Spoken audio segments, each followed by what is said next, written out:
because I know you follow Western North Carolina as much as I do. The flash drought that we had back last fall, where we had, I think, the whole month of September, we were very dry into October. I was actually looking at some of my forecast graphics earlier today and noticed that we had high temperatures in the first week of October, still in the 80s and 90s. What was that like? How, flash droughts happen. Well, a long-term drought, you can kind of predict, we have a chance of seeing fires, but these flash droughts that are caused by the lack of precipitation, really high heat, and everything's kind of starting to die off from summer into the fall season. Do you guys, I guess, assuming when this happens, Hannah, you and Justin, you guys are watching this, and everybody really has to be on guard for something that could quickly happen. Yeah, and we put a lot of resources into place. There was a lot of pre-planning efforts that went into the flash drought situation from last year. So we were ready to move in the case that we had a larger fire occurrence event where we had a bunch of new ignitions. And so there were plans in place to aggressively hit those where they were, and even calling in out-of-region resources for that. Very good. So I'm sort of, going to ride along with this, Scotty, because I know one of our topics is going to be how does weather play into these fires? And we talked about wind earlier, right? We talked about the lack of rain, talked about droughts. You mentioned something earlier, Hannah, about winds, and sort of, we saw what happened in Western North Carolina a few years back. We saw what happened at Gatlinburg, and we saw what happened ahead of the cold front where convergent winds drove that fire. What sort of factors are you looking for severe type events to occur, severe outbreaks, or these fires are spread very quickly? In other words, how is weather playing into everything that you're doing? Well, weather is a huge part of what we do every day. So you almost become an amateur meteorologist when you join the Forest Service, not even by choice. It just happens. Sure. So you're looking at all the models like us too, right? Yeah, we are. We're looking at similar products, predictive services, long range planning, long range forecasting, a bunch of different data sets that we look at. And we even have a portal that's available to anyone that wants to look at it with a lot of climate data that's in there. Very good. And Justin, are you guys working with the National Weather Service offices in the local areas, or if it's divided down the region, you go to two different offices, but you're working closely with them, correct? Yeah, that's right. A lot of these offices, we have direct numbers where we can call them. One of the products we always love to get from them is a spot weather forecast, where we can really pinpoint.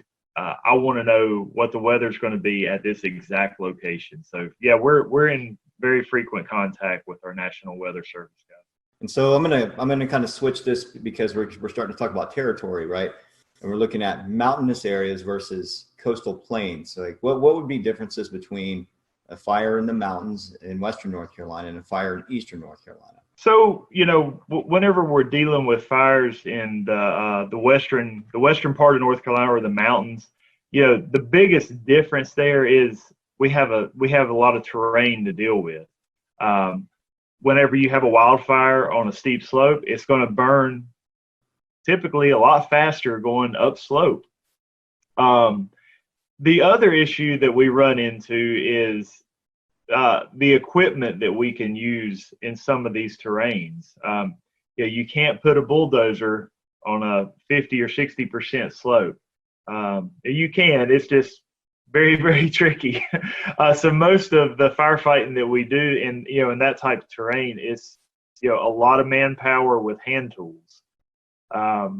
So, the actual vegetation that we have, there is a difference there. So luckily the vegetation doesn't burn quite as severely as it does in the east. And I would say Hannah will probably cover some of that. She talks about the eastern fires. But I was just going to mention, we've referred back to 2016 several times. And we definitely had a major fire problem that fall. I believe we burned somewhere around 62,000 acres just within a 2-month period. It was a real problem in Western North Carolina that during that fall. Yeah, and in Eastern North Carolina, while we don't have to deal with mountainous terrain, we do have to deal with a lot of challenges all in flat country or in rolling hill country. Our fuels are more volatile and they burn with greater intensity, but we can use heavy equipment such as tractor plows, which is a bulldozer with a fire plow behind it. And though that equipment's used more easily in most cases, unless the soil is not, it can't support the weight of the equipment. So we use that equipment to break through organic soil or organic matter down to bare mineral soil is what we're using that for. So in many cases, some of these fires down east will smolder across the surface of the ground until it burns deep enough in organic soil material. And when that happens, then we have fires that go on for a long period of time, sometimes months. And with that, we have a lot of smoke impacts as well. So we get a lot of people who are concerned during those types of fires that we have. And some of those exist in what's called a carousel, which translates to swamp on a hill, or a shrub bog, it's also known as.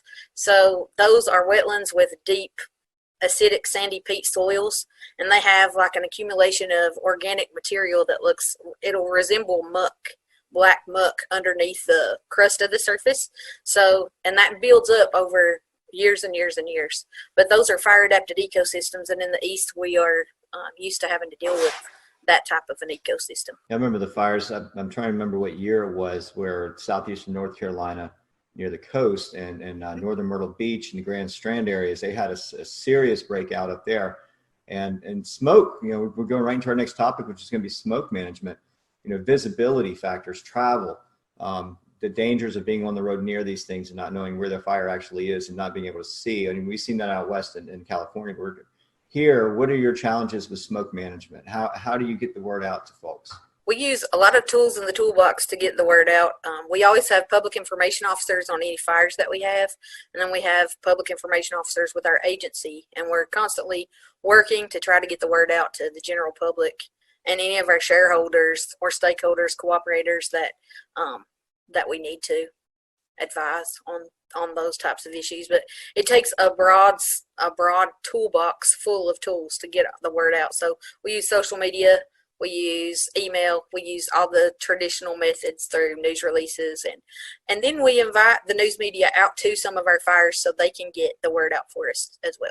One thing that I know you guys look at, and actually I'm going to share my screen here for those folks who are watching, is you guys look at all kinds of parameters. And I know we were talking a little bit about that. You have a lot of tools in the toolbox. One thing, since the wildfires here in Western North Carolina a couple of years back, I've got a tab now on my laptop that has labeled fire weather, meteorology, and kind of look at some of this stuff. So if you guys don't mind, we don't have to go through everything, but as we tie in like weather to you guys, what all indexes and things are you guys looking at? I know we have the KBDI index.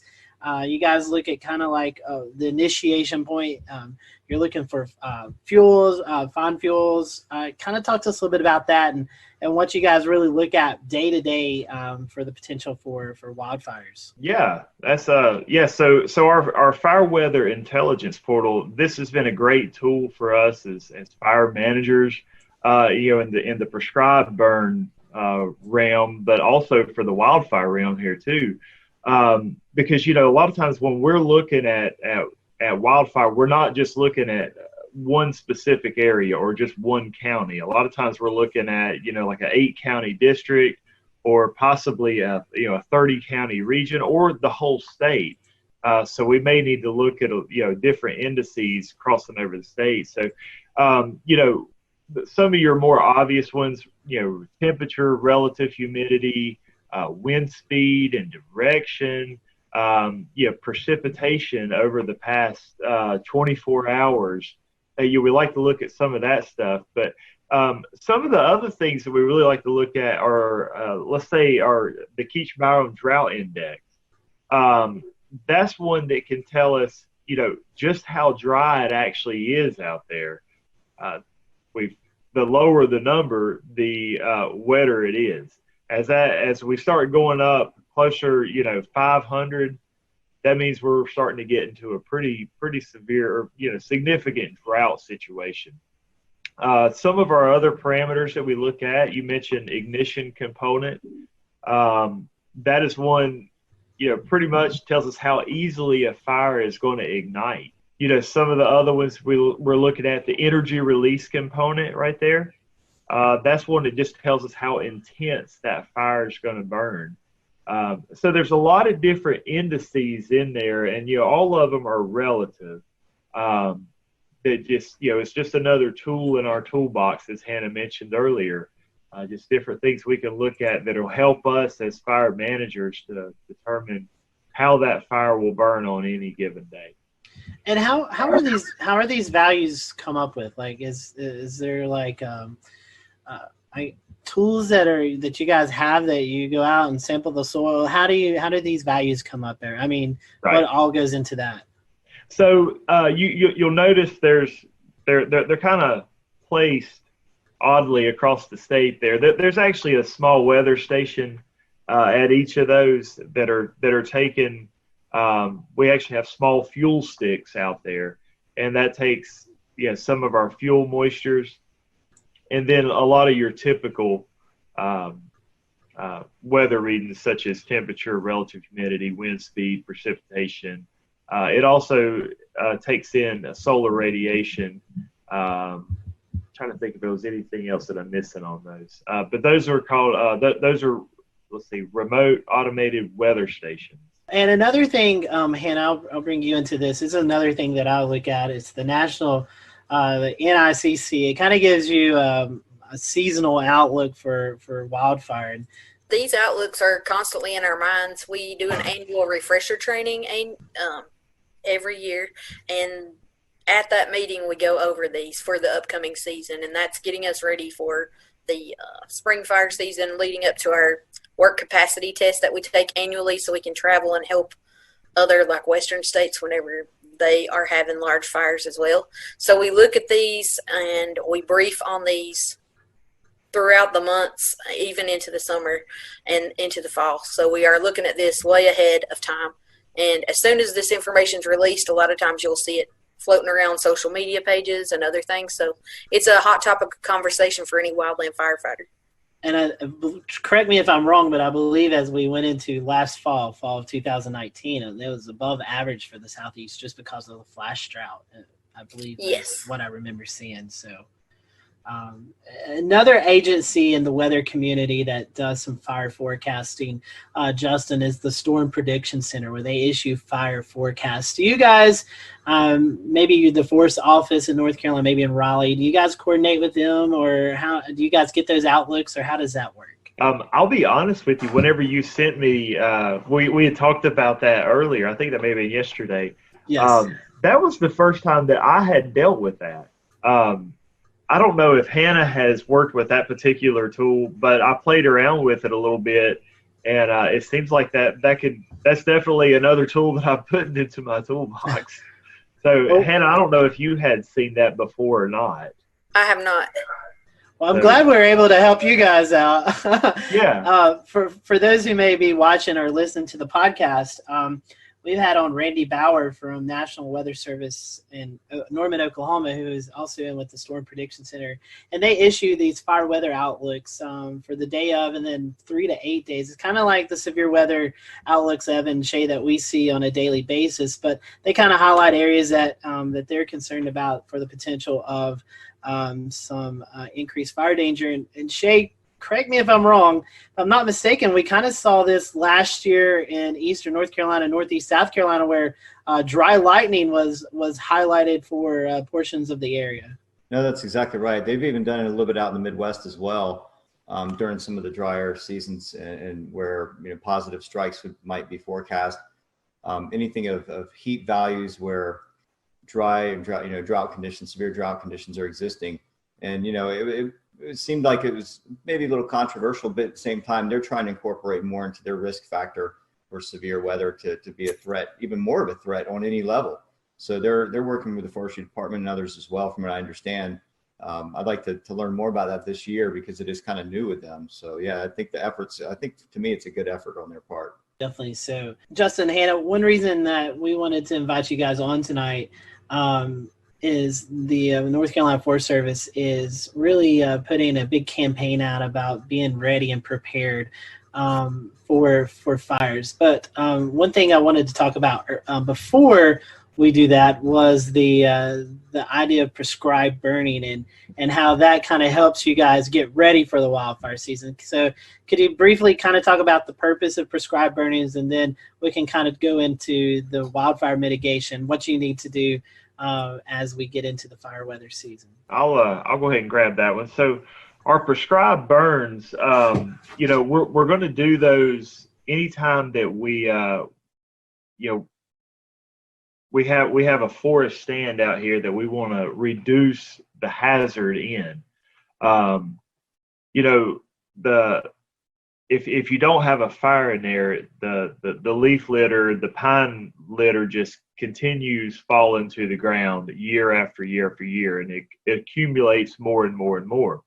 So the more it accumulates, the more of a hazard you have. Whenever you do have a wildfire come through, it's going to have a pretty extreme danger there. So what we do is we'll come through and we'll actually burn the understory and reduce that wildfire hazard. But we'll do it under controlled conditions, or we'll make a pretty strict prescription as far as the weather goes, and follow that to a T in order to hopefully control that prescribed burn like we were talking about earlier. And so, Justin, one thing that you guys are doing with that prescribed burning, trying to prevent these wildfires, but if we do see some coming, how can folks prepare for these? I know Shay alluded to Gatlinburg earlier, and we kind of have seen some of the scary videos out of California of the fires that were out there, and how these people are kind of just grabbing what they can and getting out before all heck breaks loose. What can folks do now while things are kind of wet, like we were talking about? It's pretty wet outside, but as we could possibly enter a dry part of any time of this upcoming year, how can folks get ready around the house to get prepared for the possibility of these wildfires? But the first step for most homeowners is you need to realize what your risk is. And so we always recommend that folks actually do an assessment of their own home, or possibly have their neighbor do an assessment of their home. And if they will go to resistwildfirenc.org, that is a webpage that we run, and we actually have some links to a home assessment sheet on there. But some different things that are just really quick and easy that any homeowner can do. The biggest one we see is keeping your roof and your gutters clean. You wouldn't believe how many homes I go out to and I'll take a look around and the gutters will just be simply packed full of leaves and debris. The fact is, when a wildfire comes through, it will simply pelt the home with embers, just thousands upon thousands of embers. And it just takes one ember landing in that gutter or on that roof, in the eave of that roof where the debris has piled up, and it could easily ignite and start a wildfire there, ignite that home. And the last place that you want to have a fire is on the roof of your house. So that's one, really quick and easy mitigation strategy that folks can do. We definitely want to ask, what's the best way to see what you're reporting out? I know you mentioned wildfire.northcarolina.org. Are there any other social media sites or websites that we could go to view your material and what you're reporting out on? Yeah, the biggest one that we recommend right now is the one that we're on is going to resistwildfirenc.org. You can also go to firewise.org. That is run by NFPA. That's another great resource for homeowners to take a look at. I think that's the only two that's coming to mind right off the top of my head. Hannah, do you have any others that you can think of? Do you have a Twitter account or Facebook page or anything Yeah, we do. The North Carolina Forest Service does have a Facebook page, and I think we do have a Twitter, but I'm not active on that one. So I know we do periodically post stuff for mitigation strategies on there.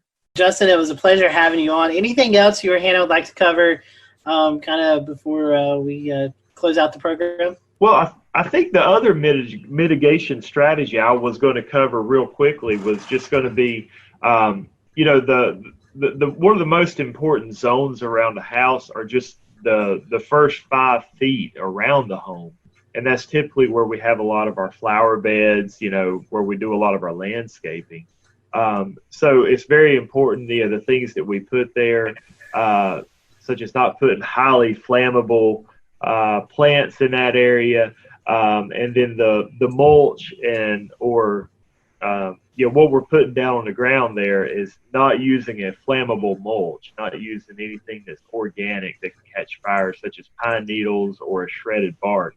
The best thing we could recommend is like a hardscape, such as a lava rock or a pea gravel, or possibly even a river rock. Hannah, any other ideas that you could give folks about how they could prepare for the upcoming wildfire season? It's important to work with your neighbors. It's important to recognize what type of situation you have right immediately around your house and take appropriate measures to reduce risk ahead of fire season approaching. So it's really important to work with those around you, because if they have risk, then likely their risk adjoins your risk. Because we talk about home ignition zones.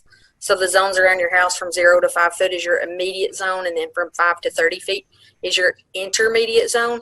And if those 30-foot circles, if you imagine a circle around your house at 30-foot distance, then if it touches another home's 30-foot zone, then if worst case scenario happened, there could be structure-to-structure ignition. So anything you can do to reduce the risk around your home, that's what you should be doing. Justin, Hannah, one other thing I think pops into my mind that you see a lot of people are out there when we get into these fire situations, they're trying to extinguish a fire with a garden hose that they have at their house, maybe when evacuations have been ordered. Would you guys suggest, hey, just get your stuff, follow the evacuation orders, let the firefighters, let you folks take care of the fire? Yes, absolutely. If evacuation orders have been made, by all means, go ahead and follow them. A garden hose is not going to do much for that fire. You're putting your life and your family, in harm's way by sticking around. Take these preparation tips and use them to your advantage. That way that you're prepared before the next fire. So we appreciate you guys joining us tonight here on the Carolina Weather Group. We hope you'll tune in next Wednesday for an all-new episode. Have a great evening, everyone.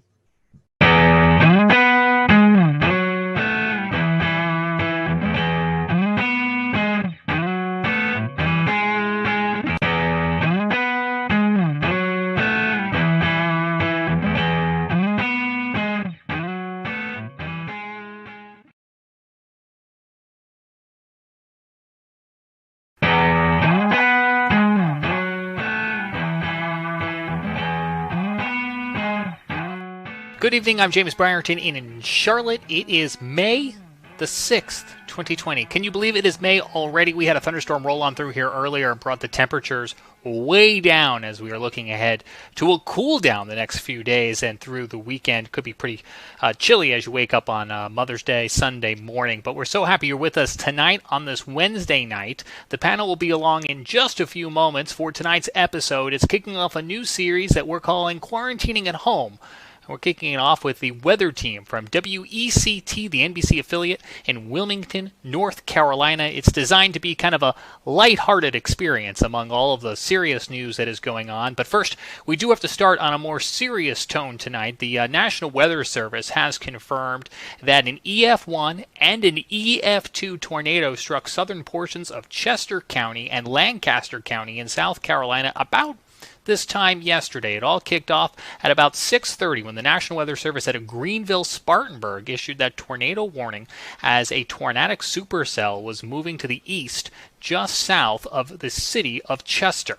It continued to move to the east, where it produced an EF1 tornado, brought down some trees and some power lines, and much of that town was in the dark for a good portion of the evening. Now, the storm itself was moving just north of Little Rock Creek when it most likely lifted, and then we'll return to Best of the Carolina Weather Group in a moment. Now, your Carolina weather forecast. Here are today's forecast high temperatures for North Carolina. Here are the forecast lows for tonight for North Carolina. Here are tomorrow's forecast high temperatures. And here's forecast rainfall across North Carolina tomorrow. Here are the forecast highs for the day after tomorrow.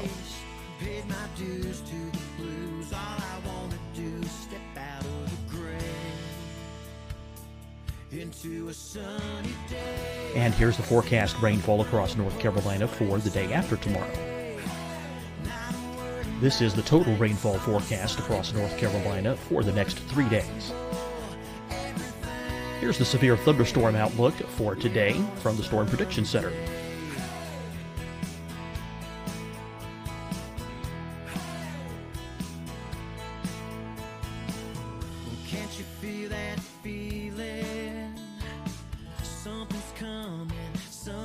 Here are the forecast high temperatures for today for South Carolina. Here are the low temperatures for today for South Carolina. Here's the probability of precipitation forecast across South Carolina today. And here are the rain chances across South Carolina tonight. Here are tomorrow's forecast highs across South Carolina. Here are the forecast low temperatures for tomorrow for South Carolina. And here is the probability of precipitation across South Carolina tomorrow.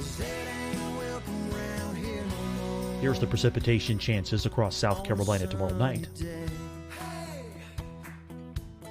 Here are the forecast highs for the day after tomorrow in South Carolina. Here are the forecast low temperatures across South Carolina for the day after tomorrow. And here are the rain chances across South Carolina for the day after tomorrow. And South Carolina's probability of precipitation for that night. Here's the Storm Prediction Center's severe thunderstorm outlook across South Carolina for today through tonight. Here's the Storm Prediction Center's severe thunderstorm outlook across South Carolina for tomorrow and tomorrow night. And here's the Storm Prediction Center's severe thunderstorm outlook across South Carolina for the day after tomorrow through that night. Here's the severe thunderstorm outlook for today from the Storm Prediction Center.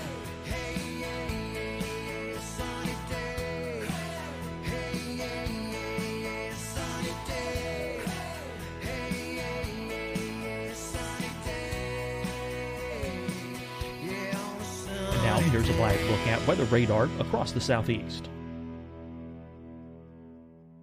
Fight the spread and take a stand against coronavirus. Wear a mask in public. Stay at least 6 feet apart from others. And get tested. Join us and fight the spread. Visit scdhec.gov/COVID-19. Getting tested for COVID-19 helps you to take the steps needed to protect yourself, your loved ones, and your community. Find the testing location at scdhec.gov/COVID-19 testing. Hi everyone, I'm Dr. Mandy Cohen, Secretary of the North Carolina Department of Health and Human Services. And when you follow the 3 W's, you protect your family and your neighbors from COVID-19. When you leave your home, practice your W's. Wear a cloth face covering, wait 6 feet apart, wash your hands often. Wear, wait, wash. We're in this together. Stay strong, North Carolina.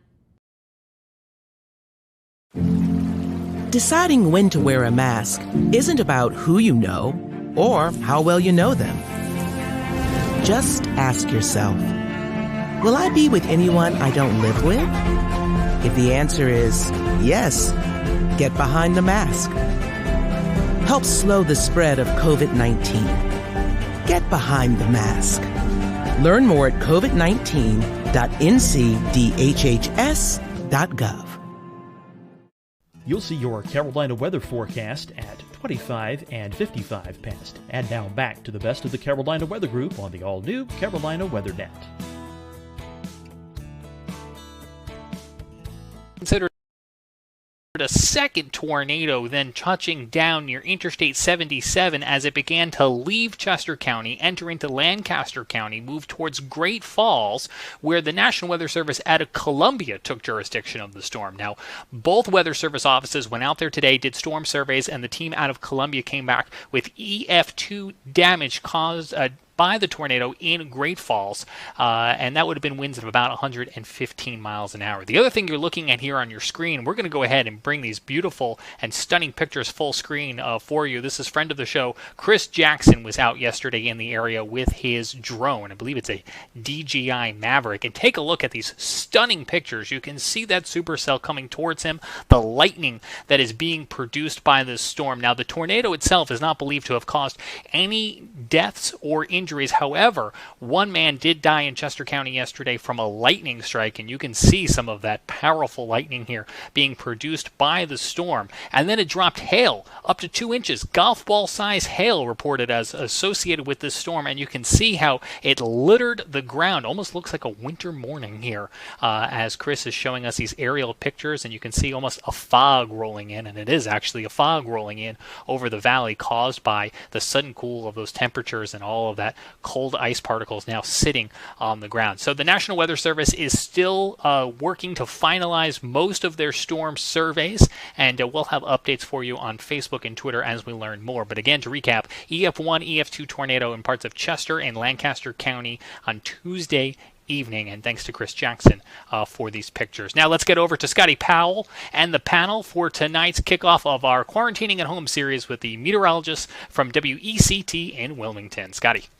Hello, everyone. Welcome to the Carolina Weather Group. Welcome. We want to welcome the WECT weather team out of Wilmington, North Carolina. They've gratefully accepted our invitation to just have our question and answer segment with the folks. So happy to have on with us Gannon Medwick, Eric Davis, and Kelly McGlynn, as they all are at either home or the weather state at the TV station doing some work. And so when this is recorded, we actually had a severe weather event move through. So Eric and Kelly are actually in the studio, it looks like. So happy to have them join us for a few minutes.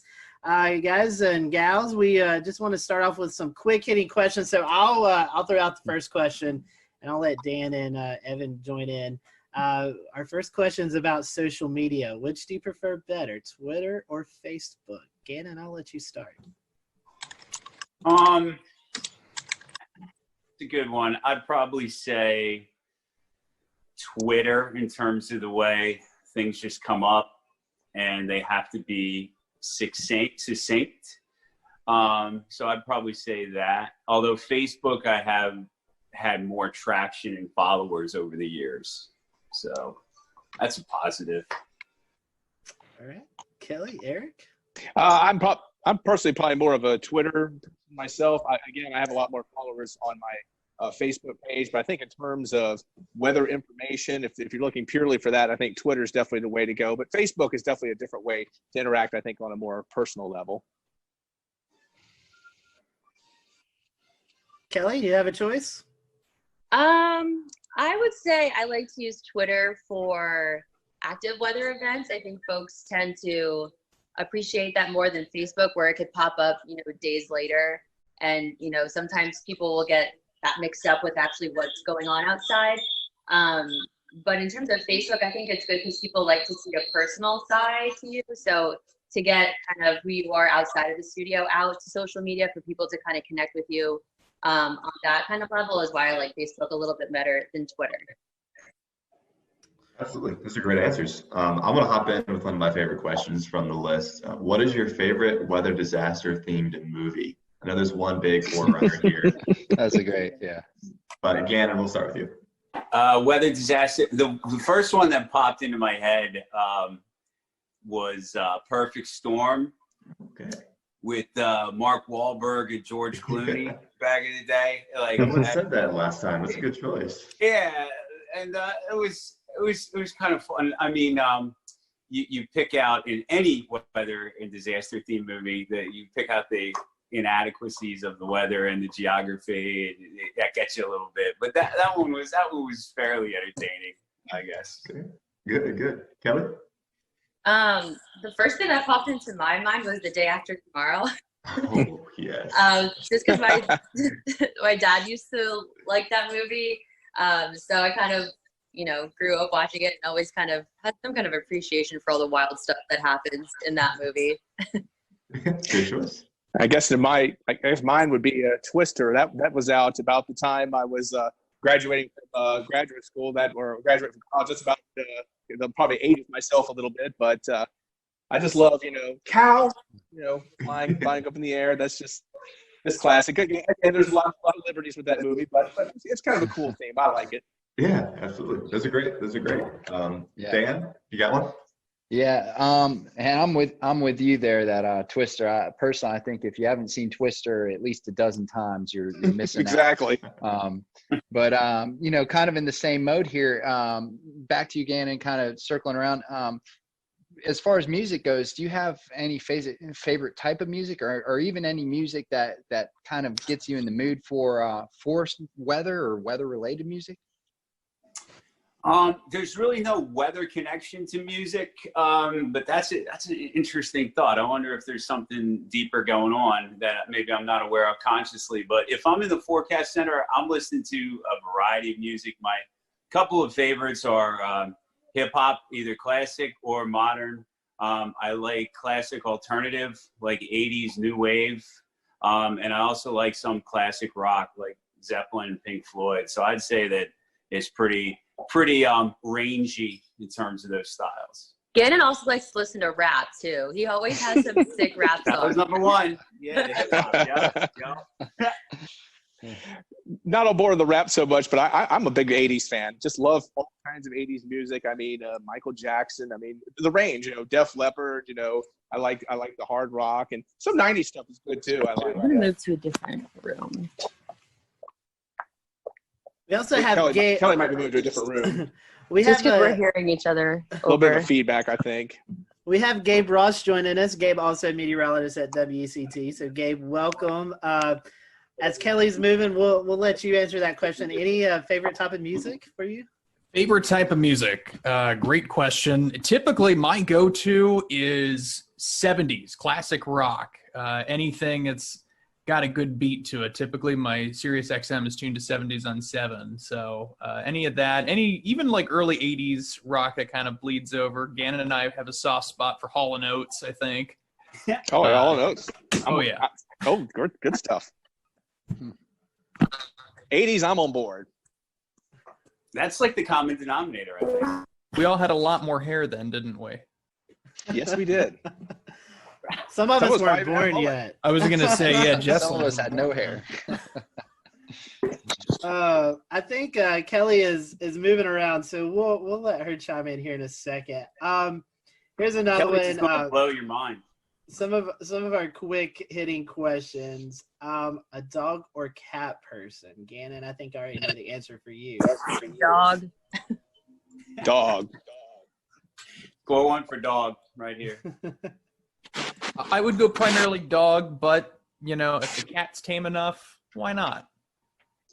Okay. All right. Great answers. So I want to transition a little bit into some weather-themed questions. This one's coming from one of our followers on Twitter who doesn't have a name, but Psych K8, I guess. And I wanted to know, what is a weather event that impacted you the most? Gannon? I'd have to say the April 16, 2011 tornado outbreak in terms of formative and impacts. Even though it was shorter than Florence. Florence is maybe an easy reach on a recent level, but it just had everything. April 16th, the build-up, the actual event, it's the emotions of it. We lost people, and then the aftermath, and plus everything that's going on in my life around that time as well. We were speaking about that on a recent Carolina Weather Group, and so that one's going to stick with me forever and probably hold the top spot in terms of real raw impact. Kelly? I would definitely say Hurricane Florence, just because that was the first hurricane I covered on air. And as impactful as it was, I think that's kind of just something that's always going to stick with you. I mean, we're still remembering stories of what happened, because I think at one point, like, you just start to kind of like black out from what's going on. And so we've talked about it, just with some other people in the newsroom, like, hey, do you remember this? And you're like, oh, wait a minute, that did happen. So there's always kind of just more stories, and just, just looking back on everything is kind of just something that will stay with me for probably the rest of my career.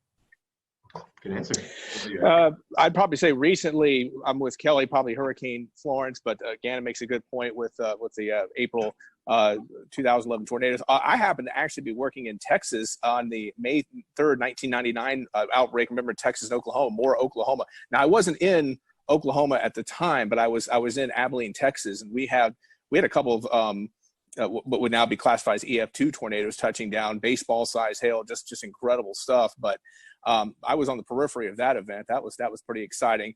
And just to maybe turn it in a different direction, I guess two of the big weather events that really inspired me to go into weather. I think growing up, I'd always had an interest in being a meteorologist, but two big weather events happened right about the time I was graduating from high school and kind of pushed me more into the meteorology field. The Raleigh tornado of 1988. I don't know, we're kind of going way back here, but the Raleigh tornado of 1988, I just remember the damage. And one of my friends in high school, there was only 2 deaths, surprisingly, with that tornado, but a friend of mine in high school actually had to perform CPR and unfortunately lost one of the girls who died in that tornado. So that was kind of a direct impact. And also, I think Hurricane Hugo, which was just a little bit later in 1989. So I think those 2 events really kind of pushed me into the meteorology field and really had a big impact on my life. Wow. Yeah. Heavy stuff. Gabe? For me, I mean, I'm with Kelly. Florence was certainly substantial. Prior to that, I guess within my first year of doing weather professionally, there was a massive derecho that came through Ohio, June 29th, 2012. And it ripped through the Buckeye State. A lot of folks were without power for a week. For me, memorable because I was working at a very small market TV station in Zanesville, and I was the only one working that weekend. So I basically lived at the station for 48 hours. We lost power to the TV end of things, so it was constant radio updates. I slept in the basement. Temperatures were, I would say, in excess at times of 85 degrees just in the actual studio. Outside, daytime highs were in the deep 90s, and I want to say some low hundreds, but just an incredible system to see it sweep through.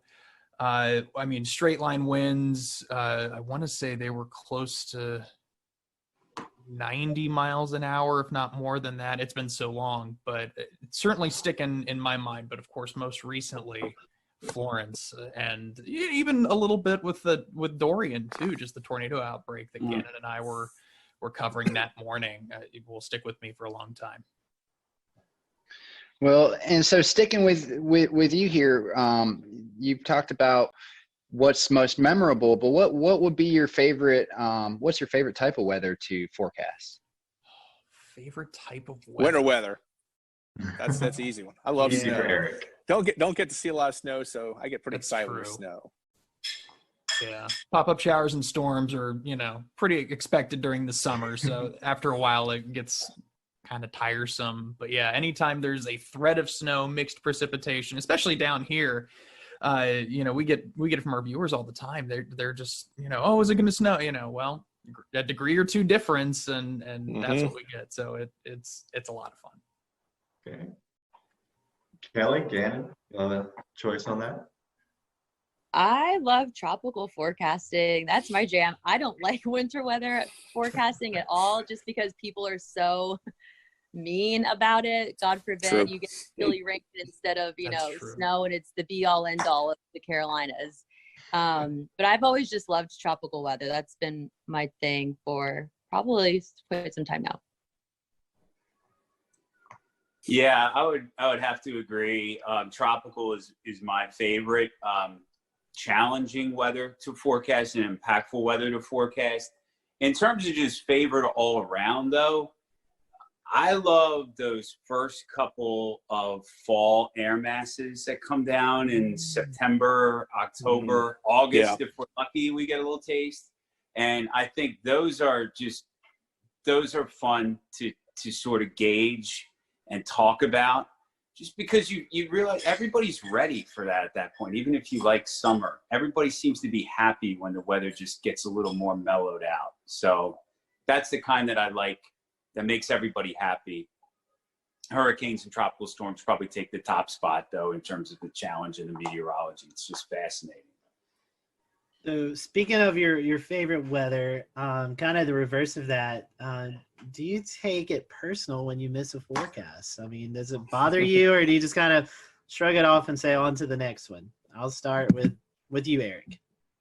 I guess it depends on the circumstances. Sometimes, I know early in my career, I kind of got a good lesson in when I was in Rapid City. I completely I went outside and, I said, oh yeah, beautiful sunny day. And then all of a sudden some big storms develop in the Black Hills. Like, oh, and then of course Rapid City that was my first job, was in Rapid City, South Dakota. Of course, obviously I've had many more misses since. And I guess it just depends on the experience. I guess when I go back and I look at something, I miss something, I'm a little more bothered. But sometimes, I guess Mother Nature just throws a monkey wrench in your forecast, and at that point, you just kind of have to say, oh well. But I guess I'm a little more upset when I maybe didn't look at something and I should have, and then I missed the forecast.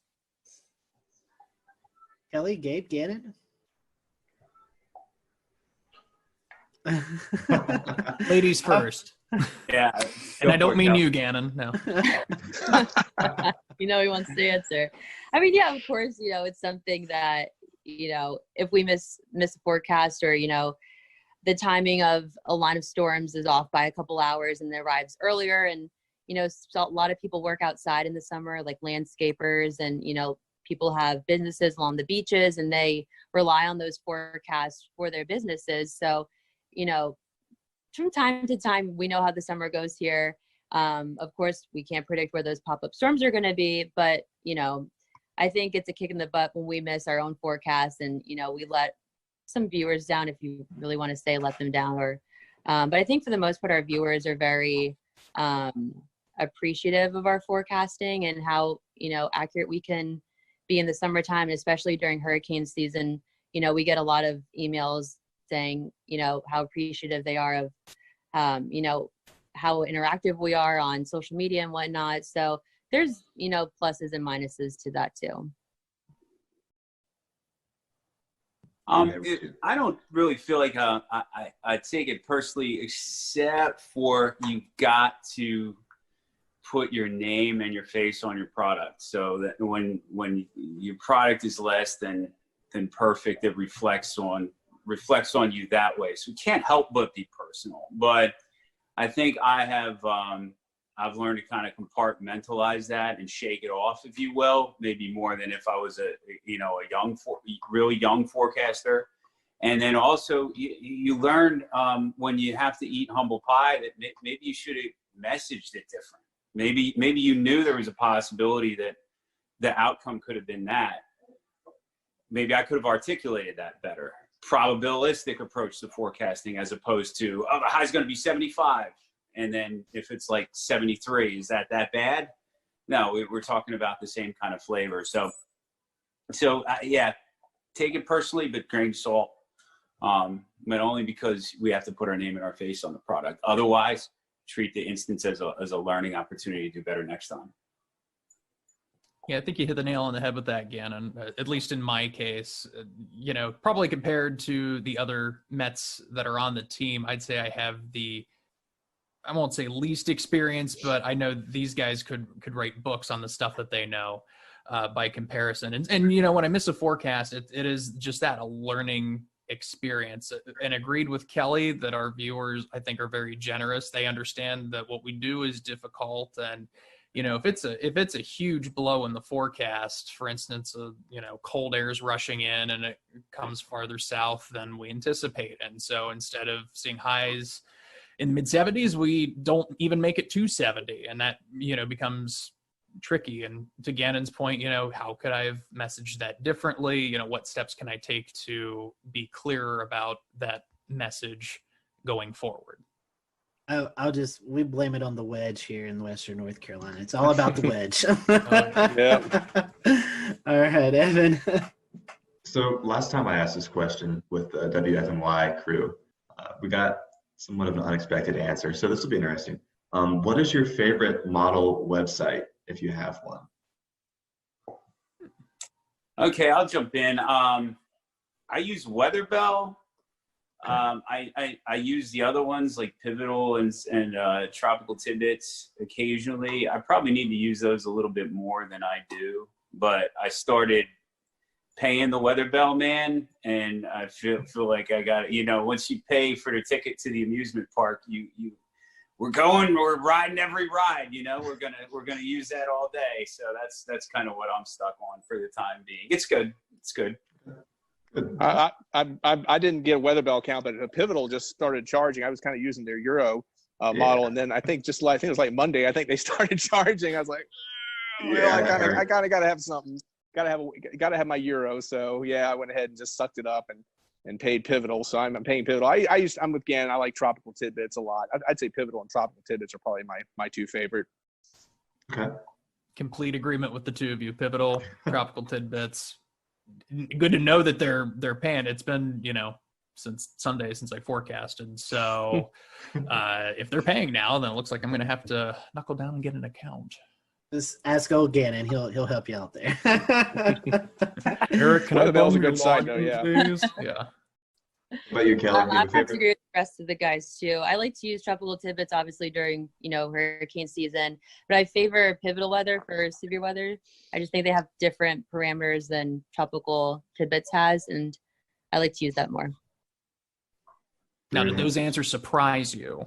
No, they did not. Okay, those are generally what we were expecting last time. Sorry, guys. Last time we got the Penn State E-Wall as the resounding answer from everyone. I've used that a little bit. Yeah, I've used it. And I haven't heard of it before. Gannon, even with the hat, I've been using that for years, but I haven't used the E-Wall so much recently. I gotta be honest. I probably need to go back and check it out. That used me to be too. my go-to for the HRRR mod for her. I used to go there on the E-Wall, but now I use Weatherbell. So, Gannon, here while we're on you here, the this is kind of a multi-part question. Were you scared of thunder and or lightning as a kid? And also, was there kind of a period connected to that or after that you knew you wanted to be a meteorologist? My answer to the first part was not especially. Like, I don't have one specific knock your socks off thunderstorm memory that really freaked me out. And I have a couple of thunderstorm related memories. Like, we actually had a lightning strike to a tree outside of my house. And I remember the current got in the house somehow to the extent that some electronics were messed up.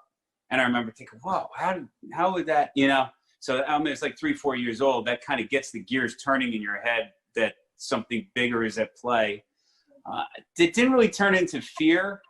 And I would say it was just a compilation of thunderstorms and other weather phenomena in aggregate that got my interest in meteorology going throughout my childhood years and in my adolescent years. Okay, great. And Kelly, do you want to speak to that? Was I scared of thunder and lightning when I was younger? Is that the question? And then did that kind of evolve into an interest for meteorology one way or another? I don't think I was ever scared of thunder and lightning. I actually would love when a summer storm would pop up in Pennsylvania in the summer and you just feel that nice rush of cool air. But I don't think that necessarily led to my love of weather. I mean, growing up in Pennsylvania, I mostly remember like huge snowstorms, even though I don't like winter weather forecasting that much. Kind of ironic there. But that's kind of, what sparked my interest in weather, is waking up to like 2-3 feet of snow, just overnight. And it kind of just snowballed, if you will, from there. I have to say I wasn't really that afraid of thunder and lightning. I certainly had an awareness of it. And one interesting thing is my house, I think when I was maybe 15 years old, was struck by lightning, or at least some streamers got. We'll return to Best of the Carolina Weather Group in a moment. Now your Carolina weather forecast. Here are today's forecast high temperatures for North Carolina. Here are the forecast lows for tonight for North Carolina. Here are tomorrow's forecast high temperatures. And here's forecast rainfall across North Carolina tomorrow. Here are the forecast highs for the day after tomorrow.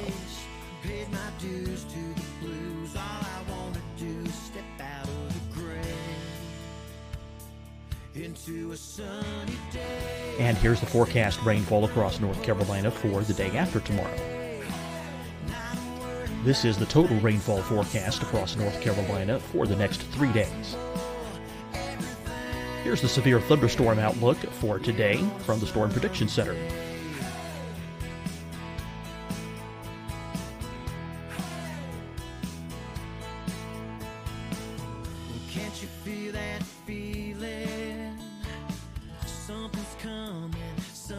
Here are the forecast high temperatures for today for South Carolina.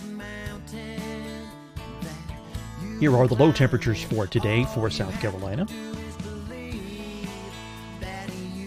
Here's the probability of precipitation forecast across South Carolina today. And here are the rain chances across South Carolina tonight. Here are tomorrow's forecast highs across South Carolina. Here are the forecast low temperatures for tomorrow for South Carolina. And here is the probability of precipitation across South Carolina tomorrow. Here's the precipitation chances across South Carolina tomorrow night. Here are the forecast highs for the day after tomorrow in South Carolina. Here are the forecast low temperatures across South Carolina for the day after tomorrow. And here are the rain chances across South Carolina for the day after tomorrow. And South Carolina's probability of precipitation for that night. Here's the Storm Prediction Center's severe thunderstorm outlook across South Carolina for today through tonight. Here's the Storm Prediction Center's severe thunderstorm outlook across South Carolina for tomorrow and tomorrow night. And here's the Storm Prediction Center's severe thunderstorm outlook across South Carolina for the day after tomorrow through that night. Here's the severe thunderstorm outlook for today from the Storm Prediction Center.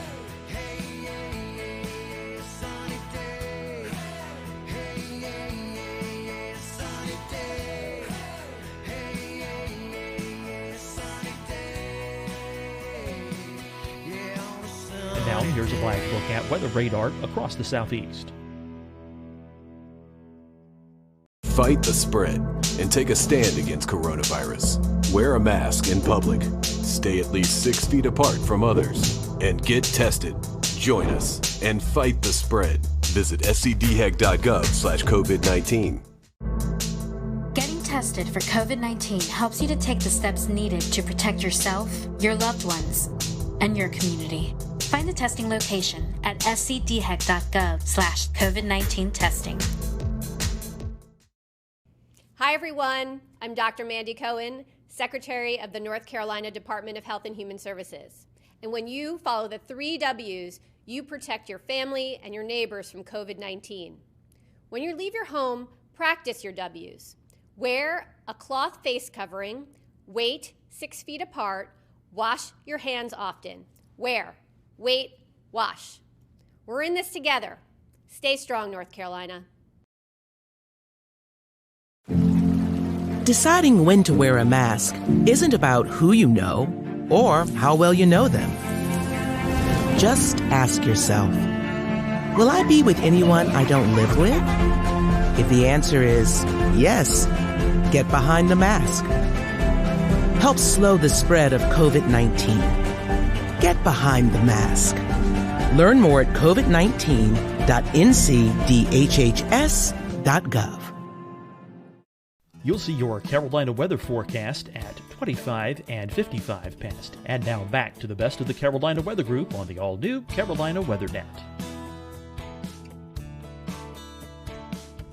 Was making spaghetti that day, and she was cooking spaghetti sauce on an old cast iron pan, and the lightning actually burned a hole in the cast iron pan. I remember that very, very vividly.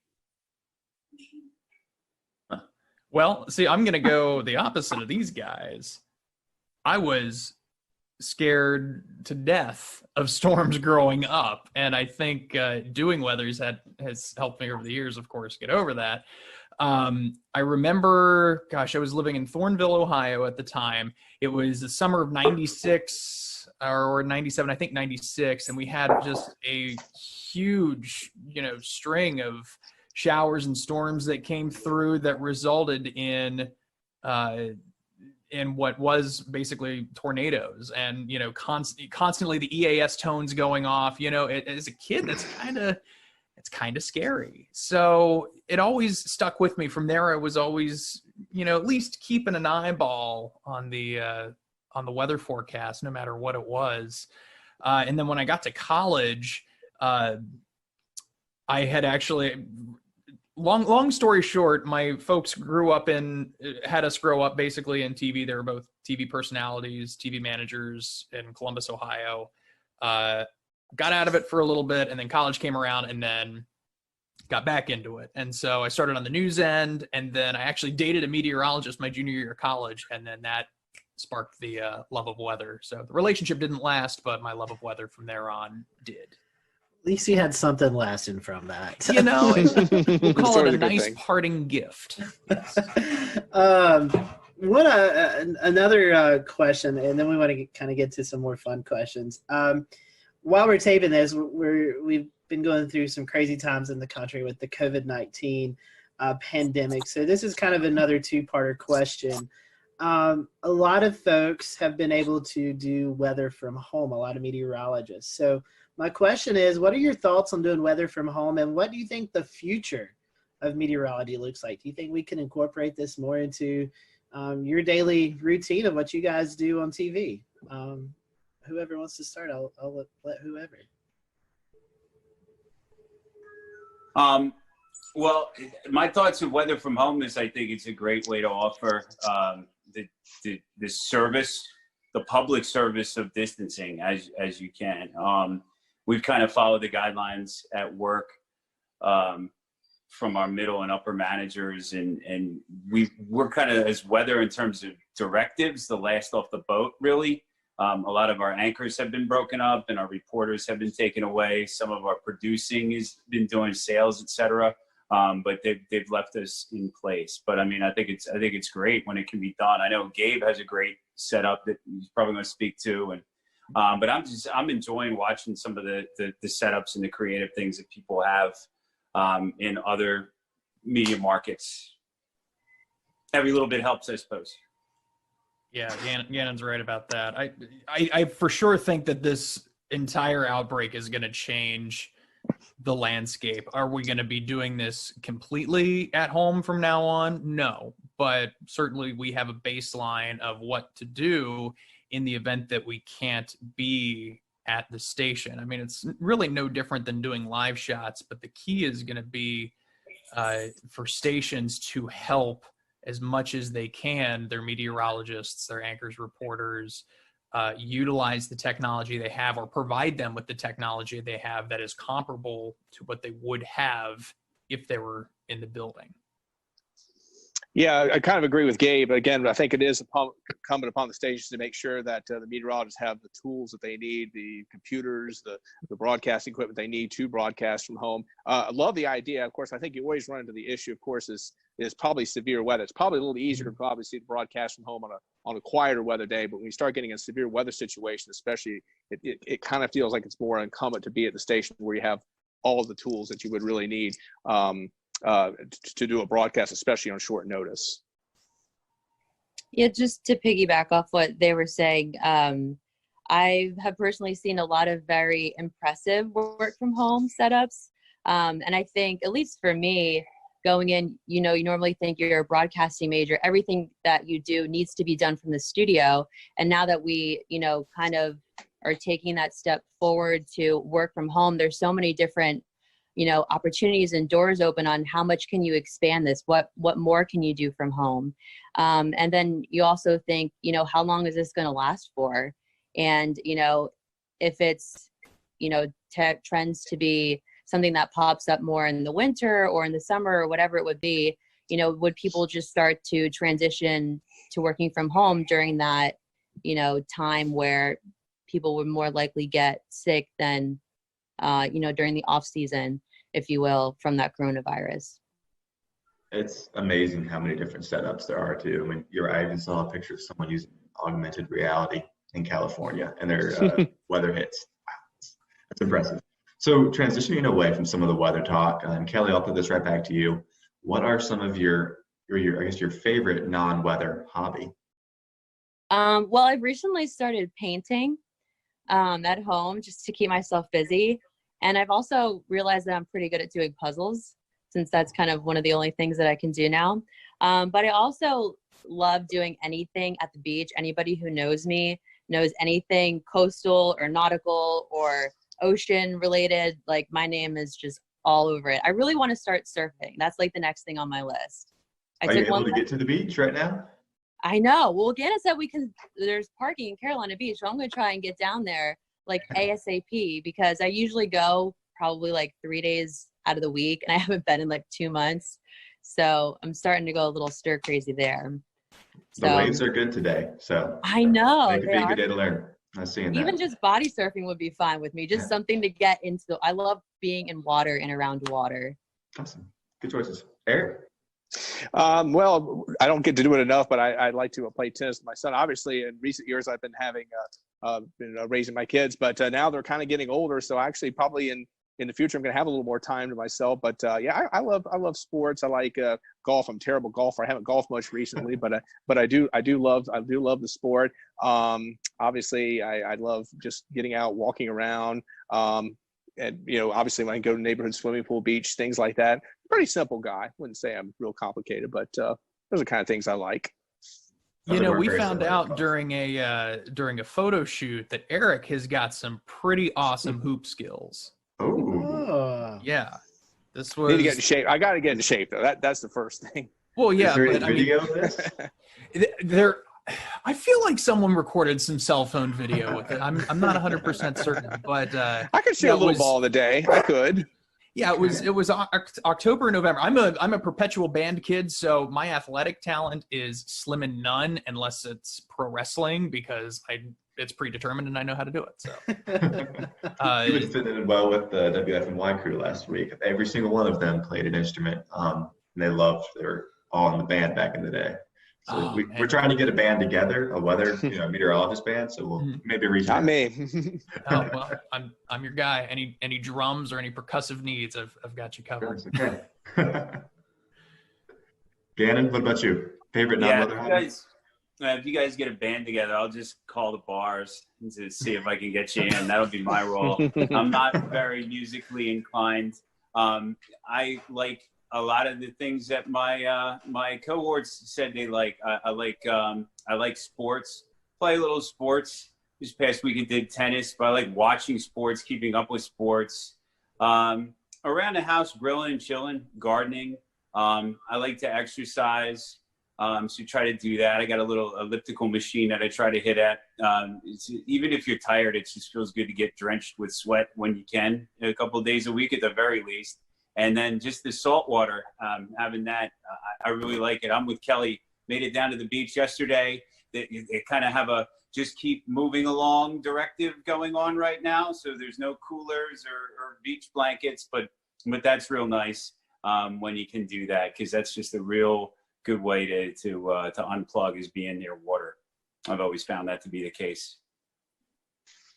Very nice. Well, in a similar light, is there what makes the city that you live in so great? And do you have any favorite spots to go to?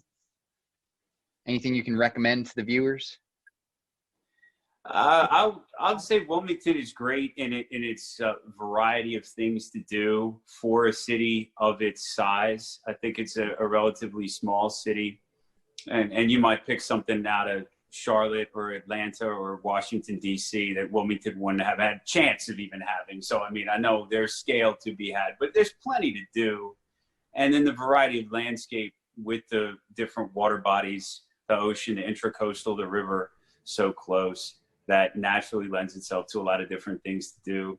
I'd say one of my favorite spots is the part of the downtown riverfront and historic district portion of Wilmington. It's all within a few city blocks of each other, and it's extremely walkable. And there's just a variety of places to dip into and eat and drink. And it's a good vibe down there. Wonderful. Do you want to jump in, Kelly? I was going to say, I love Wilmington. I'm not a city person at all. But, you know, visiting from time to time is cool, I guess. But, you know, Wilmington just has, you know, beautiful downtown features. They have the Riverwalk, numerous different kind of restaurants you can go in. They have a raid room. They have, you know, again, what did we do the one time? The knife throwing thing. Oh, you can throw axes. Axes and allies, axes. Multiple axe throwing opportunities in Wilmington. Yes. Axe throwing. Then you have, you know, the beaches. Any beach you go to is going to be a beautiful beach. I love how the people here really take care of the beaches. Like, I rarely ever see any trash on the beaches, and it's great. People pick up after themselves there, and we keep our beaches clean. And, you know, not too far away from here, you can go to Raleigh. You have Myrtle Beach to your south. It's just a really good location, and being in a southern coastal town, you know, for me, it's something that I've always wanted to, you know, experience living in, and I'm glad I did it.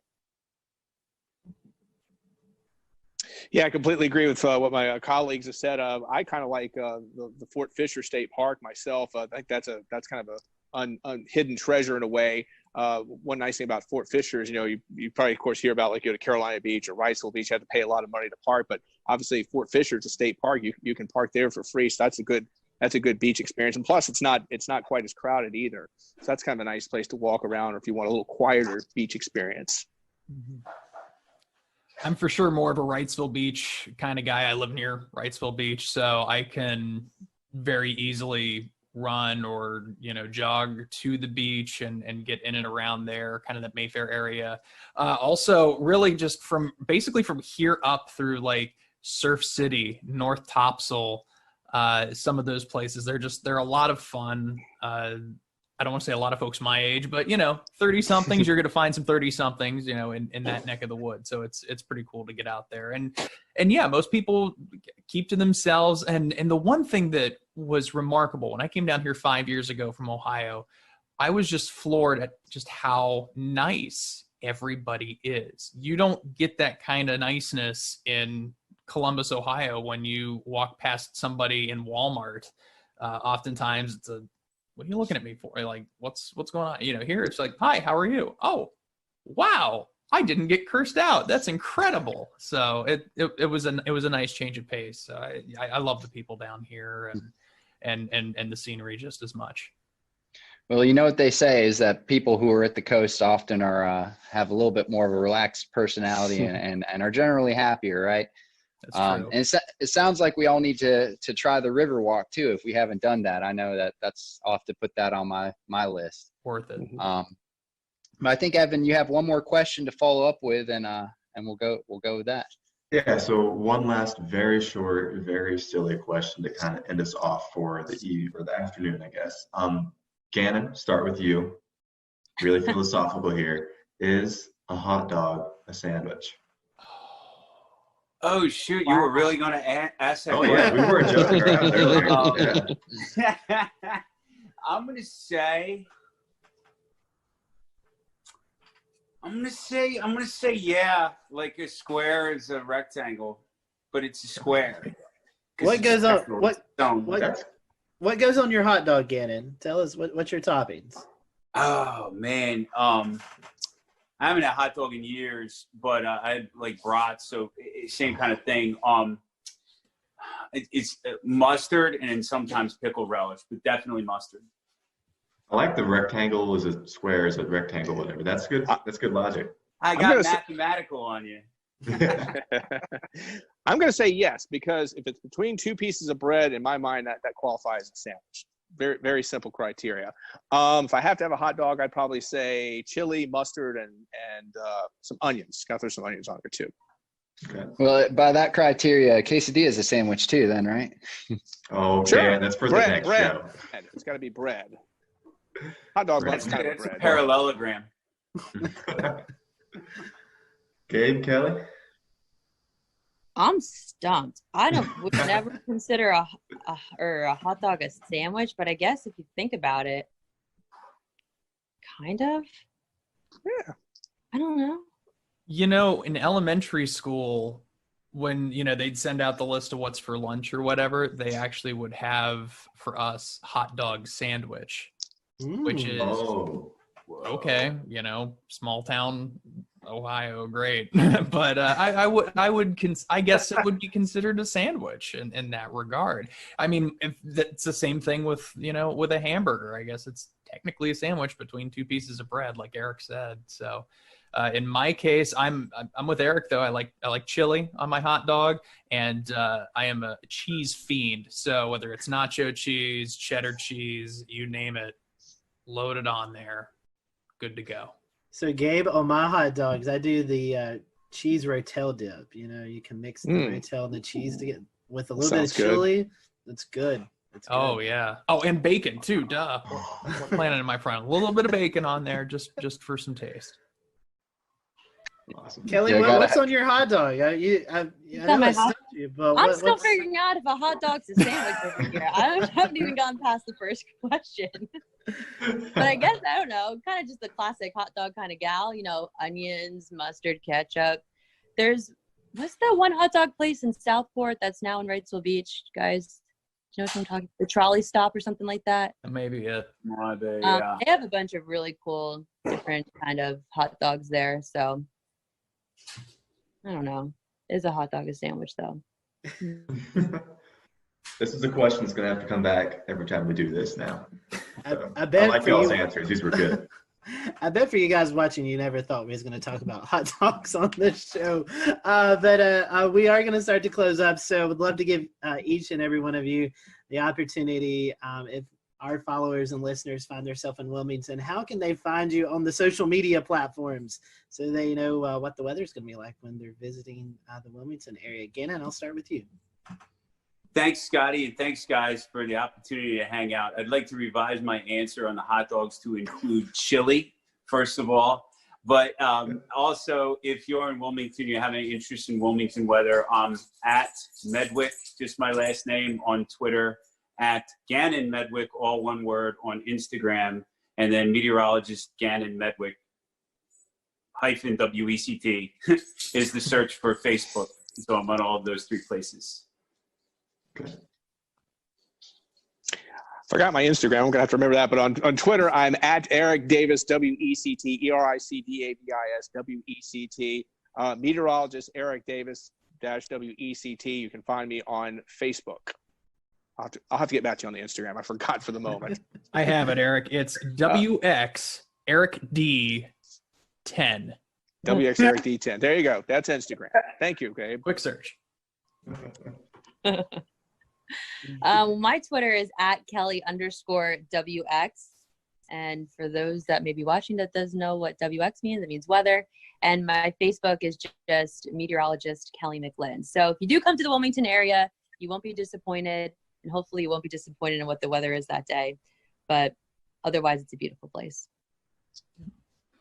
I try to make all my social media as consistent as possible. So you can find me on Facebook, Twitter, Instagram, at TV's Gabe Ross, TVS Gabeross, Gabeross.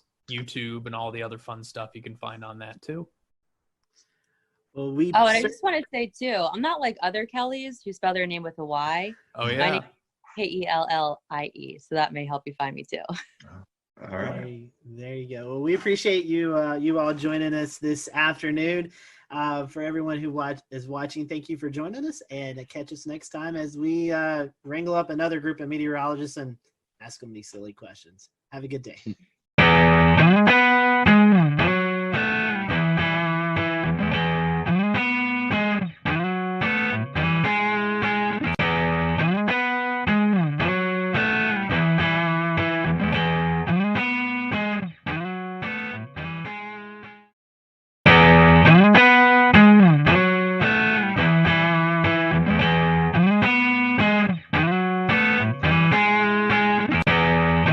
Good evening, everyone. Welcome to the Carolina Weather Group. This is the Wednesday, April 8th, 2020 edition of our little weather get-together.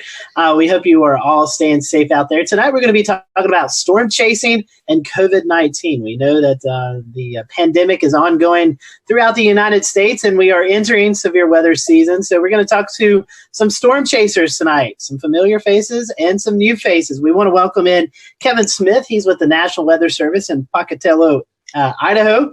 We have on with us Tim Marshall, storm chaser, meteorologist, and engineer. If you are familiar with the weather community, you know Tim goes out and performs damage surveys after these big tornado events. So happy to have Tim on and let him talk a little bit about that towards the end of the show. And our good friend Mike Olubinski is with us. He's back with this storm chaser, videographer, located out in Arizona, and goes out throughout the plains throughout the storm season, capturing all the sounds and the sights of tornadoes and severe weather. So we're happy to have Tim and Mike and Kevin on with us. We may be joined by an additional guest later on in the program. But bring in our guests. I want to bring in Tim Marshall, Michael Levinsky, and Kevin Smith with us tonight. Gentlemen, welcome to the show. We're happy to have you. How's everyone doing this evening? I'm still alive. Well, that's good. We like to hear that. Doing Tim, great. Thanks for having us on. Yeah, Mike. Great to be here. Thank you. Thank you for that. Tim, we'll start with you. You are in Texas right now. Tell us a little bit for your first-time guest. So tell us a little bit about your weather history, your weather background, how you got caught up in this crazy weather community that we're all involved in. Yeah, we've come a long way, haven't we? Many, many years. Well, I've always been interested in the weather.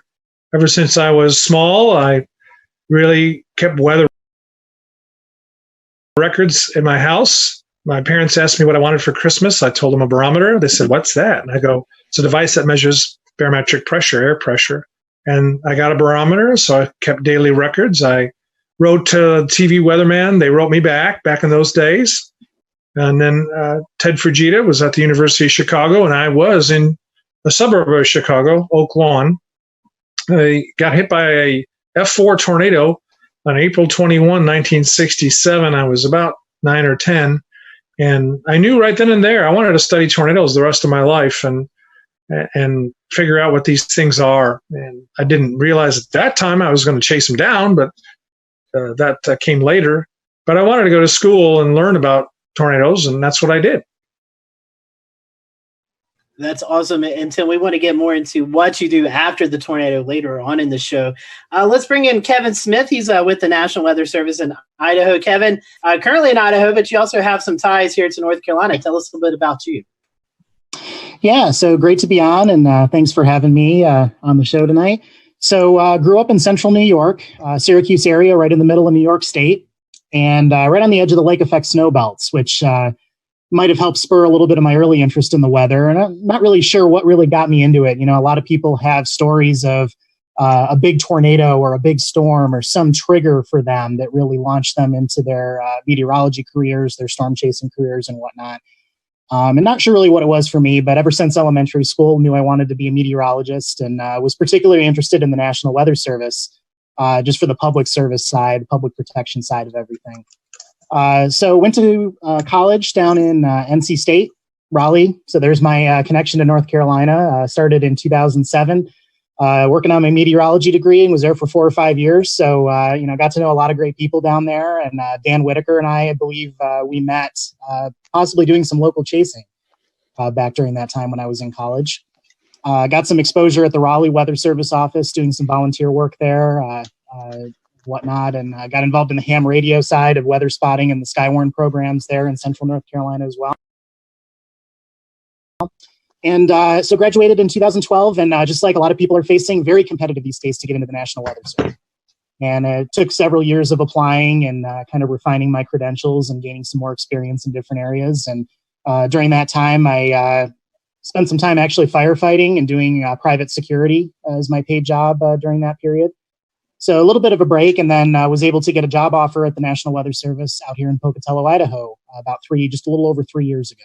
And I've been out here ever since. Do you know We'll return to Best of the Carolina Weather Group in a moment. Now your Carolina weather forecast. Here are today's forecast high temperatures for North Carolina. Here are the forecast lows for tonight for North Carolina. Here are tomorrow's forecast high temperatures. And here's forecast rainfall across North Carolina tomorrow. Here are the forecast highs for the day after tomorrow.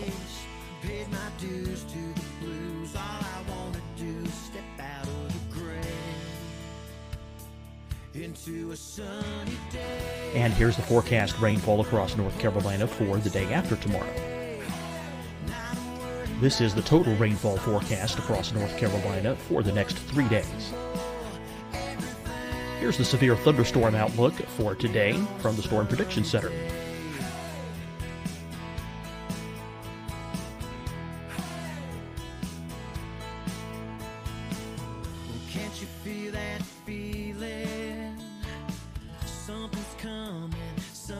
Here are the forecast high temperatures for today for South Carolina. Here are the low temperatures for today for South Carolina. Here's the probability of precipitation forecast across South Carolina today. And here are the rain chances across South Carolina tonight. Here are tomorrow's forecast highs across South Carolina. Here are the forecast low temperatures for tomorrow for South Carolina. And here is the probability of precipitation across South Carolina tomorrow. Here's the precipitation chances across South Carolina tomorrow night. Here are the forecast highs for the day after tomorrow in South Carolina. Here are the forecast low temperatures across South Carolina for the day after tomorrow. And here are the rain chances across South Carolina for the day after tomorrow. And South Carolina's probability of precipitation for that night. Here's the Storm Prediction Center's severe thunderstorm outlook across South Carolina for today through tonight. Here's the Storm Prediction Center's severe thunderstorm outlook across South Carolina for tomorrow and tomorrow night. And here's the Storm Prediction Center's severe thunderstorm outlook across South Carolina for the day after tomorrow through that night. Here's the severe thunderstorm outlook for today from the Storm Prediction Center.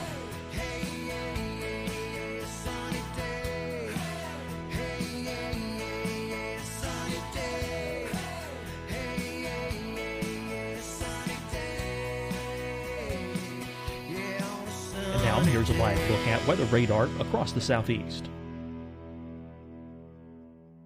Fight the spread and take a stand against coronavirus. Wear a mask in public. Stay at least 6 feet apart from others. And get tested. Join us and fight the spread. Visit scdhec.gov/COVID-19. Getting tested for COVID-19 helps you to take the steps needed to protect yourself, your loved ones, and your community. Find the testing location at scdhec.gov/COVID-19 testing.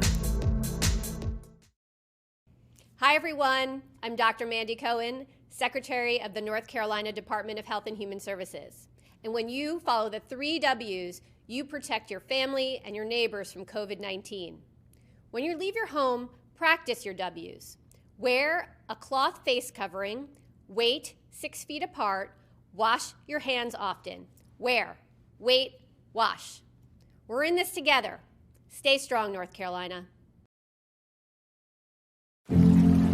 Deciding when to wear a mask isn't about who you know or how well you know them. Just ask yourself, will I be with anyone I don't live with? If the answer is yes, get behind the mask. Help slow the spread of COVID-19. Get behind the mask. Learn more at covid19.ncdhhs.gov. You'll see your Carolina weather forecast at 25 and 55 past. And now back to the best of the Carolina Weather Group on the all-new Carolina Weather Net. I'm sorry? Do you know one of my best friends out there, Jeff Hedges? Yes. Jeff was there when I first started. He's retired now, but I was able to work with him for, I believe, a little bit over a year out there. Yeah, Jeff and I went to school together at NIU. Yeah, so small, tight-knit community in this meteorology world we live in. Yep. So, and I have about 12 or 13 years of storm chasing experience as well that I've continued on the side. So, do you know Elizabeth Padian? I have met her. I believe she is or was working at the Boise Weather Service office, and I've met Boise. her. Oh, that's what it was. Okay, yeah. I shot her wedding like years ago, and she was always. She said she was up from one of those offices, and for some reason, Pocatello always seemed to be where she was from, or something in my head. So that's why I remember. Yeah. No, I have met her as well. Well, Mike, I'm going to start off with first question for you. Our guests may remember you from December. But I want to ask all three of you guys your different roles. Each one of you have a different role in storm chasing, a different agenda, idea of what you want to do. So, Mike, I'll start with you. Kind of tell us, you live in Arizona, so you make the trek out to the plains every year. Kind of tell us about the role that you want as you're out storm chasing. I was just talking to someone today. They were saying something about, I bet you'd probably still go chasing if you didn't have a camera. And I was like, I don't know. Like, I would love to watch a storm if I didn't have a camera, but chasing it and going out to the plains and all that stuff, my big thing is I love to capture that stuff, photos, time lapse, and share that stuff. That's kind of what, drives me. So my whole kind of motivation every year is to go out and do that. And it's, my job has kind of evolved since I've been, started doing this over 10 years ago out here. And I'm, from Arizona, we get amazing monsoon thunderstorms. And that's what I grew up loving out here, was lightning and dust storms and all that. And so, of course, once I saw a supercell and a tornado, I was like, well, that's the next best thing. So, but my job has kind of evolved where I'm out there mainly for me to get footage, but I've also turned into taking people along on tours. I kind of, do more like, I guess I would kind of call them private tours, where there's 1 or 2 or 3 people coming along. Try to keep them small because I still want to get, the footage I want to get. And we've also played guide to having some people follow us that want to get the same kind of footage that we're getting. And we're definitely, when I say we, I mean, sometimes I have my buddy Brett ride along, or me by myself, but we kind of have a different mindset. I know Tim, a lot of these guys are right under the tornado. They want to get close up footage. They're getting the damage. They're getting all the crazy stuff. And we're usually in front of it because we want to stay out of the rain and the hail because we want to capture these images. So the footage we're getting is a little bit of a different type than what other people get, but it's a heck of a lot of fun, and I'm hoping, badly that I will be able to get some more this spring. I'll bring in Brett Adair. He's joining us. I think he's actually out in the field right now, doing a little bit of chasing. Brett, a guest of our show, so if you've been following us, you've seen Brett before. Brett, you do live storm media, doing some stuff for Weather Nation. What's your objective? What's your goal as you go out in the field and chase? Well, the number one objective has been a report. Obviously, we want to get in front of these storms and, in some cases get close and others maybe not so close. Today, the objective was we had some inverted V-type soundings earlier in the day, so we knew hail and damaging winds were going to be the key elements and components for earlier today. So we did a little chasing in the severe thunderstorm watch down in Alabama just to do a little bit of reporting if we had anything. Now we're shifting into nighttime mode where we're moving up I-65 north of Birmingham headed toward Huntsville. And we're going to go up and see if we can't, confirm anything that might happen. We got increasing shear in the overnight hours, and we're still really unstable. 2,000 to 3,000 Cape out here as these storms push out of Tennessee and Arkansas. So we're going to be doing anything that we can to confirm any type of damage and see if we get any wind or hail reports up here. And so we know chasing kind of a different scenario this year with the coronavirus going on. Maybe some different rules, perspectives coming through. Tim Marshall, I know you was able to head up to Jonesboro, Arkansas. We'll talk a little bit about that later on. But as you're out in the field, what is your guidelines, or what are you wanting to look for as you're out in the field? Well, we've had to change now. Oh, my bad. Oh, go ahead.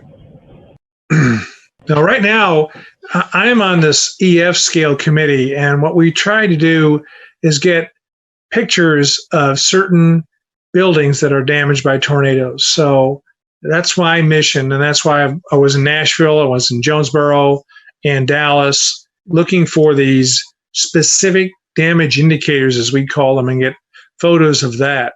We have plenty of photos of damaged houses and manufactured homes. What we want to do is look at more details, like your Walgreens and your cantilever lights that we have, street lights, those kinds of things that we need photos for. So that's what I'm doing, is I'm surveying to get specific photographs.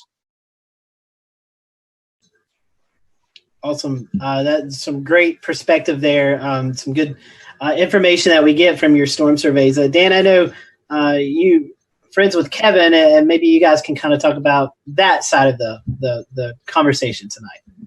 Right. Yeah, definitely. So it's nice to have a great round view of perspectives here of all the different types of chasing that the people here do, as well as the professional associations with their job in storm chasing. It's one of the perspectives that I thought was really important to have tonight was bringing on Kevin Smith, who's a meteorologist at the National Weather Service.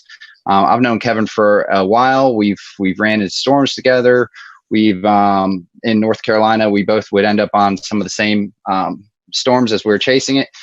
He's always been someone who has thought very critically to spotter reports and reports to be used for the National Weather Service. So that being said, kind of Kevin, what do you think, just for you to speak to it, your overall kind of perspective on storm reports and the importance of those and how those are used for the National Weather Service? What's kind of your history and your, where you feel that importance lies with those reports? Yeah. So going back to before I was in the Weather Service, my focus chasing has always been on reporting. And I know, we all chase for different reasons. There's research applications, there's chasing with tour groups as a means of making money and whatnot. Obviously a lot of research going on and whatnot, people looking for photos and videos. My focus has always been on the public reporting side, just because I knew back in the day that it had a lot of importance for the local weather service offices. And I'm also personally very driven by things that help people. So putting on my weather service hat, now that I'm working out in Pocatello, spotter reports are huge. And, there's this distinction. There's skywarn spotters, there's storm chasers. A lot of people kind of put them in two different bins, and there is a difference. Spotters are usually going about their daily life and just when they happen to come across something, when they happen to see something going on in their neighborhood or on the way to work or on the way to their family, they'll go ahead and report that. Whereas chasers put more time and money into following storms over great distances, counties and states and whatnot. And again, sometimes for different reasons. So from the Weather Service perspective, ground truth reports are huge. They are not going away. The importance of spotter reports are not going away. We talk about all these great advances these days in radar technology, dual pole radar, phased array radar. We have satellite imagery that's incredible resolution now with even 1 minute updates. if we want that type of data during severe weather. And even with these advances, there's nothing that's come along, and probably nothing that's going to come along in any of our lifetimes, it's going to replace ground truth reports.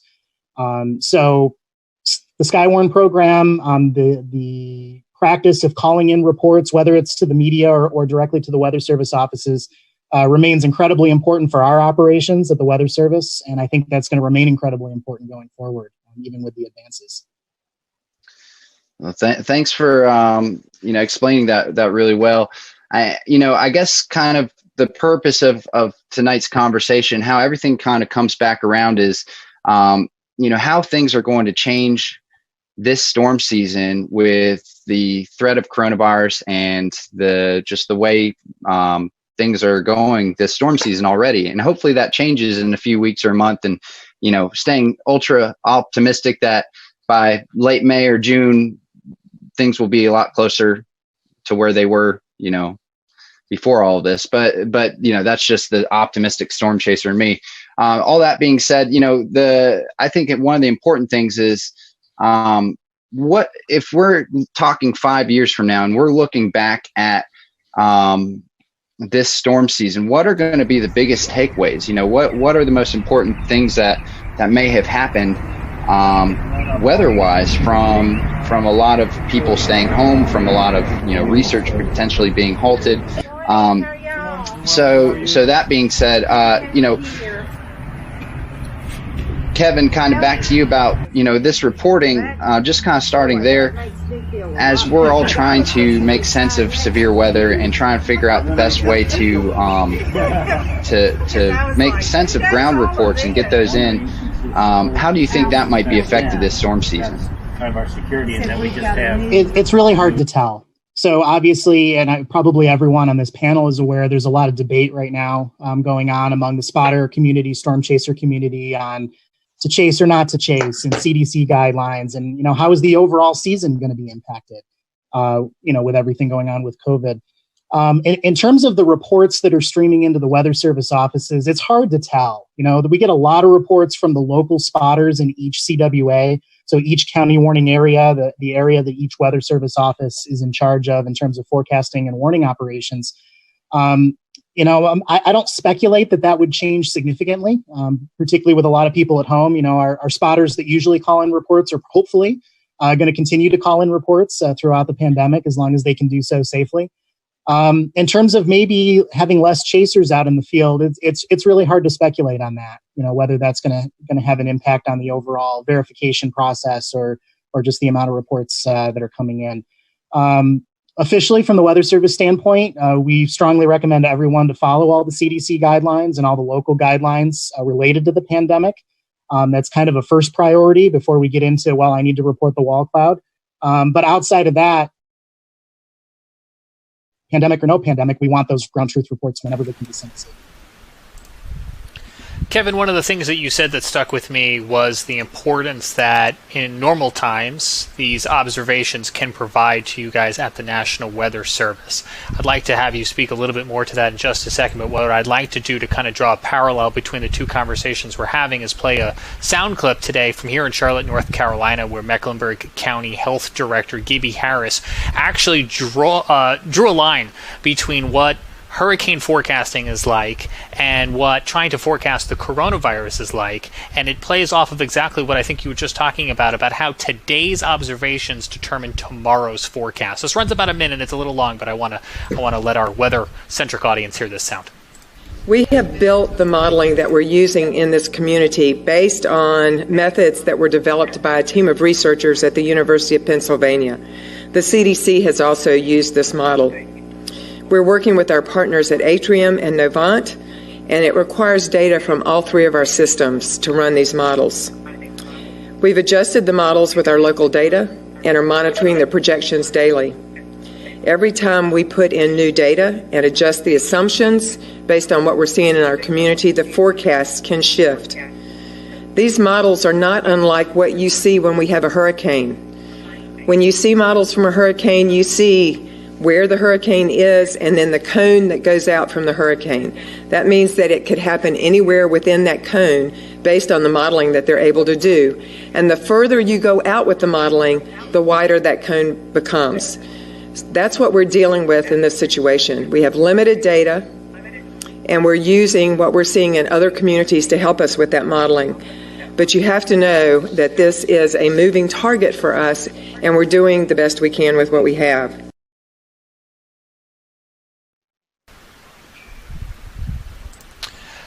So, Kevin, those observations, whether they come from humans or machinery, really do play a role in the weather world to help with tomorrow's forecasting. Is that right? That's right, yes. And I think we're padded a little bit as far as spotter reports go. And what I mean by that is, obviously, when we're reducing weather balloon launches, which are directly inputted into the models that we use, if we're reducing observations coming from aircraft, because air travel is down so much right now with the pandemic going on, things like that that are direct inputs into the weather models are going to have a pretty clear and documented impact, I think, on some of the accuracy and just the performance of the overall model.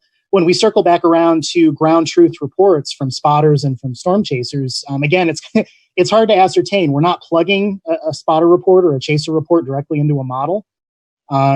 And again, with the majority of spotters being on the spotter end of that spectrum and reporting from home, reporting from work, again, we're hoping that we don't see a big reduction in those types of reports coming in during the pandemic. But I can think of multiple examples all the way back to high school when I was a spotter back in high school. And then I kind of started to stray more and more into storm chasing as we went into college and then my adult life so far. There's a lot of different examples I can think of where actions were taken by the Weather Service immediately based on my report.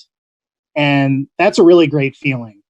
As far as, we know spotter reports are valuable. I'm telling you they're valuable right now as a Weather Service employee. But being able to see that in real time. So, for example, back in Cicero, New York, just north of the Syracuse area, called in my rain gauge observation one day. This was back, I believe, toward the end of high school, and said, hey, we've had a thunderstorm. Our total accumulation over the last 45 minutes was measured as this much. And this is what I'm seeing in terms of minor flooding around the neighborhood. And within 3 minutes, an urban and small stream flood advisory was issued. And when you read into the text of the advisory, it said, at such and such a time, a trained weather spotter reported this much rain fell in 45 minutes. The weather spotter reported there is street flooding in Cicero. And multiple examples like that over my time as a spotter, where you can see that direct effect that report has.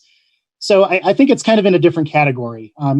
Regardless of how the weather models are responding to changes in the data inputs right now due to the pandemic, I think spotting is always valuable. Calling in reports, whether you're a spotter or chaser, is always valuable, pandemic or no pandemic, and hopefully that's going to continue uninterrupted as we go forward this year. Hey, Kevin, one more question for you before we move over to Brett, Mike, and Tim. As a forecaster at the National Weather Service, if come May, some of these stay-at-home orders haven't been repealed and we can't get storm spotters out in the field, how will that affect the warning process? Yeah, so again, hard to say. I think the majority, my impression from my experience is the majority of our local Skywarn spotters that report into each Weather Service office, again, are local. And so I don't think there's going to be a huge interruption in general in terms of their ability to report what they're seeing in their backyard, the type of weather that's impacting their neighborhood and whatnot.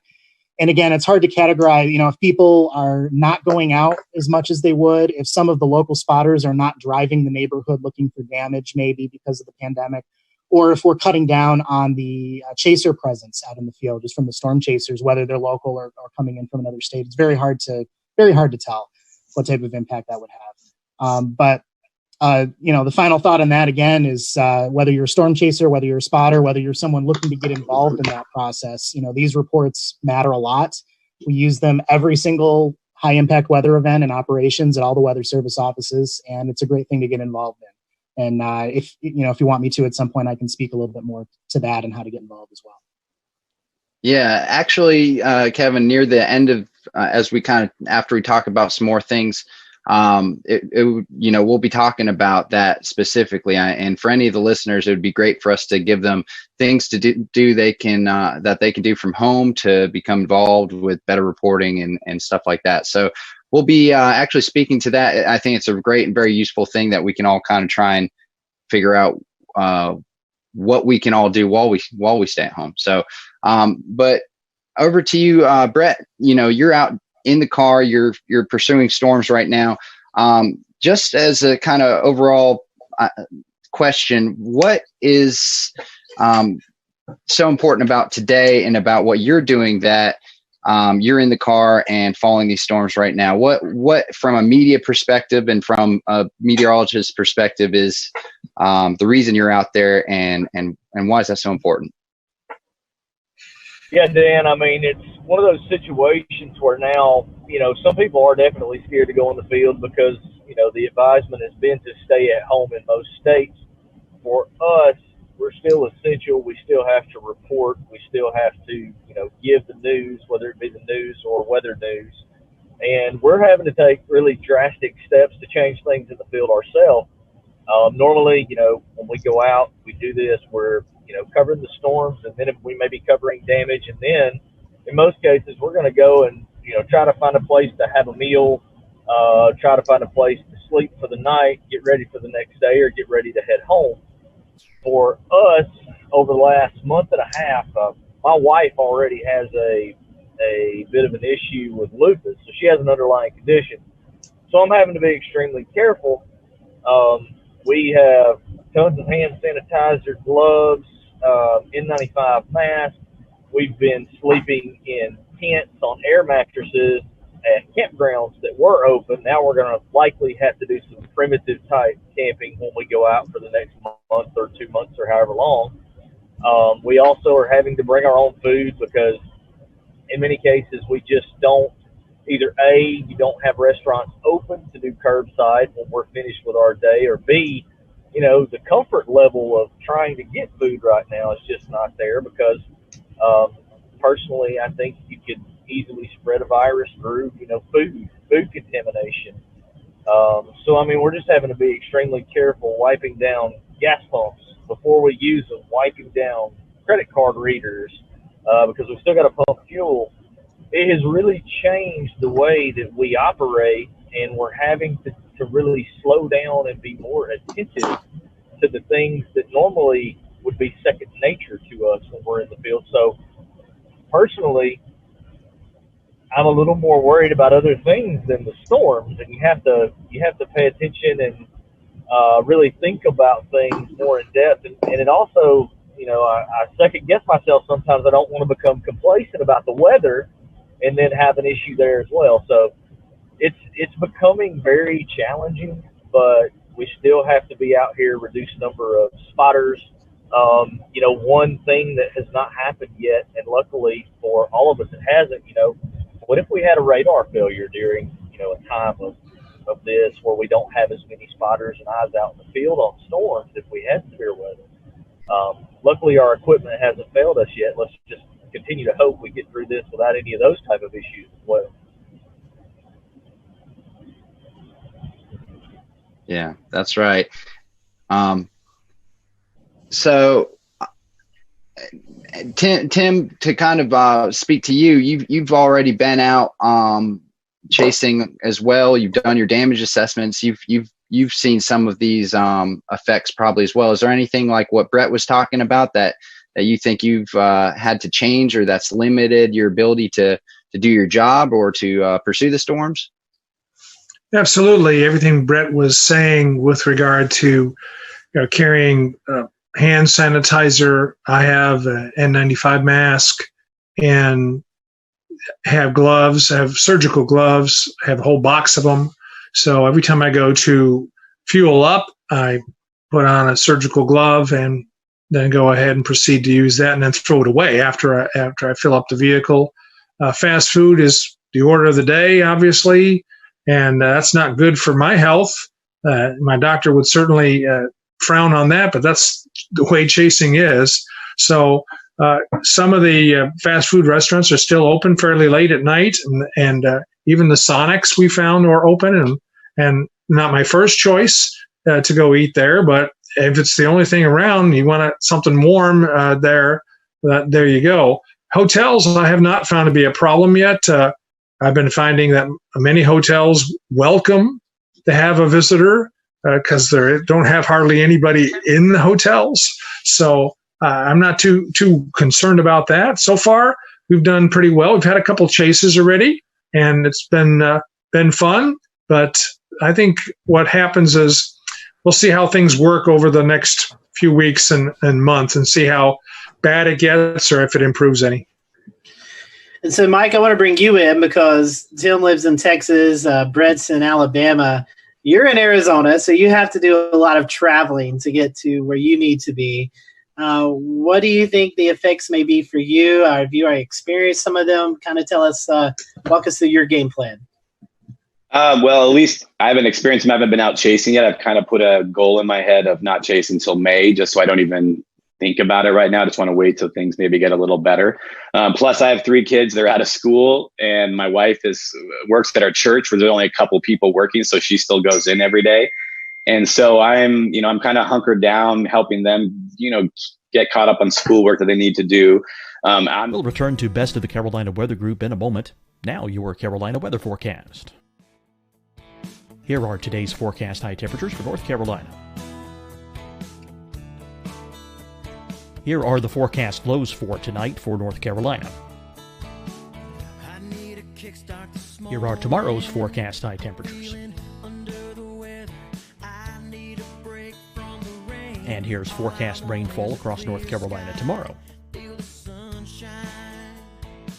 Here are the forecast highs for the day after tomorrow.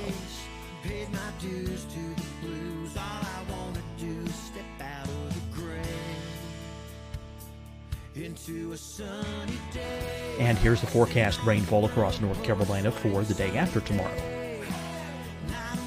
This is the total rainfall forecast across North Carolina for the next 3 days. Here's the severe thunderstorm outlook for today from the Storm Prediction Center.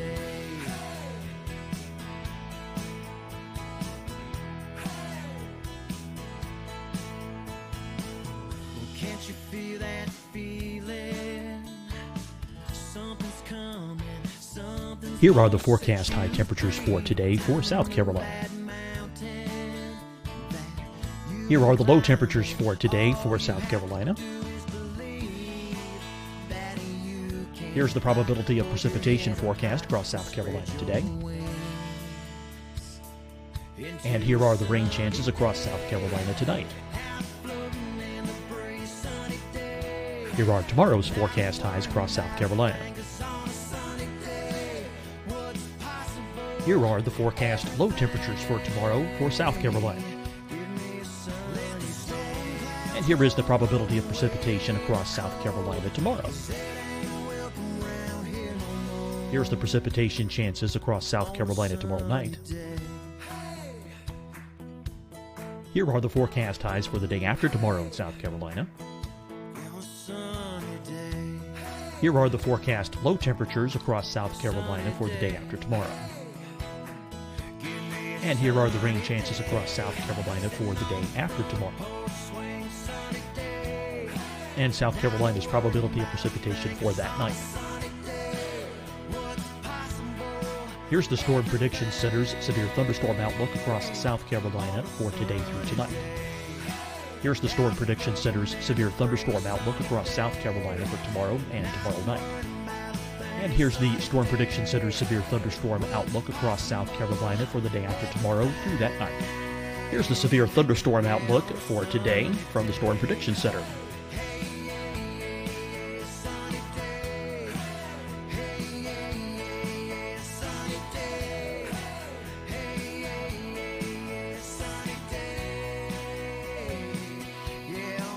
And now here's a live look at weather radar across the southeast.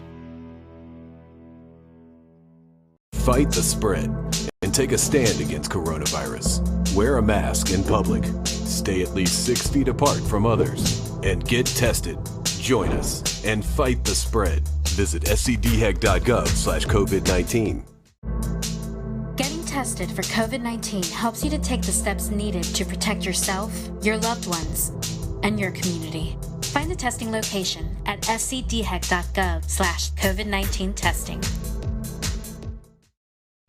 Hi, everyone. I'm Dr. Mandy Cohen, Secretary of the North Carolina Department of Health and Human Services. And when you follow the 3 W's, you protect your family and your neighbors from COVID-19. When you leave your home, practice your W's. Wear a cloth face covering, wait 6 feet apart, wash your hands often. Wear, wait, wash. We're in this together. Stay strong, North Carolina. Deciding when to wear a mask isn't about who you know or how well you know them. Just ask yourself, will I be with anyone I don't live with? If the answer is yes, get behind the mask. Help slow the spread of COVID-19. Get behind the mask. Learn more at covid19.ncdhhs.gov. You'll see your Carolina weather forecast at 25 and 55 past. And now back to the best of the Carolina Weather Group on the all-new Carolina Weather Net. And all that. So it's actually been really fun, but also kind of, still trying to work and stuff on my own, which has been a little bit stressful with the kids. But, I'm trying to look at this time a little bit with some silver lining as a gift that I get to spend time with them and help them out. But all the precautions they're taking, I've been taking. I'm starting, I'm freaking out. I sound a little sick. I have allergies out here. But on Friday night, I thought I was like, oh my God, my chest is caving in and I've got all these symptoms, and I had a panic attack on Friday night. So, since then I realized I just have allergies. It's real bad out here for everybody. But I do everything, go to the store and wash my hands before I go in. I try not to touch anything. I've trained myself not to touch my face. And it's just crazy how much your face itches once you've trained yourself not to touch your face inside a grocery store. And when I cannot immediately wash my hands and make sure and wash my phone if I've touched it, or credit card or whatever. So, but for me, at least coming up, it's going to be different. I usually will do tours for 7 days, 10 days. I don't know if any of those are going to happen. They don't usually start until mid-May. So right now I'm, one of the guys coming, he was a 77-year-old man who's come on a couple of my workshops before. He's like, I don't want to come and I don't want to stay in hotels, and which is great. I don't want him to risk anything he doesn't want to. But, for me, when I started doing this, I started in Arizona chasing by myself. And when I started coming out the plains, I had a buddy or two, but really my first time ever coming out was by myself. And I learned to chase solo and how to navigate, look at radar, and do all the stuff at the same time. For me, I'm almost thinking, it's going to be kind of like a flashback to how I used to chase. And right now, the plan is to bring a cooler of food and a sleeping bag and a pillow and sleep in the back of my 4Runner. And if I need a, motel, I might even go in and bring my pillow and my sleeping bag, so I don't really have to touch the bed, and make sure I wipe everything down. And like Tim said, I have a neighbor who works with hotels, and, I know that some of them out there, they're going to need money. They need support as well. And so, in a way, hopefully we're kind of helping them out at the same time of being, safe and all that. So, my plan is to just kind of try to do that as much as I can. I've gotten used to driving out there, especially to, kind of to Denver, chasing, coming back to Denver, leaving my truck somewhere and flying home for, $100 a flight one way, which is pretty cheap, staying home for a few days, flying back out and chasing. So I don't have to do the crazy drives back and forth across New Mexico and everything. But this year I'm probably going to have to get used to doing that again. So I think it's possible it's going to be a little bit different than before, but my plan really is to, hopefully wait till May, maybe first, second week of May. I love late May and June anyway. It's about my favorite time to chase. Usually it's more picturesque, or it can be. But that's just kind of my goal. And if it's safe to go, I'm going to feel real good about it. But I'm definitely going to be ultra paranoid the whole time I'm out there, and try to avoid any, big chaser meetups, no Applebee dinners, none of that stuff. It's just going to be kind of staying below radar, just chasing and having fun and trying to just do what I really love, which is just be out there all night, getting lightning photos. And honestly, storm chasing, at least to me, is one of the most socially distancing hobbies you can possibly have. That also, at least for me, is a job. So I get to go do that and really have an excuse to be away from everybody and not have to do anything. But other than, Tim and Brett said, wash your hands before touching a gas pump and avoid, that kind of stuff as much as possible. So at least that's my plan right now, but we'll see. It's, it's only early April. Who knows what's going to change? Yeah, definitely in a changing world. Kevin, I want to bring you in, and then we're going to go to a quick break. With the Weather Service, I know some things have to be kept internally, but as we get into storm season with the Weather Service, we see these bigger severe weather days. Sometimes the Weather Service brings in additional staff to help monitor social media, Skywarn, things like that. Does the Weather Service have any clue or any ideas or plans on how to address these bigger severe weather event days during the COVID-19 pandemic? Yeah, so the guidance we've been given is operations continue.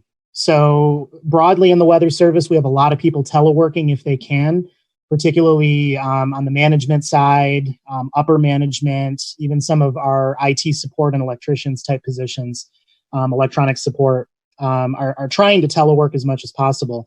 As far as operations goes, doing the forecasting for the airports, providing support for our partners, all of the severe weather outbreaks, all of that. I say business as usual. We're washing our hands more. We're spraying down the workstations. We're trying not to sit next to each other. So we're trying to practice social distancing and disinfect as much as we can. But we're going to bring in everybody that we need to work a severe weather event or a tornado outbreak. And it kind of comes down to risk. If we have the potential for big tornadoes to start wiping people out, there's a point where that risk potentially, particularly if we can't warn for it, that risk is going to become pretty big and be a pretty big threat to life and property. And, right alongside the pandemic, that needs to be addressed. So, we bring in everybody that we need on the operational side to handle the big events, just like we normally would before the pandemic. So, Tim, you were in Jonesboro just recently in the past few days surveying. Did you notice any effects of the COVID-19 outbreak and how that influenced storm surveying as well as storm recovery? Well, the people there were very cognizant of the stay-at-home order, but they also wanted to go out and see the damage. So there was, two types of people out there. There were people who did stay home, and then there were people who were out in their cars taking cell phone pictures of the damage and destruction. The police were all over there, and funny because talking to the police there, one police officer shook my hand, and then we both thought, wait a minute now, we shouldn't be doing that. And then other officers would say, well, we could just, say hi or something like that. And that's great. So there was some of that. And then the hotel I stayed at up in Jonesboro, they said that before the tornado, they had 20% occupancy. But then after the tornado, it went to 60%, and they expected to be sold out as more first responders and contractors come into town. So in a way, it brings back some business. Absolutely. Wow, that's scary stuff. It's the worst case scenario that a major tornado goes through a populated area at a time like this. And obviously that's awful no matter when, even when there's no virus wreaking havoc through the world. But that's just awful for those folks. Over to you, Scotty. Thank you, Evan. Tim, I want to keep you up and bring Kevin in as well. Tim, you were able to kind of go through Nashville, Tennessee, look at this tornado damage that went through downtown. That was pre-COVID-19, before everything kind of shut down. You was in Jonesboro after COVID-19. So you did storm surveys on both. So I want to ask you, how are those storm surveys different? Have you noticed anything? And then Kevin, I want to piggyback that off to you as how will the Weather Service conduct these storm surveys when we're in this time of social distancing? So, Tim, I'll throw it to you first. Well, as far as Nashville and then Jonesboro is concerned, I was still able to get around without any problems whatsoever. I was able to do my survey without any problem. I do a lot of walking as well, and I have all the credentials with me. So, I have my hard hat on and I have a jacket on that says, that I'm a surveyor. So those kinds of things, people recognize me as somebody who's supposed to be essential out there doing the job. And that's what I do. So I've had no problems with it myself. And like I was saying earlier, there's two kinds of people out there in the Jonesboro area, those that stayed home and those that went out and took a look at the damage. And it wasn't anything too bad because it's a rural town, and it didn't have the hundreds of people that have had it or died from it yet. And so it wasn't really that impactful to a lot of the people I spoke with. They didn't realize the full extent of it, I don't think, like some of the bigger cities have. It's because they're out 2 hours from Little Rock, for example, and they're out in the country, and they don't have the concentration of COVID positive cases as something like Little Rock. Very well. And Kevin, with you guys doing out National Weather Service storm surveys, I know you got the credentials and stuff, but sometimes you maybe interview or interact with homeowners and business owners and things like that. Is there any guidelines that are changing during this COVID-19 period? Yeah, so luckily we haven't had anything to survey yet out here in Idaho. Certainly less severe weather than the plains, which makes it a little bit nicer. But, storm surveys are a responsibility of the Weather Service, usually a lot of times in conjunction with local emergency management and some other partners. And as they fall under operations, we're going to proceed forward with what we need to do. Certainly there's going to be social distancing. There's going to be an increased emphasis on safety and disinfecting and masks and things like that, just like everyone else is doing. So that's the main difference there, is that type of stuff is going to come into play in a pretty big way as we go out and do that. But storm surveys will continue. I'll mention too, since it relates to chasing and spotting, we've had to cancel our outreach. A lot of Weather Service offices are essentially locked down. We're not letting contractors in anymore. We're not interacting with people who are delivering packages. We're not allowing tours or visits or any in-person meetings of any kind. And that includes the outreach we do out in the field, like Skywarn classes to train new spotters. So a lot of that has been canceled, and actually just about all outreach across the country for the Weather Service has been canceled or postponed until things get better in the course of this pandemic. We have increased, most offices have increased their virtual presence. Some offices are doing more virtual online Skywarn classes that people can dial into live. So there's been a little bit of more of an emphasis there. And that's a trend that's been going on for years. A lot of offices have been starting to do that anyway. But that's certainly taken on a bigger role here during the pandemic, since we're avoiding all of that in-person contact. So Kevin, if I was, let's say this was my first year trying to get involved with severe weather, whether that's the information or the spotting or and I have to do most of that from home, what other things would you recommend that I could get into to be able to kind of enhance my knowledge and also my ability to report from my local area for home, things such as CoCoRaHS or MPing, anything like that you can think of? Yeah. So there are two ways to look at this. One, business as usual as far as reporting for local spotters. If you're going to work, if you're at home, you see severe weather, before we wanted to know about it, we still want to know about it. And it's certainly, a safe social distancing activity as far as reporting electronically or over the phone. CoCoRaHS is great. We use that data at the Weather Service offices across the country routinely for precipitation events. So getting involved in CoCoRaHS, whether the pandemic was happening or not, is certainly something that's encouraged. Getting involved in your local Skywarn program and becoming a spotter, certainly encouraged.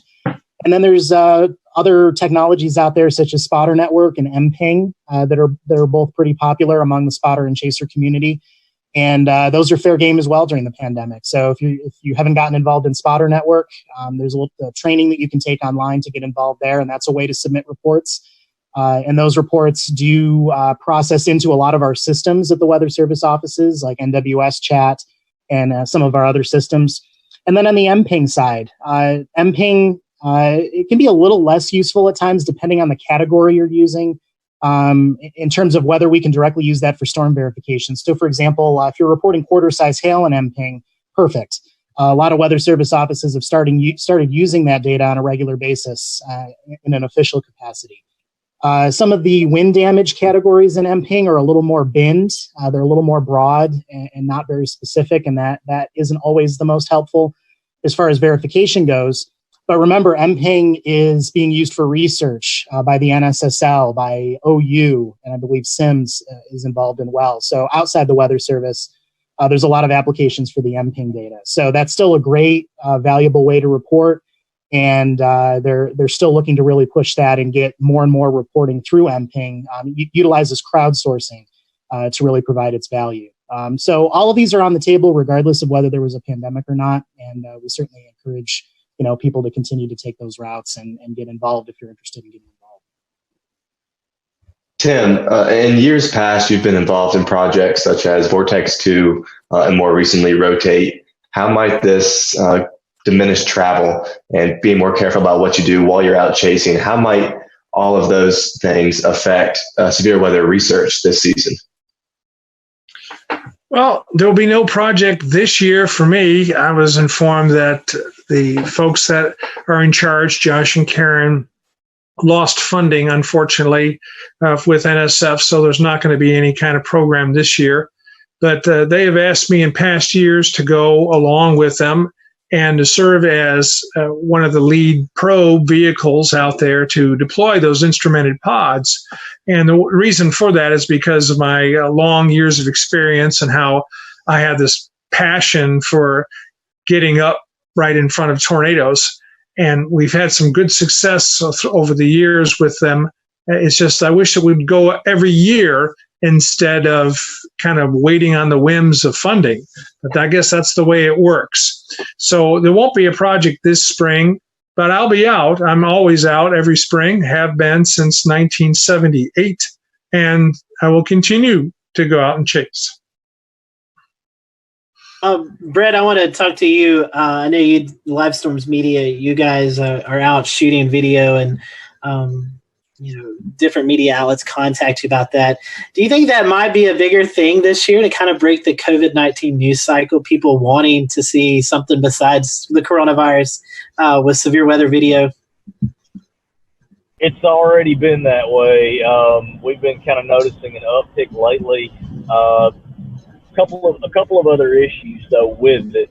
Unfortunately, some of our clients, particularly within the CBS News headquarters in New York City, have actually died of COVID.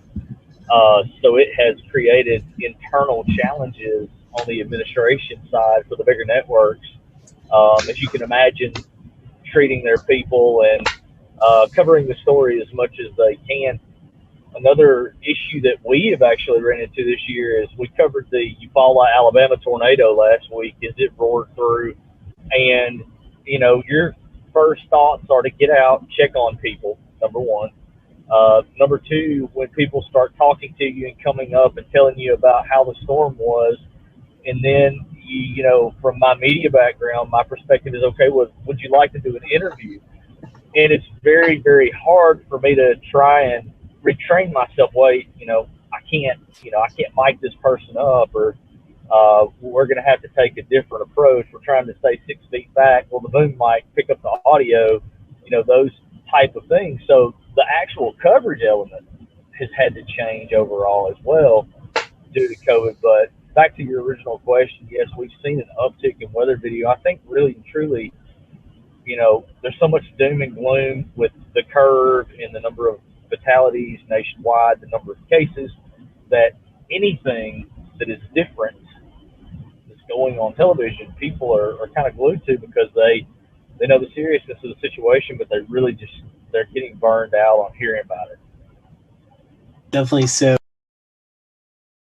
Well, I know we're running up on the hour. I want to invite you guys to stick around for just a little bit more. We're going to do a weather roundtable. But before we do that, I'd love to give you an opportunity to promote any website, social media that folks can follow you on. Mike, I'll start with you first. How can people keep track with you as we get into the storm chasing season? Pretty much, unless it's something called TikTok, which I've never understood what that is, you can find me. So Twitter and Instagram and Facebook and my name for my website and all that. But if you Google my name, you'll probably find it. I think we may see Mike on TikTok before long. Tim, how about you? Well, I'm on Spotter Network. When a storm gets going, then I put my beacon on, but not until my target storm is going. So people cannot follow me until there's a target storm there. And I'm on Facebook. That's the only social media I'm on. Even though I do have a Twitter handle of Tornado, I don't really post very much on Twitter. So it's best to follow me on Facebook. I put out a forecast in the morning if I'm going chasing, and I show kind of the setup and show you my target. So that's not done by too many other chasers, but that's what I do. So at least they have an idea of where I'll be in the afternoon. I always enjoy seeing your Facebook posts, drawing the target area of where you are headed towards. Brett, how about you? How can we follow you? Yeah, we're on Facebook. Obviously, I have a personal Facebook with Live Storms Media. You can see all kind of cool videos, and then the YouTube channel, Alabama Storm Tracker on Twitter. And if you got an iPhone, Android device, which most people do these days, the live chasing app. That's one thing where people are going to be able to get some entertainment. We're going to have a lot of new live streamers streaming storms this year. And we're going to be running on livestormchasing.com. Also, lots of cool new features coming as we go through the season. And then, Kevin, if we find ourselves in Idaho up in your area, how can we follow you? Well, unfortunately, with my focus always being on calling in reports, and that's been, always been kind of my core focus. I haven't really dabbled much into having social media pages for people to follow me on. So not super helpful there. I have a personal Facebook page. I post some photos and video, mostly for friends and family. And I'm on Spotter Network. So for the chaser community and the spotter community, you will see my beacon moving around when I'm out on chases on Spotter Network. I'll toss out there too, since I don't have a personal page that's public. The last question I kind of said, well, there's two different things here. One of them, like I talked about, is the spotting and chasing side and calling in reports. But for people who are home teleworking right now, or maybe just have more free time on their hands because they are isolated because of the pandemic, one way to get involved if you want to expand your knowledge a little bit in the world of weather, weather.gov/learning is one of our official websites where we've collected together a lot of different things. Some of it designed for children, some of it designed for everybody. And I believe there's links to like Comet Med Ed and some different programs in there where actually you can take Skywarn spotter training online and get that to your local office. But a lot of different resources there for anyone looking to pick up a little extra knowledge or learn a little more about weather if you have extra time at home during the pandemic. Climatologically, this is the prime time for severe weather in the South. So we'll definitely be keeping our eyes on that. And James, today, the National Weather Service, NOAA, Weather Ready Nation ambassadors, all were promoting Safe Place Day, Safe Place Selfie Day. I'll say it that right the second time. Safe Place Selfie Day. And so, James, I know you were able to capture a few selfies. Yes, the first one comes to us from the National Weather Service in Greenville-Spartanburg, making mention of social distancing. Have you thought about where your safe place is at work? For that point in time when we actually went to work. For them, it would be their break room, which doubles as their storm shelter. And you'll notice that it is empty here, as we've talked about with so many of them working from home. This guy's going to look real familiar to you. Here's Scotty Powell in his, is this a basement closet, Scotty? This is the basement bathroom, yes. Yeah, you got your helmet on, which is good. You have your tools, and loyal viewers of the show will know that we've actually seen Scotty reporting live from this space while seeking shelter, so we're used to seeing that wood paneling there behind him. And then, what are you going to say? Remind me, it happened about this time last year, right? Yes, I believe we were talking it was about that earlier. A year ago, coming up, not the 16th, because that's a different tornado outbreak, but it was about a year ago that it all took place. And then here's my picture. We moved into our new house a couple months ago, and I'm still trying to figure out where everything is, but we have this really nice space under the stairs, and I was going to pose with my emergency hand crank radio, because it's important that when you go into a shelter, you can continue to receive information, but it's actually acting as the flashlight in this particular photo. So it's not too late. If you have not already taken your picture, you can send it using hashtag #SafePlaceSelfie. And it's just always good to know exactly where you're going to go, how you're going to get there, and if you're like me, make sure you clean the space out, clean the closet out, maybe the day or so ahead of time so you can get in there in a moment's notice. Scotty, back over to you.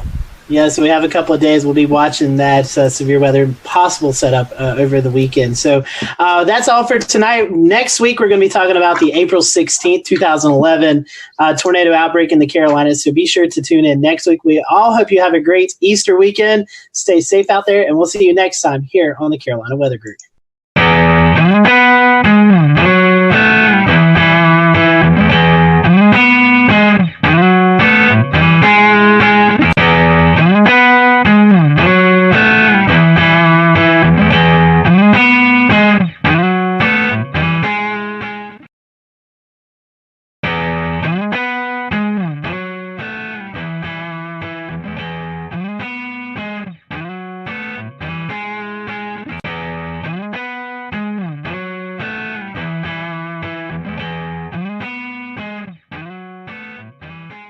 Hello, everyone. Welcome to the Carolina Weather Group. We're happy to have you on this Wednesday evening. We're going to be talking with Dr. Phil Klotzbach, meteorologist and professor out at Colorado State University, as well as Mr. Carl Schreck, who works for NC State University.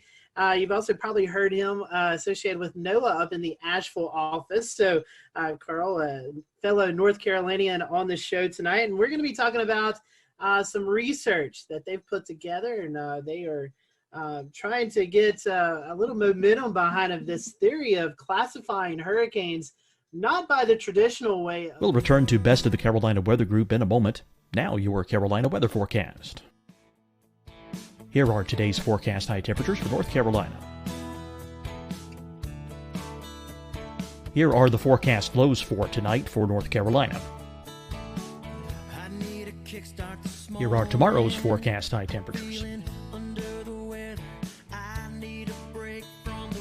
And here's forecast rainfall across North Carolina tomorrow. Here are the forecast highs for the day after tomorrow.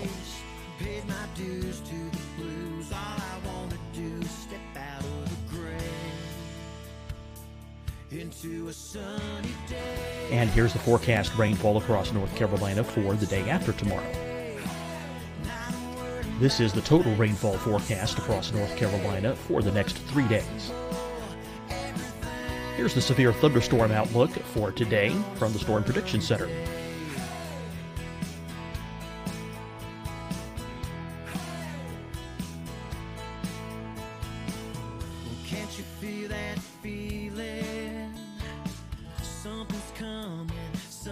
Here are the forecast high temperatures for today for South Carolina.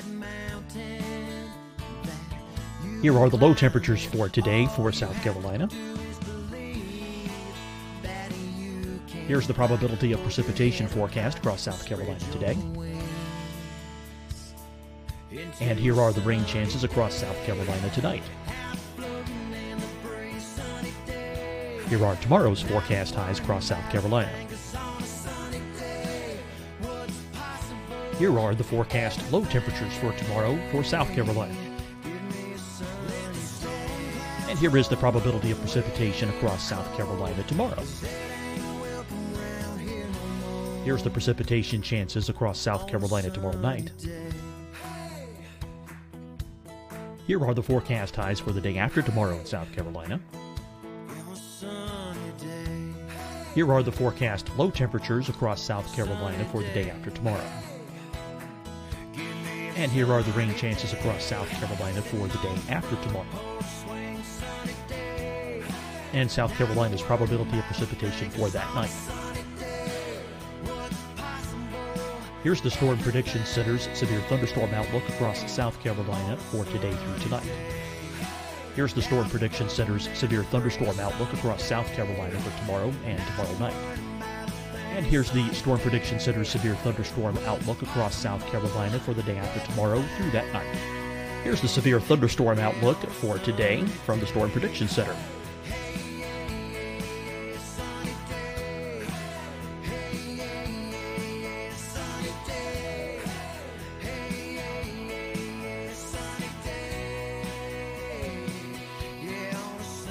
Here's a live look at weather radar across the southeast.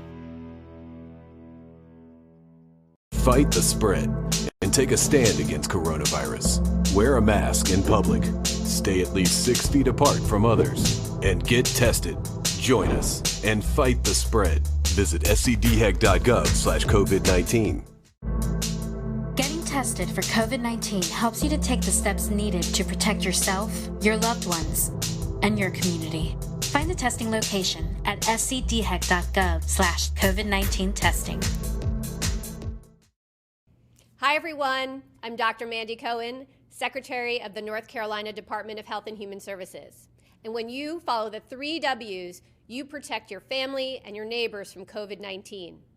When you leave your home, practice your W's. Wear a cloth face covering, wait 6 feet apart, wash your hands often.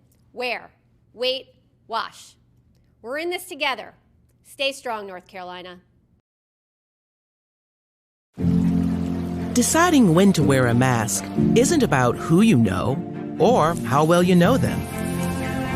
Just ask yourself, will I be with anyone I don't live with? If the answer is yes, get behind the mask. Help slow the spread of COVID-19. Get behind the mask. Learn more at covid19.ncdhhs.gov. You'll see your Carolina weather forecast at 25 and 55 past. And now back to the best of the Carolina Weather Group on the all-new Carolina WeatherNet.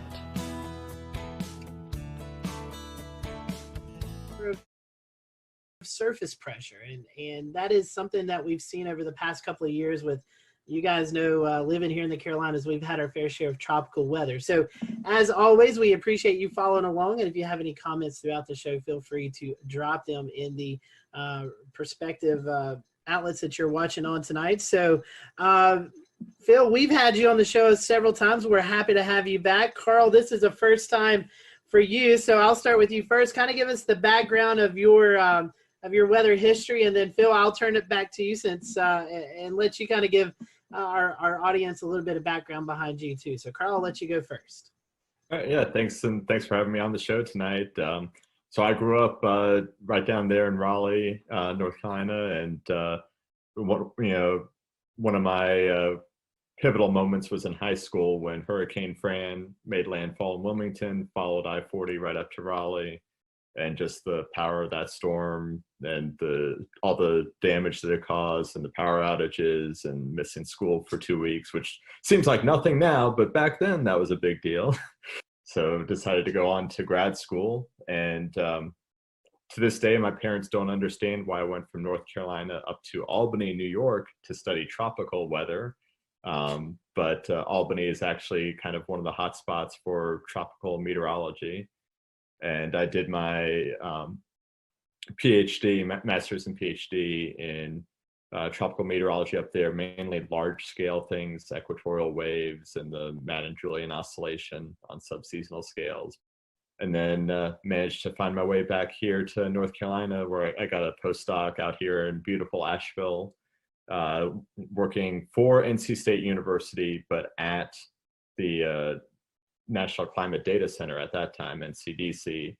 It's since been renamed the National Centers for Environmental Information. Yeah, we're kind of like the research arm of NCEI, doing some of the more fun researchy stuff. And Phil, for those who may have not caught you on a program that you've been on with us before, you study hurricanes, but out in Colorado, so kind of tie all this together and let us know a little bit about you. Yeah, so I grew up in Massachusetts, right on the coast in Plymouth, and so when I was 5 years old, Hurricane Gloria came into Connecticut. But even though it was about 150 miles away from where I grew up, it still had pretty significant impacts there, and that was I've always been kind of really fascinated by the weather, but that's really what got me focused more on hurricanes. And then I did my undergraduate at Bridgewater State in Massachusetts in geography, and then I've done some research on seasonal prediction as an undergraduate, and so I applied to go to CSU, where Bill Gray was, and he accepted me, and I was very, very, very excited to go work with Bill Gray, because he's kind of a legend in the field of tropical meteorology and everything. And I went out to CSU in 2000, and I've been working at CSU ever since. So I've been doing seasonal forecasting part of the team for 18 years now. And if you were to ask Bill Gray why forecast hurricanes in Colorado, he would say it's because the storm surge can't get you at 5,000 feet. That is very true. That is very true. Well, Dan, I think you're going to kick off the topics, so go ahead. We want to talk a little bit about surface pressure in relation to how hurricane damage is assessed. Currently, hurricanes are based mostly on wind speed, but it would be great if you could tell us a little bit more about how the pressure is actually related to the hurricane damage assessments, or how that comes into play at all, other than just forecasting. Yeah, so this was some work, and some of this actually came a little bit motivated from me growing up in the Northeast U.S., where the Hurricane Center has been reanalyzing all those historical hurricanes, and all my major hurricanes from New England are gone. They're taking them away. They know they're only Category 2s by wind speed. And so, if you look at hurricanes hitting in the East Coast, especially from, say, like Georgia northward, the Carolinas, especially as you get up in New England, their structure is somewhat different from a canonical hurricane like the ones you normally see, like a hurricane hitting Texas or Florida. As these hurricanes move further up the coast, they tend to get somewhat elongated. They're a little less symmetric looking. Sometimes they're not particularly, you wouldn't have those on your wall behind you framed as a picture of what a hurricane looks like. But these kind of big sprawly hurricanes often have a significant amount of damage associated with them. And so basically, if you're thinking about a hurricane, and I think Sandy's probably the best example. I know Sandy was officially post-tropical when it made landfall, but up to about 2 or 3 hours before, it was still classified as tropical. It was a Category 1 by wind. Wind's only about 65, 70 knots, but the pressure was down around 942, 943 millibars, which is an incredibly low pressure. And so the reason the winds weren't that strong was because basically you had a very low pressure in the center, but Sandy, as you know, was an enormously large storm. And so that pressure gradient, the gradient and pressure was spread out over a very large area. And so basically we find that pressure is more of an integrated metric of the storm. So your max wind gives you the strongest wind anywhere in a hurricane, whereas pressure gives you kind of the overall broader intensity of the storm, how large the storm is, because size is very important when it comes to the storm surge. If you have a larger storm, it tends to have a larger storm surge associated with it. And in our paper, we kind of talk about both Charley and Katrina, how you had Charley, which was a Category 4 by wind, a tight little storm, very damaging, very devastating, but over a very small area, had very little storm surge, even though it went into one of the most storm surge prone parts of the US. Whereas Katrina, obviously we all know what it did in New Orleans, but even say the levees it held in New Orleans have been 100% fine, killed several hundred people on the Mississippi coastline with a storm surge that approached 28 feet. Because even though its winds were slightly lower, it had a low pressure, 920 millibars. So we argue from our pressure classification scale that Katrina actually would have been a Category 5 hurricane. And consequently, if you look at the damage from Katrina, even putting aside the New Orleans damage, certainly had the damage more you would expect with the Category 5, just basically complete devastation and surge going miles inland. And so, Carl, we're talking about categories. This is all based off of the Saffir-Simpson scale currently. Can you just give us a brief rundown? I know it's not all, not quite as complicated as perhaps the pressure categories you guys have produced, but can you just give us a rundown of the Saffir-Simpson scale? Yeah, so the Saffir-Simpson scale was developed back in the, I think it was the 60s, based mainly on damage assessments, and it was tied very much to the wind speed. Originally, it was set for wind speed, pressure, and storm surge, but as the decades went on, they started to realize that those aren't always one-to-one. So the Hurricane Center is really narrowed in on using just the wind speed to define each level of the scale, going from 1 to 5. And it's convenient because it's an easy way to communicate to people how strong the storm is with just a single number, but it can also be misleading, and so, some of them are spaced closer together than others, and so there's a little bit of kind of statistical noise with it as well. And so that was, all part of why a lot of folks have really been starting to turn away from this really simple, just based on the maximum wind speed. Folks have been trying to come up with better and better metrics to identify different hazards like the rainfall or the storm surge that aren't really well captured by the winds. And also it's the winds at the center of the storm or the strongest winds in the storm, and that doesn't really, give you an idea of the size of the storm. And so, one of the most popular alternatives to just using the wind speed is something called Ike, or integrated kinetic energy, that takes kind of the whole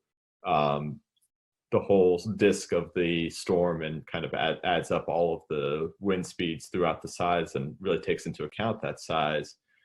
But the issue there is that you need to know the full wind field, and that's very rarely possible, especially as you go back farther. So that's one of the reasons why we really like the pressure. I mean, no single number is going to give you a great estimate of how strong a storm is, but we think if you've got to use a single number, that the pressure seems to integrate a lot more things and is a lot easier to calculate than some of the alternatives. But the nice thing with pressure is we measure it every time we fly a plane through a hurricane. We measure the pressure, and we have that number in real time. So basically, the nice thing is someone who's TV meteorologist or emergency manager can see, here's the current pressure, look at the scale and know what it is exactly, as opposed to having to wait for, a model analysis for Ike. And that's the thing, is we need something we have in real time. And basically in real time, Hurricane Center has wind and pressure.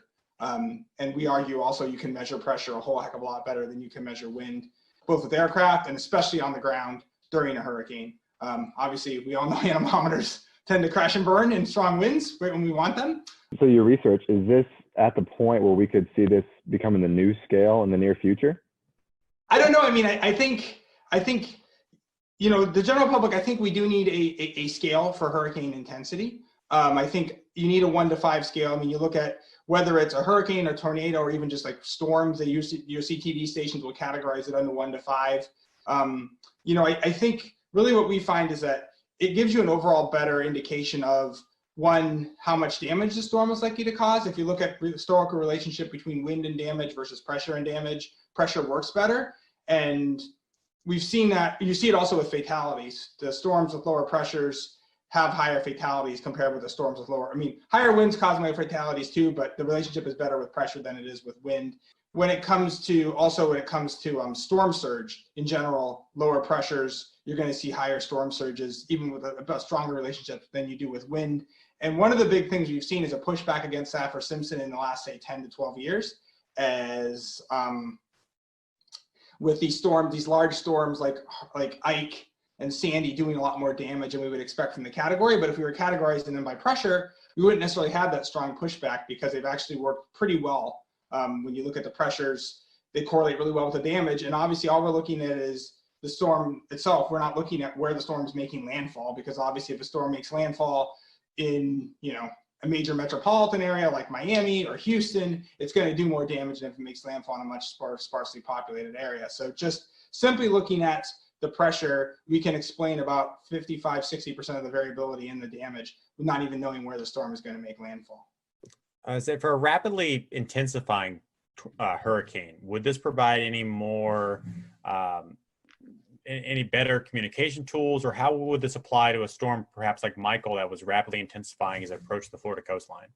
When it comes to rapidly intensifying storms, it should work about equally whether you're using wind or pressure. I would say typically your pressure is going to, you may see the pressure fall. The pressure often will fall just ahead of where the winds pick up. So it might give you a little bit of extra notice. I think a lot of what you find is that pressure works well for these storms.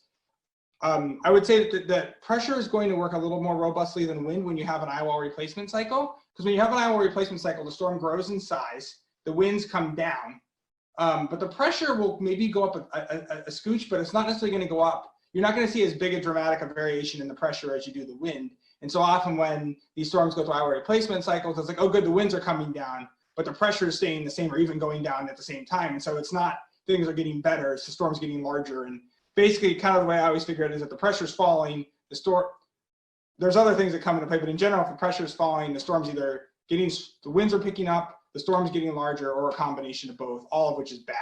And we saw this a bit with Hurricane Dorian last year, is that once it emerged from the Bahamas, it was kind of, it had weakened, the winds had come down and the pressure had gone up. But then we had a few hours where the winds were still coming down and the pressure was actually dropping at the same time. And so you kind of see the wording that the Hurricane Center was using where it's like, okay, the category may have come down, but the storm is growing in size, so it's not like the risk is getting is getting any lower. And so I think that's why we argue it's a smoother and more continuous function than is the wind overall. It's a lot less volatile. And again, I think really one of the key things is we measure it a whole heck of a lot better too. Well, and you touched on earlier how the winds were, they're always going to be concentrated kind of in a smaller area. The strongest winds, as were the wind field itself, can be a lot larger and still be very damaging. And how does, assigning a number to a hurricane, a category number, obviously when it comes to research purposes, you're going to be able to look at a lot more factors. But when it comes to emergency management and assisting funds that are associated with these storms, can either of you speak to, how putting a number to that storm might affect that system if you have a 4 versus a 2, and how many funds you would be able to get from that, and why it would get better to have a better rating system?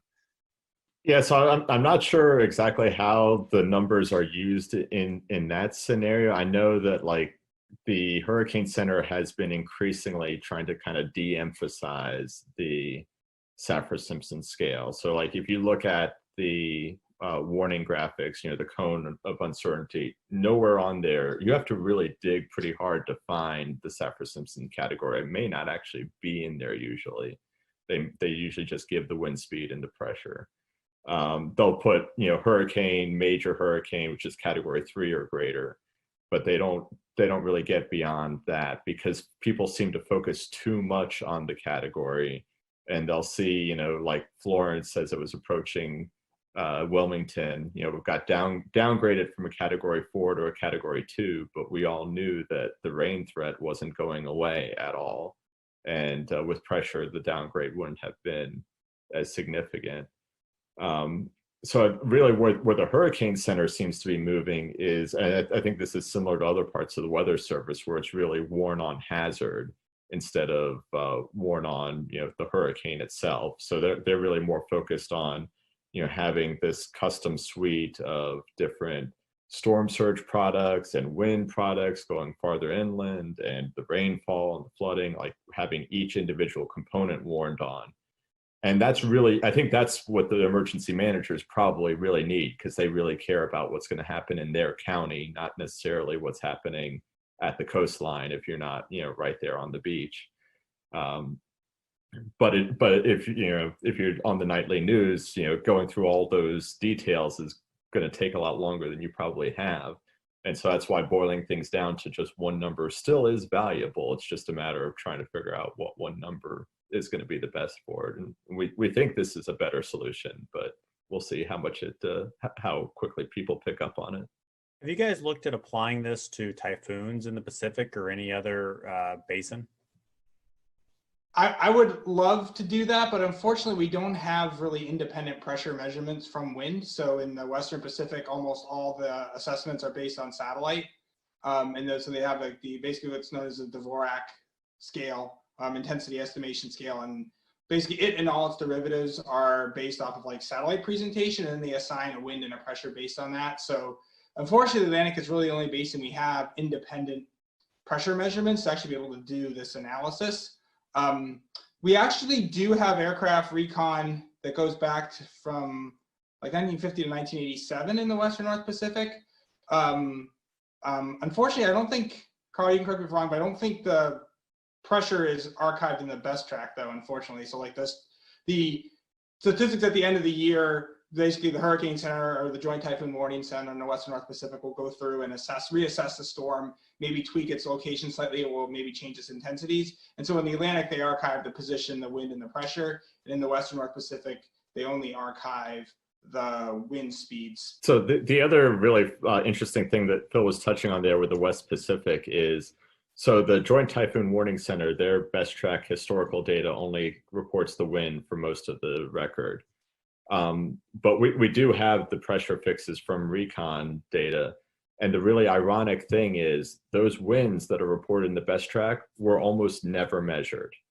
Because if you think about it, right now, most of the winds that we get are primarily coming from dropsons. And, we look back in the 50s, we found a schematic of what a dropson looked like in the 1950s. It literally had a record player in it, like a turntable dropping down out of the sky. How accurate do you think that was for measuring the wind speeds? Not very. So, really what they were doing for most of the recon era in the West Pacific was they were actually measuring the central pressure and then using their best guess of a wind pressure relationship to estimate the winds from that pressure, because the only way they could really measure the winds was to look down at the ocean and see how much spray was coming off of the waves. And again, not a very accurate way to do things. My, how the technology has changed. You guys have poured a lot of time and effort into this research. If some of our followers who are watching tonight, they want to kind of look at the research, where can they find that at? Where's the best spot? So it's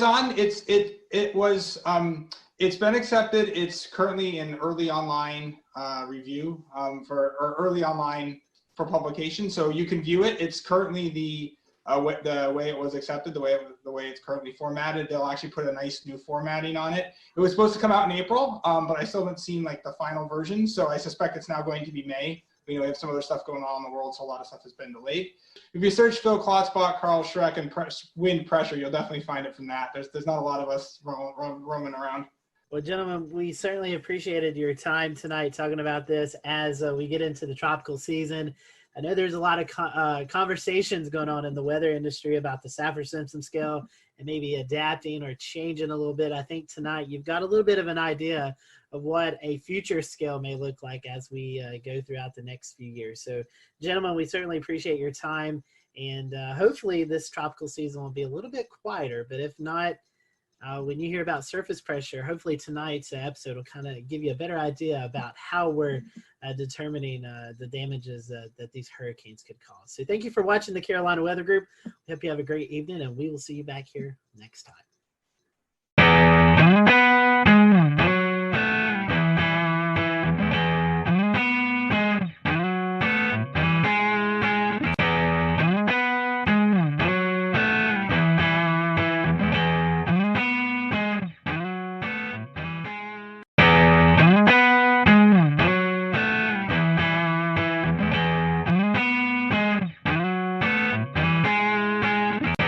Welcome to the Carolina Weather Group. This is show number 305, and we're very happy to have Mr. Tom Nizzle on with us. You've probably seen Tom on the Weather Channel. He's a winter weather expert, has since retired, but finds himself close to the Carolinas, and we are happy to have Tom here. As we're in the heart of winter weather season, we thought, well, it's appropriate to have Tom on. So, Tom, welcome to the Carolina Weather Group. We're happy to have you on with us this evening.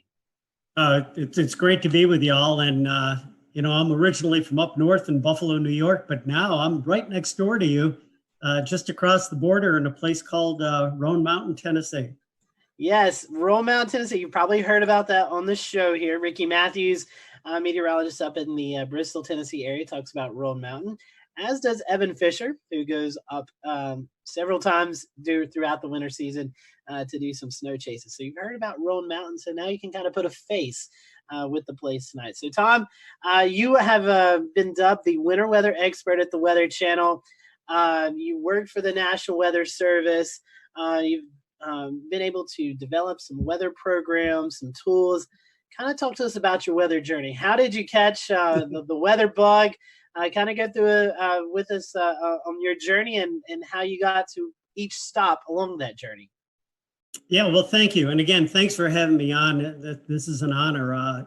Like so many of you that are in tune to this podcast, you're weather geeks, right? You're weather weenies, and something turned you on at some point in your life. For me, coming from Buffalo, New York, of course, they say up there's two seasons, July 4th and winter. And we, of course, really got to enjoy winter as kids. I also lived very close to the Buffalo airport. And when I was a little one, there were 10 boys in my neighborhood. My dad used to load all the kids into the car and go over to the airport to watch airplanes. And we'd park next to this crazy looking building. It had a little dome on top of it. Well, while the rest of my friends were watching the airplanes, that building was the upper air site for the Buffalo Weather Office, and that's where they sent up the weather balloons. And I got interested in weather just by watching the technicians taking readings and sending up balloons. And my love of winter weather, of course, was in my DNA, because when you live in Buffalo, you learn to enjoy the snow and get out and play in it. So that was kind of my beginnings. And Tom, talking about winter weather, before we kind of transition into more conversationally, winter weather is different. You know, you said you grew up in Buffalo, you're kind of used to it. Now you live here in the South in Tennessee, where the mountains of Tennessee obviously sees more snow than when, let's say, you lived in Atlanta, Georgia. So can you talk a little bit about the differences of how people perceive snow maybe in Buffalo compared to here in the Southeast? Well, yeah, it is fascinating. And, you know, when I lived up north, we used to, and I mean this in sort of a respectful way, but we would laugh at the people down south having all kinds of problems with a few inches of snow. Well, then I moved down to Atlanta, and we got a couple of interesting events with only a couple of inches of snow, but temperatures below 32 degrees that turned that snow immediately into ice. Atlanta's a pretty hilly area. I came from flatlands up in Buffalo, and I very quickly found out that when there's no salt to salt the roads and treat the roads, and you're in hilly conditions, I don't care how good a driver you are, you're going to be stranded. You can't get around in that kind of weather. And so it's not as much that people are wimpy in the South and can't handle the snow. You're just not set up for it. So it was a really interesting education to me. But it was also fascinating when I first got to the Weather Channel that when we would talk about snow in the South, I would kind of just push it off like, yeah, there's going to be a little bit down here. And everybody would say, no, no, no. That's the point. All you have to say is the word snow, and it puts everyone into a panic. We'll return to Best of the Carolina Weather Group in a moment. Now your Carolina weather forecast. Here are today's forecast high temperatures for North Carolina. Here are the forecast lows for tonight for North Carolina. Here are tomorrow's forecast high temperatures. And here's forecast rainfall across North Carolina tomorrow. Here are the forecast highs for the day after tomorrow.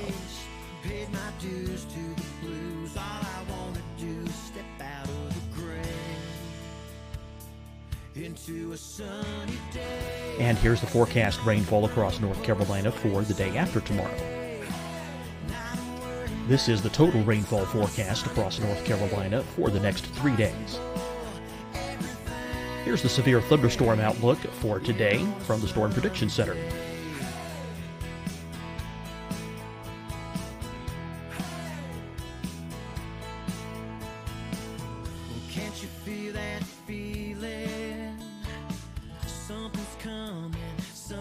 Here are the forecast high temperatures for today for South Carolina. Here are the low temperatures for today for South Carolina. Here's the probability of precipitation forecast across South Carolina today. And here are the rain chances across South Carolina tonight. Here are tomorrow's forecast highs across South Carolina.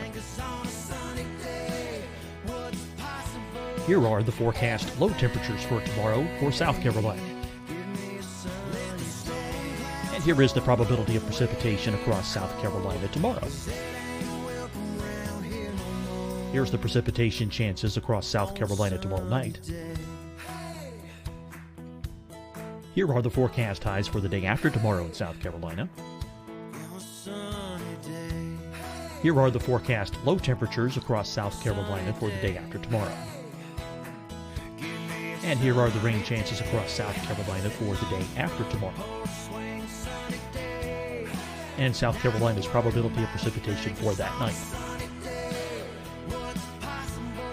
Here's the Storm Prediction Center's severe thunderstorm outlook across South Carolina for today through tonight. Here's the Storm Prediction Center's severe thunderstorm outlook across South Carolina for tomorrow and tomorrow night. And here's the Storm Prediction Center's severe thunderstorm outlook across South Carolina for the day after tomorrow through that night. Here's the severe thunderstorm outlook for today from the Storm Prediction Center.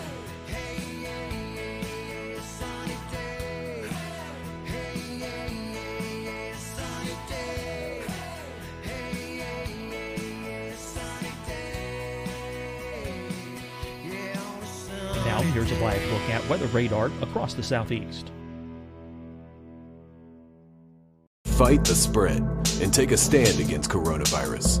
Wear a mask in public. Stay at least 6 feet apart from others. And get tested. Join us and fight the spread. Visit scdhec.gov/COVID-19. Getting tested for COVID-19 helps you to take the steps needed to protect yourself, your loved ones, and your community. Find the testing location at scdhec.gov/COVID-19 testing. Hi, everyone. I'm Dr. Mandy Cohen, Secretary of the North Carolina Department of Health and Human Services.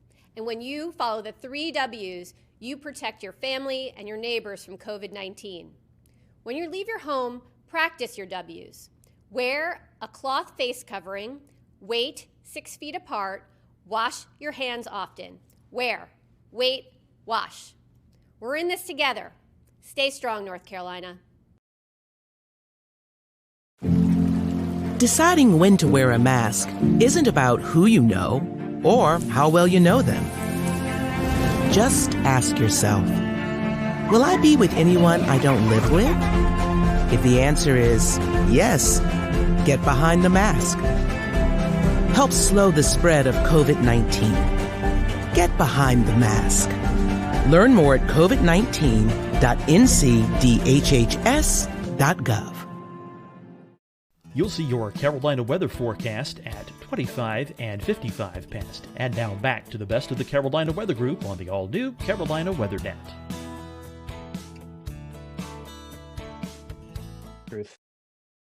The time, that we're talking about this, we just recently had a snow scare here in Charleston. Somebody, a snowflake showed up on the app and everybody freaked out. So it's, I get it. I lived down here a long time, and it just freaks everybody out. So let's talk a little bit about you started. You really got your big time in weather before you came to the Weather Channel. You were at the National Weather Service up in Buffalo. You were up there, did a lot of really, a lot of really cool things that we're going to talk about here later in the show, such as Buff Kid, and but also naming winter storms was something that came out of the Buffalo office, as I recall. I want to talk a little bit about that and just how that, and just your time up there and how the winter storm names came to be.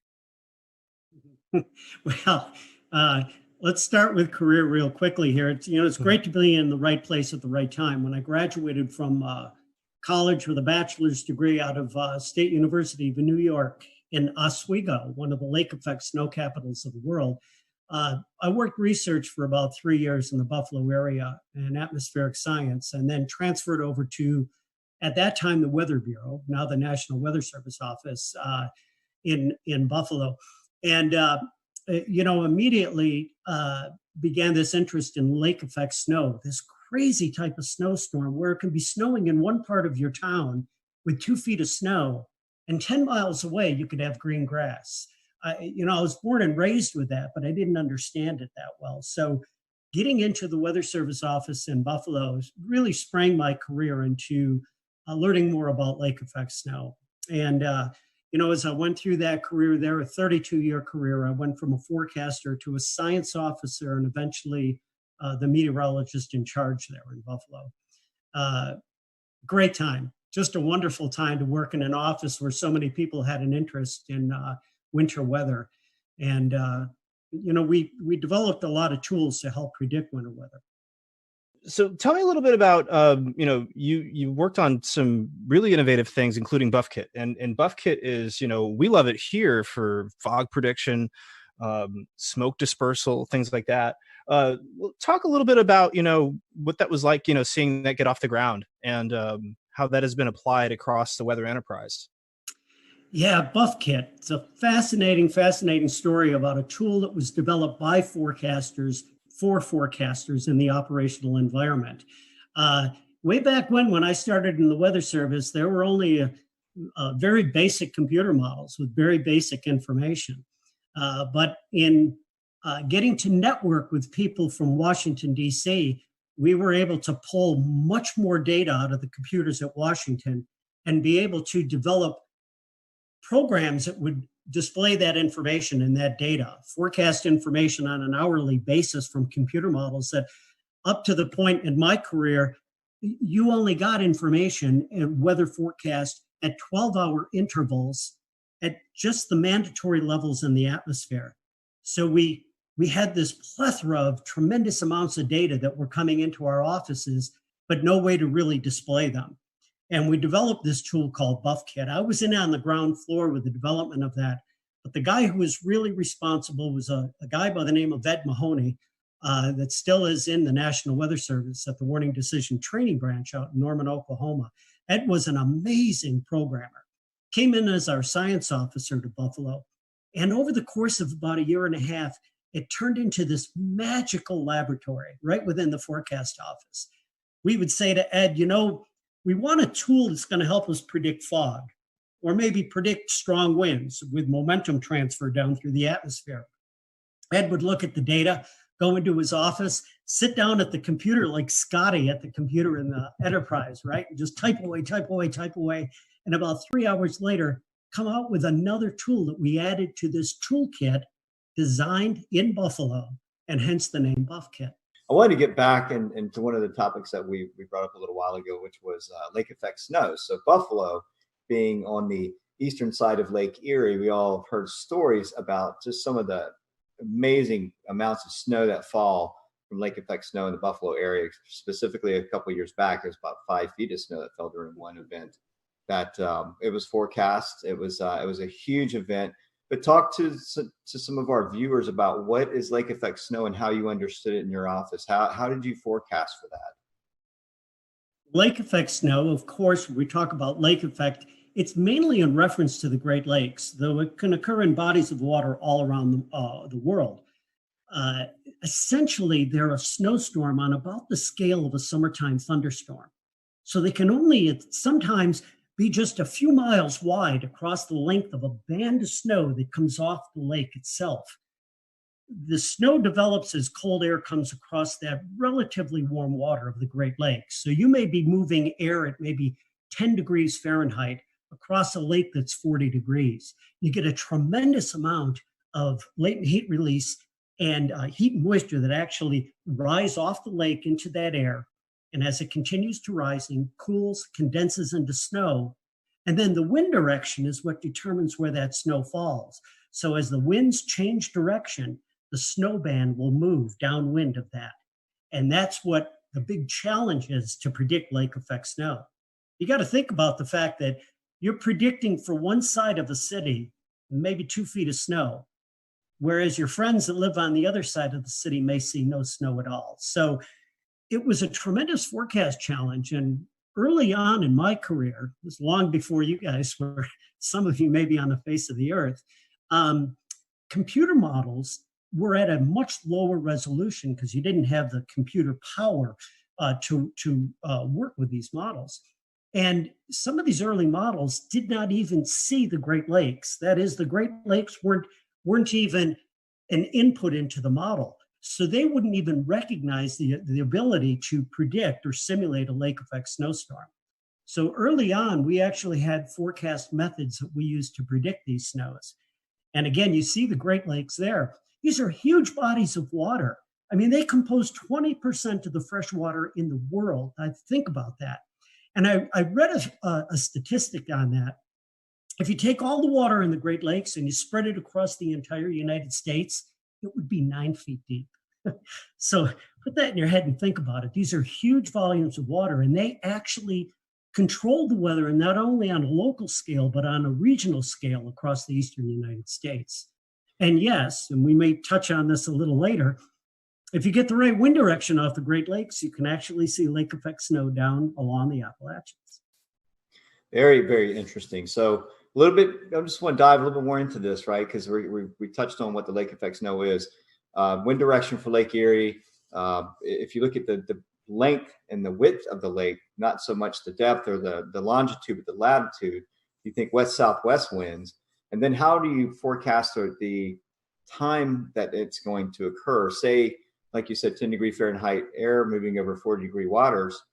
At what point does that stop? And we're looking at what kind of difference in the for maximum occurrence to happen? And then for how long is this going to occur? How do you know when the valve shuts off? Yeah, it's a very interesting and important question there. I like the question. The question is, how long is it going to last? What's the intensity going to be, in addition to where it's going to occur?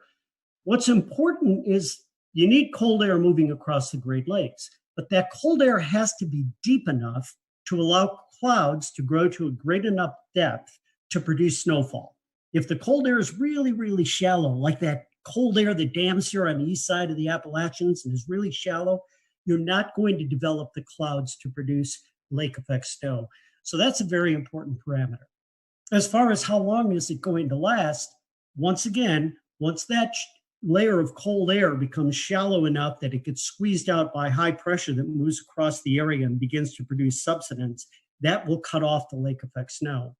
But in any particular locale, any location, it's the wind direction that determines where the snowband is going to be. So that snowband may be going like crazy over your little suburb, your area, and as little as a 10-degree shift in wind, just like that, will kick the snowband 10 or 15 miles north of you or south of you, and you'll go into clear skies at times.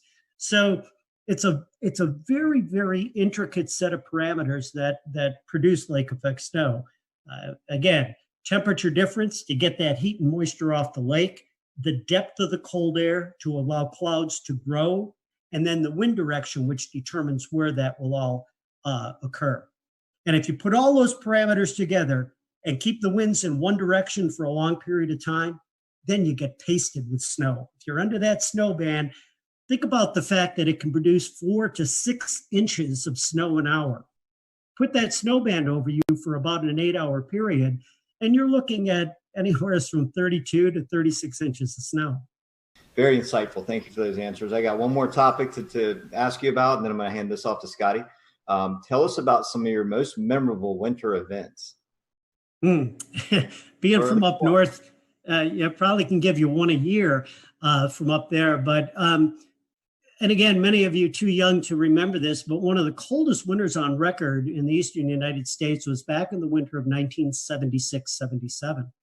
And in January of 1977, everything came together in the right or wrong place, depending on how you would define it, at the right place at the right time into upstate New York, western New York off of Lake Erie, and produced a 5-day blizzard known as the Blizzard of 77 in Buffalo, New York.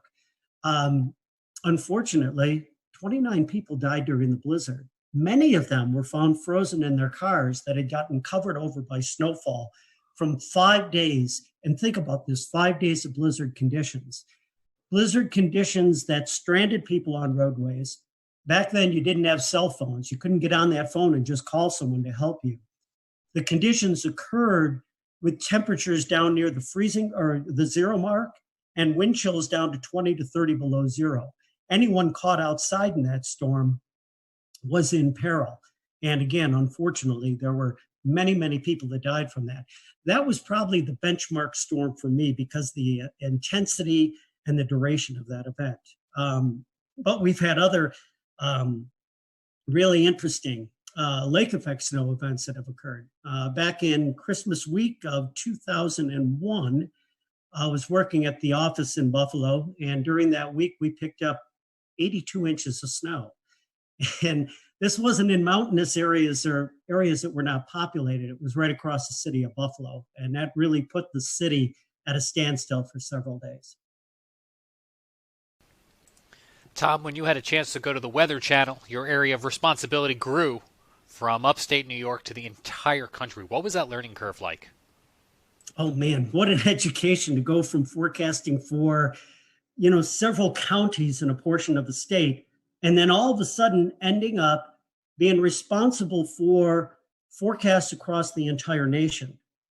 At any one point in time, and I've had this happen more than once in my career there, I'd be covering a storm coming into the West Coast, pasting the Sierra with heavy snow, a second weather system that was developing a lee cyclogenesis coming off of the Rockies, and maybe a third weather system that was working up the East Coast to produce a Northeast snowstorm. as I got into that, I began to understand the United States as a whole and what an amazing natural laboratory it is for studying the weather. Check the map out here. This is what I use when I train the forecasters and meteorologists that are at the Weather Channel. There's several features in the United States that make this a great natural laboratory. We start with the mountains, the western and the eastern mountains. They not only, their elevations, trap a tremendous amount of cold air and wring moisture out, but they actually are responsible for developing their own storms. Lee cyclogenesis, low pressure systems that would develop either in Colorado area or across the Carolinas here and just off the coast to produce massive winter storms. All right, so you've got the mountains. The mountains kind of ring in the United States on either side here. And what they do is they take and they channel all of this cold air. That's the second ingredient you need for snow, right? Cold air and moisture. That cold air comes down unimpeded from Canada in across the United States and can get as far south as the coastal areas of the Gulf Coast. And that is just amazing. So here you have this continent. You've got the mountains to start. You've got the cold air that comes down from Canada. And now you've got three significant moisture sources to produce that snowfall. The Pacific Ocean, it hammers the Sierra in through the Cascades with the most snow that we see in the United States. Paradise Ranger Station up Mount Rainier in the Cascades gets over 1,000 inches of snow in some seasons. Think about that fact. Now, that's your first source of moisture coming off the Pacific. Your second source is the Gulf of Mexico. What an amazing source of moisture that comes northward into that cold air and is responsible for the tremendous snowstorms we see from Colorado working its way right up into the Great Lakes region. And down in the southern United States, that cold air can be shallow enough that the Gulf air rides over it, can produce some major ice storms. And then we've got our next feature, and that is the Atlantic Ocean. We're all familiar with that because that's what's going to fuel a lot of the snow that occurs here along the east coast of the United States. And by the way, what I call the turbocharger is the Gulf Stream. That'll take that storm that's really firing up off the Carolinas and infuse it with so much more energy that it really cranks as it develops into a nor'easter going up into New England. So all in all, that education in the 7 years at the Weather Channel taught me just how amazing the United States is and the North American continent for producing winter weather. Tom, let's take a little bit of that and translate it into the Southeast here in the Carolinas, Tennessee, Virginia, Georgia. For us to get winter weather here, you kind of talked a little bit about the CAD situation. What are our typical setups? We hear Miller A, Miller B systems. Talk to us about what we need to see here in the Southeast to get a winter storm. Well, again, I always talk about two ingredients, right? You need cold air and you need moisture. And it doesn't have to be exceptionally cold air. It just has to be cold enough. But my gosh, that temperature profile in the atmosphere, where the air is cold and where the air is warm, means everything as to the type of precipitation you get. Now, you get across the Carolinas in the Southeast, you're east of the Appalachian Range.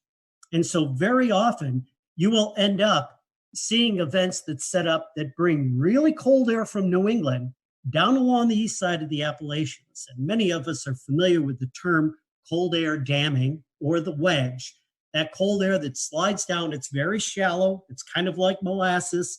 It moves its way down along the east side of the Appalachians and it sits in there. All right, there's ingredient number one. We've got the cold air. If the cold air is really, really shallow, then that can be a real serious issue for the Carolinas. Because ingredient number two is typically going to be a system that is coming somewhere out of the Gulf of Mexico. We talk about the Miller Type A, Miller Type B systems, but let's keep it even more basic than that. Low pressure system coming out of the Gulf of Mexico is bringing all of this moisture northward along the east coast of the US. And it's not exceptionally cold. There's a lot of moisture there, but it's relatively warm. Oftentimes we see in the Carolinas that this moist air will move northeastward along the coast. And what I've got next to me is one of the most interesting storms I had looked at in the years that I had worked with snowstorms and ice storms along the southeastern part of the United States. And this storm is back from December 2nd through 4th. And I think this was back in trying to look at the exact date on there. I can't see it on there. I think it was 2002. That's right. This is one of the worst ice storms that occurred in the southeastern United States in many, many decades. In fact, in the Raleigh area, I think you had over an inch of ice that occurred from this storm. There were hundreds of thousands of people without power. I believe there were 24 deaths attributed to this storm. But it's a classic setup from a meteorological standpoint here. You've got very cold air to the north of that storm that comes down along the east side of the Appalachians. It's very shallow. You bring warm moisture above that. What will happen is snow starts high up in the atmosphere. It melts as it comes down into that warmer air. And then when it hits that cold air right near the surface, it ends up hitting anything that's below the freezing mark and instantly freezing. And because there was so much moisture with this storm, it moved relatively slowly, so there was a long duration. That combination of cold air at the surface and warmer air aloft produced what again was an epic ice storm there. As of here in January, mid to late January, much of the East Coast, Southeast, I would even say the Tennessee Valley, has not really seen a lot of winter weather. We've had really warm conditions. As we go back, I know for a lot of locations in western central North Carolina, it's been over 400 days. You'd have to go back to December 2018 since we've seen measurable snowfall outside of the mountains. Obviously, the mountains have seen some snowfall. What is contributing to that? Why do you think over the last couple of years, it seems like the snow chances are decreasing in much of the Southeast? Well, obviously, there can be a number of parameters that contribute to that. You can certainly have weather patterns that operate on many different scales, from more of a local or regional scale to a hemispheric scale, that certainly modulate the winter weather across different parts of the globe and across our latitudes. We've had up to this point, two relatively mild, and I might say very mild winters across the southeastern U.S. We've had a jet stream that has been defined by oftentimes a trough in the western U.S. and a ridge over the eastern U.S., which is not allowing much in the way of cold air to get down into this part of the world. But you can't neglect the fact that all this is occurring on a background of a warming globe. And that climatic change, that warmth, is going to produce certain results. We don't know exactly what that is contributing to in the way of modulating our seasonal weather patterns here, but it certainly has to be doing something. We'll often look at other factors on a large scale that help to modulate seasonal weather across parts of this continent. ENSO is one example, okay? And we're always quoting El Nino or La Nina, whatever phase of ENSO that we might be in, and looking at that as a possible modulator for seasonal forecasts across the United States. But there are so many other factors that come into play from mid to high latitudes. And when you talk about the eastern United States, you talk about other factors that can influence that pattern in the season. It could be anything from ice cover in the Arctic to snow cover in Siberia to other factors that influence the mid and high latitude flow across North America. Features that are indexed or measured by things such as the NAO, North Atlantic Oscillation, the Arctic Oscillation. Those types of factors in there also play a role in the seasonal weather. But there's no doubt that the past two winters here, I mean, for someone like me who's a snow lover, it's been few and far between. Even extrapolating that over the last decade or so, we kind of transitioned to northwest flow snow and how that pertains to the Carolinas. There's been a serious decrease in bigger northwest flow snow events over the western North Carolina, eastern Tennessee area. That affects you because you've just recently moved to Roan Mountain, a place of legend in the northwest flow conversation. Can you tell us a little bit about what it's like to live there, and also how northwest flow snow is similar to lake effect snow? Yeah, well, again, I'll go back to the fact that you need two ingredients, right? For snowfall, you need cold air and you need moisture. And there's a couple of ways that you can get cold air. You can move to the far northern parts of the country to get in where it's colder, right? Going up toward Minnesota or Maine in those areas. But you can also get to colder air by elevation. All you have to do is go up in the atmosphere. And so that's why these mountainous areas are so great for skiing, right? Because the temperature drops about 3 degrees per 1,000 feet on average. And so as you get up in elevation here, there's a much better chance for the precipitation to fall as snow. You talk about northwest flow events. These are winds, northwest winds that will come down across the Appalachian Range and produce snowfall. The Appalachians run from the southwest to the northeast. So if you have a northwest wind, it's hitting that mountain range just about perfectly perpendicular, isn't it? And that's the best chance to get lift in the atmosphere, to get what we refer to as orographic lift. And that lift can help squeeze out any moisture in the form of precipitation across the windward side of the mountains, where that wind is coming from. But what's interesting is northwest flow also emanates from an area called the Great Lakes. And so oftentimes, if the flow is very well aligned, it comes off the Great Lakes, you can actually get channels of moisture that will propagate hundreds of miles downstream. When that little area of moist air is moving along and it gets that little kick going over the mountains, that's when the snow can get kicked out. And so oftentimes we get some pretty significant snow events in what otherwise would not be a snowy setup across this part of the world. Well, Tom, we certainly appreciated your time tonight. If our followers want to follow you on social media, I know you like to tweet and you tweet out articles. How can they do that? Well, I'm it'll be at Tom Nizzle, and you'll be able to get to me there on Twitter. And I have my Facebook page as well. And if you're We'll return to Best of the Carolina Weather Group in a moment. Now your Carolina weather forecast. Here are today's forecast high temperatures for North Carolina. Here are the forecast lows for tonight for North Carolina. Here are tomorrow's forecast high temperatures. And here's forecast rainfall across North Carolina tomorrow. Here are the forecast highs for the day after tomorrow.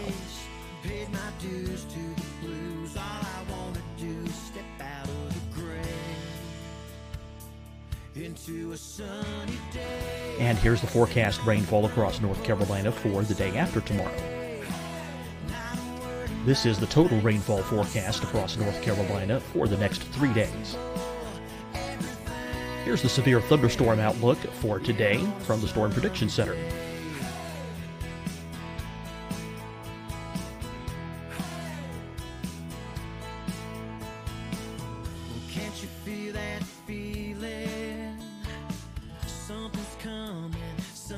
Here are the forecast high temperatures for today for South Carolina.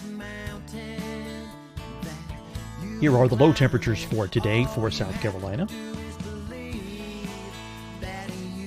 Here's the probability of precipitation forecast across South Carolina today. And here are the rain chances across South Carolina tonight. Here are tomorrow's forecast highs across South Carolina. Here are the forecast low temperatures for tomorrow for South Carolina.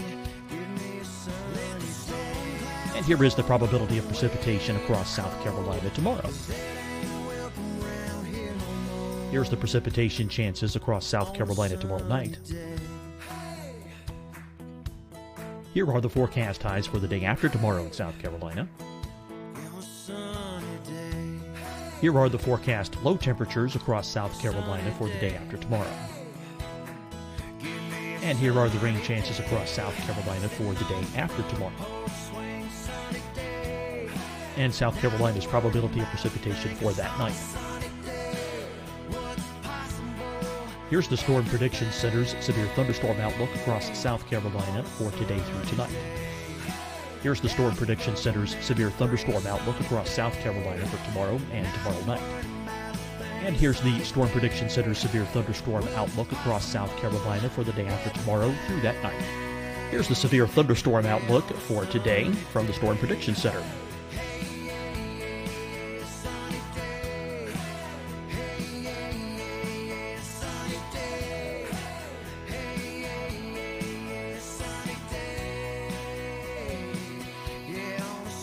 Now, here's a live look at weather radar across the southeast.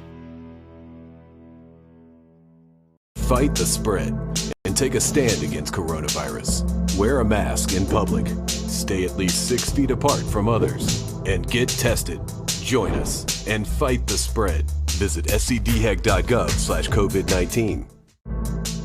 Getting tested for COVID-19 helps you to take the steps needed to protect yourself, your loved ones, and your community. Find the testing location at scdhec.gov/COVID-19 testing. Hi, everyone. I'm Dr. Mandy Cohen, Secretary of the North Carolina Department of Health and Human Services. And when you follow the 3 W's, you protect your family and your neighbors from COVID-19. When you leave your home, practice your W's. Wear a cloth face covering, wait 6 feet apart, wash your hands often.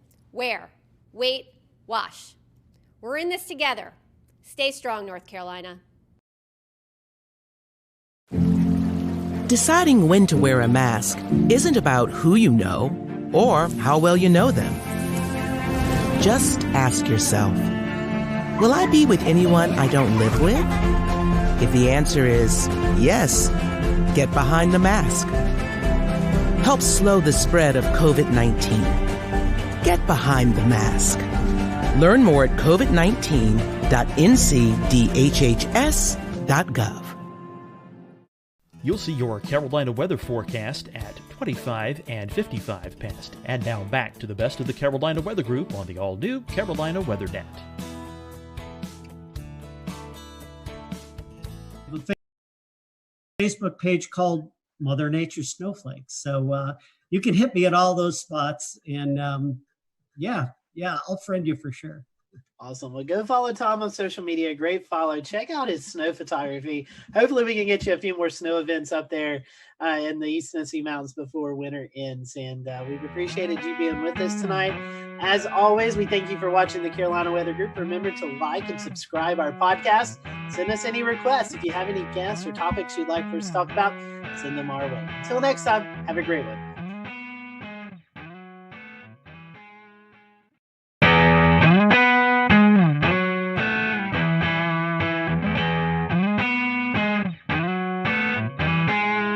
Hello, everyone. Welcome to the Carolina Weather Group. We're happy to have you this evening, and we're going to be talking about winter weather. It's getting cold outside, and eventually we're going to be talking about some of those wintry precipitation events that likes to kind of rear its head here in the southeast, here, especially in the Carolinas in the wintertime. So with us tonight is Trish Palmer.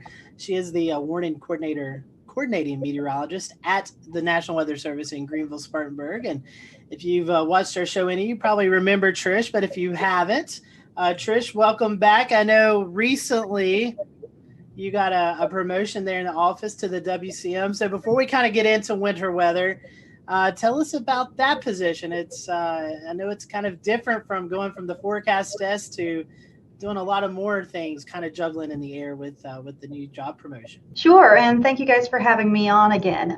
Yes, as the warning coordination meteorologist, my job is that I'm now the primary liaison with our external partners, and that means the TV meteorologists, emergency managers, you guys out there in the other parts of media world. I'm also in charge of all of our outreach and preparedness programs. So when you hear about Severe Weather Awareness Week or Winter Weather Preparedness Week or whatever it might be, I'm the one that has to coordinate all of those different issues. And I work very closely with our surrounding offices. As part of the transition, I'm no longer actually in the shift rotation, but I still cover shifts because I'm still a meteorologist, and I have not lost my love for the geeky part of meteorology. I absolutely love it. That's why I got into this.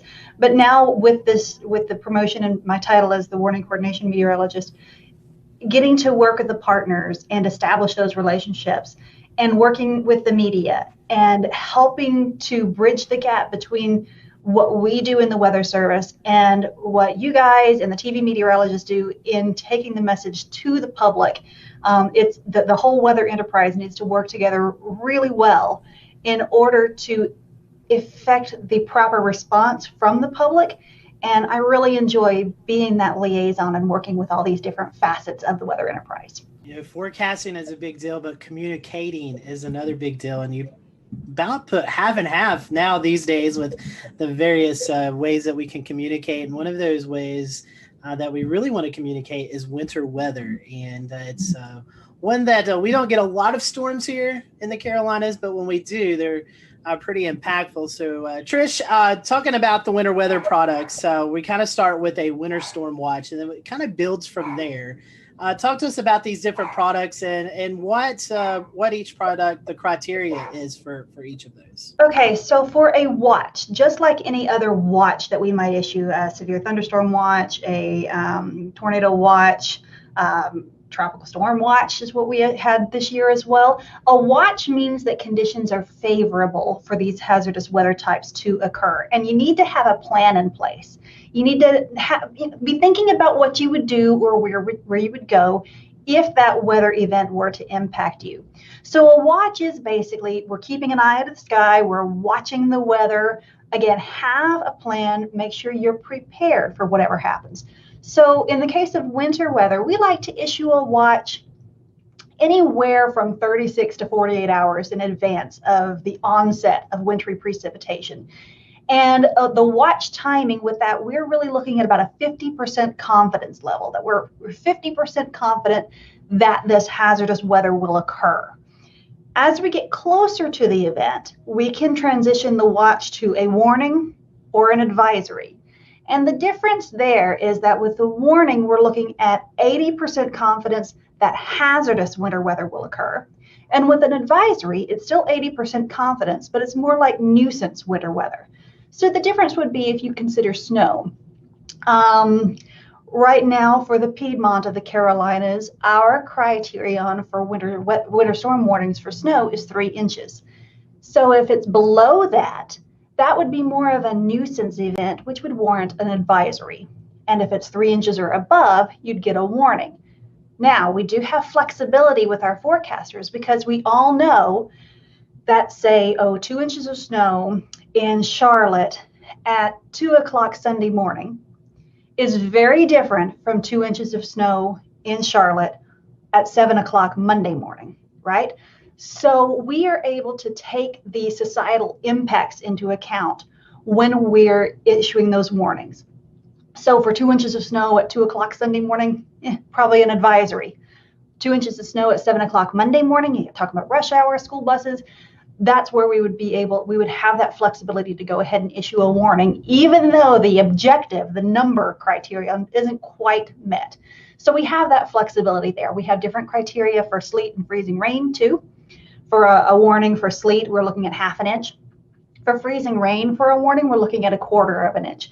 But again, there's a little bit of flexibility there depending on the impacts that we might be experiencing. And so, Trish, one thing is an advisory really isn't a step down. It's still impactful.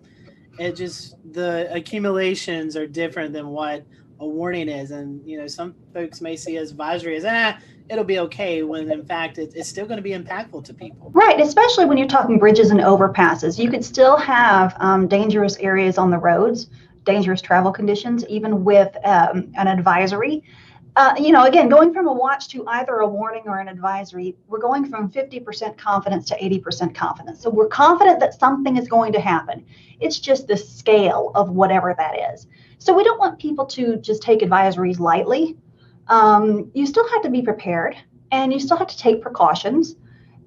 It's just that we're talking the chances of, say, like widespread power outages and stuff like that would be much less with an advisory type situation than with a warning situation. Right. And Tricia, one of the things that sticks out that I wanted to reinforce is that the criteria for this is it's tailored to each area in your forecast area. Like, for example, the impacts and the impacts are what matters most.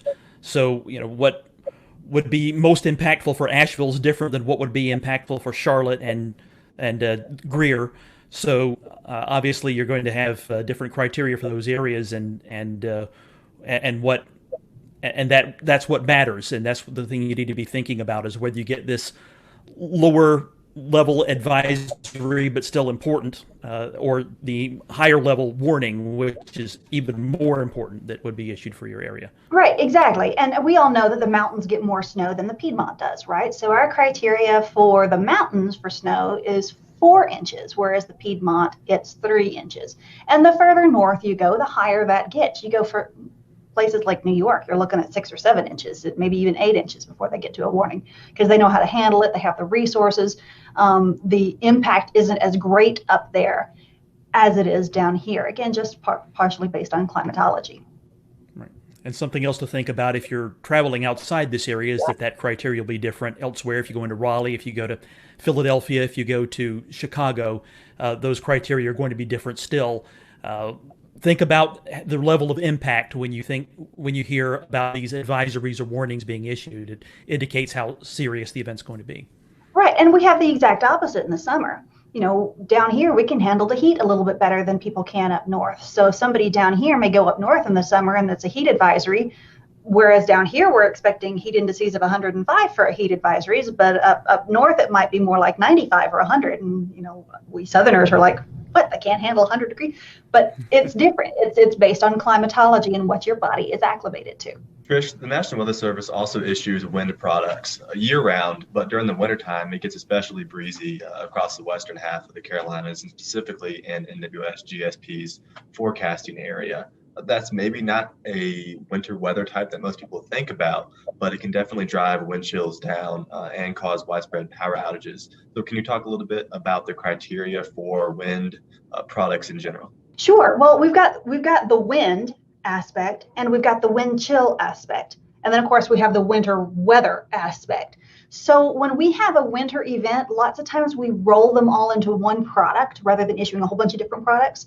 Because as you guys are probably aware, a wind product is handled by one set of products. It's called a non-precipitation warning, whereas the winter storm and wind chill products are handled by the winter storm products.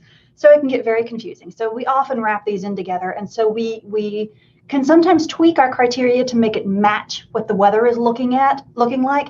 And again, just to make more sense to the residents across the Western Carolinas and Northeast Georgia.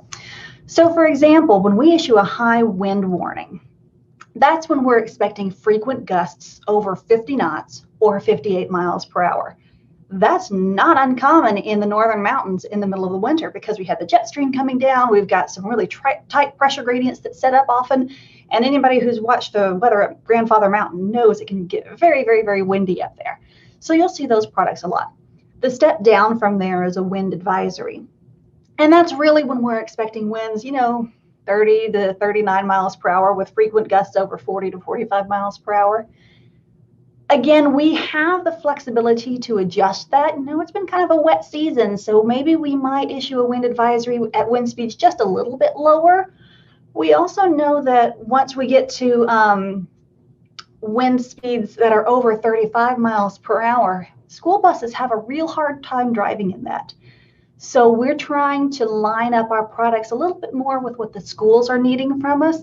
And that's part of the communication between us and those decision makers. So they let us know what they need and we tell them what the weather is going to be. And sometimes it's just easier for us to issue a product based on those more widespread impacts.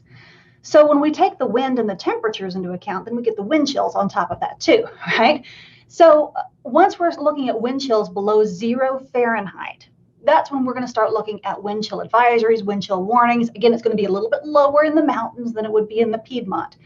But again, we're not going to, during a winter weather event, we're not going to issue a winter storm warning for 4 inches of snow and then a separate product for -5 wind chills and then a separate product for 40-mile-per-hour winds. We're going to all roll them into one product and then just outline it there in the text. And so, Trish, one more thing, and we'll kind of transition out of the warnings. There is a few more that we've not talked about, and that's the ice storm warning. And we've had those occasionally here in the Carolinas. Can you tell us a little bit about that product? Okay, well, again, it gets kind of complicated with all these different types of products, but we have a winter storm warning and we have an ice storm warning.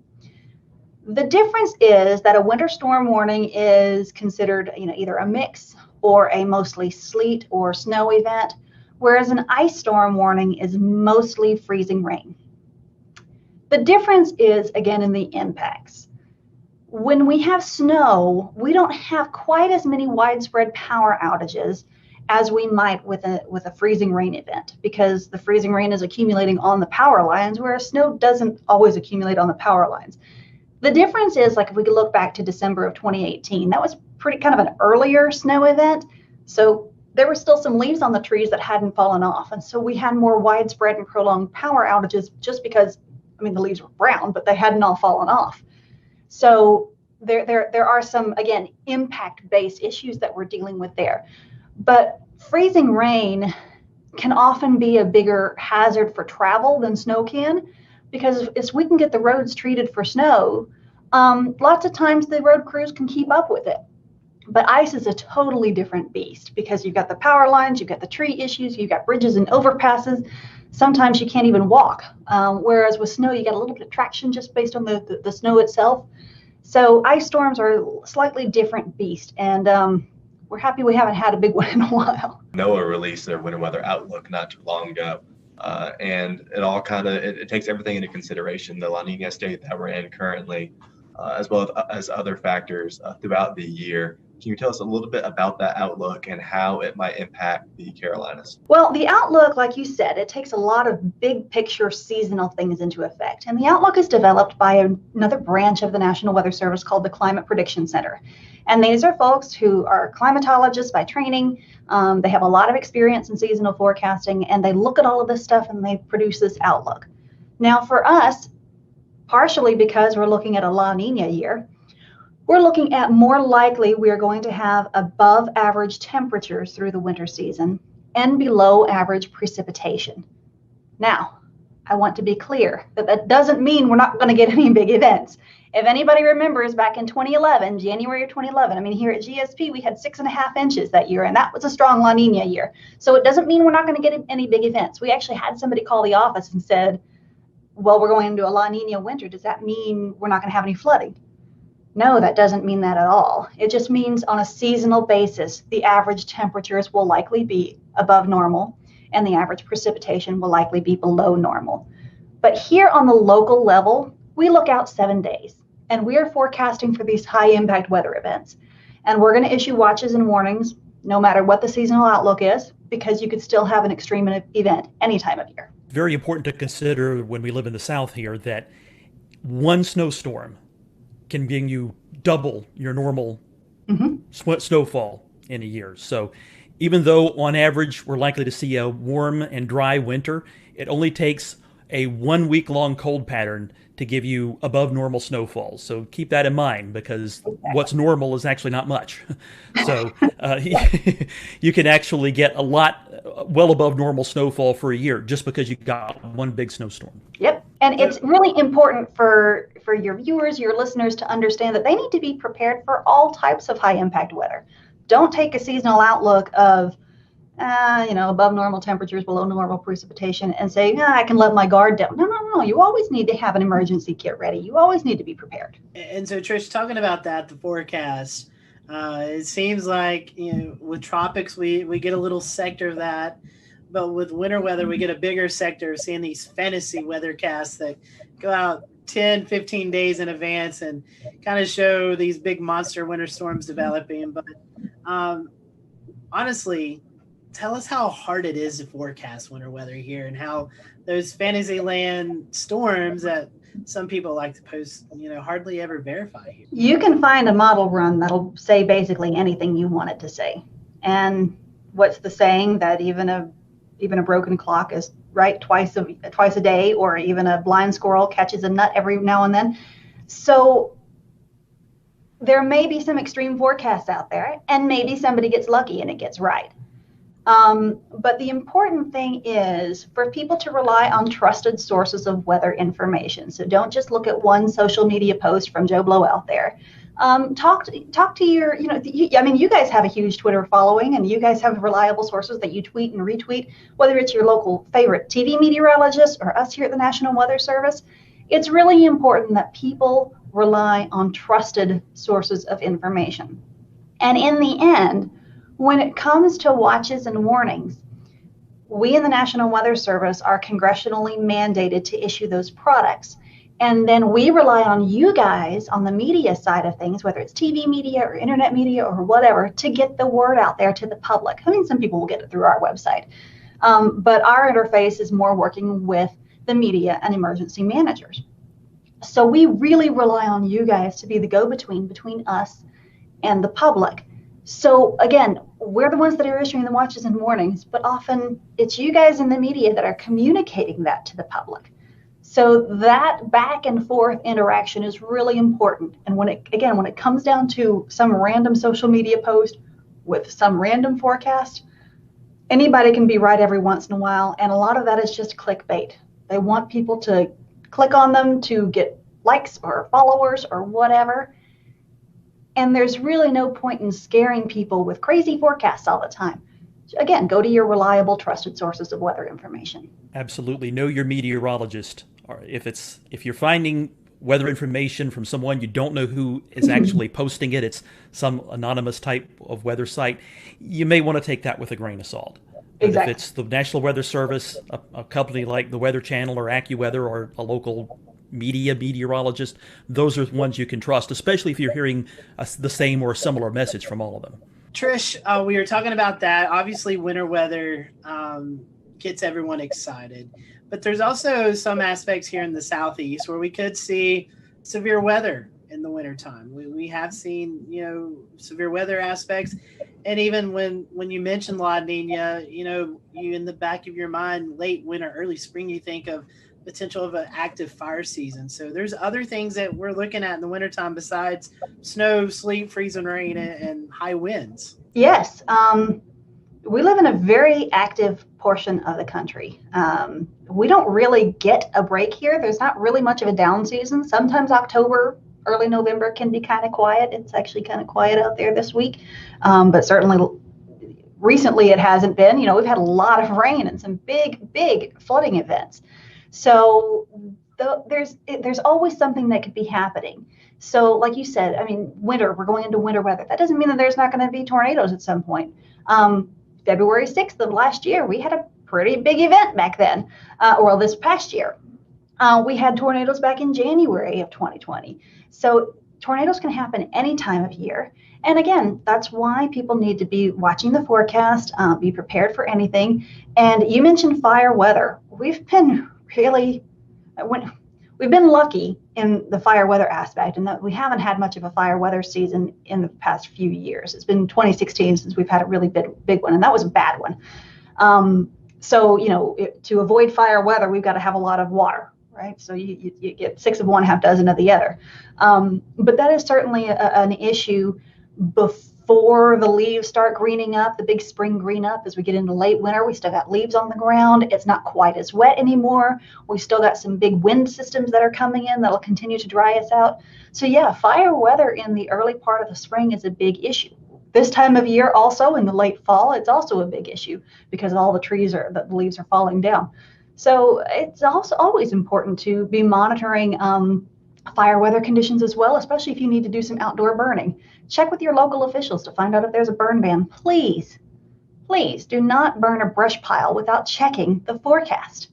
I have personal experience with this. A few years ago, our neighbors did not check the forecast and went to burn a brush pile. And they left, there was one guy there with a tractor to watch it, and it got out of control. And we noticed more and more smoke. We all happened to be home that day. There was more and more smoke coming by our windows. Our baby girl was up taking a nap. And so my husband goes, and he looks, and there's a fire in our yard. So we actually had to call 911, and there were 2 different units that had to come out. We had a 2-alarm brush fire around our house. And then they're first concentrating on our propane tank. And, in the heat of the moment, you don't think about it. But looking back, if I had realized that if I had put the 2 and 2 together, fire, propane tank, I would have completely panicked. In that case, they got the fire out, but it could have been a devastating situation because our mulch was on fire. It was very scary. Our little boy was terrified. The little baby slept through it all. But you've just got to be careful. You've got to watch what you're doing and pay attention to the forecast. So Trish, what are some of the sensible safety precautions that the public can take? We talk about putting together a kit so that you can be prepared, but what would go into that and really tailored towards winter weather? Well, it'll depend on what you're doing and what you need to be doing and your life situation. So if you're at home and we have a winter storm warning and you don't need to be anywhere, and hopefully not, you're going to want to have your standard, a gallon of water per person per day in case you lose power and can't get water, especially if you're on a well. You're going to want to have any medications. You're going to want to have non-perishable foods, and make sure you have a manual can opener for any cans that you have. You're going to want to have extra blankets and stuff nearby. If you're using something like a kerosene heater or something, or propane gas fireplace or something like that, you need to be aware of carbon monoxide issues and always have a way to vent the carbon monoxide out. And if you've got the best thing is to have a carbon monoxide detector in your house, because that is truly a silent killer. Because people go to sleep and they never wake up. They have no idea, they don't know what happened. So again, have a way to stay warm, have a way to stay fed, and have plenty of water. If you have babies, make sure you have plenty of baby supplies with you. Again, your medications. If you need oxygen or something like that, maybe you need to have some extra supplies with you there. If you have pets, that's another thing. You need to have a way for your pets to have water and food, and maybe bring them inside. Or if you have like farm pets, make sure that they're taken care of. If you need to be out on the road for any reason, if you must be out on the road, we've got a lot of first responders that have to be out on the road. Make sure you have a bag of kitty litter or ice melt or something like that in your vehicle. Make sure you have an ice scraper. Make sure you have a blanket in case you get stuck. Make sure you have some food and some water. Make sure you have a snow shovel, maybe even. So there's a lot of different things that you can have with you to help you should the worst case situation arise. And it's important to do that in advance. Yes. For example, current times when the weather's relatively quiet, advanced planning is the... We'll return to Best of the Carolina Weather Group in a moment. Now your Carolina weather forecast. Here are today's forecast high temperatures for North Carolina. Here are the forecast lows for tonight for North Carolina. Here are tomorrow's forecast high temperatures. And here's forecast rainfall across North Carolina tomorrow. Here are the forecast highs for the day after tomorrow.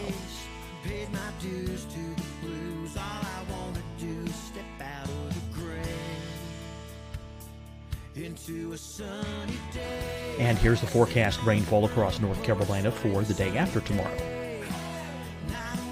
This is the total rainfall forecast across North Carolina for the next 3 days. Here's the severe thunderstorm outlook for today from the Storm Prediction Center.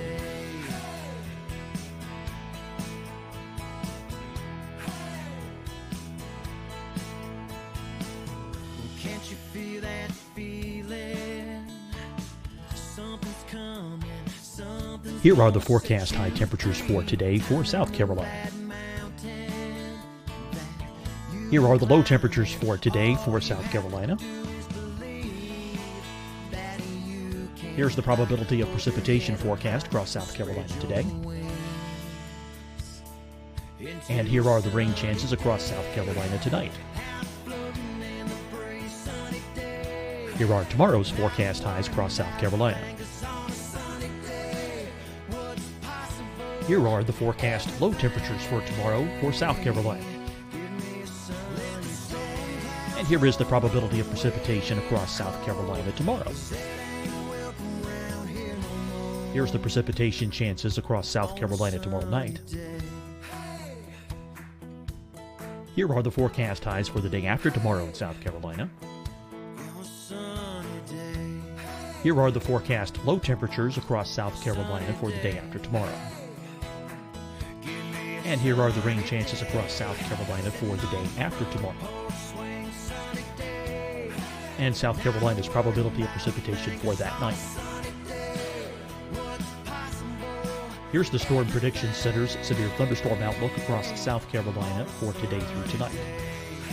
Here's the Storm Prediction Center's severe thunderstorm outlook across South Carolina for tomorrow and tomorrow night. And here's the Storm Prediction Center's severe thunderstorm outlook across South Carolina for the day after tomorrow through that night. Here's the severe thunderstorm outlook for today from the Storm Prediction Center.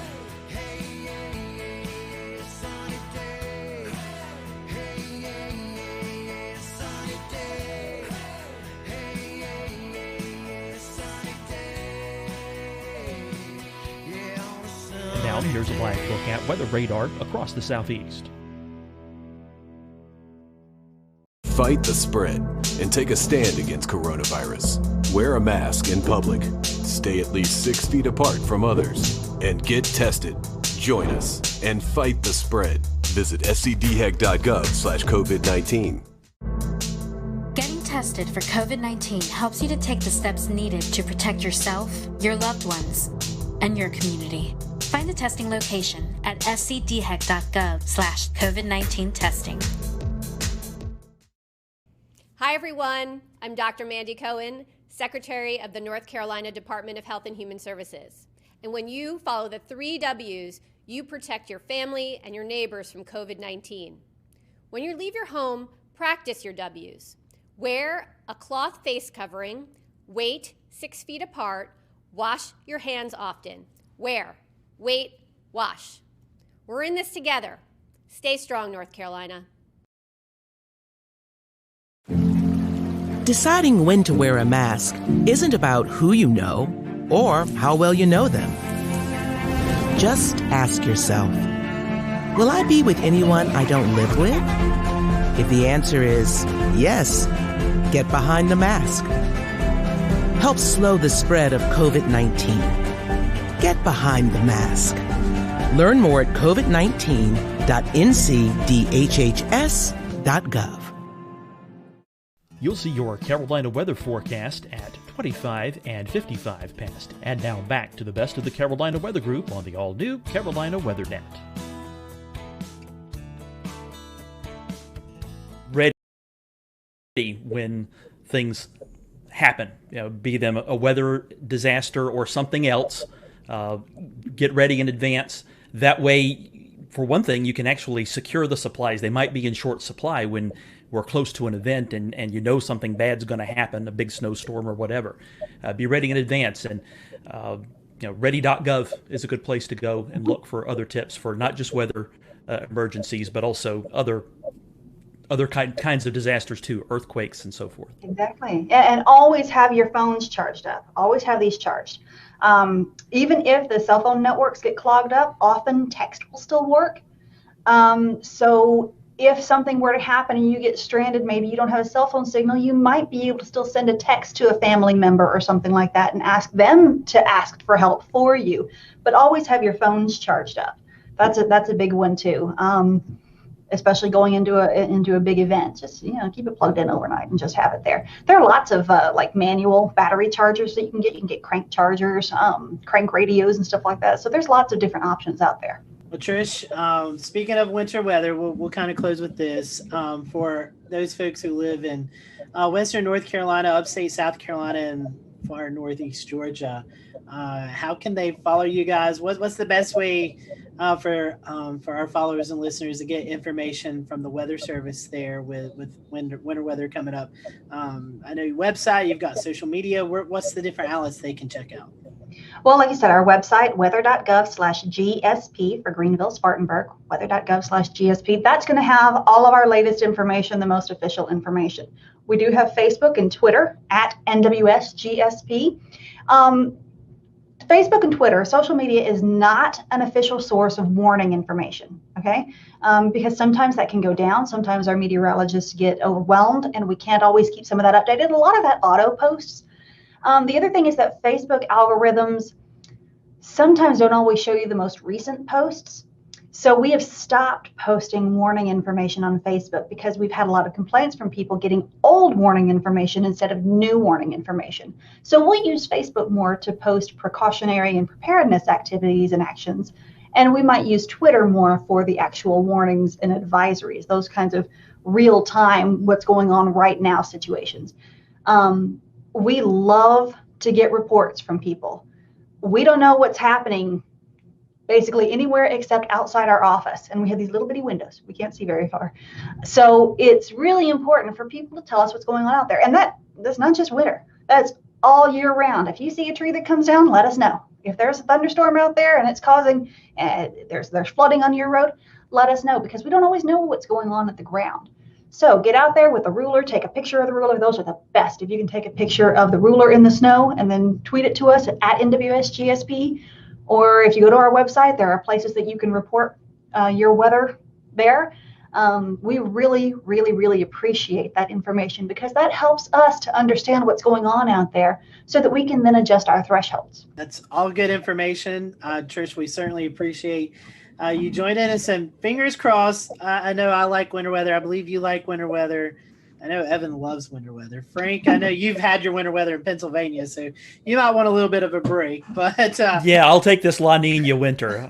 Hopefully it's at least 60 degrees every day for now through March. I'll be fine with that. But for the rest of us who are wanting winter weather, we hope that we'll get some. And Trish, we thank you and your crew down at GSP for all you do. I know it's been a very busy year, and maybe we can get one or two winter weather events and then let you guys get a little bit of a break. Maybe we can. And we really appreciate you guys, because like I said earlier, we really rely on you guys in the media, whatever type of media it is, whether it's television or social media or podcasts and videocasts and all of this stuff.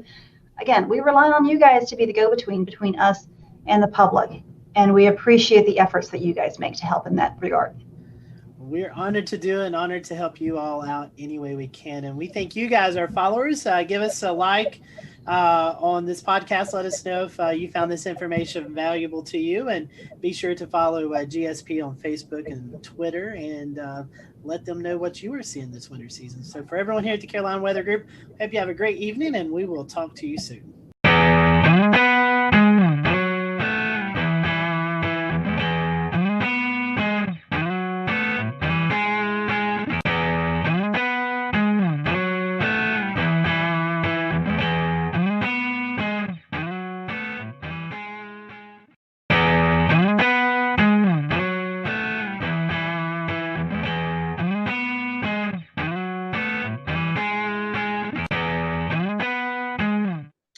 Good evening, everyone. Welcome to the Carolina Weather Group. This is the April 1st, 2020 edition of the Carolina Weather Group. We hope that you're doing well on this Wednesday evening, hoping that you and your family are safe and sound during these crazy times that we're experiencing. And that's kind of the topic of tonight. We're going to be talking about coronavirus, COVID-19, and weather. You know, we still have weather going on during this crazy time that we're experiencing throughout the country. And in fact, tonight, we're going to be talking to Ryan Vaughn, who was covering a EF3 tornado that struck in Jonesboro, Arkansas this past weekend. So we're looking forward to that. We are streaming live right now on our many streaming platforms. So if you'd like to interact with us tonight during the conversation, just drop a comment in the Facebook Live or the Twitch or Periscope link, and we will monitor those throughout the show. And James, I'm going to toss it off to you, because you have been working from home for the past couple of weeks, and we're starting to see more and more people work from home. And so I know it's been a crazy time for you and everyone involved in TV media. You know, it's been a very interesting time indeed, Scotty, because everyone has kind of moved very quickly, whether they liked it or not, real fast into the cutting-edge technology of 2020. Everyone suddenly knows what Zoom conference is. It wasn't but 3 weeks ago when we would be booking guests for the show saying, hey, we're going to send you a link to a Zoom conference, and then had to proceed to explain what Zoom conference is. We do not have to do that anymore. With so many folks using Zoom conference or similar products. So we're going to be talking to Ryan here in just a moment about his experience this weekend with him and his team covering a very severe and significant incident in Jonesboro, Arkansas. We also have Brad Panovich on with us tonight from WCNC Charlotte, who is very comfortable in his home studio. You've seen his weather video blogs many a times, and now that is his TV space as well too. And we're also going to be talking with somebody here in Mecklenburg County who does some paramedic work about what this means, the coronavirus means for their line of work too, because as Scotty mentioned, the weather is still continuing to happen. We had a line of storms roll through South Carolina yesterday, prompted numerous severe thunderstorm warnings down in the Charleston area. Luckily, we didn't have any tornado warnings to account of, despite having a tornado watch, but it was a much different story this past weekend in Arkansas. Let's bring in Ryan. You were actually working from home, and you had your other meteorologists back in the station. Just bring everybody up to speed if they're not familiar with what took place this past weekend. Okay, so typically in a severe weather situation, we would all be in the studio. We were going into this, we were low wind severe weather threat.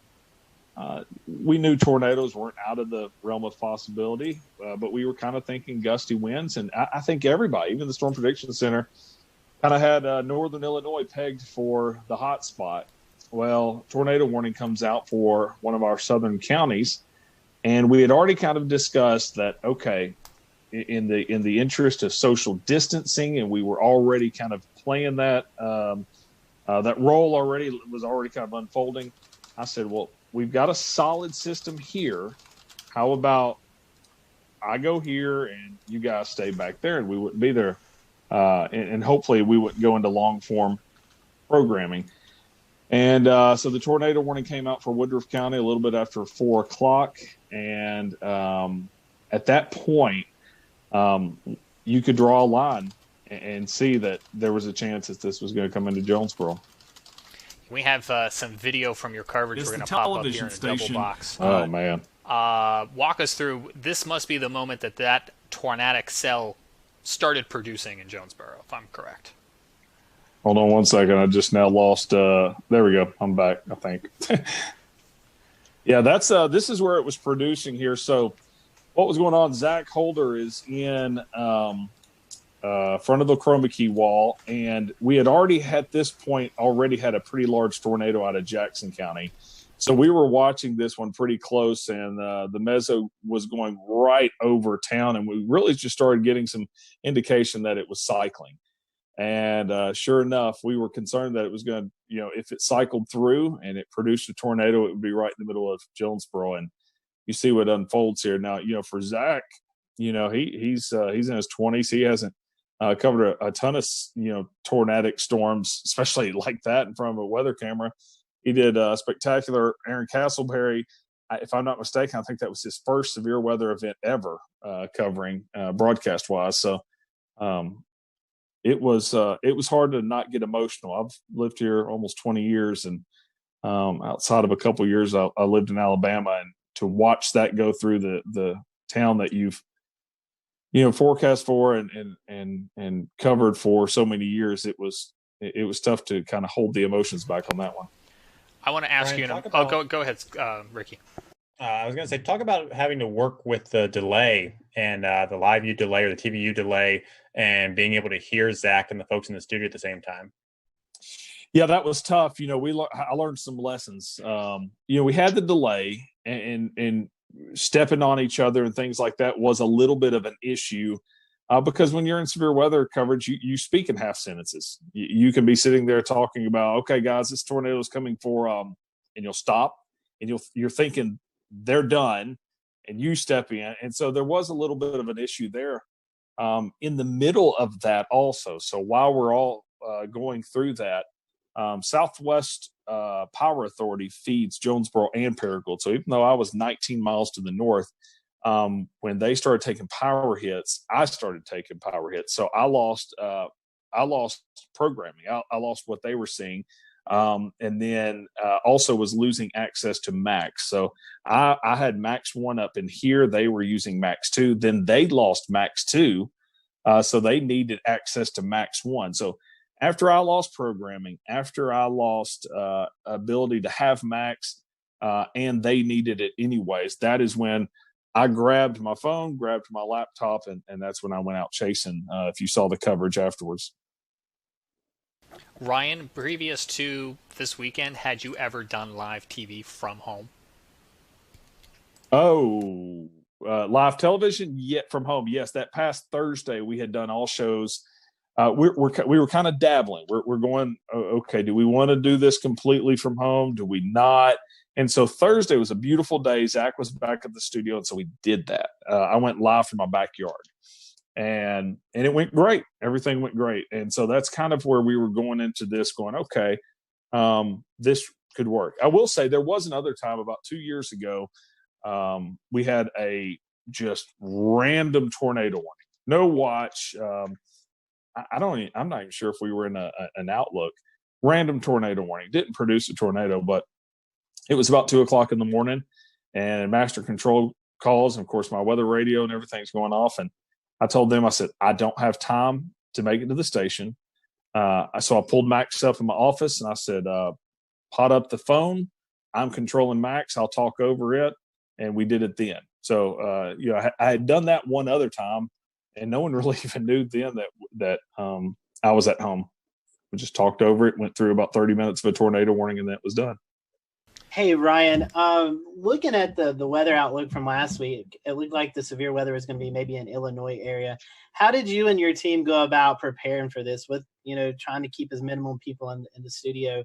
What was the preparation like for the days leading up to the tornado on Saturday? Well, we were going into anytime we have that we think there will be watches, warnings, or advisories, we mark that on the 7-day forecast as red. And we do certain things like put social media graphics out there specifically for social media. So we were ramping it up. We knew the possibility was there. Of course, you look at it. If that had been over an open field, yeah, it would be a big deal, but not this big of a deal. We knew the possibility was there for tornadoes. But not enough to risk everybody being in the same studio together, if that makes any sense. That morning, I can remember Zach, we kind of have like a little group chat going on with text messages. And I can remember that morning, Zach goes, I'm getting a little concerned about the tornado threat on this also. So, we knew it didn't sneak up on us, but it was still kind of a low end deal. We put a medium risk out a little bit farther down to the south into southeast Missouri. But it still didn't play out exactly like I think anybody thought. I think one of the remarkable things about this was being able to show the images live. Talk about your camera network and how valuable being able to see that. Because I was watching it on radar in real time. I'll tell you what, if I didn't have that camera at the same time, I would have thought for sure it was producing it on the ground, but it wasn't yet. No, it wasn't. I kind of thought that also when we have 8 cameras. I think 9 cameras across our viewing area. And that goes back to, that's a James Spann thing. I worked for 2 years down in Montgomery, Alabama.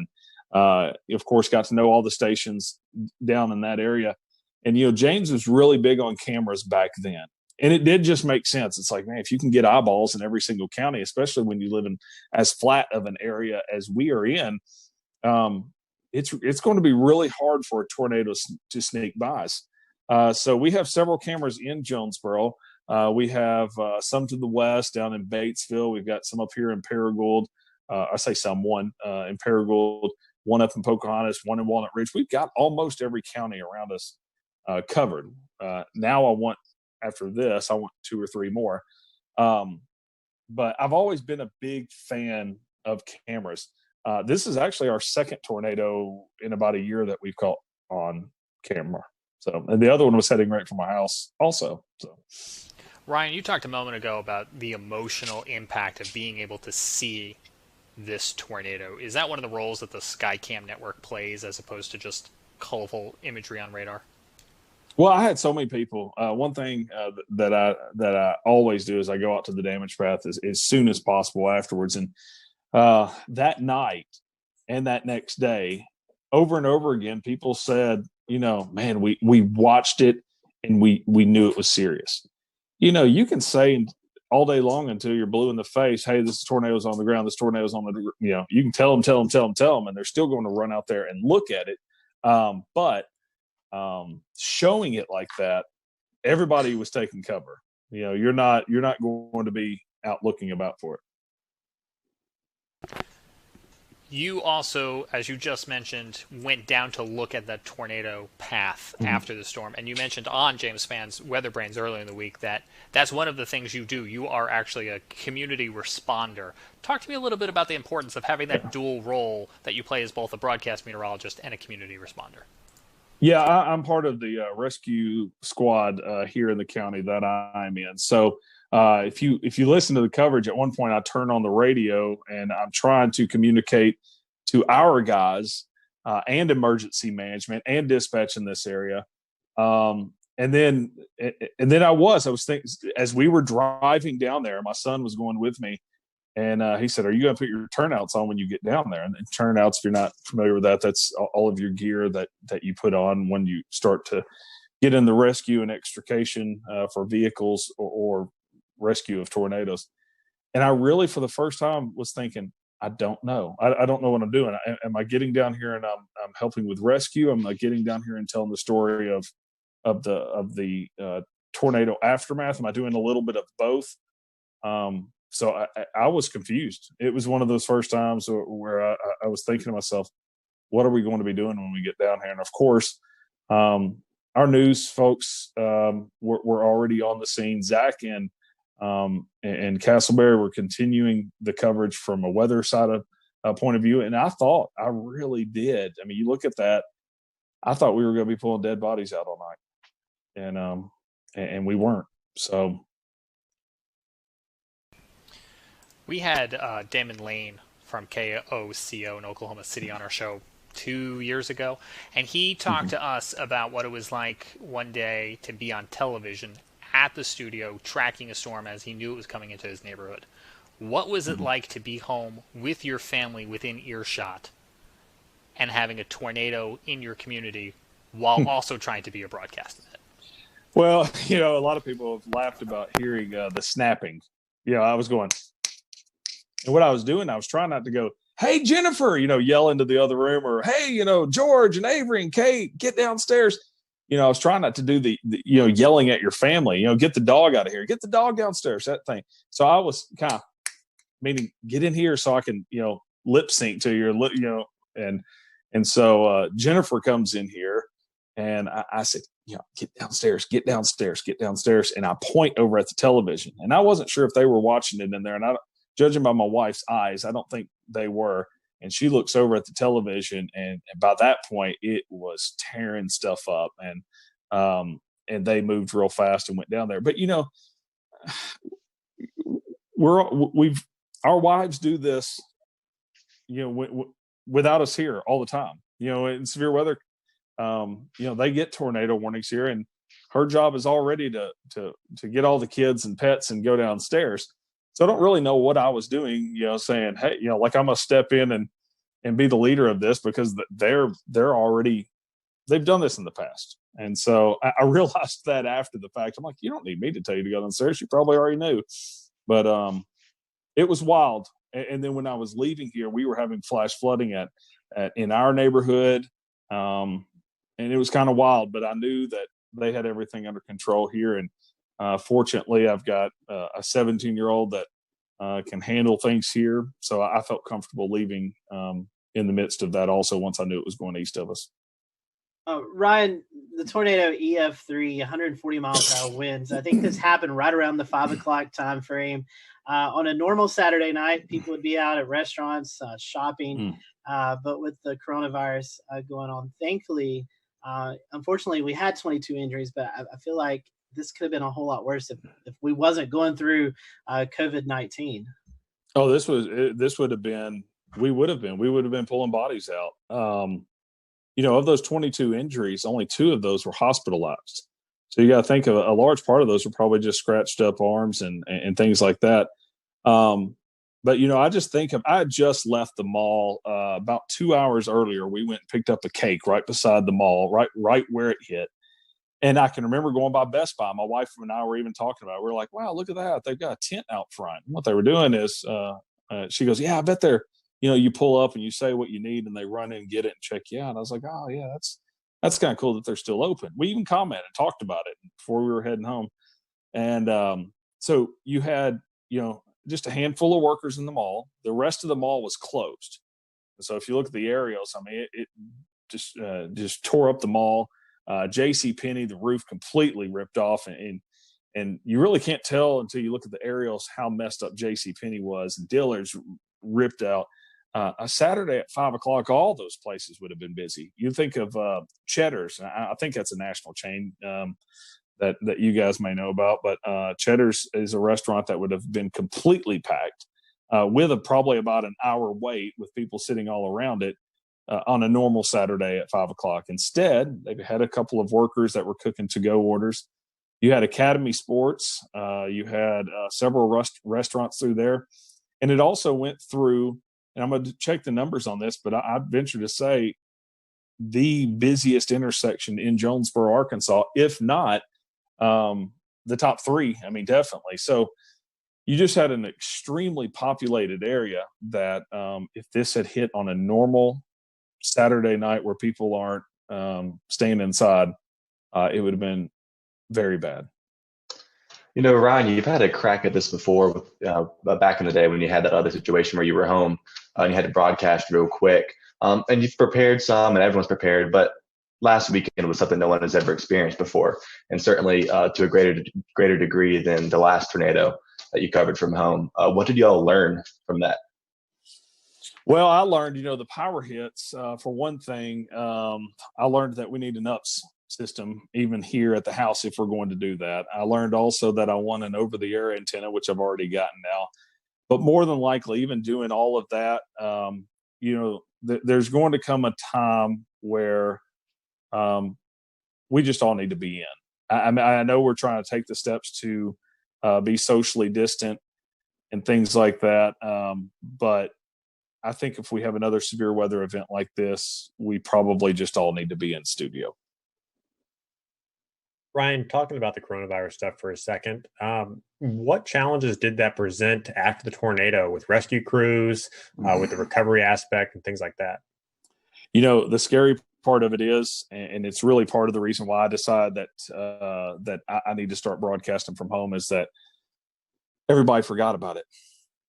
So Saturday night, we're sitting there handing off microphones to each other. We're 6 inches away from the mayor talking to him and the police chief, and we're just helping people. It was like there was no virus.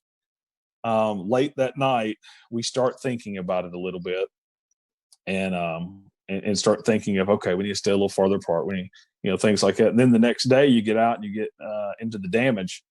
You start helping people and you start talking to people. And we'll return to Best of the Carolina Weather Group in a moment. Now your Carolina weather forecast. Here are today's forecast high temperatures for North Carolina. Here are the forecast lows for tonight for North Carolina. Here are tomorrow's forecast high temperatures. And here's forecast rainfall across North Carolina tomorrow. Here are the forecast highs for the day after tomorrow.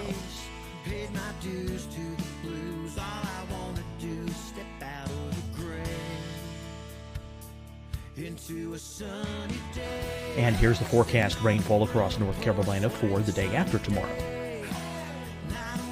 This is the total rainfall forecast across North Carolina for the next 3 days. Here's the severe thunderstorm outlook for today from the Storm Prediction Center.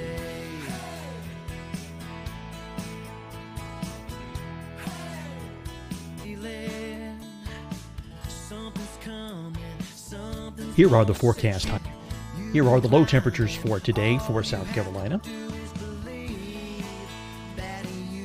Here's the probability of precipitation forecast across South Carolina today. And here are the rain chances across South Carolina tonight. Here are tomorrow's forecast highs across South Carolina.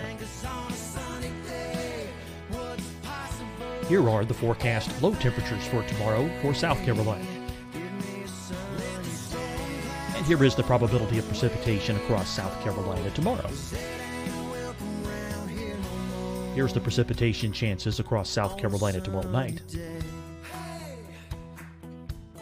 Here are the forecast highs for the day after tomorrow in South Carolina. Here are the forecast low temperatures across South Carolina for the day after tomorrow. And here are the rain chances across South Carolina for the day after tomorrow. And South Carolina's probability of precipitation for that night. Here's the Storm Prediction Center's severe thunderstorm outlook across South Carolina for today through tonight. Here's the Storm Prediction Center's severe thunderstorm outlook across South Carolina for tomorrow and tomorrow night. And here's the Storm Prediction Center's severe thunderstorm outlook across South Carolina for the day after tomorrow through that night. Here's the severe thunderstorm outlook for today from the Storm Prediction Center.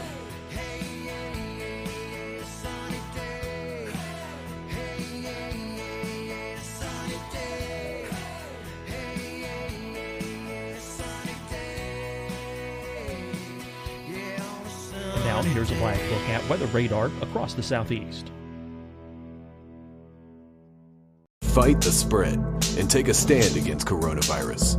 Wear a mask in public. Stay at least 6 feet apart from others. And get tested. Join us and fight the spread. Visit scdhec.gov/COVID-19. Getting tested for COVID-19 helps you to take the steps needed to protect yourself, your loved ones, and your community. Find the testing location at scdhec.gov/COVID-19 testing.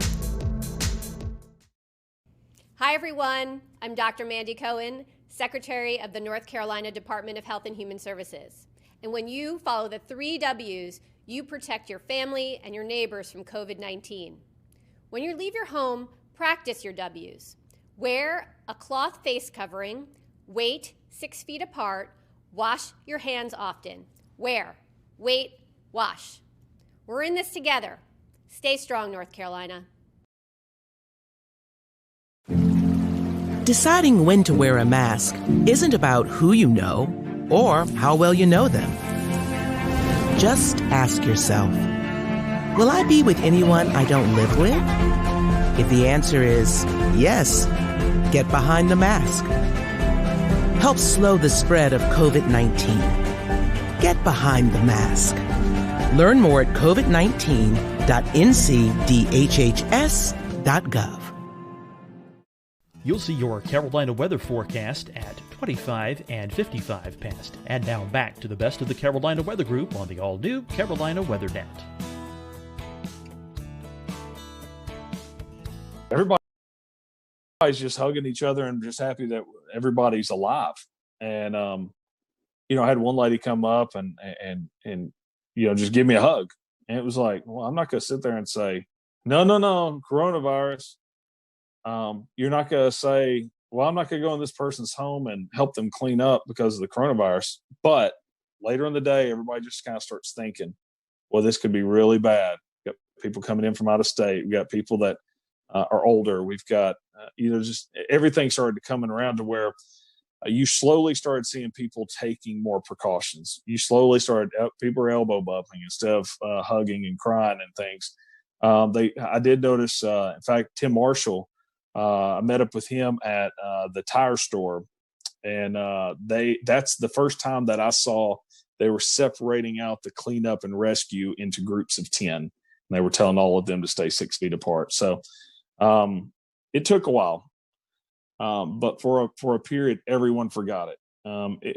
As I said, I'm on the rescue squad, and we 3 weeks back were handed masks, and we were supposed to be wearing masks and responding. Well, I wasn't rescuing people at that point, so I was just like, I'm not doing that. So I don't have to follow any rules because I'm not doing that side of it, and I'm back on the media side of it. But I look back and I'm like, man, I hope 10 or 14 days from now we're not looking at this going, we all got a little too close. So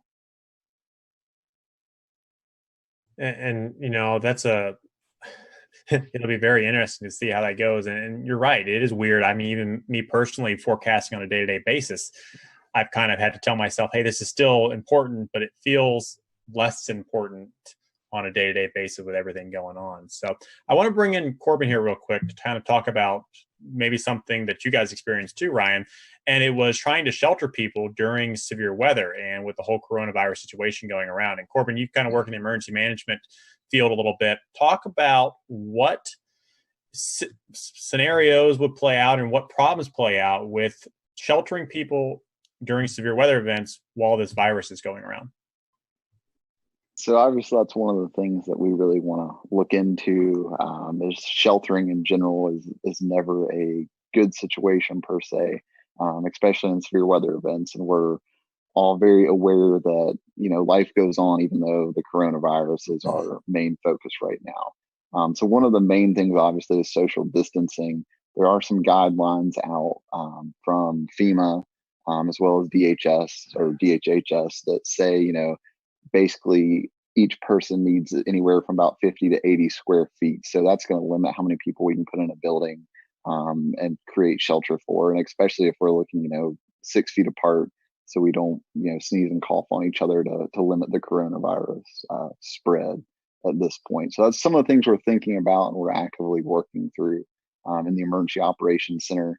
I think in North Carolina currently, at the last count, there are 46 emergency operations centers active. So it's definitely something that's on the forefront of our mind. What about masks and stuff like that? Has that been given any thought? I know CDC's been reconsidering some of their thoughts, and Los Angeles tonight recommended their citizens wear masks when going out and about. Is there any benefit to that? Is there any downside to that? So that's obviously another one of the hot topics from the CDC. It's one of those things that's changing every 12 hours. For emergency responders, the protocols in North Carolina just changed to where we were only wearing masks on suspected COVID-19 patients. Now we're wearing masks on every patient encounter. And now, you're starting to see some direction from the CDC and from Pence's, from Vice President Pence's coronavirus task force that may say different. So there's conflicting stuff out there right now, but just for the everyday person, wearing a mask all day long doesn't seem to have an effect yet. But we'll see what the data shows as the days come. Corbin, we learned today that a paramedic with medic tested positive for coronavirus. You mentioned a minute ago that more people might be wearing masks as they go out and tend to emergency responses.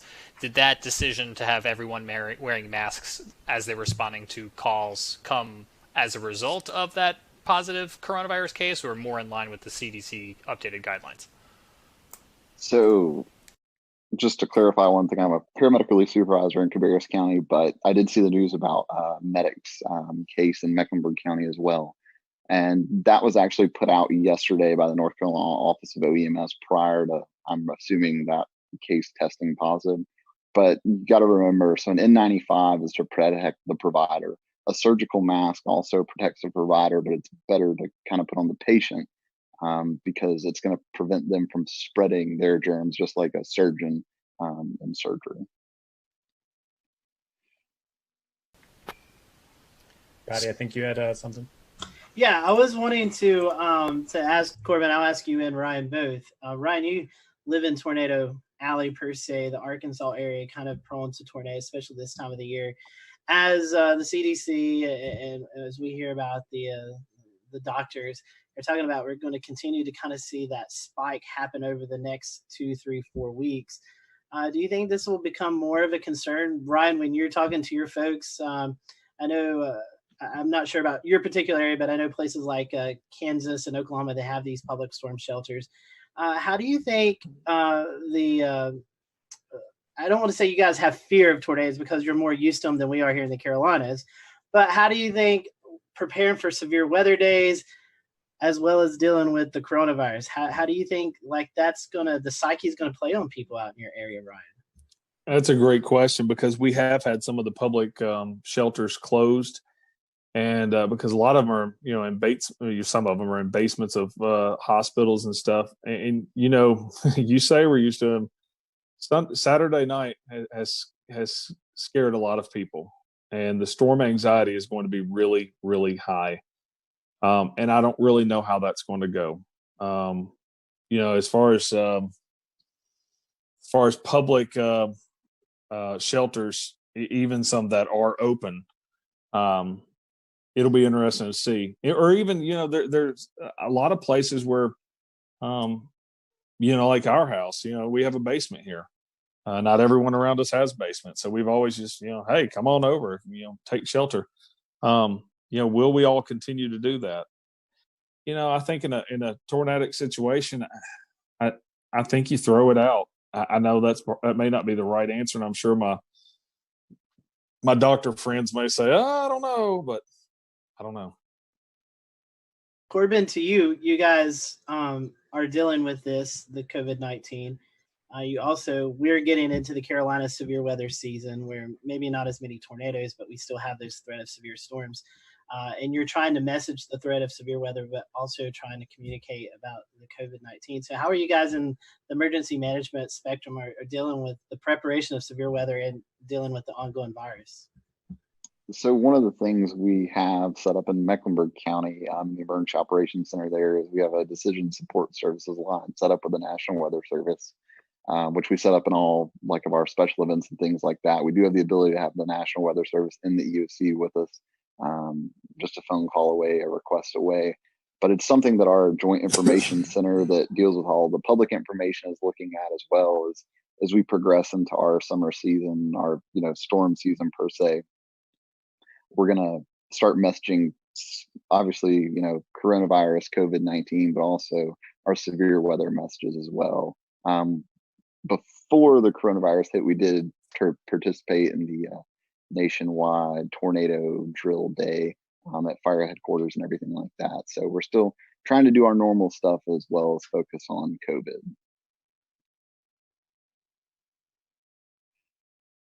Let's bring in Brad Panovich, who is a broadcast man at WCNC in Charlotte. Brad, if you were to go to air tomorrow for a tornadic situation, do you have something in mind that you would tell people in the event they either needed to leave a manufactured home to go to a sturdy shelter, or even afterwards if their homes were damaged? I found it was interesting. I read the press release that I think the governor of Kansas sent out. I think it was yesterday or today, basically saying, you got to prioritize the threat. So if a tornado is coming, that's your most immediate threat. So you need to seek shelter. But if you are going to seek shelter in a community setting, try to do the social distancing the best you can. But it's one of those things. If there's a train coming at you, you get out of the way of the train first, okay? And then you worry about all these other things secondary. So I think that what I would tell people is, do the best you can, but please avoid the tornado, because that's the most immediate threat and most likely going to cause you your life. But I was glad to see Ryan's work, which was spectacular, because it kind of gave me a little relief that, hey, we could do this remotely from a broadcast standpoint as well. But just like Ryan, I think if we knew a couple days ahead of time that we might have a moderate threat day, that we probably are going to send one of us into the studio, likely me, and we'll keep everybody else out of there. But the fact that we can do this remotely with somebody in studio is great. The whole reason I had this monitor behind me was I was thinking ahead, like if I have to track storms at home, I wanted some kind of graphic behind me where I could be in front of it. So I think that potential is there as well. But it's the first time in a long time, as a meteorologist, I'm like, I hope we have a super quiet spring. I'm just like, I do not want to have the added worries of severe weather. And I've already been thinking about hurricane season as well. I don't want to have to deal with any hurricanes. I just want it to be quiet, because I think it's the last thing people need to worry about right now. But we know, it's April. For us, April's the peak of severe weather season. Hurricane season's around the corner. So at some point in the next couple months, we're going to be dealing with severe weather and coronavirus at the same time. And hopefully we'll be a little more prepared by then. Thing else to think about, guys, through all this is I wonder what the viewership numbers are, and I wonder what the connected people numbers are. Are people using Netflix more? Are people watching these streaming services more and maybe not watching actual television? My cable box will override with the EAS if something happens, but Netflix and things like that won't. So it'll be interesting to see if more people pay attention, less people pay attention. You're not at work, so maybe you're more connected. Well, it's a good point, Ricky, but I think one of the things, what happened in Jonesboro is a good example. I think the fact that everybody's in a home already is a good start. At least they're there.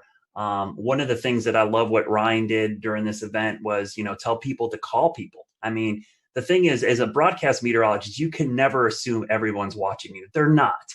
So, but you can connect other people to the people that are watching you by telling them to call people, DM them, text them, do whatever, amplify your message, and that will wake people up and get them, away from Netflix and maybe flip on the broadcast network. But this is where digital and social media is really important to us as broadcast mets. It's a way for us to reach people when they're not watching us. And so hopefully they'll flip us around. The thing I worry about, Ricky, honestly, is that, and we've already seen this, our internet and digital systems overwhelmed with so many people at home?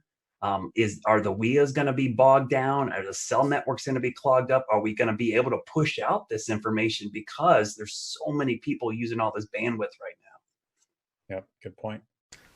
James, I think you had something to say. Yeah, I had a question for Ryan. And, it's so often in interviews, we end the interview by saying, what else did you want to share? What did we not ask you? And while that's exactly what I want to pose to you now, because we are trying to think of everything, but inevitably we're not. And unfortunately, you had a situation where you've now experienced one of these scenarios that we're still fearing. So let me ask you, what did you learn that we're not even thinking of?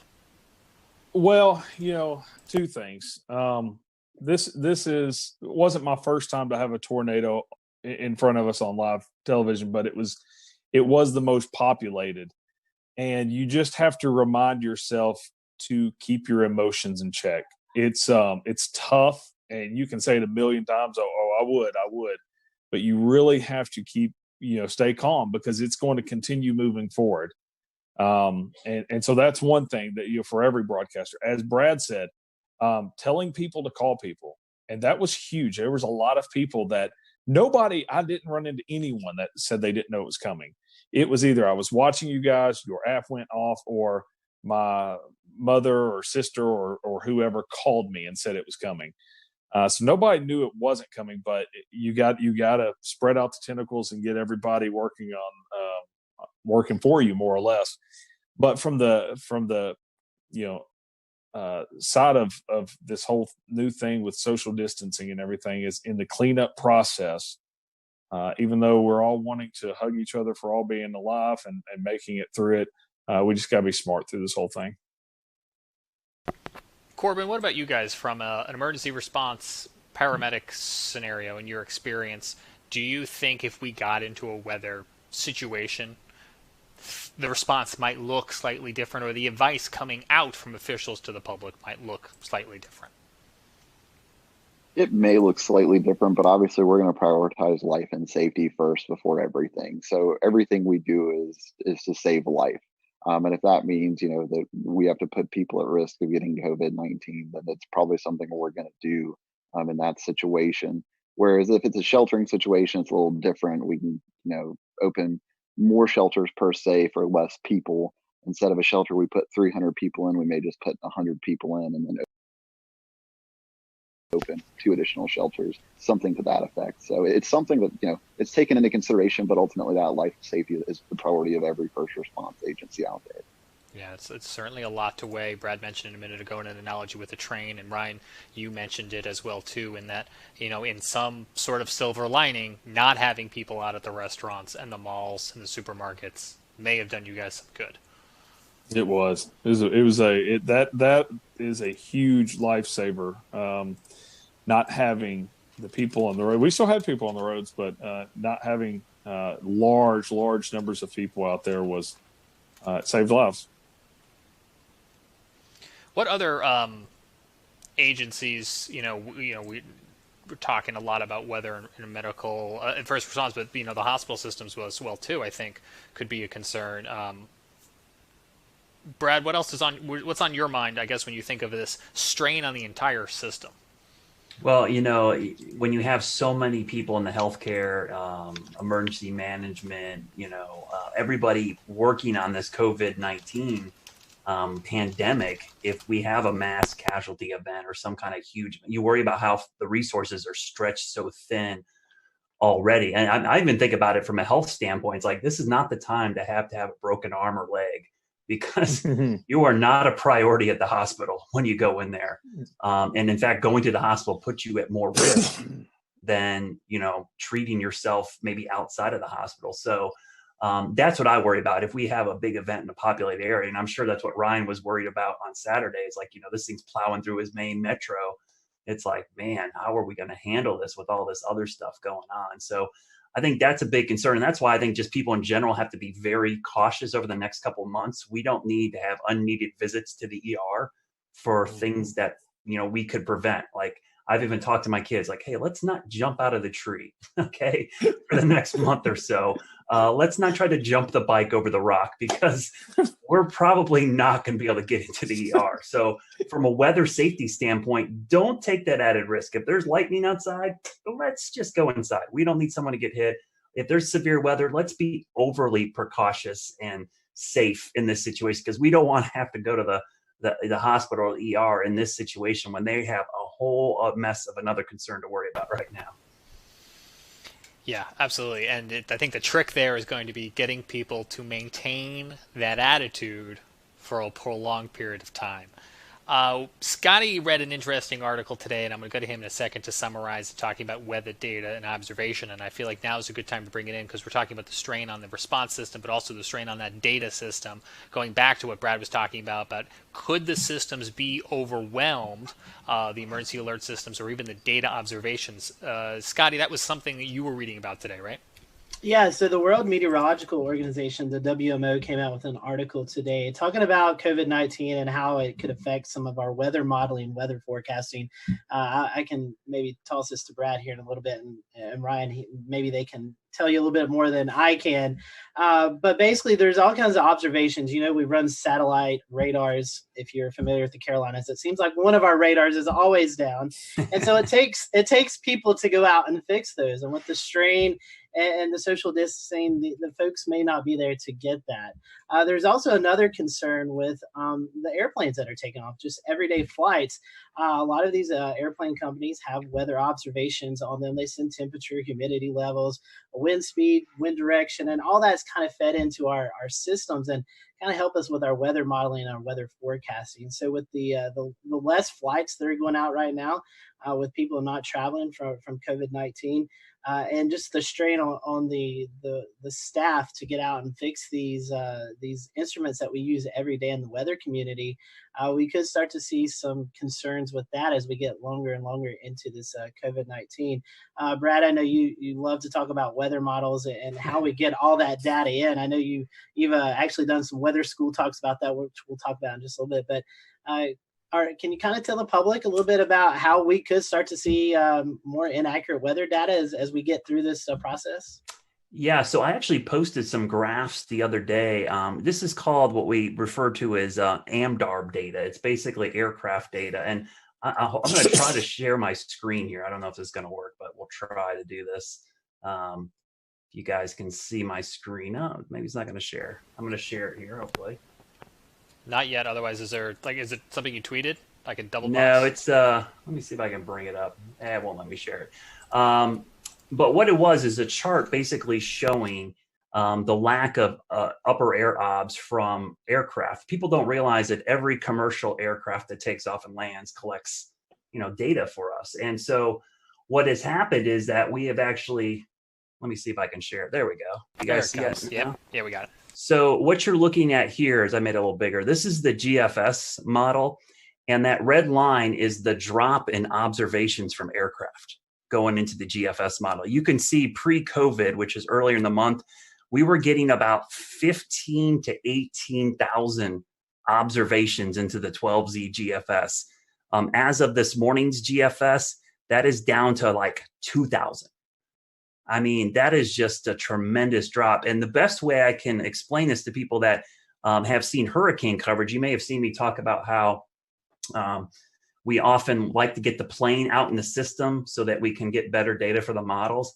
Well, this is what these planes are doing. When we have that lack of upper air data, some of the accuracy and the guidance can drop by 20% or so. And it's just not the US, that's just US data. That doesn't include European data, Asian data. I mean, and that article you're referring to, Scotty, all those aircraft, I was amazed how much some of the European airlines added to this. It was crazy, the drop in upper air observation. So this is going to be a real task that we're going to have to watch and see how much this impacts severe weather. Day-to-day weather, it might not have an immediate impact on us, but I think for high impact events like severe weather outbreaks, tornadoes, flooding, this might have a pretty significant impact because the difference between something being 20% more intense or less intense is pretty significant in the weather world. Brad, do you think it would impact high-res models more or models like the global forecast system? it seems like it'd be more the global forecast, because the upper air data is really key for, big, long wave troughs and ridges. You're looking at long wave pattern. I think the CAMS models are going to do fine. Thank goodness we have the GOES 16 and 17 sounder data, and now we have the polar orbiting data. The only problem is you need clear skies for good sounding data from the polar orbiters. But that sounding data, back after 9/11, we saw a similar drop in this aircraft data, but we didn't have the satellite data that we have now. So I think the satellite data is actually offsetting some of the issues, but this is going to be a much longer period of time that we'll start missing this data. It's only been, about 2 weeks now. I think we start getting 3-4 weeks, and now the long wave pattern across the whole globe will be totally impacted by this lack of upper air data. Well, you've been teaching us some stuff now, and I think, James, part 3 of our episode tonight was about teaching folks about weather. Do we want to transition over to that? Sure thing. Real fast, let me ask Ryan one last question, and then we'll certainly go to that, and I appreciate the transition. Did you guys, Ryan, have any issue with observations during or in the aftermath of your storms with everything going on coronavirus related? You talking about from weather observations? Yeah, Jonesboro Airport took a direct hit, and there's going to be some interesting things come out of that, because KJBR did take a direct hit, and you can go back and look at the data and see the winds backing as it was coming in. And the interesting thing is, it looks like power was knocked out. And it looks like the altimeter was knocked out, but was in kind of a separate area from the actual ASOS. So we probably, like you said, with the weather service being stretched thin and social distancing and stuff, we probably won't have observations from Jonesboro for quite a while. That's interesting, and I think that's going to play into this bigger picture as we're just trying to use whatever we've got available, and everyone's trying to do their best and safely to restore all of this. As Ricky mentioned, I know Brad Panovich here at WCNC has started to do some at-home weather classes. Brad, how did this come about? Why is it an important thing with so many kids at home that you guys saw a void to fill? Well, yeah, Ryan could speak to this as well. We do a ton of school talks throughout the year. I think last year I added up, and I thought I did a lot last year. I did 76 last year. I know some folks, like our good friend Ed Piotrowski down in Myrtle Beach, I think he does like 200 a year. I mean, it's a crazy amount. And so initially when this happened and all the kids were stuck at home, I thought, man, I had to cancel a bunch of my school talks. I do a 1-hour presentation where I go out, and I had a ton scheduled in the spring for 2nd and 5th graders here in North Carolina, which is weather is part of the curriculum in those courses. And so what I did the first couple days we were out, I decided, you know what, I'm just going to do my 1-hour presentation at home, and I'm going to stream it. And I did it with my kids, and it did pretty well. And then my general manager in the station said, hey, let's do this every day at 1:00. I'm like, every day? I was like, an hour? They're like, no, we're going to do small, one topic at a time. Let's break that hour thing down to one topic, and we'll do it every single day. And so I got the rest of my weather team involved. And it's put another thing on my plate, but I enjoy it. I mean, I produce the thing from home completely. I do it all out of this computer right now that's in front of me. And we send it out every day at 1 and on YouTube, Twitch, Periscope, Facebook, our app, and our website. And the cool thing is our YouTube page, we have a playlist built that James put together that archives all these. So if kids miss them or teachers miss them, they can go back and watch them again. And it's been a lot of fun. I think we created a monster, though. I have a bad feeling when sales starts asking questions about it, I'm like, uh-oh, what did we do here? So we've already had that inquiry. I know nothing about this.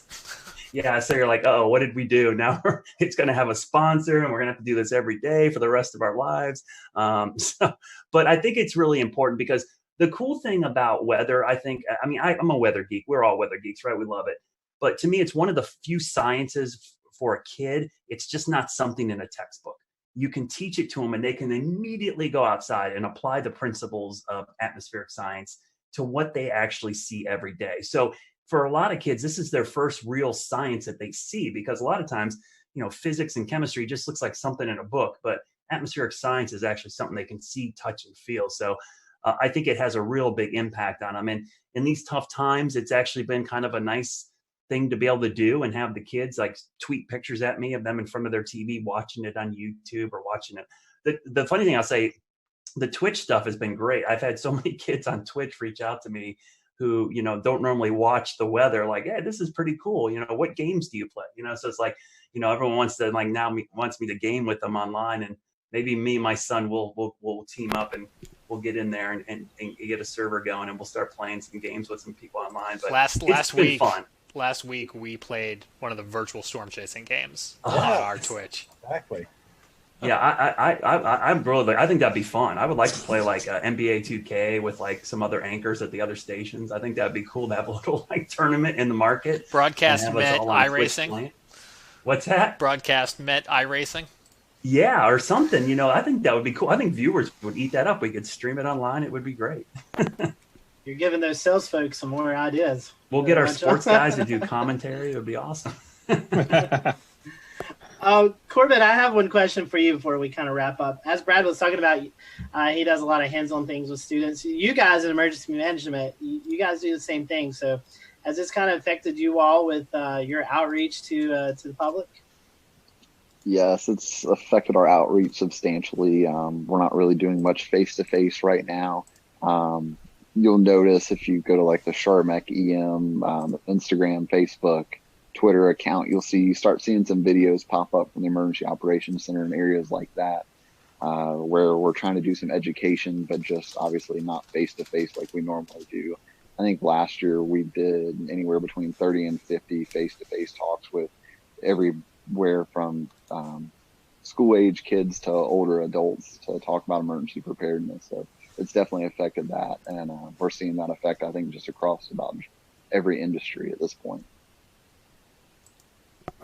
That's interesting. I hadn't thought about that in terms of fire prevention and first aid trainings, and that would be school-age kids. But you guys also, would you normally be doing office visits? Is that something that is done too for like professionals in office parks? So we have a public information officer, and she goes out and does a lot of talks. One of the most recent age groups has been like older folks in not retirement communities, but maybe apartment complexes over the age of 50 to talk about emergency preparedness and what they can do just in a general emergency, a weather event, having 72 hours worth of supplies on hand, just general things like that. Let's not even talk about supplies, because we know those are scarce right now. But James, one thing I want to do before we close out, I do want to bring on Dan Whitaker. You guys may have seen him pop up from time to time on our show tonight. Dan is our newest panelist here with the Carolina Weather Group. So Dan, for those who are watching tonight, why don't you introduce yourself to everyone? Hey, thanks, Scotty. Yeah, so I have been involved with weather as a kind of weather geek and weather follower since 2008, and have really, I'm strong on the storm observation, visual storm aspects, storm spotting, storm chasing. I'm kind of in the field, in the storm type of guy. So nice to be able to kind of join everybody and represent that angle when I can. And definitely great listening to all the different kind of pieces to the conversation tonight. Honestly, I have kind of one thought, kind of reaches out to a lot of the different things that were being talked about from tonight, which is, as a person who enjoys the spectacle of nature and following everything from nice day cumulus clouds to supercells in the Midwest. For those who want to experience more outdoor weather during this time when we want to travel less and we want to do more staying at home, short of tuning into Brad Panovich's weather lessons to get some real world observation, is there a way that anyone wants to kind of speak to that would be a good way for people to do that right now? Definitely so, Dan. And we are happy to have you on the team and can't wait. Well, maybe we can't wait till hurricane season, but we can't wait to see your footage out there. Evan, I wanted to bring you, I know you had something you want to mention, but you also did a little chasing of yourself today, but not storm chasing. Yeah, I do my little cheesy snow chasing. It's really not nearly as complex as the stuff that Dan does. But as long as you drive high enough up on a mountain, you'll eventually run into snow. So I did. I went up to Craggy Gardens today.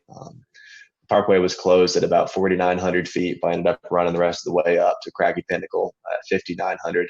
And it was beautiful. About 3 inches of snow up there, real windy. I'll share a picture since I can see James yearning and Just trying to share a searching webcam. I was trying. Yeah, so then that's what it looked like up on Craggy, right near the Craggy Pinnacle Tunnel. It was real pretty.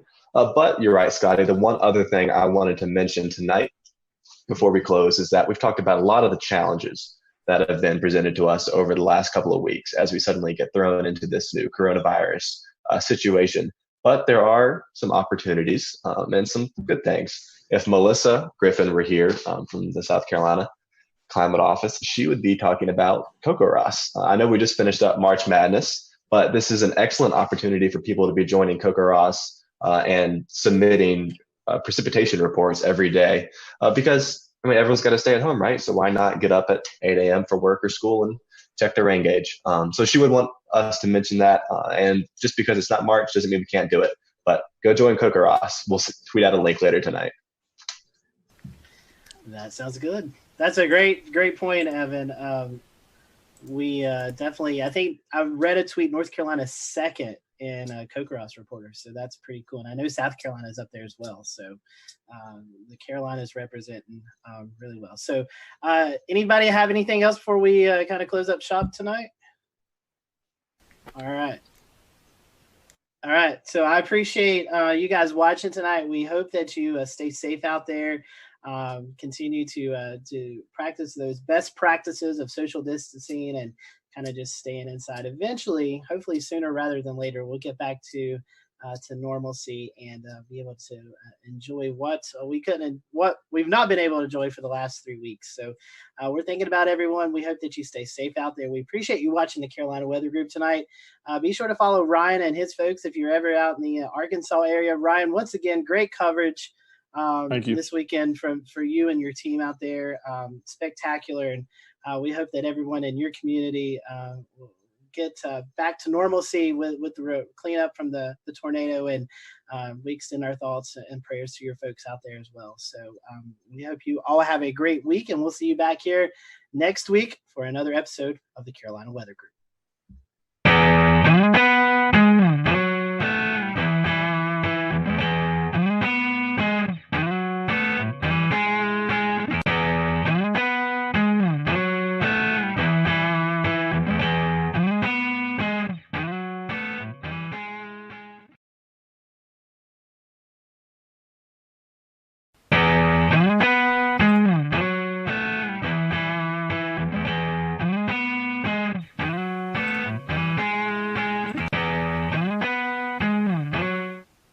And good evening from a very warm Charlotte. Happy Wednesday to you. It is March the 11th, 2020. I am James Brierton.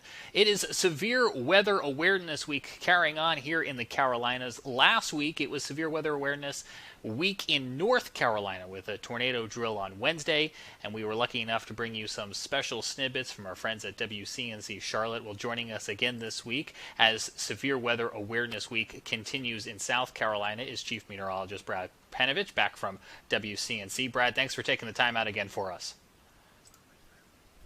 So you got an opportunity last week, Brad, to go visit the Insurance Institute in Chester County, South Carolina. The rest of our audience is going to get familiar with it if they're not already, with a rerun of our 2019 interview. But tell us a little bit about what you saw down there at this great facility they've got. The interesting thing was how they test roofs in particular for hail. The standard test for hail was actually done with just a steel ball that dropped on a horizontal surface, roof surface. Well, what they did is they try to recreate actual hailstones, how they are in nature. And so what they've done, they've gone out and done field studies where they try to measure hailstones in the wild, if you will, to get a more accurate measurement of their density. And then they shoot them out at speeds that are more similar to what you see in a strong storm. Because what happens in most hail events is the hail is wind driven. It doesn't just fall.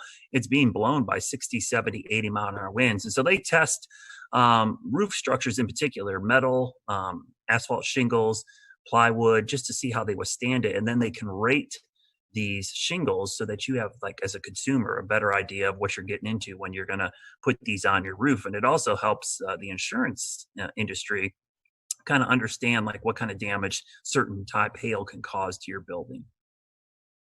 Well, let's talk a little bit about that roof, because you just put a brand new roof on your home about a week before that EF1 tornado came through Charlotte. Did you get some ideas from the Insurance Institute? Yeah, so last year I went down there for one of their tests where they were taking a roof and they were submitting it to a hurricane, basically. What they did is they took wind and rain and they blew it at a home that had half the roof using what's called the fortified roofing system, and the other half a typical roofing system. So what they did is for several hours, I think the test went on for 8, 10, 12 hours, which is typical for hurricane winds. You know, they're going to last a long time. The winds went up and down and they blew rain. And so they wanted to see how much water intrusion they would get through the normal roof versus the fortified roof. And when I saw that demonstration, and at the end of last year, my roof needed to be replaced, I said, you know what? I'm doing that fortified roofing system. So every contractor who bidded on my house, I basically said, hey, I want this fortified roof. And a lot of them had never heard of it. So I had a PDF that they actually can print out on their website, disastersafety.org. And I gave it to my roofers and I'm like, okay, we can do that. And basically what they do is they tape the seams of the plywood, or in my case, the roofer decided just to put ice and water shield on the entire roof. They also use underlayment that's synthetic with caps, cap nails instead of just regular nails or staples. And then they use double shank nails, which don't pop out when the wind rips on them. And the reason you do this is in a big storm, shingles are going to fail. But with this fortified roofing system, if water gets underneath the shingles, you have the layers of protection that will keep the rain out of your house. That's the goal, is you don't want water getting into your house to cause further damage if the roof gets damaged. So I had just got my roof replaced a week before the tornado came through my backyard. I lost 15 trees in my yard. And we only ended up losing 10 cap shingles, which are the shingles on the peak. Those are weaker shingles, and the nails held. The shingle was actually ripped off the roof. The nails did not pop out. And because I had that ice and water shield underneath, it actually kept the rain out of my house. So my roof held up pretty well. Considering I had a 71 mile an hour wind gust, I was pretty impressed on how well it did. And our viewers right now on our Facebook and our Periscope and our YouTube feed are looking at pictures from your neighborhood from February the 6th. What have you seen in your neighborhood in terms of neighbors helping neighbors over the past month? You know, that event is going to be crazy. It was by far the worst weather event in my neighborhood. And, you know, it seems now after the Nashville tornado, it doesn't seem nearly as bad because most of the homes escaped with minimal damage. Most of the damage in our neighborhood was all trees. And obviously, so those trees came down and did cause quite a bit roof damage. We had, I think, 50 or 60 roofs damaged. And you really didn't notice until the following days when you started to see the blue tarps go up everywhere. And we had one house that was heavily damaged because a tree fell through their kitchen in the back of their house. But what's amazing is that here we are, you know, over a month removed. James, there are still tree guys all over my neighborhoods. There's still the sound of roofers nailing stuff. I still hear chainsaws and chippers and fences being put up. So it's a long process. It is still going to be a while. And these trees, you know, there were just so many of them down that there's just wood everywhere. There's tons of firewood in my neighborhood and trees still stacked up all over the place. So I really, the thing that struck me most about that storm is how long it's taking for the cleanup process to be completed. And to remind folks, this is the same line that came through South Charlotte, starting over in that Pineville area through South Charlotte, and ended up in Matthews, where we showed you some pictures here on the Carolina Weather Group. But Brad, I'm wondering, this is obviously really close to home for you and your neighbors. The next time we get into a weather awareness day, do you think the perception's a little bit different now for so many people who've came so close to this? Yeah, and I mean, honestly, for this event, people did a pretty good job. There was some schools that didn't evacuate their students, but in general, I think it was a pretty good success story considering we had an EF1 tornado go through the heart of South Charlotte and no injuries or deaths is pretty amazing. I hope that it serves as a wake up call for a lot of people just to have a plan. I mean, that's the thing I preach all the time. It's like the warning times, I wish they were longer, but the average national warning time, lead time for a tornado is like 12 minutes. And we were about 16 minutes with those tornadoes back on the 6th. That's if you get the warning right at the beginning. What happens if you don't get the warning until halfway through or 3/4 full of the way through? You only get like 5-10 minutes. And that's not the time to look at each other and go, where do we go? A lot of people, especially in businesses and structures they weren't familiar with, had no idea where to go. Or didn't know what a tornado safety protocol is. So that's one of the things I think going forward I'm going to work on, is try to educate people on getting that plan together. But I think you're right. I think people are going to take these more seriously. I used to have a saying all the time at the coast when I did hurricane coverage, but people's level of preparedness is only as good as their memory of the last disaster. And it's just human nature. If people are going to remember this tornado and the next one, they're going to take it much more seriously because they have that recent memory of this event.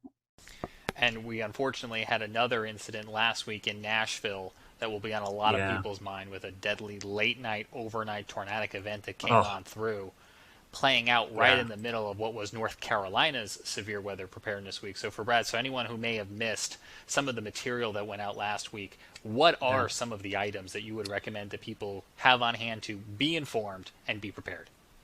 The most important thing, first and foremost, is have at least 3 ways to get a warning.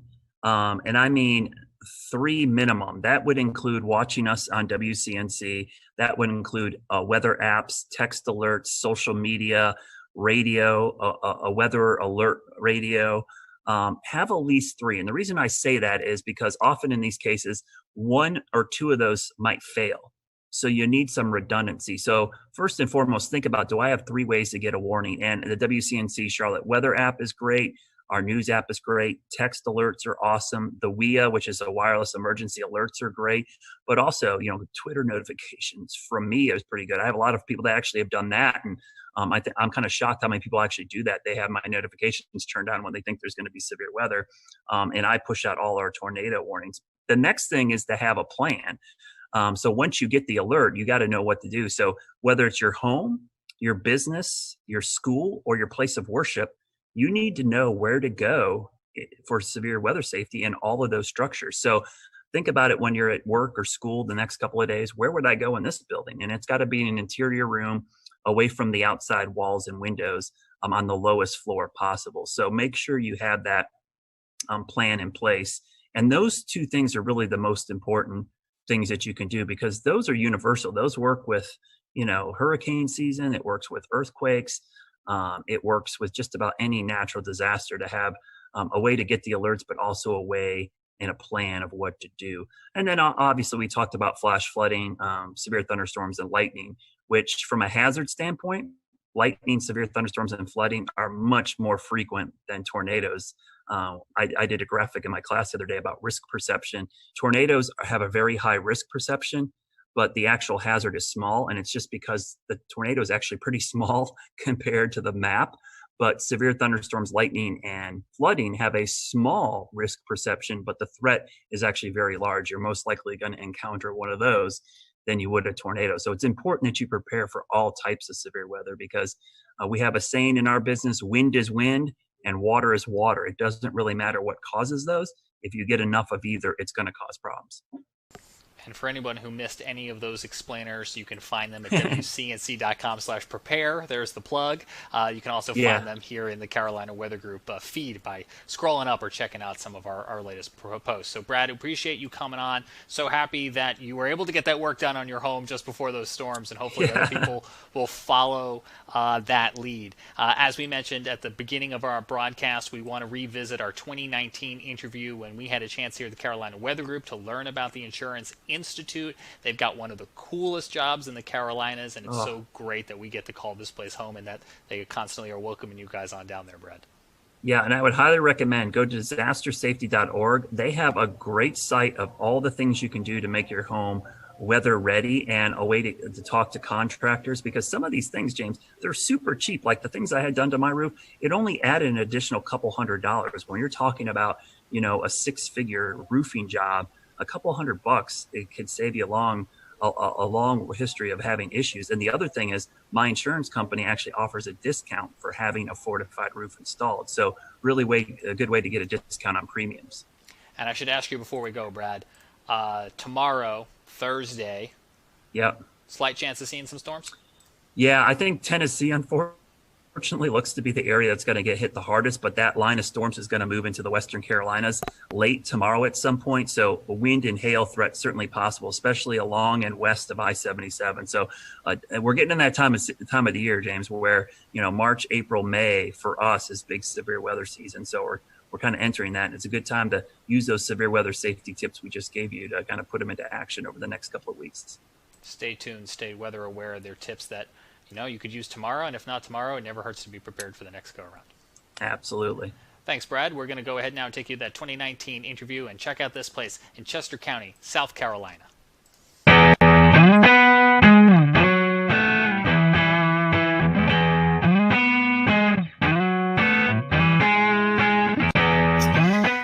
Hello, everyone. Welcome to the Carolina Weather Group. This is the Wednesday, July 24th, 2019 edition of our little weather get-together. Tonight is show number 285, and tonight we have with us Dr. Ian Giametko.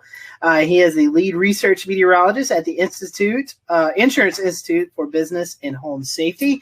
We're going to be talking about hail and some of the research they've done with hail. Ian, welcome to the Carolina Weather Group. This is kind of your first gig with us, and I told you before the show, glad to know you're in the Carolinas. So let's talk about what you do at the IBHS. Our lab here in South Carolina was built and opened in the fall of 2010. IBHS as an entity has been around almost since the 70s. It can trace its root back to a few different names and basically started as an advocacy group to help people better prepare for severe weather and try to reduce the losses associated with severe weather. Well, in 2010, our research center opened, and we're taking the model of the Insurance Institute for Highway Safety. So think about car crash tests. It's been highly successful. The property insurance industry wanted to apply that to severe weather.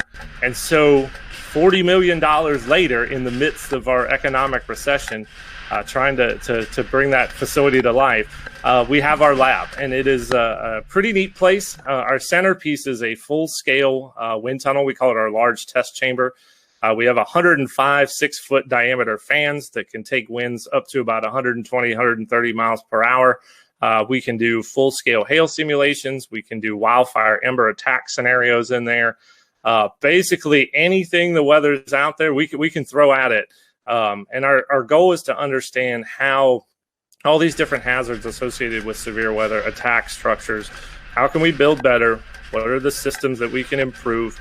And how do we show people those steps that resilience is affordable, and then we can start to bend down the loss curve that we see growing and growing each year? Tell me a little bit more about, one, to go start basic, how do we get hail? And how do you do a hail simulation? That sounds really interesting. Yeah, so most intense thunderstorms have hail aloft in them.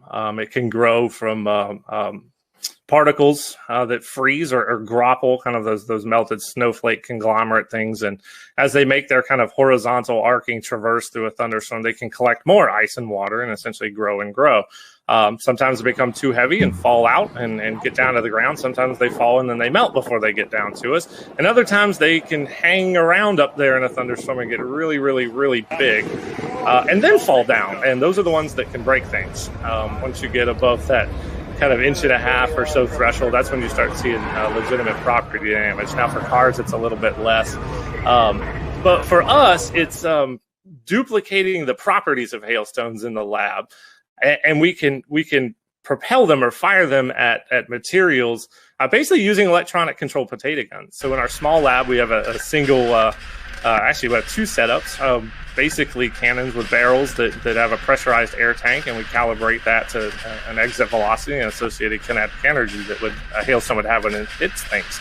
Now in our big chamber, if you ever come to visit us, you can go out in there and look straight up and you'll see a whole bunch of white pieces of PVC pipe. Well, that are the barrels that can basically put down a swath of hail across the footprint of our large test chamber. We can do 3 different sizes and shoot as fast as 1 per second. So really unique piece of capability. I do a lot of work both in the small lab, very meticulous scientific testing, but we can also test the full roof system on a building. You have a job destroying things with hail. That sounds really fun. That's a little bit of what we do. We try to break things in the lab so it doesn't happen out in the real world. That was really interesting. I can't wait to tell my friends and family that you guys shoot hail out of potato guns for testing. So that's kind of cool. Talk about some of the hail studies that you do in the lab. You mentioned something earlier about recreating hail crystals, and you're actually building hail in the environment in which it forms. What we found out, because of the strength, it can do about 3 different things when it hits your roof. It can bounce off. That's really hard hail. It can shatter. That's kind of the hard to medium. Or it can just become really slushy. That's the very soft hail. And all of those have different kind of types of damage that they produce on your roof. The soft will kind of dislodge all those granules. The hard bounces and shatters will do more cracks and dents. So we realized all that stuff was mattered, and we needed to simulate it in the lab and also repeat it. That's scientific testing right there. Is being able to repeat this stuff over and over and over again. And after about 8 years of work, we released a new hail impact test standard for asphalt shingles, and we have our we rated the products that are considered impact rated.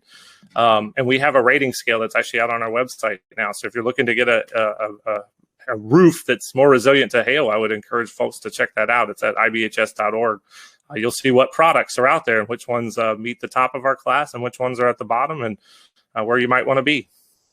Talk about the size and how much damage hail creates while we're on the topic. I'd love to hear your take on that. Yeah, so a lot of people don't realize hail, we kind of joke, is the Rodney Dangerfield of the severe convective storm hazards. It doesn't get any respect, but in any given year, it's about 60 to 80% of the dollar damage from severe thunderstorms. That's a lot. And we're in probably what will be the 12th straight year of damage totaling over $10 billion. So it's a big piece of the damage that comes from severe thunderstorms every year. Now, when you start talking about damage thresholds, of course, we have the National Weather Service severe criteria of 1 inch. That's when we really start to see some issues, dents and things with auto. On the building side, if you start looking at roofing materials, once you get close to that 1.5 inch mark, that's when you can potentially see some damage. Now, there's a lot of things at play, age of roofs, age of materials, all that, the wind-driven aspect. Now, we can go all the way out to the extreme size, and once you get to about 3.5, 4 inch hail, that will puncture the plywood roof deck that you have.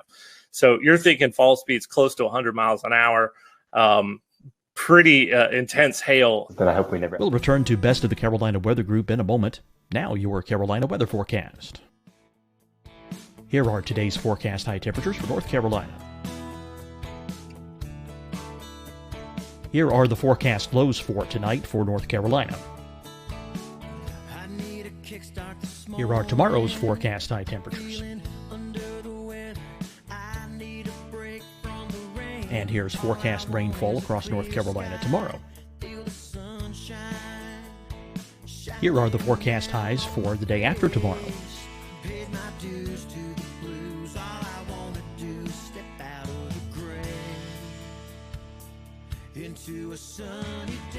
And here's the forecast rainfall across North Carolina for the day after tomorrow. This is the total rainfall forecast across North Carolina for the next 3 days. Here's the severe thunderstorm outlook for today from the Storm Prediction Center.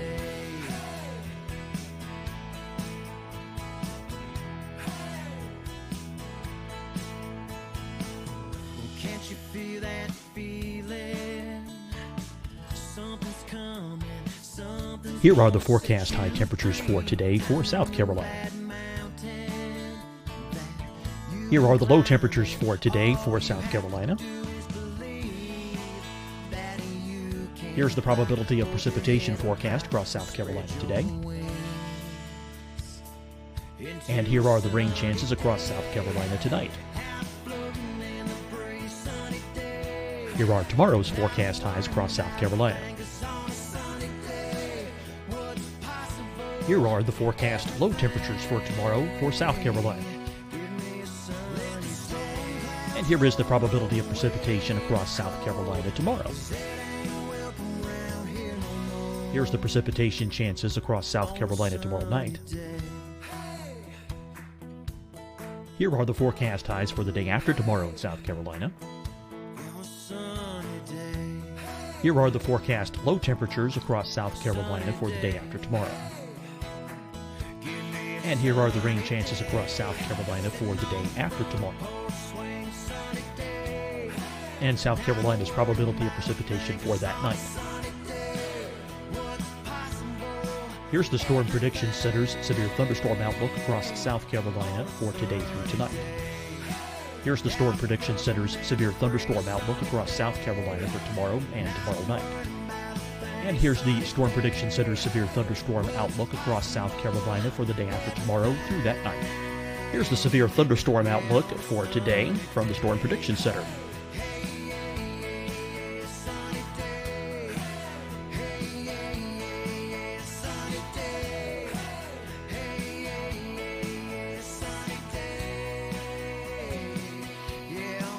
And now here's a live look at weather radar across the southeast.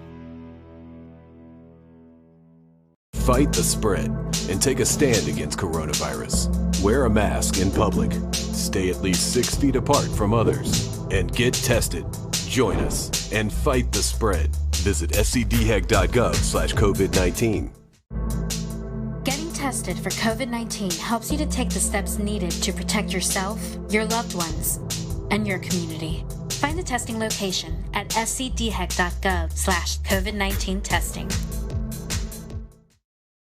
Hi, everyone. I'm Dr. Mandy Cohen, Secretary of the North Carolina Department of Health and Human Services. And when you follow the 3 W's, you protect your family and your neighbors from COVID-19. When you leave your home, practice your W's.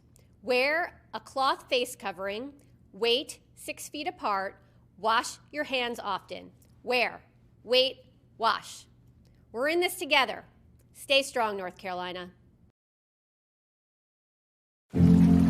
Deciding when to wear a mask isn't about who you know or how well you know them. Just ask yourself, will I be with anyone I don't live with? If the answer is yes, get behind the mask. Help slow the spread of COVID-19. Get behind the mask. Learn more at covid19.ncdhhs.gov. You'll see your Carolina weather forecast at 25 and 55 past. And now back to the best of the Carolina Weather Group on the all-new Carolina WeatherNet. Happened before, but that size hail very rare here. So I don't know what's more interesting, the work that y'all do in the lab or the fact that you also have field work. Tell us a little bit about your field work and what y'all have done over the years. Yeah, so way back in 2012, we decided there was all this hail data we needed to go get about strength, and a lot of the tests and how we test buildings were all rooted in information going back all the way to the 1930s. So nobody had looked at this stuff for a while. Plus, we didn't know what strength actually did. There was no data on it. So like any good scientist, we just, hey, let's go to the field and let's go measure it. Let's go look. We kind of used the motto, you can learn a lot just by looking, and we kind of took that approach with hail. So we started out back then going out to the field, collecting hailstones after a thunderstorm, doing crush tests, basically measuring the amount of force it took to crush the hailstone. That's how we get to the strength. Making very detailed measurements of them, weighing them all. And we did that for about really 4 or 5 years. That was our focus, to collect this really big data set, which is now somewhere over, near 4,000 different hailstones that we've tested. And to guide how we did the lab work that we just talked about. We needed that guide to be able to give us that information. Now we've switched a little bit. We now go to mapping hail swaths using deployable instruments. I come from a background at Texas Tech where we built a lot of deployable weather instruments. So I took that and applied it to hail. So we have a network of about 18 impact sensors that can measure the impact energy of hail, and we can actually deploy them ahead of a thunderstorm and look at what the size distribution is within that particular storm and how it varies and changes within the swath. That's really, really important for how we look at radar hail detection, even looking into how numerical weather prediction manages hail. And how did it go this year? Oh, two good missions for us. Spent about I think we spent about 12 days total in the field Ended up, my target was somewhere, I think, 5 to 7 total cases. I think we were right there at 7, which was really, really good for us. So yeah, that's usually the case. We spend about somewhere 10 to 14 days each year in the field, and we'll continue this going into 2020. Yeah, and talk about some of the more memorable cases that you guys have covered, maybe some of the more interesting field tests that you guys have done over the past couple of years. Yeah, for hail, a couple of years ago, intercepted a supercell near Eric, Oklahoma that produced just this really narrow swath of just really big 3-inch hail with a concentration maybe 10 to 12 or so per square foot. That's a lot for big hail. It was the first time we got our instruments into hail that size, so that was kind of a unique experience for us. Now, a memorable case, and this goes back all the way back to, I think, 2013 or 2014 when we were doing a lot of those crush tests. We encountered some hail. This was in Montana. What we kind of think of as low-density spongy type hail that when you crushed it, it actually deformed almost like a sponge, but held its shape. It actually didn't fracture. And there's some literature out there that talks about how these hailstones can come about. But talk about kind of blow your mind of how complicated hail can be. That the fact you could get this spongy kind of hail that you could compress, it basically just did that and then held its shape even after you took the load off of it. It never broke. I'm guessing those are rare. We haven't seen that again. It was one particular case, and I don't know what kind of environment might produce that, but it's really unique, and it's always been a memorable one from looking at hailstones, and I've seen a fair bit of them. We got a hail threat, right? So how do we tell businesses and homeowners how to better protect their property? One of the things you can do, make sure you can get your car in your garage if you have one. If you're like me, you got all sorts of stuff in the garage. I couldn't get my truck in there if I tried. But that's a step you can take, is make sure you can get your car under cover. And maybe, say we're under a higher risk for a particular day. If you can find a way to keep that vehicle covered, that's one way to reduce your auto damage. Now for homes, it's a lot trickier. If you're in an area that sees a lot of hailstorms, think about the folks in Tornado Alley. If you live in Dallas, Oklahoma City, Wichita, we saw how sick of people were of hail in Dallas this year by their putting pool noodles on cars and inflatable mattresses. And I'm sure they're tired of getting new roofs every 2 years. So I'd encourage people to look at our impact rated shingle test results and look for those good performing products. There are impact rated shingles that do perform, and we tested up to 2-inch, and those top performers really do perform very well. So there are products out there from a roof perspective that I would encourage homeowners to look at, and talk to your insurance agent too, because in a lot of cases you can get a discount for some of these things. You own a business, you have a building, you have roof, you have items up on the roof, you have your HVAC units, you have satellite dish. I mean, whatever instrumentation you have up there, is there anything we can tell business owners? For HVAC, that's a very good point, because there are some shields that can be made that actually surround HVAC units that, from what we've been able to tell, looking at their performance, they do a decent job. And HVAC, just the damage to the fins and coils in an HVAC system can be very, very expensive. So there are a few steps you can take if you're a business owner there. You guys are located here in the Carolinas, and many folks may not know that. How did you guys choose the Carolinas? The lab came about in the Carolinas. There was kind of a little bit of a bidding process, and this is before my time at IBHS. We wanted to be away from the immediate hurricane coastline. That's having a facility like that could be damaged by a significant hurricane was a concern for our membership. So that's one reason why we're a fair bit away from the coast. We had a power requirement, and we wanted to be within a certain distance, basically an hour's drive from a hub airport. So what was settled on was essentially kind of the general Charlotte area. And we had two sites that were the original ones. One was closer to Gastonia just across the South Carolina border up on I-85. And then there's the site that we currently had. And we ended up with really, really nice package from the community down here in Chester County. Our plot size was a lot larger. We did have some noise concerns, so that also played a role. And they had the power requirements they need. We're right next to a transmission line, and we had a substation on site. So 105 electric medium voltage drives power the fans, and we need some juice. So it all came to fruition, and there we are out in Chester County. And so talk about, you were talking about hurricanes. Talk about some of the wind studies that you guys do there. You have this big wind tunnel, and you actually have some model scale homes, and you can do all kind of testing in this facility. A very unique thing about our facility is that we can do full scale home testing. We can look at a full home system, and that's really important from a wind perspective to understand how the wind forces are essentially transferred through all the different connections that are within your home, roof to wall, through the walls, wall to foundation, and all the connections in between.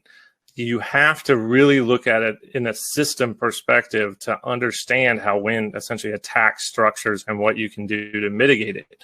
So we do a bit looking at garage door vulnerabilities. We've seen that garage doors can be a huge damage amplifier. Think about it, they're a big hole, really, if they fail in your house. That allows wind to get in and start acting inward, pushing up and out, and can lead to failures. Once you start the damage cascade, it just goes. Tornadoes, it happens very, very fast. Hurricanes, it can happen over the course of, say, 6 to 12 hours. But that cascade is what we're trying to stop the start of that. And we think we can find those mitigation solutions that are not only useful, but also affordable too. So before we kind of wrap up the interview, can you tell us a little bit about how you forecast and how you decide where you're going during your field studies? Yeah, the logistics are actually a fair bit challenging. So we are a good distance away from essentially what is Tornado Alley or the Great Plains. We like it out there, good road networks, good visibility, although we are going to try to explore some southeast hail. There's some environmental questions that we have that I think we're going to try to tackle that. So we basically have to rely on medium range forecasting. So we're looking for just general pattern support for severe weather. So is the Gulf of Mexico open? Is there good moisture transport northward? Maybe not necessarily if there's a trough, but is there just generally enough flow aloft to support supercells? Sometimes you didn't have the surface features underneath the best flow aloft. It kind of became a day-to-day, almost a mesoscale type forecasting scenario, which is very hard for us in terms of when we pull the trigger. So we work our teams on about a 48-hour leave or 48-hour kind of go, no-go scenario. Using GFS output, Euro output, try to get our best feel that we're going to get at least 3 operation days out of a mission.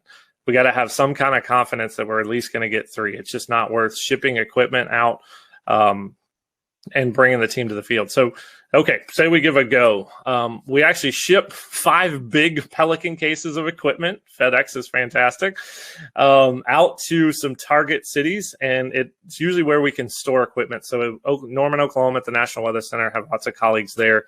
We've used my wife's grandma's garage in Wichita to store all the cases and equipment. So we do that, pick our target city, fly in. We use rental vehicles. We do try to stay out of the hail as much as we're researching hail, and we've done a pretty good job of that. And we outfit them, get our instruments ready, take all the equipment we need, leave the cases behind, and off we go. And usually each mission is about 7 days. So there's some logistical challenges there, given our distance, but we've managed it quite well over the years. When you're renting the car, do you have to kind of stay quiet about what you're really doing with the car? There's one hail. We were out in the field for a hail event in Cheyenne, and the rental car dealership at the Denver airport, they were dealing with a whole bunch of people who were bringing back hail damaged cars, and I kept thinking in my head, I'm like, we're running a hail research project, and we got perfectly fine vans here. But yeah, for us, it's a safety concern to stay out of the hail, and we do a good job of that. You're talking about these instruments. Can you kind of give us an idea of what's on these instruments? What it's like? Yeah, certainly. They're on little tripods. They're basically little engineering tripods. And the plate itself is a little small pyramid. It's 1 foot by 1 foot. And it's actually based on a design that was developed at NASA, Kennedy Space Center, and was published in the literature.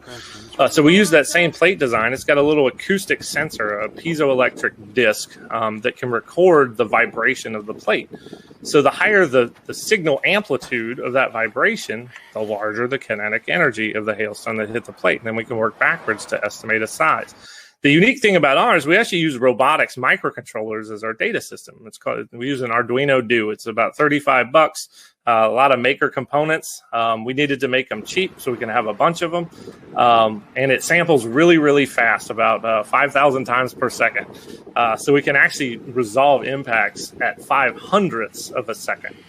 So that's pretty neat. And it's got some switches for on, off, and data control to make it easily user-friendly. I think we set a record for deployment time of one of these this year in under 20 seconds. I'm going to give out a shout out to Hank Pogorzelski, who's in our Tampa office, who's been with us in the field every single year since we started.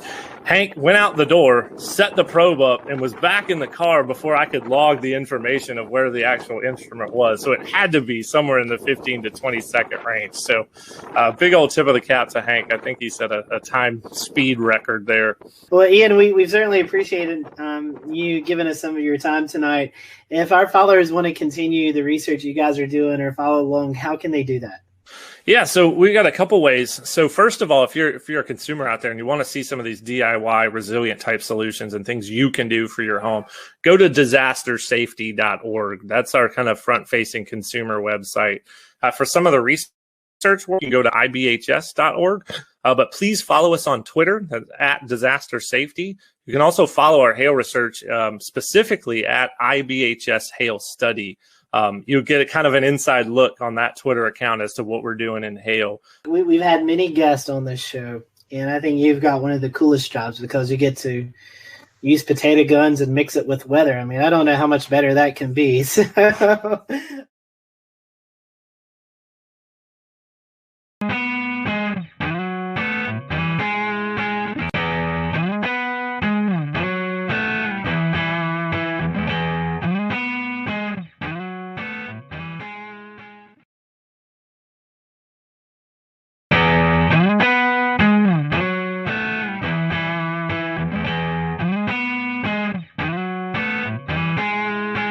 hello, everyone. Welcome to the Carolina Weather Group. We're happy to have you, and we're going to continue our fun interview segment that we do with local meteorologists throughout the Carolinas. And today we have on Jason Boyer and Ryan Coulter from WLOS in Asheville, North Carolina. They are the ABC affiliate. So if you live in Western North Carolina, I'm sure you've tuned to Channel 13, and we're happy to have Jason and Ryan with us today. One of the main questions that we always ask everybody is how did you know you wanted to be a meteorologist? Everybody has that story. So Jason, I'll let you start. What's your story? Well, my story goes back to, like most, to when I was very young. Always was inquisitive about the earth sciences and always wanted to understand how things worked around me. And I spent a lot of time outdoors as a child back in the 80s when I was growing up. And that was kind of the way to go growing up in the 80s. Most people just let their kids kind of run around in their backyards. I grew up in a small town, so that was where I grew up and explored. But I think it was around third grade, and this is the most stunning and life-changing moment that I remember. I was walking home from school. It was November, and I lived in Illinois then, so we weren't in Tornado Alley per se, but I remember coming home from school, and I could walk home. That's how close I lived, and it was an unusually warm day. In fact, it was record warm that day. I think it got into the 80s, and the sun was out, the wind was blowing, and I was just thinking like a kid, like a third grader, I can't wait to get outside and play ball, ride my bike. I got home, the sky went pitch black in about a matter of 30 minutes. The wind started picking up. My older sisters, thankfully, wiser and certainly more proactive, they knew something bad was going to happen, and we all rushed downstairs. And in a matter of moments, the tornado sirens in the neighborhood went off. And we had a weak tornado go through my backyard and hit my neighbor's house. And it happened in a matter of a couple of minutes, and that was it. And it was a life-changing moment. When I walked outside, the birds were no longer chirping, and you could see the destruction of my neighbor's house and in the backyard across the street. His entire roof was peeled off. You could see into the house, and the insulation was gutted out. And that was amazing. I mean, frightening, but also to me, an amazing display of what Mother Nature could do. And I think from there, I was really hooked. I knew I always liked science. And then from there on, I kind of just built on that, and had a great teacher in 5th grade, Mr. Morris, that set me on the right path too. and inspired me to continue to study science. So that's how it started for me, and I just pursued it. And what about you, Ryan? Yeah, I mean, thank you guys for having me, first of all. Yeah, I mean, my story is really not unique from anyone else who does this either. Grew up, my grandparents lived with us growing up, and, they were avid news watchers, as a lot of older people are. And so anytime the weather came on, I was always, super interested in watching that. They always let me watch that with them. I grew up in Colorado, so as growing up, we had a little bit of everything, wintertime snow, severe weather in the springtime, and the summertime heat, wildfires. So kind of a mixed bag of everything. You get it all there. And so I grew up around that. And I was in about 5th grade. We had a science fair project, and I actually wanted to make a homemade barometer. And so I figured out how to do that. And I actually wrote into one of the chiefs in Denver. She's still there. And she actually responded to my email. So, as a 5th grader, that was pretty exciting. But I knew, kind of like a lot of other people who do this, I knew that from the time that I was a little kid that, this is what I want to do. It's a fun job, and you get to study science, the weather, all of the above. And it's a great, it's ended up being exactly what I wanted it to be. Those are great and very classic weather stories, I feel like.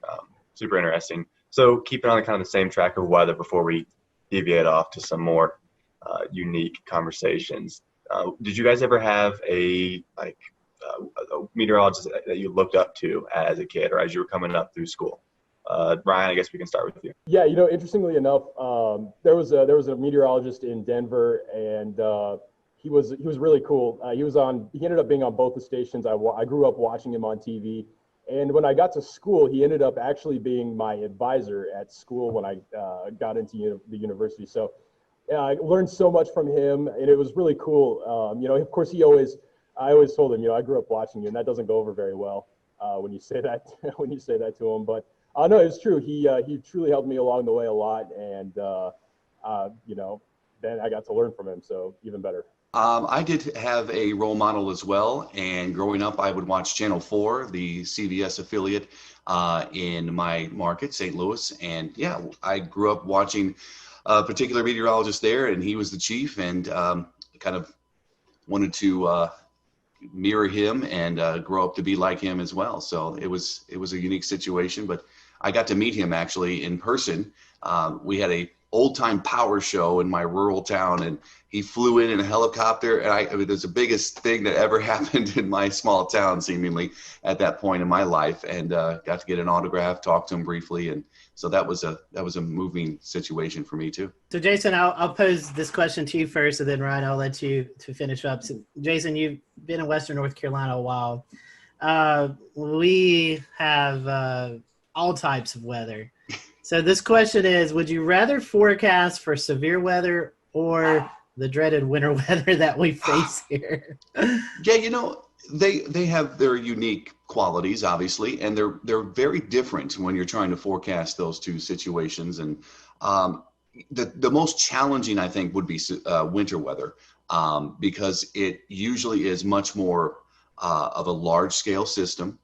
So it affects many more people than just, say, localized severe thunderstorms.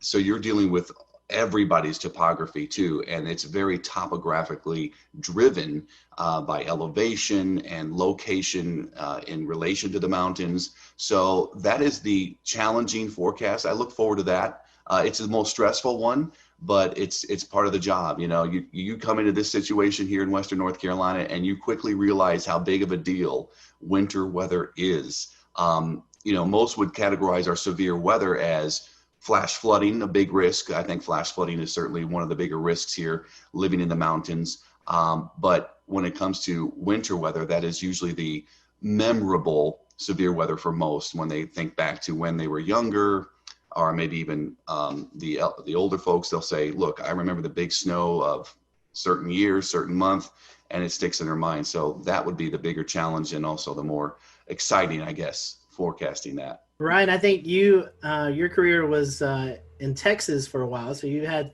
to deal with forecasting winter weather and severe weather there. So tell us, which one do you prefer? Yeah, I guess it's kind of a similar answer. There's definitely a lot more challenges with winter weather than there is severe weather.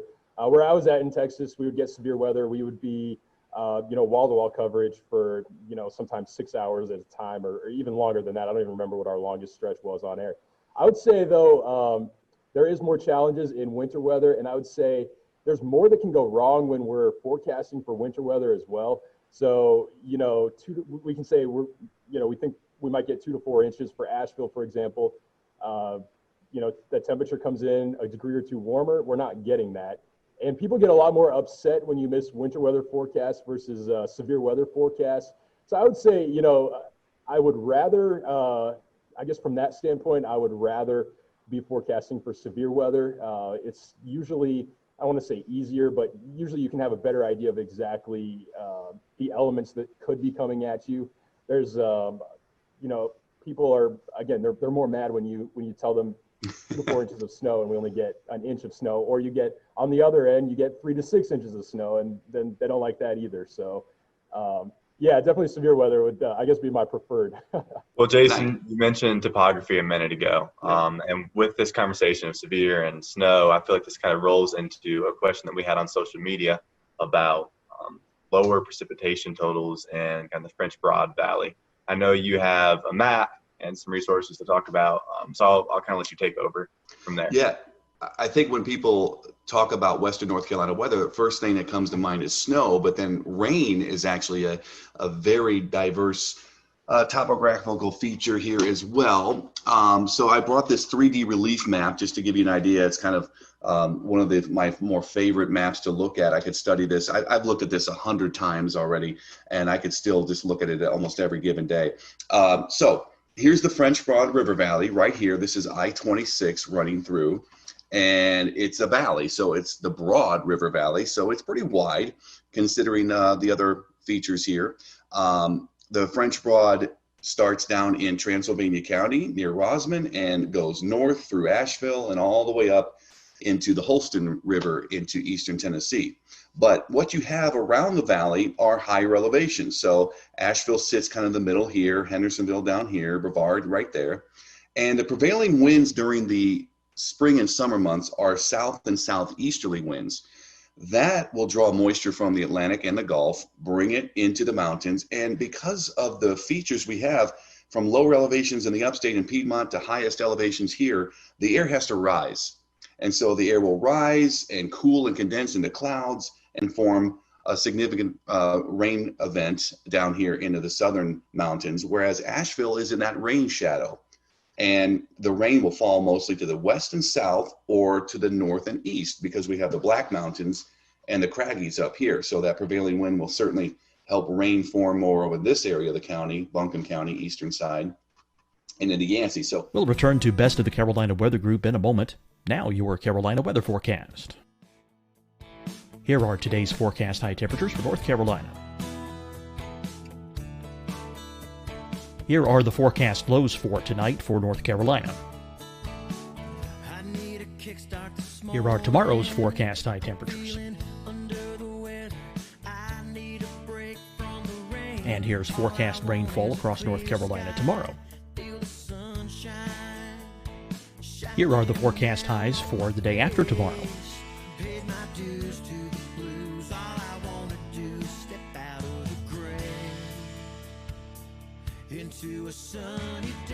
And here's the forecast rainfall across North Carolina for the day after tomorrow. This is the total rainfall forecast across North Carolina for the next 3 days. Here's the severe thunderstorm outlook for today from the Storm Prediction Center.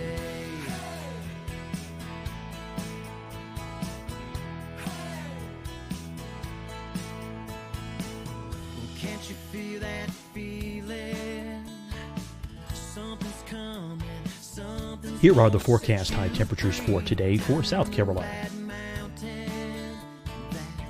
Here are the low temperatures for today for South Carolina. Here's the probability of precipitation forecast across South Carolina today. And here are the rain chances across South Carolina tonight. Here are tomorrow's forecast highs across South Carolina. Here are the forecast low temperatures for tomorrow for South Carolina. And here is the probability of precipitation across South Carolina tomorrow. Here's the precipitation chances across South Carolina tomorrow night. Here are the forecast highs for the day after tomorrow in South Carolina. Here are the forecast low temperatures across South Carolina for the day after tomorrow. And here are the rain chances across South Carolina for the day after tomorrow. And South Carolina's probability of precipitation for that night. Here's the Storm Prediction Center's severe thunderstorm outlook across South Carolina for today through tonight. Here's the Storm Prediction Center's severe thunderstorm outlook across South Carolina for tomorrow and tomorrow night. And here's the Storm Prediction Center's severe thunderstorm outlook across South Carolina for the day after tomorrow through that night. Here's the severe thunderstorm outlook for today from the Storm Prediction Center.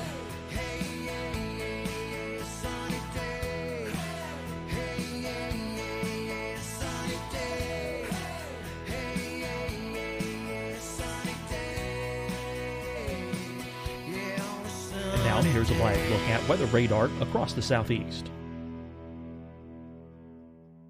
Fight the spread and take a stand against coronavirus. Wear a mask in public. Stay at least 6 feet apart from others. And get tested. Join us and fight the spread. Visit scdhec.gov/COVID-19. Getting tested for COVID-19 helps you to take the steps needed to protect yourself, your loved ones, and your community. Find the testing location at scdhec.gov/COVID-19 testing. Hi, everyone. I'm Dr. Mandy Cohen, Secretary of the North Carolina Department of Health and Human Services. And when you follow the 3 W's, you protect your family and your neighbors from COVID-19. When you leave your home, practice your W's. Wear a cloth face covering, wait 6 feet apart, wash your hands often. Wear, wait, wash. We're in this together. Stay strong, North Carolina. Deciding when to wear a mask isn't about who you know or how well you know them. Just ask yourself, will I be with anyone I don't live with? If the answer is yes, get behind the mask. Help slow the spread of COVID-19. Get behind the mask. Learn more at covid19.ncdhhs.gov. You'll see your Carolina weather forecast at 25 and 55 past. And now back to the best of the Carolina Weather Group on the all-new Carolina Weather Net. There are other rain shadows like in Waynesville. They're surrounded with the Balsam Mountains to the south and west. They don't see nearly as much rain in the valley as they do just west and south of Waynesville as well. So that's kind of how it works in the summer months. In the winter months, the prevailing wind is much, much different. It's from the northwest. So the wind is blowing into the Smoky Mountains and the higher elevations along the Tennessee border. And that's where most of the precipitation is going to fall, near and along the border, whereas there's another shadow effect down here in the valley. So this is why Asheville usually averages a foot of snow a year, and places up in Madison and Yancey County can get up to 50 inches of snow, like Mount Mitchell averages in a particular year. So big difference with the prevailing winds during the different seasons. But that's pretty much how the shadow affects us here in the French Broad River Valley. In fact, south of Virginia, east of the Mississippi River, I believe Marshall is the driest point in that eastern U.S. So it's pretty neat. Cool. Do you guys have any? What was your most embarrassing moment while on TV? I'll take this one. It happened pretty early in my career. I was working in Tennessee. I started out in the Tri-Cities, Johnson City at WJHL, and I filled in for the morning guy who went on vacation. And I was working one morning, and the newsroom was downstairs, the studio was upstairs. So there was always this climbing the flights of stairs. And one morning I was filling in, and I remember being down in the newsroom, and I looked up and I saw the national weather cut in. And I knew that there was going to be a local cut in shortly after. And I remember it was Tony Perkins. He was the meteorologist at the time. I believe he's in DC right now, but he was on CBS This Morning at the time. And then I had to run upstairs, end a quick conversation I was having with my news director. I ran upstairs, 2 flights, ran into the studio, ran over to the computer to make sure it was set up, ran over to the chroma key, the green wall. And I had about 10 seconds to situate myself. I was out of breath. I was trying to calm myself down. And I remember I just started talking, and almost instantly I was exhausted. So I started talking about the 7-day forecast, and I got about 5 words out, and you could just tell that I was losing steam, and I started getting real hot. I felt like my temperature went up, and I was getting flushed, and I was kind of panicking in my head, like, how am I going to get through this? You know, you're talking to yourself in your head while you're doing the delivery of the forecast. And I tried to push through it, and I should have just kind of ended early and said, you know, all right, just take a look, here you go, enjoy. But I thought I was still, you know, I'm going to make it through, and it was brutal. I could see the studio guy on the headset kind of laughing, you know, chuckling behind the camera. And I just thought, this is, I'm bombing here. And I went off, and we had a good laugh after that, but that was really embarrassing, especially when you're trying to make a good impression. I was maybe 6 or 7 months into starting a job, so that was mine. Yeah, I got to think back here on this. So far, luckily, since I've been here, I don't think I've had anything crazy happen here. I will say, though, in my last job, my first job, first day on the air, you know, we have a system. It's called Max. I don't know if you guys are probably familiar with it, WSI. And the way we have it formatted, you know, you have your first weather hits, you have your main weather hits, you have your final weather hits. And I unknowingly, I had the wrong weather hit loaded for my first full weather ever on, and I didn't know what to do in the moment. I had my final weather loaded for my main weather, and kind of like you know, kind of like what in TV you always have a time limit that you're set for, and you have to fill that time. And so here I am. I have my current temperature graphic, and I think I had a camera graphic, and then it went right to the 7-day. And so I'm standing there for 2:30 is what we were allotted for. This was the weekend evening show. And I looked back towards the anchor, who's also the producer at that station, and she's just cueing me to keep going. So I think I talked for a solid 2:15, 2 minutes 15 seconds on the 7-day forecast. And I may have even gone back. I don't remember. You know, I may have even gone back and talked more about current temps. I don't know. It was bad though. Luckily, I haven't made that mistake since, or if I have, I just will run over and correct it pretty easy now. You learn quickly how to get around things. Yeah.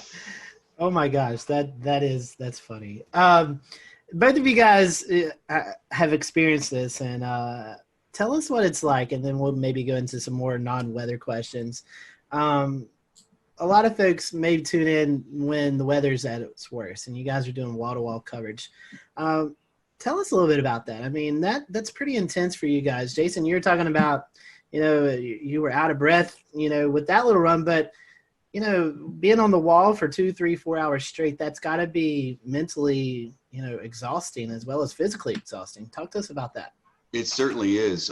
Most recently, I think this year we had so many of those early season tornadoes, especially for the upstate, and we had wall-to-wall coverage almost every time, obviously, when those were occurring, because our protocol is to stay on when the warning comes out until it ends.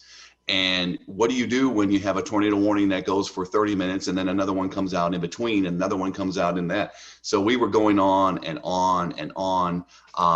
And a couple of times during this early spring season, I was there waiting for, you know, backup to come in and help out as well. Like Ingrid would come in or Ryan, and you have to go. And if you're solo, you are just essentially repeating a lot, but you're trying to get new information at the same time you're giving the current information. So that's a challenge. You're literally on a computer talking, looking at data that's now happening and trying to analyze that data on the fly, as we say, and also looking at other pages of weather information on the internet, trying to get information from the National Weather Service sites and observers. And then you're on social media pages looking for information from people that are sending you pictures or updated information from what they're experiencing. So yeah, it's a lot of information. And nowadays we're able to get social media information. And years ago when I started out, there was none of that. You had to wait for somebody to call or email you a weather observation. And that would have made it even more challenging, I think, looking back, because what other information are you going to get? The more information you get, the better it is to kind of have things to talk about. And that is, it's unique, and it doesn't happen that often here in this market. We don't get widespread severe outbreaks like they do in the West or the central US. And a snow event, a winter weather event, you see for days coming, typically, and you can just lead up to it and get into it and talk about it. You don't really have to be breaking news and breaking into programming for a weather event like, say, snow. But the severe weather events are certainly challenging, and you just you learn from each one. Even somebody like me in the business for 22 years, you still learn from these experiences. Ryan, you dealt with that in Texas. I mean, that's these are what we face, or could be more rain-wrapped tornadoes, but you guys out there see these massive tornadoes, or you saw could see these massive tornadoes. So is there a little any different perspective of that, where you guys have storm chasers out in the field and you can kind of relate to those folks out in the field? Yeah. So when I was in Texas, that's a station that really drove the market for severe weather coverage, and so it was more built for that kind of thing. So yeah, we had storm chasers out in the field, but you still need to have, two people at the station during these kinds of events, because you have one person off camera that can help to look at and analyze that data, look at radar, see what's going on. We also had in that market, we had a crazy amount of cameras. I think there was like 50 or something like that, and we could move those around during severe weather events. That's what we used them for. And so you have the other person off camera that can see that. But yeah, I mean, you're going for hours at a time, and I think Jason already mentioned it, but the biggest challenge is trying not to be repetitive. In some cases, you have to be repetitive when there's potentially life-threatening storms out there. I mean, we're talking about tornadoes that could be affecting communities. There could be communities in the path, and I think one of the hardest things with these kinds of storms is people don't like it when we cut in, and they don't like it when we interrupt their show. And especially being an ABC affiliate, that's what I was at in Texas too. We have a lot of basketball. We have, big shows. I mean, the Bachelor. I mean, heaven forbid we ever have to interrupt any of those kinds of shows. But, we don't want to interrupt them. But at the same time, we have a job to do, and, we have to. It's important that we get that information out, because, you never know when that information could be helping someone who is in the path of that storm. And so I think when you're in the midst of all of that coverage, you don't realize all the time that's actually going by, especially when you get into that rhythm. I think that, especially in some of those more long duration events, you get off the air and you're like, oh, we were just on for, 2 hours or whatever the case may be. So yeah, definitely one of those things though, that it can be stressful for sure. Well, we promised that we would stop talking about the weather at some point, so we can go ahead and do that now. You guys can take a little breath and a break from your everyday work. So do you guys have a favorite genre, a favorite type of music that you like to listen to in your everyday life? Ryan, I'll go to you first. I'm not too picky. I'll listen to anything. I will say I grew up listening to country, so I mean, that's still my go-to. 2000s country, Garth, anything like that, I'll go for. I'm with you on that. How about you, Jason? I went through that country phase many years ago, and I got to get out of that. But I listen to a lot of different genres as well. I grew up in my high school days were in the 90s, so alternative music was big then. So people probably remember Stone Temple Pilots and all that, Pearl Jam. But I don't really listen to that music as much anymore. I've gotten older and a little more subdued with my music choices. But I'll listen to a lot of modern music, pop or rock, and I just don't spend as much time listening to the radio or actually picking out songs anymore. So more of my time is spent just maybe even popping in some classical music just to chill out and get my mind cleared of certain things during the day. So that's what I do. I play music too, so I have a guitar and I love playing music. So that's my escape anytime I want to. I can just pick up the guitar and play some songs or whatever. That's something we've found with a lot of these that we're doing is a lot of meteorologists play music on the side. I don't have that ability. Evan, I know you play guitar as well, so you got that. I play a few instruments. Brian, do you play anything? No, I can't play anything. I can't sing either. I mean, no one for that. So yeah, no music ability here. Glad we're there on the save link there, Yeah. right? All right, assuming pizza's got cheese on it, so it can't be that. But if you only had one topping to put on pizza, what would it be, Jason? One topping. I think pepperoni would be mine. It's an easy choice. I know. I mean, I love Hawaiian pizza, but if I get one choice, then I'm going to just do pepperoni. Yeah, I mean, I think for me, the choice would be pepperoni, but not to steal Jason's answer. So I'll go with a more controversial pick. I like Hawaiian pizza. I'm gonna go the pineapple on the pizza. I know I'm probably gonna get some flack for it. You are good. That was actually one of our other questions. Does pineapple deserve to be on pizza? So if both of you guys like Hawaiian, I guess that's a yes. Yes, it does. Well, since we're on the topic of food, what's your favorite kind of food? All right, I'll go first. Any food, really. My son and wife are usually finding me in the pantry digging through snacks, and I wish, sometimes I need to quell my cravings, but favorite type of food, if I had to pick one type, I would probably go, tacos.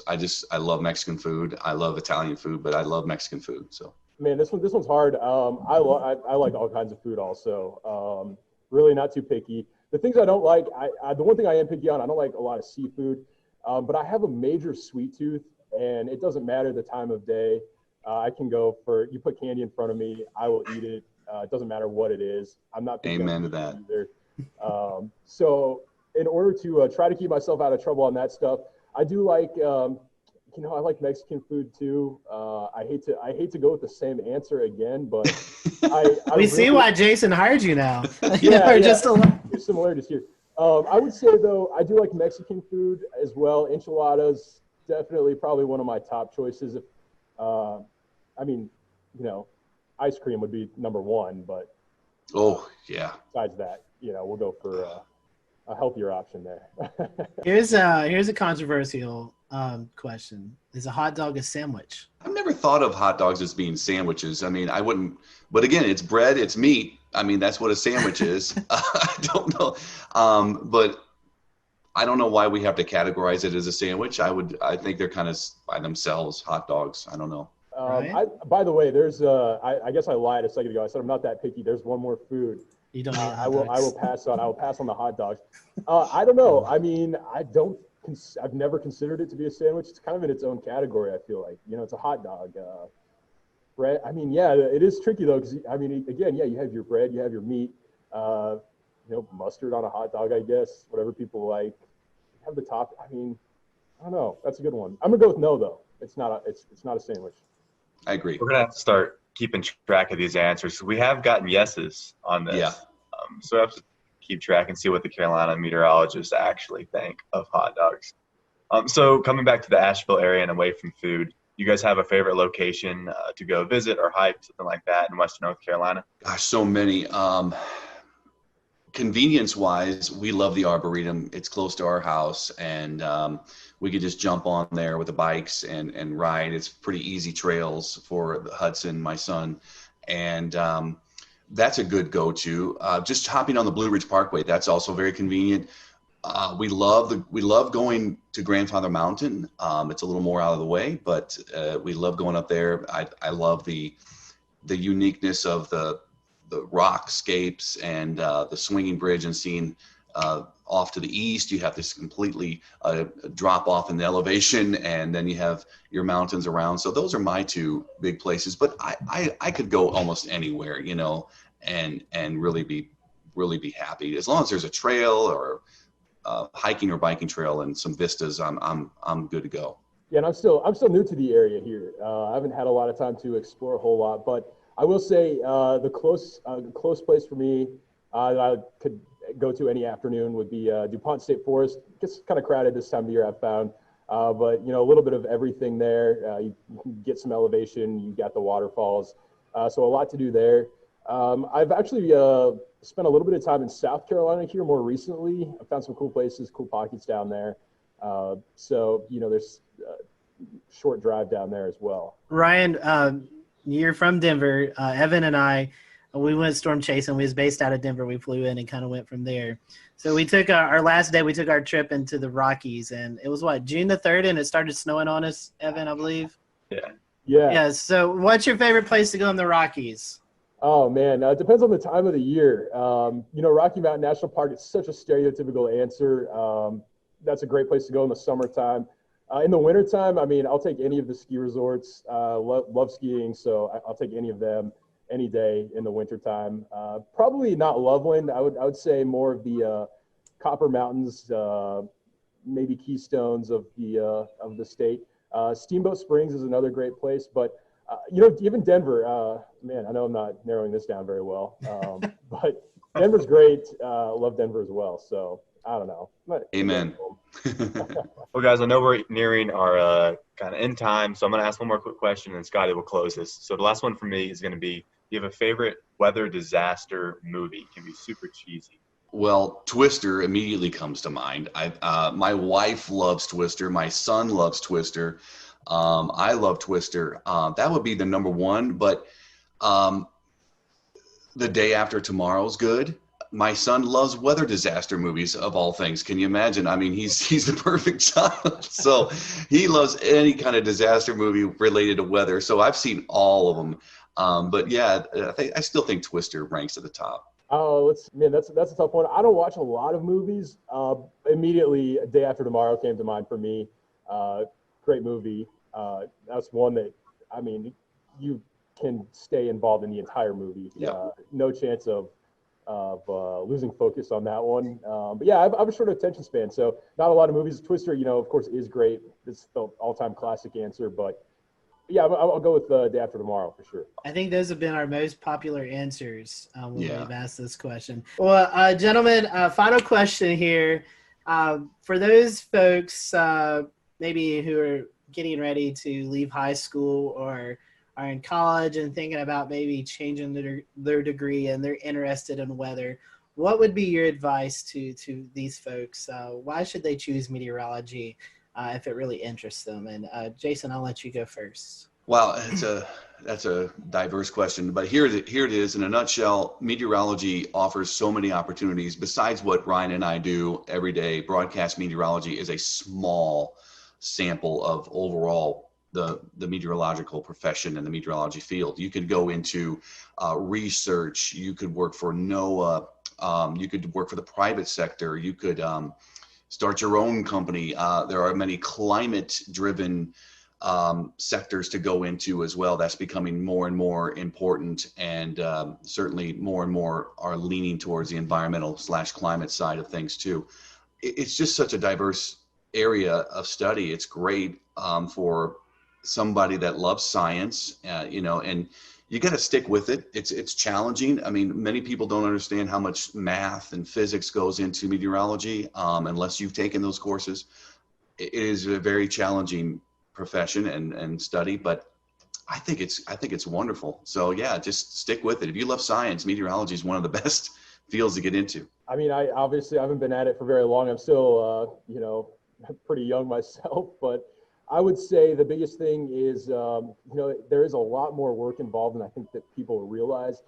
It's something that is fascinating. It's interesting. There's a lot to look at. And again, TV is not the only thing. In fact, I would say if someone wants to go into meteorology just to be on TV, that's maybe a bad idea because, there's so much more to it than that.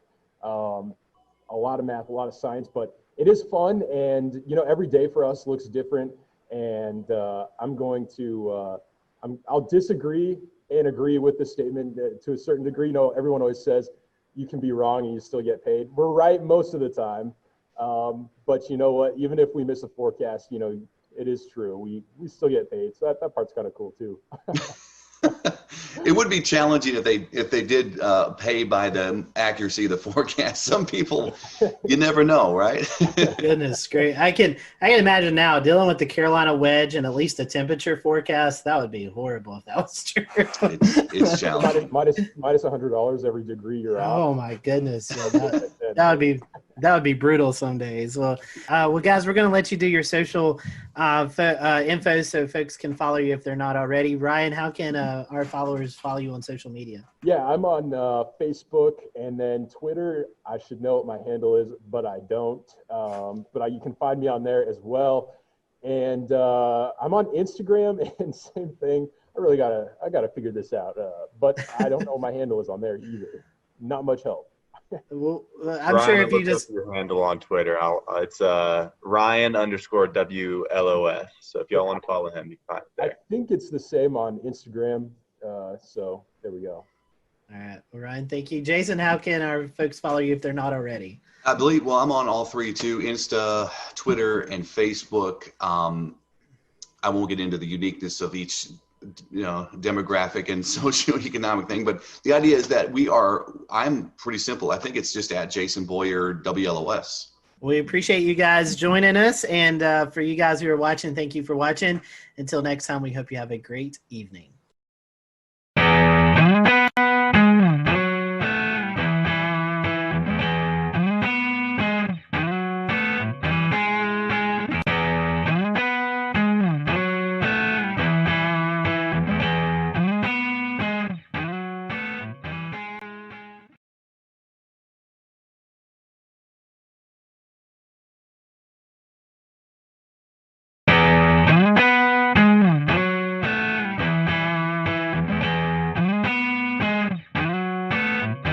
Hello, everyone. Welcome to the Carolina Weather Group. We're happy to have you this evening. Tonight, we are joined by the WLTX weather team out of Columbia, South Carolina. That is the CBS affiliate there. So if you watch Channel 19 at Columbia, you probably see some familiar faces. And if you don't, hopefully after tonight, you'll get to learn about these meteorologists and tune over and check out the weathercast. So Efren, Daniel, Alex, and Danielle, thank you for joining us, and happy to have you all, and thank you for a little bit of your time. So we're going to start off this question, probably one you've been asked several times, but we're going to ask it again. How did you guys, how did you know you wanted to be a meteorologist? What persuaded you to do that? And Everett, I'll start with you, and I'll just let the team continue after that. Actually, the interesting thing is that when I went to school, I actually wanted to be an aeronautical engineer. Then I had an interest in weather, but I never had an interest in meteorology as far as a study. And I took one class, and it was an orientation to professional meteorology. There was a one credit class, and I got hooked. It came down to really the same thing. I'm always talking to kids, high schoolers, college students, and come down to the one word I always say when I talk to people about meteorology. It's why. Why is it sunny? Why is it hot? Why does that cloud look like it's cut in half from the bottom? Why is it raining at my house, but my neighbors who are just a quarter mile down the road, they're not getting a lick of rain? Why? We'll return to Best of the Carolina Weather Group in a moment. Now your Carolina weather forecast. Here are today's forecast high temperatures for North Carolina. Here are the forecast lows for tonight for North Carolina. Here are tomorrow's forecast high temperatures. And here's forecast rainfall across North Carolina tomorrow. Here are the forecast highs for the day after tomorrow.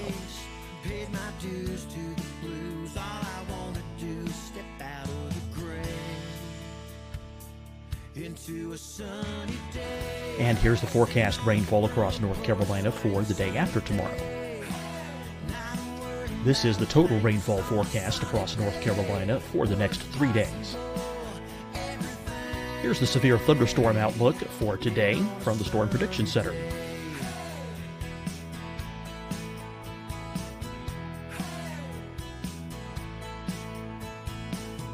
Can't you feel that feeling? Something's coming, something's Here are the forecast high temperatures for today for South Carolina. Here are the low temperatures for today for South Carolina. Here's the probability of precipitation forecast across South Carolina today. And here are the rain chances across South Carolina tonight. Here are tomorrow's forecast highs across South Carolina.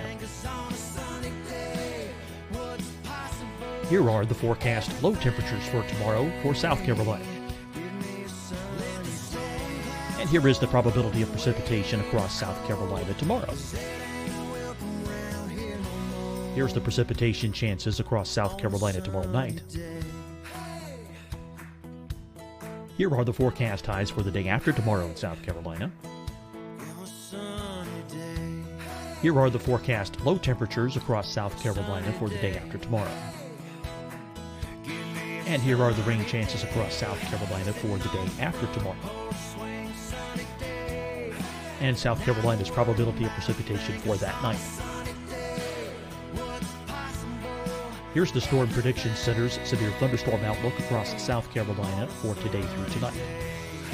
Here's the Storm Prediction Center's severe thunderstorm outlook across South Carolina for tomorrow and tomorrow night. And here's the Storm Prediction Center's severe thunderstorm outlook across South Carolina for the day after tomorrow through that night. Here's the severe thunderstorm outlook for today from the Storm Prediction Center.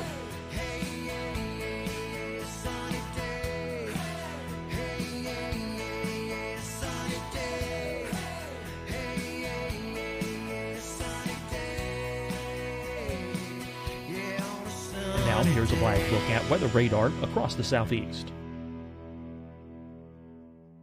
Fight the spread and take a stand against coronavirus. Wear a mask in public. Stay at least 6 feet apart from others. And get tested. Join us and fight the spread. Visit scdhec.gov/COVID-19. Getting tested for COVID-19 helps you to take the steps needed to protect yourself, your loved ones, and your community. Find the testing location at scdhec.gov/COVID-19 testing. Hi, everyone. I'm Dr. Mandy Cohen, Secretary of the North Carolina Department of Health and Human Services. And when you follow the 3 W's, you protect your family and your neighbors from COVID-19. When you leave your home, practice your W's. Wear a cloth face covering, wait 6 feet apart, wash your hands often. Wear, wait, wash. We're in this together. Stay strong, North Carolina. Deciding when to wear a mask isn't about who you know or how well you know them. Just ask yourself, will I be with anyone I don't live with? If the answer is yes, get behind the mask. Help slow the spread of COVID-19. Get behind the mask. Learn more at covid19.ncdhhs.gov. You'll see your Carolina weather forecast at 25 and 55 past. And now back to the best of the Carolina Weather Group on the all-new Carolina Weather Net.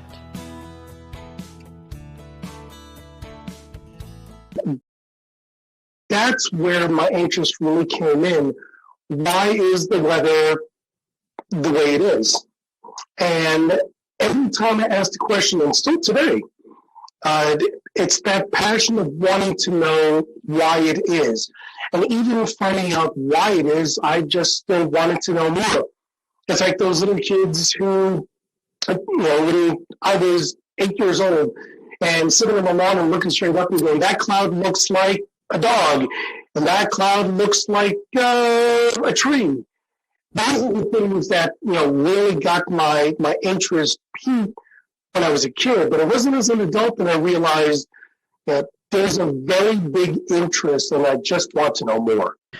So I always knew I loved the weather. For me, it was, flying to Florida for the summer and seeing all those big puffy clouds and just wondering, how do clouds that produce so much rain stay afloat, as a kid. I was just so amazed by the idea that it was just totally sunny along the approach when you're flying into, let's say, like Orlando, for example, and then by the time you're at the airport and you're getting the taxi, it's pouring, you know? So just the power of the weather in the Southeast was actually what started it. But I'm from New York originally, so it wasn't the snowstorms and things like that that initially did it for me. So that was kind of a surprising thing, because a lot of my, fellow colleagues and friends that I went to school with, it was snow for them because I went to school at Rutgers in New Jersey.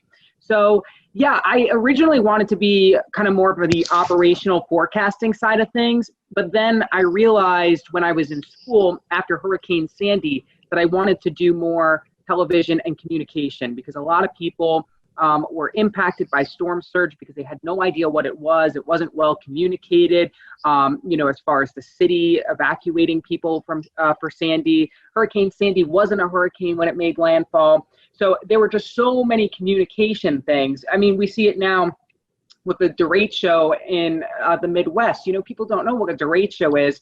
And so there's all of these different things that kind of go into the communication aspect that I was like, you know what, that is absolutely where I feel comfort. I need to, kind of explain what's happening because I love learning about the weather and why it's happening. So that was sort of what did it for me. I'm kind of like Alex. I grew up outside of Philly, but it wasn't snowstorms that did it for me. I have a lot of good memories of snowstorms, but kind of like the two like big things I remember growing up was like sitting on the back porch, dangerously close, just like listening to thunderstorms and like, this is the coolest thing ever. And then just kind of like growing up, the news was always on in my house. And for like my 15th birthday, I think my mom took me to the Today Show so I could like meet Al Roker and do that whole experience.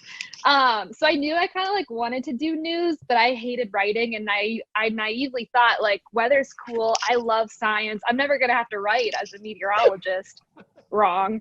But I kind of just like combined a lot of different interests and it really worked out and it's been great. And it's fun, like Alex said, communicating while also like being a scientist and kind of digging deep with the math and science was always kind of what I leaned towards growing up. Well, I'll go ahead and tell you back in 1984, a tornado destroyed the school I was in. And so that kind of sparked a little bit of interest for me. And then Hugo back in 1989, that was a big deal as well in South Carolina. And all y'all know it as well. That's still the litmus test for hurricanes is Hurricane Hugo. But I think those are the two things that kind of sparked my interest. I do apologize. I'm sitting in the car. They don't like for us to stay in the station. So I'm sitting in the car kind of holding the phone. You look good, Daniel, and you sound good. Appreciate that. Hugo, definitely one of those benchmark storms for the Carolinas. Speaking of that, Daniel, I heard you mention Al Roker. So our next question, was there a meteorologist that you looked up to growing up or maybe even in college with internships, someone that you looked up to as you went through your career? I can start. So yeah, Al Roker, like when I was growing up for sure. And then, so I got to go to school at UNC Charlotte. And so being in Charlotte, Panovich is who you kind of watch and who you're kind of like following along.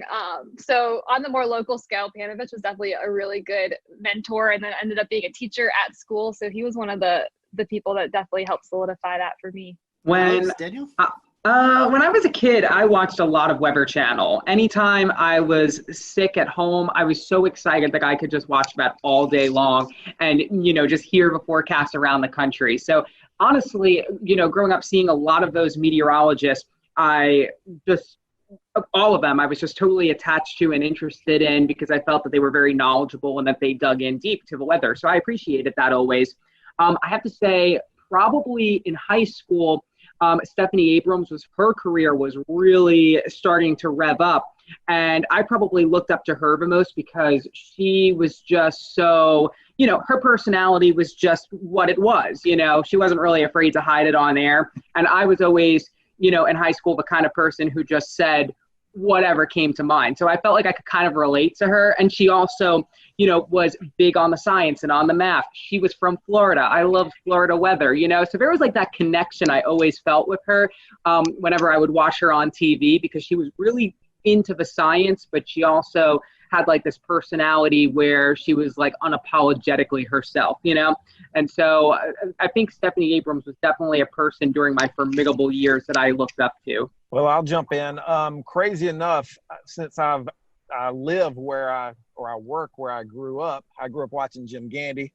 So that was kind of a guy that I always enjoyed watching. And crazy enough, he came to my school when I was in 3rd grade. That was like seeing a rock star. And then luckily I was able to work with him for, I don't know, almost 14 years. So that was kind of cool. Kind of dating myself because the Weather Channel was not necessarily huge when I was coming along.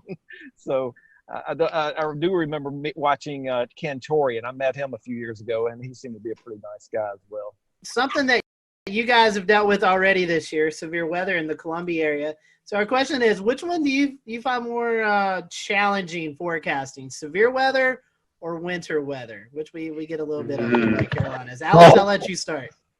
That is a great question. So for me, I mean, obviously the tornado outbreak the day after Easter was something that I hadn't anticipated, prior to seeing that, synoptic setup could even happen in South Carolina, just because it's so rare to have tornado outbreaks like that. A lot of times, our tornado outbreaks come from our tropical weather, where we're on the dirty side of the storm. And so those are a little bit easier to sort of convey, whereas, a morning tornado outbreak where we had, I believe, like 3 or 4 EF3, big tornadoes in the Midlands, in the 5, 6 o'clock hour of the morning, that was definitely, I think, a big challenge. But winter weather here, we're going on now, our 7th year without any significant snow. So I think as the years go on, there's a whole generation of people that aren't used to snow, either because they didn't live here at the time or because they weren't grown up yet at the time. So I really think now, and as the years continue to go on, that we go without snow, I really feel that winter weather is perhaps one of the trickiest, because severe weather, a lot of times it's isolated, the impacts, but if it snows, everybody's feeling that. I'll jump in. Winter weather. I've been around I guess I've been doing weather in Columbia since 2007 at this point. And winter weather is always the big thing. And I remember in 2013, we forecasted 1 to 3 inches of snow in Columbia, and we missed by 50 miles. The city was shut down, and it was blue skies outside. And even now, it's become even a bigger deal because of social media and all the bad information out there. So in my opinion, for a snow or ice event in South Carolina, that's the bigger challenge. Maybe not from a forecasting standpoint, but from the standpoint of social media and people getting the wrong information out there and calling us names because we're not buying into the hype sometimes. Good point. Danielle, I want to bring you in. You graduated from UNC Charlotte. You didn't prepare for doing weather from home, I'm assuming, and class there. So what are your thoughts? No, I barely made it 9 months into my career per se that I had to transfer to my 500 square foot apartment. So I definitely was not equipped like other meteorologists have their green screens, blah, blah, blah. I didn't even have this map here. The station was like, we're going to throw something on your wall for you. So I was not prepared whatsoever, but I think I really do like what it has offered. Now that we're going back to the station, it showed how much flexibility we could potentially have in our job. We can work and build our graphics and do everything at home on a quiet weather day. And I live across the street from the station. I can pop over, do my show, and come on back. So that's kind of been nice. And with Alex's setup, it has been so cool to see him that'll be great if he could stay home on a nice weather day and say, check out my plants, check out the beautiful sunshine. It's fantastic. So I didn't really prepare. Thankfully, it had been kind of smooth. There hasn't been a ton of hiccups with it. My dog has only barked on air once. So that has all been positives. But I don't think we're going to stay like this. But I think it does show that we could have more flexibility in our jobs that we didn't really think we had beforehand when it comes from working from home. Yeah, just beyond this window is my porch, and I have hundreds of plants out there. So it's been really fun to show off, the different plants and how they're growing. My banana tree is growing a new leaf every single week because of how hot and humid it's been. And so there is this opportunity to tell the forecast in a different way. Sometimes during the morning show, the wind will actually shift from behind me, which is my south, to in front of me, which is my north. so I can talk about the reason why there is maybe some fog because, the temperature has now reached the dew point because of this northerly breeze that's coming in. It really has been a good opportunity. And a lot of people have come up to me and said that they really like that I'm out on my porch because I'm wearing a jacket when it's cold out and, I'm wearing my windbreaker when it's misting. Luckily, I have a roof over my porch, so I don't have to worry. And since it's the morning show, I don't have to worry about storms very frequently getting in the way either, because if there was lightning, then I would not be outside. And that's only happened once during the morning show. So yeah, it's been a good opportunity to sort of change things up a bit. I still have my forecast graphics. I'm still doing still showing the same things, but now I get to like bring the weather outside where it's happening. And I feel that it's kind of made me a little bit more intuitive, like to see the sunrise earlier in the morning. I see hummingbirds flying at 7 a.m. It's just made me so much more in tune with nature, which is really needed when you're not around people. You need something to hold on to. Well, let's switch it up a little bit. Let's get some fun questions here. These are just some questions to get to know you guys a little bit better. So beach or mountains? Which one do you guys prefer, beach or mountains? Beach. Beach, all right. Easy. I'm beach. I'm with Danielle. That's good. We're all beach. I love the beach too. Favorite food? Anything pasta for me with cheese. That's my anything Italian food is great. Pizza and everything pizza. I really like just a good baguette and some nice cheeses, a little charcuterie spread. That's what I'm gonna say. Everyone's talking about pizza, so we had a few questions about pizza here. A, does pineapple deserve to be on pizza? And B, if you only had one topping besides cheese, what would it be on pizza? Pineapple does not belong on pizza. I actually, surprisingly, do like pineapple on pizza. I didn't first have it until after I left New York because that's just not something you tend to see up there. But I love the sweet, salty. So, I'm like not afraid of, some odd and unusual kind of toppings. So on the topic of toppings, I think the one that I would really like to keep is basil. I know it's simple, but I just love that little herby kind of feel that it gives. I think pineapple can stay on pizza. I'm okay with that. We can leave it there. My topping would be black olives. Like growing up, my sisters and I would have extra double black olive pizzas, and that was it. So I'll keep the black olives with the pineapple. Favorite type of music? What do you listen to while you're preparing your forecast, or just kind of out every day? What's your favorite type of music? Oh, I go through all the decades personally, and I do listen to music in the morning. A lot of times I'll listen to our other sister stations to see what they were talking about because we have sister stations across the country. But when I'm not doing that, I'll listen. I think this morning I was listening to Fleetwood Mac. I was listening to the Supremes last week. It's just all over the place. I love it. But generally my favorite music is kind of like that alternative rock kind of thing. I still listen to the Foo Fighters and the Killers, all those bands that were popular in the 90s and 2000s. They're still releasing pretty good music, so I like them. I'm country all the way. And then whatever Spotify will say is popular, I'll shuffle because I don't think I'm a good playlist maker. But if I have to pick, it's going to be country. Favorite disaster or weather-themed movie? I agree with Twister. We actually did a senior project about all of the things that were wrong with Twister. That was our final assignment in mesoscale meteorology, and that was a lot of fun because, you got to watch Twister and, kind of pick it apart with the things you learned. It was really fun. I'm going to go Twister, too, just because I know I've seen it. I don't like disaster movies. They stress me out.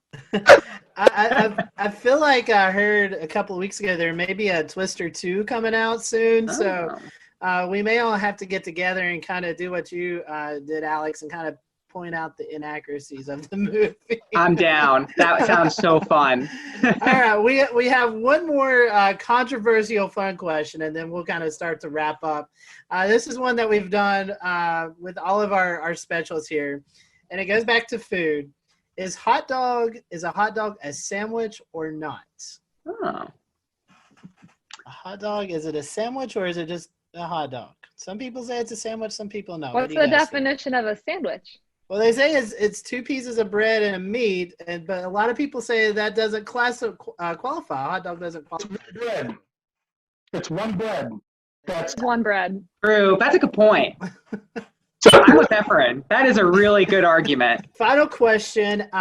This is one to promote your city, Columbia, or your forecast area there in the Midlands. Tell us why we should visit your area. Give us maybe your favorite spot to hang out at, something that anybody should go out and see if they're in the Columbia area. We have so many river walks.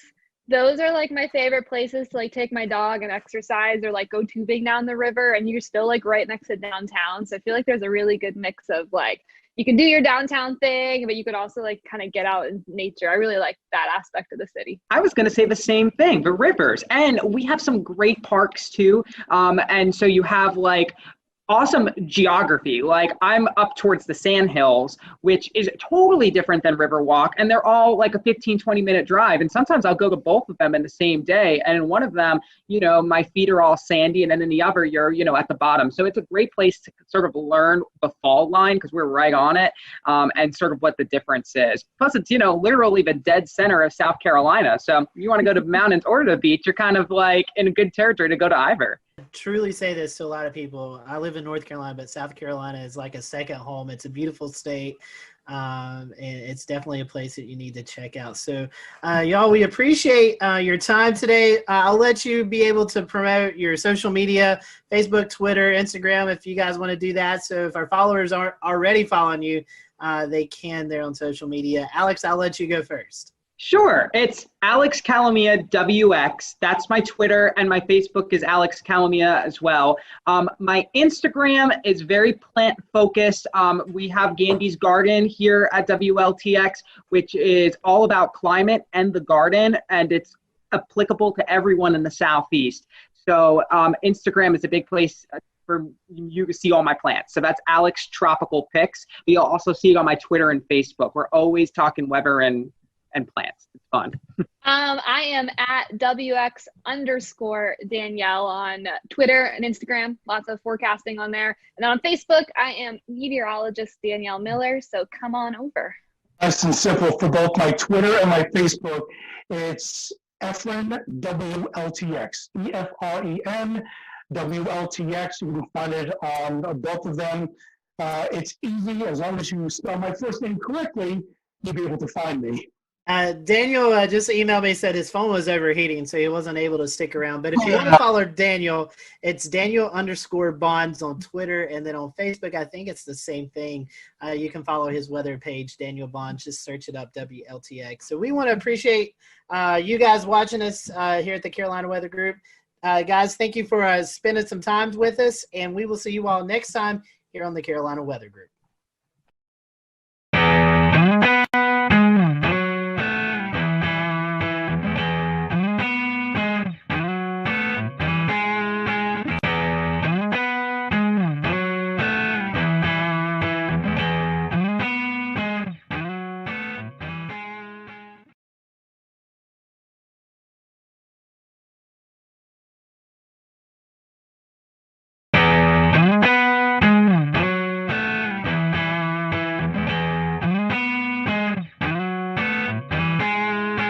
Thanks, James, and welcome everyone to the Carolina Weather Group, Quarantining with Mets. We're happy to be joined by the WMBF weather team out of Myrtle Beach, South Carolina this afternoon. We have on with us Jessica Dobson, Robert Whitehurst, Andrew Dockery, and hopefully Jamie Arnold will be joining us here in just a little bit. So over the next 40 minutes or so, we're going to be getting to know your local forecast team there in Myrtle Beach, and hopefully we'll reveal some fun things that you may have not known about those. So welcome to the show. We appreciate y'all joining us, and we always like to start off with some fun questions. So Jessica, I'm going to start with you because you kind of talked about this a little bit earlier. Iced coffee or hot coffee? Which do you prefer? Usually iced coffee all the way. I've been on this whole whipped coffee kick. Andrew hasn't heard me shut up about it for a long time now. But iced coffee on most days, unless it's like winter outside. And then sometimes I'll go for a warm cup, but usually iced. Andrew and Robert, you guys have a choice? I would say I'm an iced coffee guy. I wasn't until I moved here into Myrtle Beach. And once you get into the humidity here, you're almost kind of forced to be an iced coffee guy. So I do hot coffee in the mornings, but if I have it in the afternoon, it's usually iced. And yeah, that whipped coffee, Jessica talks about it nonstop, and it is very good. I wouldn't steer you wrong. Yeah, I think it's 50-50. It depends on the season. And it depends on where you're getting the coffee from. Ooh, Dunkin', I love Dunkin's hot coffee. I'm not a big fan of Starbucks hot coffee, but I like Starbucks iced coffee and cold brew better than the iced coffee at Dunkin'. That is a well thought out answer. Yeah, I discovered this thing too. It's called a hyper chiller. And so what you can do is brew hot coffee at home. You pour it into the hyper chiller that's frozen, and you spin it around for 30 seconds, and you have iced coffee that's not watered down. Wow. I don't own any stock in this hyper chiller either, so I don't get any commission if I sell any product. How many sugars and creams, though? You know what? You're really, that's a hurtful comment right there. That's what gets me at Dunkin'. I'm like, load it up. Just keep squirting it. And My coffee is like white, okay? What are y'all's favorite weather or disaster themed movies? I guess we can go in the same order again. Start with Jessica. Twister is for sure. I mean, that's very typical, but that came out when I was younger.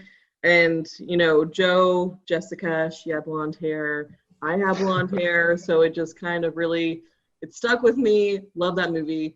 And also one that I grew up watching, I feel like it was on ABC Family a lot, was Night of the Twisters. It's very corny, like 90s one, but that's another. I think for me, Twister was a big one. I'm not a big movie guy, though, if I'm being honest. Especially when it comes to weather movies, I just critique them really bad. But another one that stands out that I did watch a lot, which is even worse, is The Day After Tomorrow. That's one that immediately pops in there with Twister. But as far as if I could quote a movie, the one I've watched the most, it's definitely Twister for me. Yeah, I think Twister is kind of the go-to answer, I think, for this one. I loved it growing up. I used to watch it all the time. I get a little more frustrated watching it now. Like, maybe that's not where we want to be during a tornado. I don't know. Maybe not in a shed tied to a water pipe coming out. I think it's funny that I love Jo so much, but I didn't really understand the whole backstory that she was like kind of crazy and was refusing to divorce her ex. Like that didn't really register with me until honestly I watched it like a couple of years ago and I was like, man, this is kind of messy. So next question on our list here, and to kind of stick with the same kind of weather-related stuff, do you have like a favorite type of music just in general, or maybe it's something that helps you kind of get in the mood for doing live broadcasts or weather-related stuff when weather's happening? I'll let Andrew go first for this one because Andrew's our music buff, I feel like. Y'all have opened a can of worms. We could be here. We could be here for 40 minutes on this topic, no doubt about it. Music is my passion. I'm probably behind weather, so I'm a big music junkie.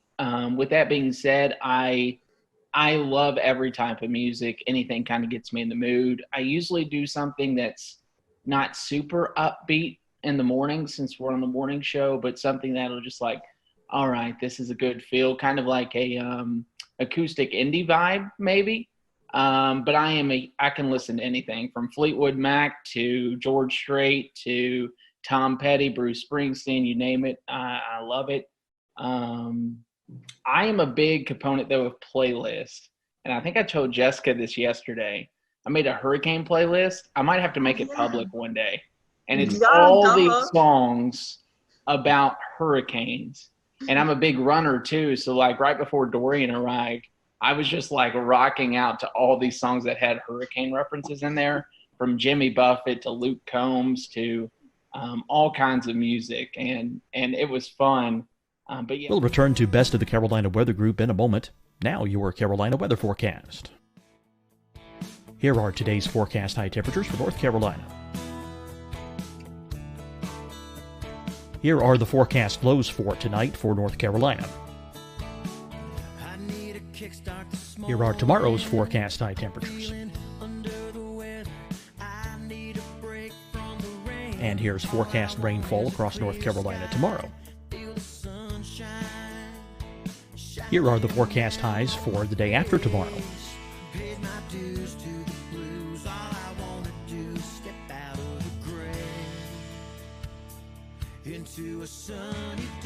And here's the forecast rainfall across North Carolina for the day after tomorrow. This is the total rainfall forecast across North Carolina for the next 3 days. Here's the severe thunderstorm outlook for today from the Storm Prediction Center.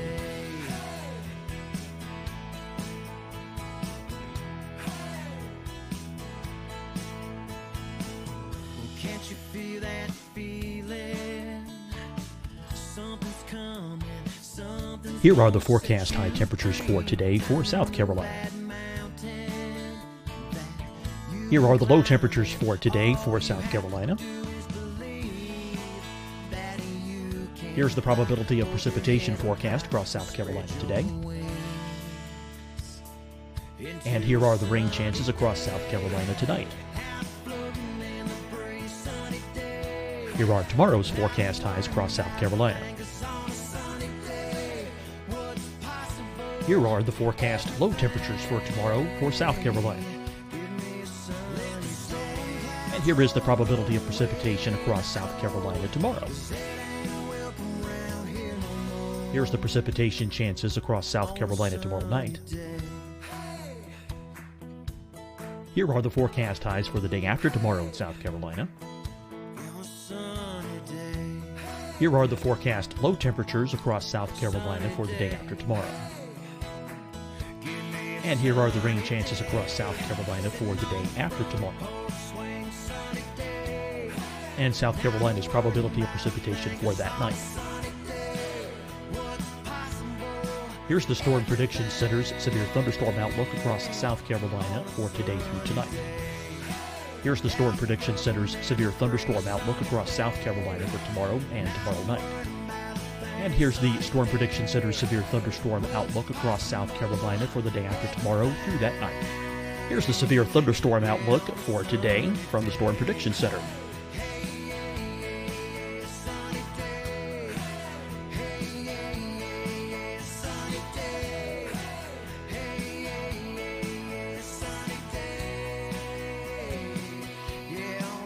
And now here's a live look at weather radar across the southeast. Fight the spread and take a stand against coronavirus. Wear a mask in public. Stay at least 6 feet apart from others. And get tested. Join us and fight the spread. Visit scdhec.gov/COVID-19. Getting tested for COVID-19 helps you to take the steps needed to protect yourself, your loved ones, and your community. Find the testing location at scdhec.gov/COVID-19 testing. Hi, everyone. I'm Dr. Mandy Cohen, Secretary of the North Carolina Department of Health and Human Services. And when you follow the 3 W's, you protect your family and your neighbors from COVID-19. When you leave your home, practice your W's.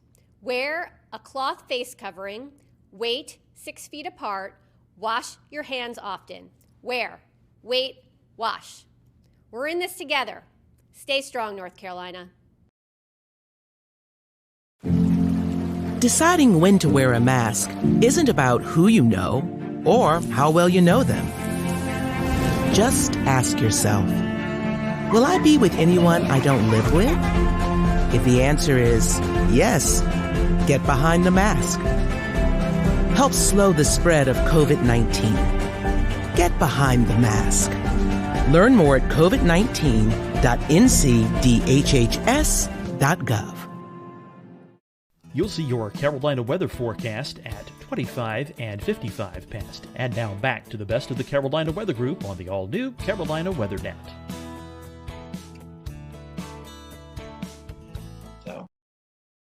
We might have to get your hurricane playlist there to put out when we put out the show, right? Oh, for sure. Heck yeah. I can gladly do that. I don't really, I listen to a little bit of everything, but I don't really listen to music much when I'm forecasting. I think it distracts me a little bit. Honestly, so on the weekends, I'll do mornings and evenings. And honestly, it really depends on the morning show or the evening show, which one I'm doing on my mood. Because if it's the evenings, like I'm already like mostly awake and I've probably had a lot of caffeine in my system. So I'm like ready to go. And I'll listen to, honestly, like, I love throwback playlists, like whether that's like throwback R&B and hip hop from like the early 2000s or like the early 2000s hits or like late 90s hits. Like those always put me like in a really good mood. But when it comes to mornings, I kind of like what is it? I have like a couple of different ones on Spotify. Like my Spotify is so disorganized, it's not even funny.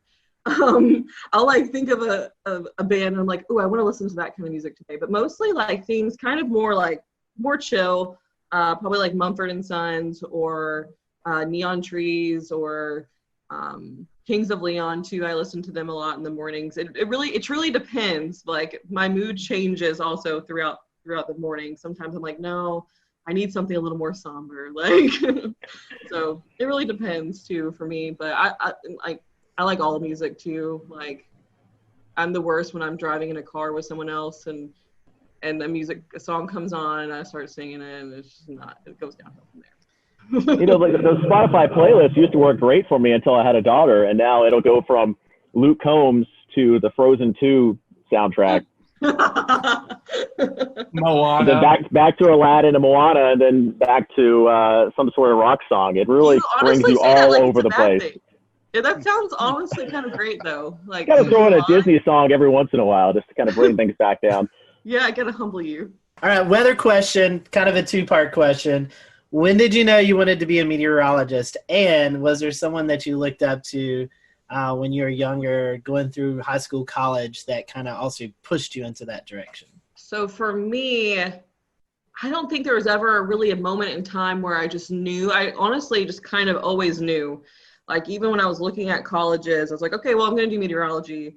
But I didn't know I wanted to do broadcasting because I used to be really shy. I don't really know what happened. And something happened, so now I can't shut up.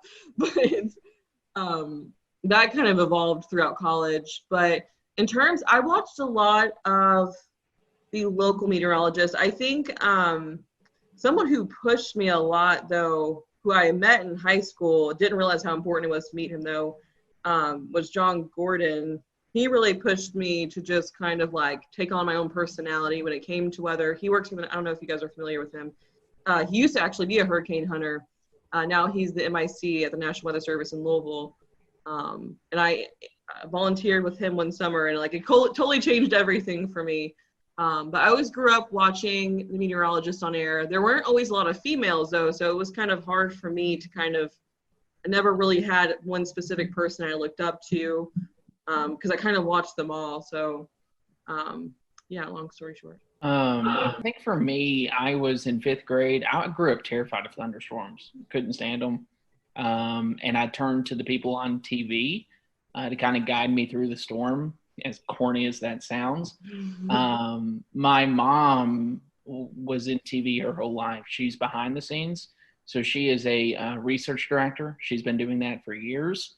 And I kind of had a firsthand experience into what broadcast meteorologists do. So I would go to work any chance I got with mom and shadow all these meteorologists and be like, hey, listen, I don't like storms. And that actually grew a passion more out of fear back when I was in 5th grade to, oh my goodness, this is crazy. Like the power of the atmosphere is so amazing. So I think the big mentor for me was Kevin Harnick growing up. I met him in elementary school. I kind of went with him. He's in Louisville. Jessica and I are from the same town, same city, went to the same college. But I got to shadow him all the way from elementary school through middle school, through high school, through college.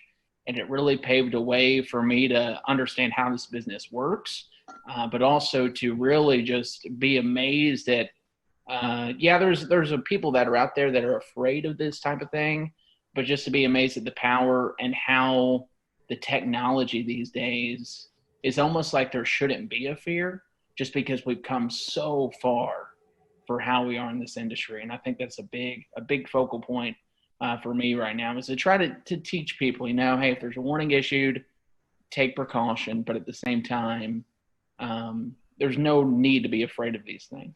Yeah, I think my passion for weather started pretty young, and I think it was kind of a fear thing too. But my grandparents, my parents always told me that 5 or 6, I'd always watch the Weather Channel instead of the Cartoon Network or something, especially when a storm would come in. And then I would go into a closet and watch the Weather Channel because the storm scared me, but I was so interested in it. And especially my mom has kind of pushed me into weather because I was so passionate about it growing up. But we'd go storm chasing in Florida. Whenever a hurricane would go by, we'd go down to the beach. I remember Floyd going up the coast, and we were down at the beach looking at the wind gusts. And Whenever a storm would come by, we would do that kind of stuff. So it's something I always wanted to do. And I don't know if I really had a favorite meteorologist growing up. I watched a lot of the Weather Channel and local. We had Tim Deegan in Jacksonville. I think he's still there. He's been there a long time. John Gahn there as well. So I think growing up in Florida, hurricanes was kind of my passion, and that's always been still my passion. That's why I'm still in the Southeast. So this is maybe a question that has been a little bit controversial in the past. We've had some interesting answers. But model websites. You see model output all over Twitter and Facebook and anywhere that social media exists. Do you have a favorite website? So in college, we always used Pivotal and COD, or College Up to Page. And so like in college, I got so used to those that like those kind of, I'll use other ones. Like I can never remember the one we use now. That I think, Robert, you have it on our computer, or it's like your account. But that one's good too. But I always end up, I think, going back to COD and then, or Pivotal, because I don't know, I just always like Pivotal, the colors, I don't know. And then when it comes to COD, I like their satellite data a lot. I always go to their satellite, their surface analysis. So I am a weird one when it comes to models. Twister data, does anyone remember like that site back in the day? Yeah. Like how the color table was so great, but like the features were a little I'm a big fan of like Ensemble Forecast and having a ton of variety on a website. So simple is great. Otherwise I get distracted. So I try to do COD throughout like a 48-hour window. And then I transfer over to weather models, which Robert and the team use, and then Weatherbell. I love Weatherbell. I love weather models. And those two are like, I would say my 1 and 2.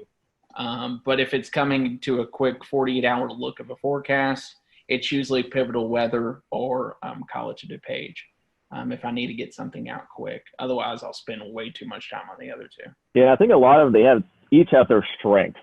Yeah. Like Pivotal Weather with the clickable soundings for the Euro and the UK Met and all the extra data now, that's great. You can't really find, I don't know where else you can find that kind of stuff right now. Obviously, you could break down the levels yourself on Weatherbell or weather models, but to have those clickable soundings for the Euro and the UK Met, great. We were big into Weatherbell, and then when Ryan went over to weather models, we kind of gave that a try, and I think they're both great. The navigation certainly gotten a lot better on both of them. I think when they first started, it was like, there's all this stuff, but I don't know how to get to it. You'll find it once. You're like, I really want to save that. You come back and you couldn't find it. But I think they've kind of improved with those. So we use all three. We're kind of lucky that we have an account for all three. Yeah. I don't know if many people know about this one, but the FSU cyclone phase, that's good. That's good stuff there. You can see, kind of gives you an idea if it's going to be a shallow warm core, or if it's more cold core. What would be your most embarrassing on-air moment that you can recall? I feel like I embarrass myself on a regular basis. So I don't know. I mean, I have made it before on one of those like viral YouTube like blooper things over something so stupid. I like just stumbled over my words and then I couldn't stop laughing afterwards, and it was just 20 seconds of me like doing the whole where you don't breathe or say sounds, you just like sitting there laughing without making any noises. I did that. That was probably up there with one of the most embarrassing. I don't really, in this, I mean, you can ask Jessica and Robert, they know. I don't get embarrassed often. That's true, yeah. So, like, I think back to, like, my job in Eastern Kentucky when I was the chief at WIMT. I would go out and do face paintings right before main weather and dance with people to learn, like, a jig or whatever it was. So, I've done probably a lot of embarrassing stuff, but to me, I was just doing it just because it was interactive.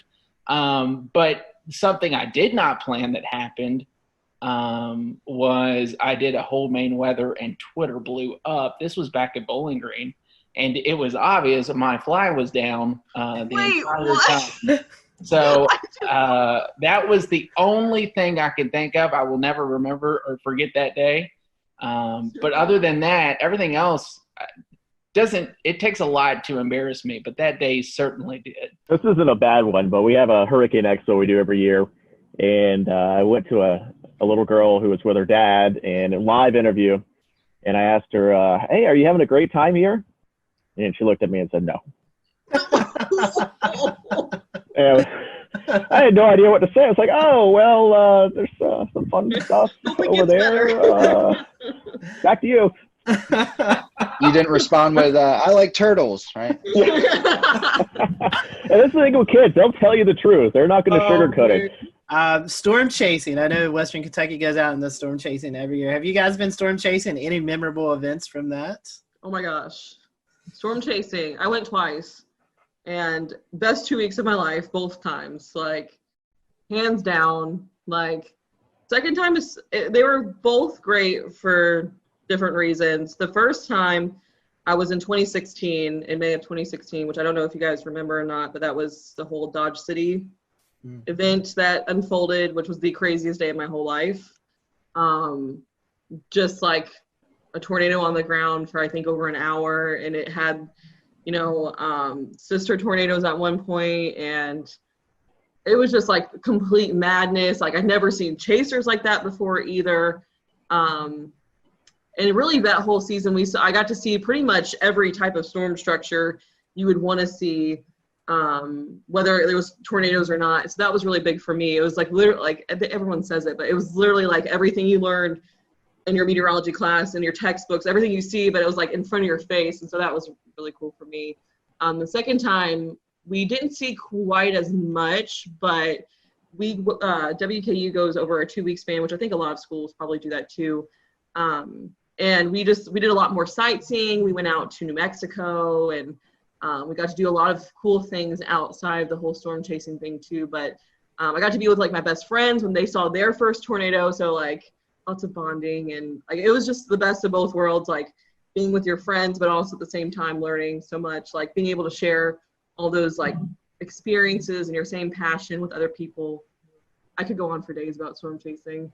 Very near and dear to my heart. I wish I could go back and relive those days. For me, I didn't go on the storm chase trip.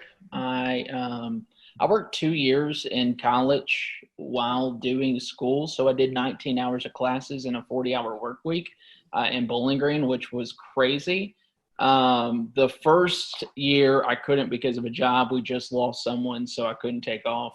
The second year I just accepted a job in Hazard, so I was already moving out when it was going up.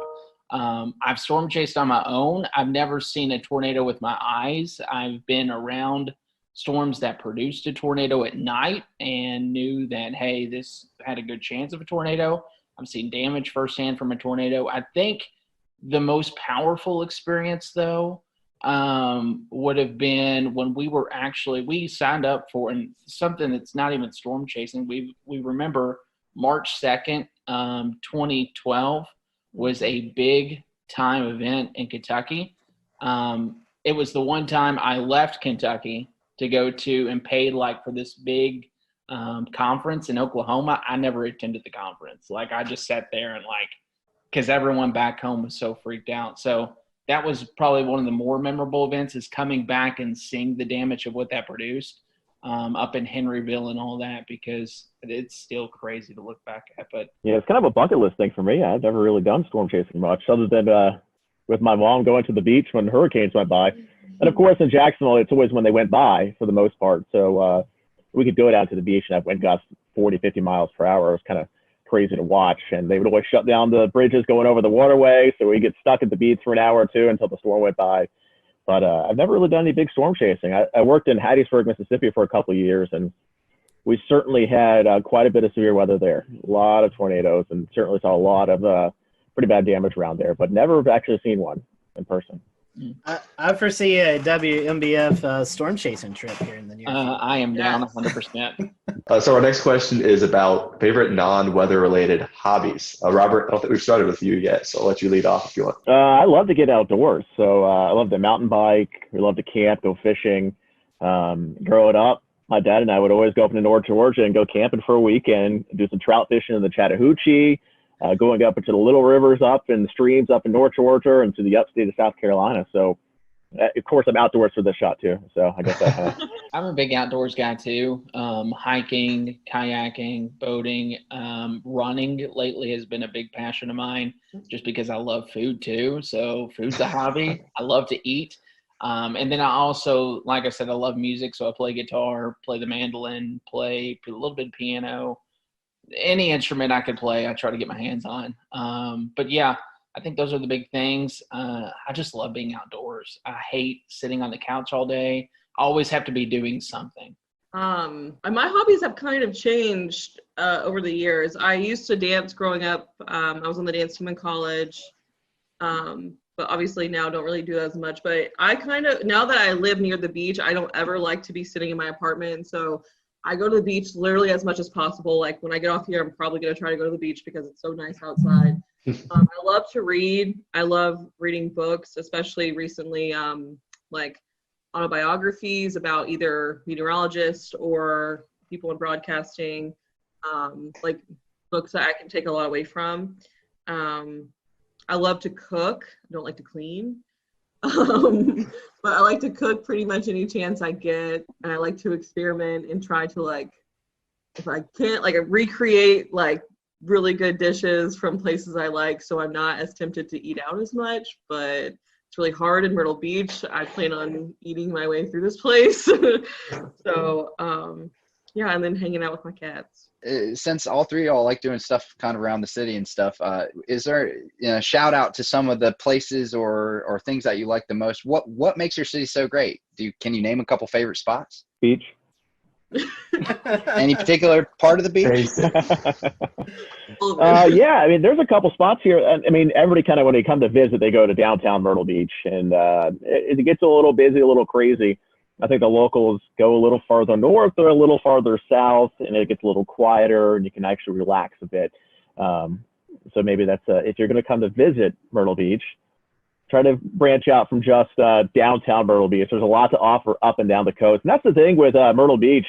They want to stay as close to the beach as possible, the buildings and the homes. So instead of going inland, everything here is built up and down the coast. So you have to kind of go quite a bit to see everything. But it's worth a visit from North Myrtle Beach all the way down to Merrill's Inlet. Pawleys Island's beautiful, a little farther to the south of Myrtle Beach. Yeah, I will agree with that. And the food is great too. You can go all the way up into North Myrtle Beach and hit up portions up near downtown North Myrtle down to Barefoot Landing. I think a Flying Fish is a great seafood place there. Highly recommend that. It's a 48 catch to plate rule, so everything is super fresh, 48 hours. And then I'm a big South Strand guy. So what we say about South Strand, south of downtown Myrtle Beach, Surfside, Garden City, Merle's Inlet, the Marsh Walk is beautiful. And then you go even further south, Huntington Beach State Park, Brook Green Gardens, Pawleys Island. It's just a beautiful area down there. That I would highly recommend anyone to come check out. Come to Myrtle Beach, check out downtown, and then go south would be my recommendation. And then if you have another day, go north, because you could eat your way through this city in the Grand Strand, no doubt about it. I have not had the chance to really explore that much. I'm just now starting to be able to with all the Corona stuff going on. But I will say I have not been to a single place that I have not loved so far. All the beaches I've been to as far south as, you know, I recently went to Surfside the other day. And that was really nice. And there, every little spot I feel like has a different feel to it. It has different character to it. And so I really like that so far. Honestly, have not really even had the chance to eat at any local restaurants except the Boathouse. That was really good. Andrew and I ate there after work or during work one day. And then I went to a local Mexican restaurant the other day, Soli Luna, which was freaking amazing. Where do you see the future of meteorology being? We're seeing a lot more non-traditional wise media with social media, websites, blogs. You still have your TV, your National Weather Service stuff. Where do you think the future of meteorology takes us in the next 10, 15 years? I think that's kind of the magic question that everybody's looking to the answer for. I mean, you think back 15 years ago, how different it was. And then you look 15 years or 10 years in advance and just how different it's going to be again. Obviously, a lot of focus is on digital now. Everybody's on their phones. Most stations have a weather app at this point, but I think we invest a lot of time into our weather app, and we've seen quite a bit of growth of that here in the last few years. And even on social media, I think when I started in 2013, we had 3,000 or 4,000 likes on our weather page. I think we're up to almost 40,000 now. And you can see that kind of growth on our digital team as well. I did a presentation a couple of years ago about digital growth, website growth, and it was something like 200% growth since we launched the station. We're a relatively new station. We've only been around for a little over 10 years. But you start to see the TV side go down a bit, but the digital side is kind of taking over from there.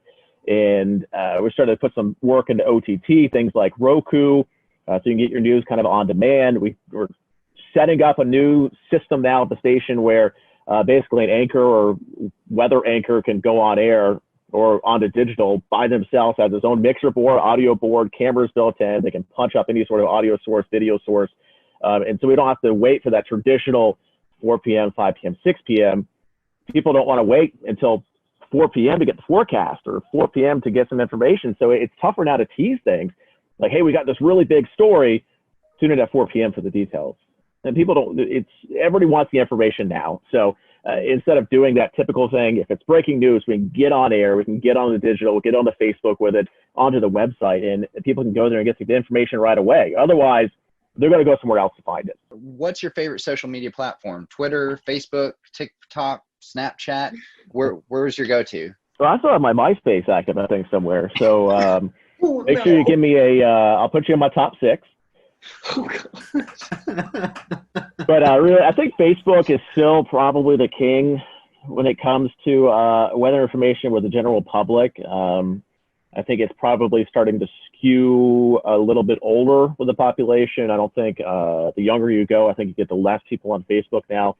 And where we go from there, I'm not sure. We've kind of dabbled in Instagram a bit, and we have decent luck with it, but I don't think we've got a huge amount of traction on there yet. But it seems like most TV stations still use Facebook as the kind of big digital social metric, and then you just kind of have Twitter and Instagram and some other things on the side. All right, we're gonna end with a couple of fun questions. So I'll end with this one. You're ordered a pizza. You're only allowed one topping. What is that topping? Pepperoni. Sausage, but this puts out a Barstool Sports one bite, everybody knows the rules is what I thought of as soon as you said that. It's hard for me to pick one. My original thought was pepperoni, but I love banana pepper pizza. Interesting. Nobody said pineapple, so that's good. I was waiting for the pineapple. Yeah, I don't think pineapple's on a pizza. All right, then I will close this out tonight. This is a question that we briefly talked about before the show and had you all stow away your answer. So this could be controversial. There's only one right answer. Toilet paper, over or under? I had to think. It's over. No. It's over. Okay, one for over. I saw a terrifying image once, and I'll explain it after Jessica answers. It's over. Okay. And it's because of the image. Okay, yeah, I would say over, and I think of a meme, and I hope it's not what Andrew's thinking. It's like, I don't know, I can't even remember the meme. Something about a mullet, like it had to do with a mullet. I've seen that one. You know what I'm talking about? I know what you're talking about. The one I saw had a spider underneath, and like you reached underneath the toilet paper to get it on the underside, and when you do that, you're like touching the spot. Ever since then, it's over. No. All right. Yeah, we have definitely enjoyed having you for this. We appreciate it. I would hate to give up this opportunity, or would love to give you this opportunity to promote your social media accounts. So if anyone who's watching or listening, head down to Myrtle Beach. They know where to get the weather information at, and maybe some of the best places to hang out. So I'll let you guys give out some social. We'll return to Best of the Carolina Weather Group in a moment. Now your Carolina weather forecast. Here are today's forecast high temperatures for North Carolina. Here are the forecast lows for tonight for North Carolina. Here are tomorrow's forecast high temperatures. And here's forecast rainfall across North Carolina tomorrow. Here are the forecast highs for the day after tomorrow.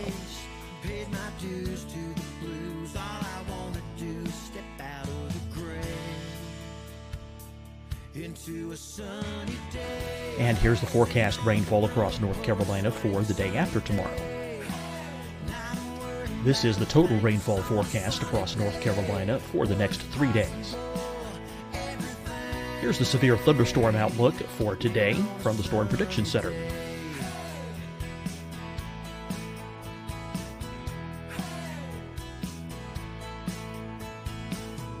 Can't you feel that feeling? Something's coming, something's Here are the forecast high temperatures for today for South Carolina. Here are the low temperatures for today for South Carolina. Here's the probability of precipitation forecast across South Carolina today. And here are the rain chances across South Carolina tonight. Here are tomorrow's forecast highs across South Carolina. Here are the forecast low temperatures for tomorrow for South Carolina. And here is the probability of precipitation across South Carolina tomorrow. Here's the precipitation chances across South Carolina tomorrow night. Here are the forecast highs for the day after tomorrow in South Carolina. Here are the forecast low temperatures across South Carolina for the day after tomorrow. And here are the rain chances across South Carolina for the day after tomorrow. And South Carolina's probability of precipitation for that night. Here's the Storm Prediction Center's severe thunderstorm outlook across South Carolina for today through tonight. Here's the Storm Prediction Center's severe thunderstorm outlook across South Carolina for tomorrow and tomorrow night. And here's the Storm Prediction Center's severe thunderstorm outlook across South Carolina for the day after tomorrow through that night. Here's the severe thunderstorm outlook for today from the Storm Prediction Center.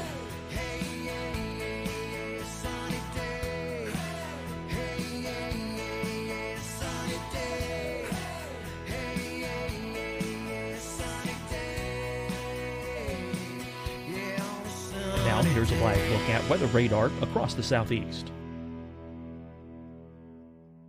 Fight the spread and take a stand against coronavirus. Wear a mask in public. Stay at least 6 feet apart from others. And get tested. Join us and fight the spread. Visit scdhec.gov/COVID-19. Getting tested for COVID-19 helps you to take the steps needed to protect yourself, your loved ones, and your community. Find the testing location at scdhec.gov/COVID-19 testing. Hi, everyone. I'm Dr. Mandy Cohen, Secretary of the North Carolina Department of Health and Human Services. And when you follow the 3 W's, you protect your family and your neighbors from COVID-19. When you leave your home, practice your W's. Wear a cloth face covering, wait 6 feet apart, wash your hands often. Wear, wait, wash. We're in this together. Stay strong, North Carolina. Deciding when to wear a mask isn't about who you know or how well you know them. Just ask yourself, will I be with anyone I don't live with? If the answer is yes, get behind the mask. Help slow the spread of COVID-19. Get behind the mask.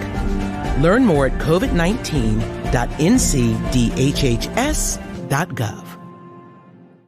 You'll see your Carolina weather forecast at 25 and 55 past. And now back to the best of the Carolina Weather Group on the all-new Carolina WeatherNet. Robert, I'll start with you. No, you could. I'm big on Facebook, so if you just search for meteorologist Robert Whitehurst, it should pop up on there. And of course, our main Facebook page is kind of the one where we put a lot of our time into more forecasty, and that's going to be the WMBF First Alert Weather Facebook page. Yeah, I think we're all pretty generic in our handles. I'm meteorologist Andrew Dockery on Facebook, and then you can find me on Twitter at Andrew WMBF. We have a great team that loves social media. We would love to just even chat with you all about weather sometime. Yeah, mine's the same pretty much. It's meteorologist Jessica Dobson on Facebook. and then at Jessica Dobson WX on Twitter. You can also follow me on Instagram. I can't even think of my handle right now, so whatever. You can also follow me on Pinterest. You can also find Jamie Arnold at Jamie Arnold WMBF on Twitter. So look up Jamie. We hate that he wasn't able to join today, but certainly appreciate having you all around. And if you're in Myrtle Beach, be sure to check out the WMBF First Alert Weather Team.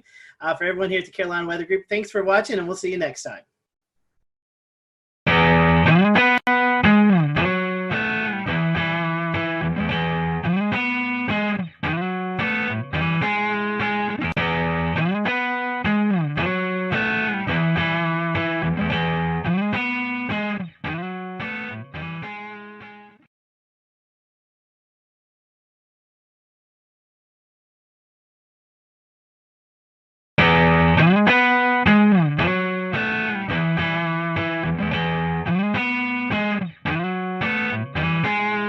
Hello, everyone. Welcome to the Carolina Weather Group. We're happy to have you this evening. And man, I am excited about this show. We have featured Frying Pan Shoals out off the coast of North Carolina several times during our hurricane coverage that you most likely have tuned into from one time or another. And I've been wanting to get Richard on the show, and Shay worked his magic and was able to get Richard Neal on the show. Richard is an engineer and the director of Frying Pan Shoals Tower out in the Atlantic Ocean, where he currently is right now. And it's just hard to believe that technology's come so far along that we can actually talk to Richard, who's out in the middle of the ocean right now. So Richard, welcome to the show. We are happy to have you. And, I just want to talk a little bit. Our first question for you is more of a just kind of getting to know you question. And normally it's how did you get hooked into the weather world? And though I know weather plays a little bit into what you do, but how did you get involved in this project? I mean, this is just such a fascinating story about you guys. Well, like a lot of guys, after work, I still have my hands on the keyboard and I'm working on things and I'm surfing the web. And this was back in 08, 09. And I was like, well, there's got to be great things that are giving away because we're in a recession and everything's so discounted. And let's search for government surplus in North Carolina. And the first thing that popped up on screen was this big old warehouse. And I'm like, no, that's crazy. Swipe right or left, or whichever it is. Next one was a whole bank building, and then some FEMA trailers, then some strange big metal box out on legs in the ocean. And that was kind of the fish hook that caught me. So ended up getting it. Won the auction. A little bit about you, assuming you was looking up stuff in North Carolina. Are you originally from North Carolina, or how did you get here? Well, I was born and raised in Oklahoma, which is not exactly a land of oceans or mountains. And so I had a chance to come do a job interview over here back in the previous couple decades. And I was like, the trees are tall, the ocean's beautiful, so it hooked me. I moved into the Charlotte area where I've been since 99. I've got to ask you, I personally love Oklahoma. I go out as much as I can to storm chase. So did you have any close encounters with tornadoes in your time out there? In Oklahoma, it was pretty normal to there's the tornado and it's only yay big. And so you drive a little slower so it can stay ahead of you, or you drive a little faster because it's behind you. The one time riding in my dad's pickup truck, banged on the rooftop because back then we could ride in the back.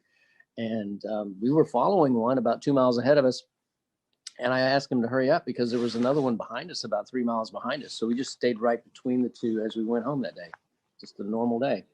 Did not understand the magnitude of the difference between a tornado and hurricanes. Hurricanes are a whole different ball of wax, aren't they? Yes, they are. We'll talk a little bit about that. So engineering, I know you got some engineering out there. Tell us a little bit about that and what all engineering wise you do out there right now at the tower. Well, when I got the tower, when we first came out here, we opened the doors and all the windows were sealed up and there was thick junk all over the floor. It was incredibly filthy. And of course, nothing worked. There was no electricity. There was no running water, you name it. Obviously, no internet.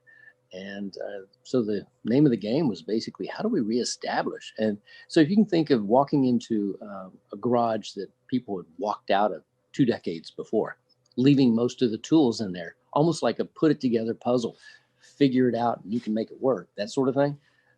That was what it was. So found that there were holding tanks of water, found that the wiring was redundant because in the classic military Coast Guard sense, you never modified a circuit, you just added another one and added another one. So, oh my gosh.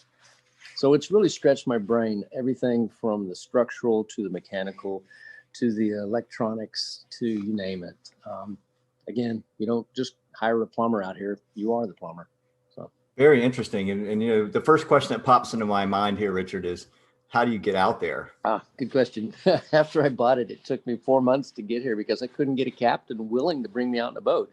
He said, there's no ladder on it and you can't get up on it. And I said, well, I was actually a really good climber, so just get me close. But I think what really made him laugh was when I showed up at the dock carrying an extension ladder with hooks on the top. So climbed on it that way, and we do come out by boat when we're carrying things, but more commonly we just fly out by Robinson R44 and land on the helipad, which is our entire rooftop. So it was here a couple times today dropping off researchers. Very interesting. So no Jacob's ladder. I mean, you're just strictly helicopter at this point? Helicopter and boat, because one of the legs does have a reestablishment of handholds. You do have to be a little bit of a monkey to jump from a boat to a leg and then climb up freehand 65 feet of handholds. So you're telling me if you're not a fan of heights, that might not be the best way to go. Not a good idea. But, you know, that's actually how we get to the first person on, usually one of the crew. And then we snatch everybody, if you don't like heights, we snatch everybody out of the front of a boat with a hoist and just pull them straight up. And that's actually really, really safe because a person's sitting there with a harness or whatever, and until they get hooked in, they're perfectly safe. They're just sitting in a boat, right? Then we grab them, pull them right up, roll them inside, just tell them to stand up. That's all there is to it. And haven't dropped anybody yet. It's probably a good record, 10 years. So why was the tower built in the first place? I'm the old one out of probably all of us. And I remember when we didn't have cell phones and we rolled this little circle on the phone to make it work. So back in the 1960s, there was still the frying pan shoals, and the shoals were shallow and then deep, and then who knows, boats were going aground and wrecking. So because we didn't have GPS and we didn't have LORAN, and you could use a sextant or whatever to look at the stars, but it was out here to be the lighthouse. So it's still got the light up in the corner that we don't use anymore because GPS, obviously, but it was purely to keep people from running aground. There's literally hundreds of shipwrecks from here to shore. We're about 32 miles from the closest point. Technically, we're outside of America by about 6 miles. And speaking of that closest point, for those who may not know, what is that closest point off reference of North Carolina? A lot of people would be aware of Wilmington, and Wilmington has a bunch of smaller cities flanking it, Southport and Carolina Beach, and coming out to the tip of it of Bald Head Island. And that's from where the shoals actually continue on outwards. So Bald Head Island, which is right over that way. We can see the light of a lighthouse on shore occasionally, just a little faint glimmer, but we don't see light of anything else because we're just too far away. Sometimes people just like to go out in the ocean, fishing and stuff. Do people ever come by and just yell up and say hey to you and whatever? Yeah, it is interesting. I don't know if it's good or bad, but I've got, I guess people are like, hey, Richard, and my phone number's out there, so I'll get text messages, emails. I think I'm down to, 5,000 or more emails in the last couple of weeks again. So it's a little tough. I'm amazed you guys could track me down. I'm glad you did. But they'll holler up, Richard, hey, this is so-and-so. And I was out there 2 years ago, 5 years ago, 6 years ago. Sometimes I remember who they are and sometimes I don't. But on a good, flat, calm weekend, we can have 30 boats around here all getting bait fish or catching fish or just hanging out. It's really quite the party. Yeah, I was going to say, I've done spearfishing at the Chesapeake Light Tower to the north up there. That's a popular spot. And there's, there's a lot of fish. There's a lot of great, fish that hang around these things. It's an object in the water. It goes in depth. There's teeming life around it. It's kind of neat. Yep. We've got a lot of bugs underneath this. And bugs, in layman's terms, are lobsters, spiny lobsters. They average about 8 pounds here. So you kind of took up my next question was going to be about the B&B. And how long that ran for? Yeah, we were doing that from 2012 when we had our first family stay out here, which was quite interesting. They were like, yeah, we know it's sort of a B&B, right? And then we shifted over in 2018 purely to the nonprofit. And we still have a lot of people come out, but it's not in the sense of coming out and hanging out. It's come out and participate.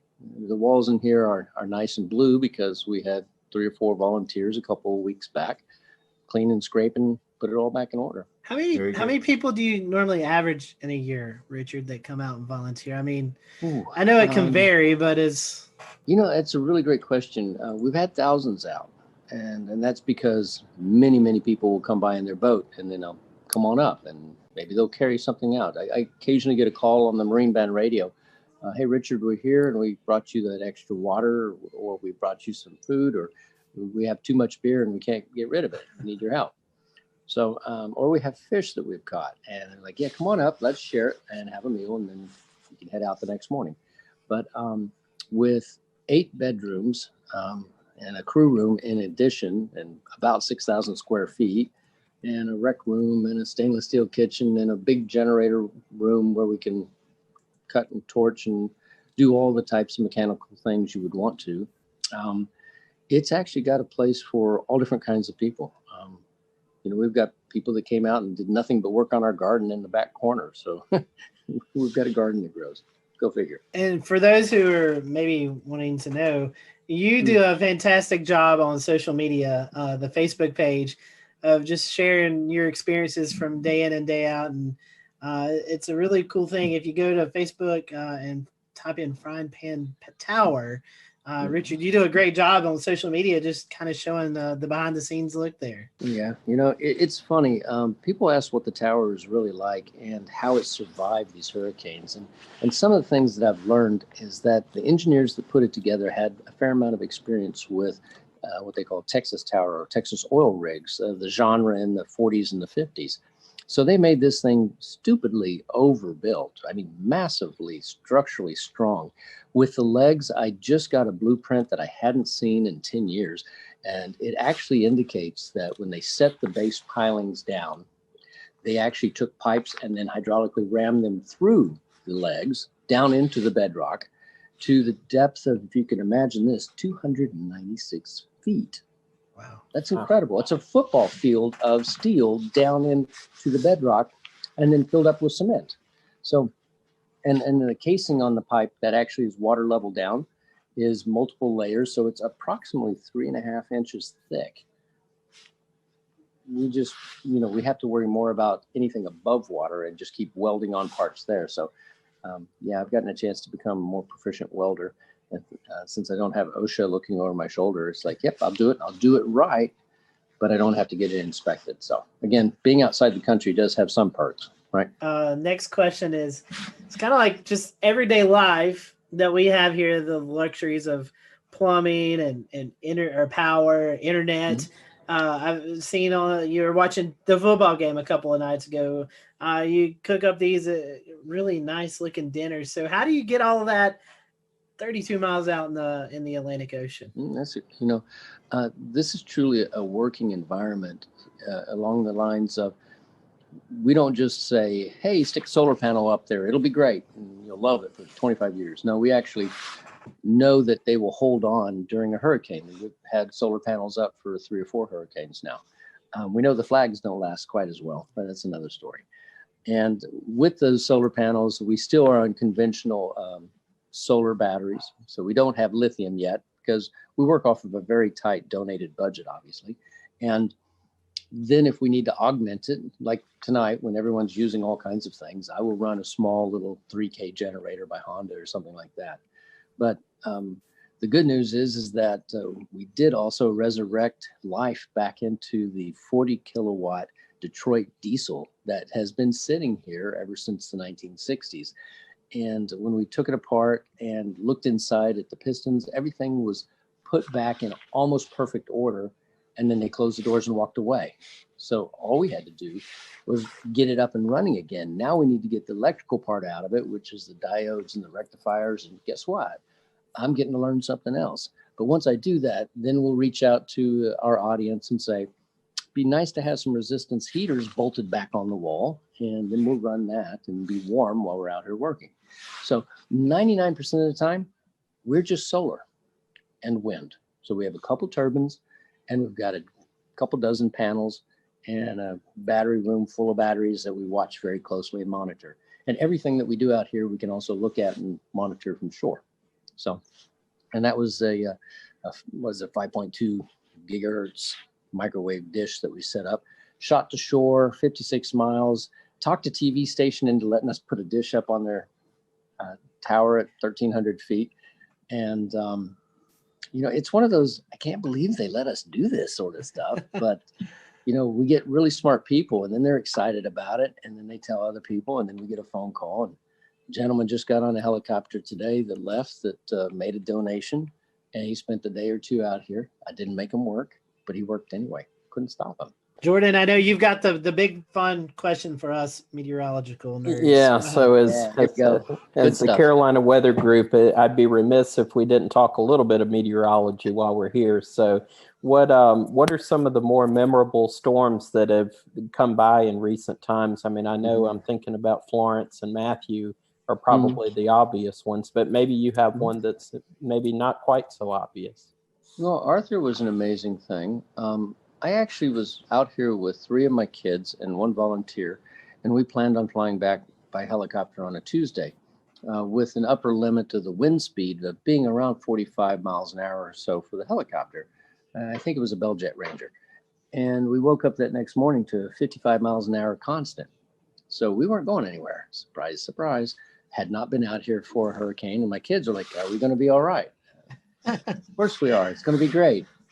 So everything was great. The winds were averaging around 75. They got up to 100 and something during that.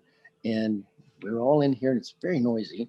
My daughter points out the window because there's a huge mooring light that's about 2/3 of a mile that way.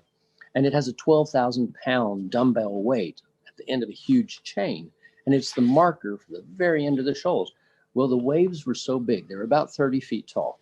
They don't even look like waves. They just look like hills, that it was picking it up and slogging it along. And she says, Dad, is the buoy supposed to be traveling?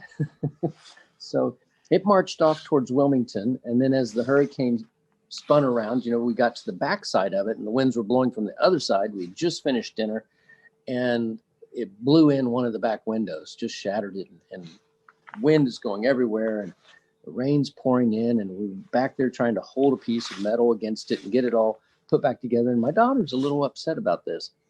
And I said, it's okay. We were fine. She goes, I'm not worried about the tower, Dad. It made my cake in the oven fall. Unbelievable. So, you know, we've been out, and I've since found that hurricanes can be really pleasant to watch when there's nothing in the air to hit you but rain.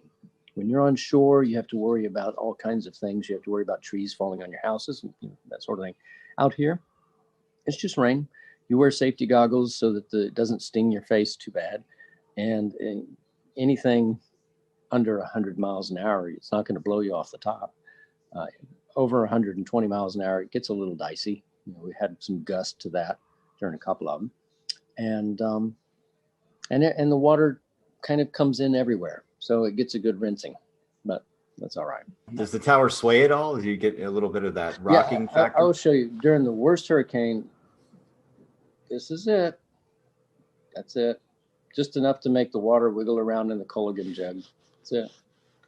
You know, it puts you to sleep really good. And they are really loud.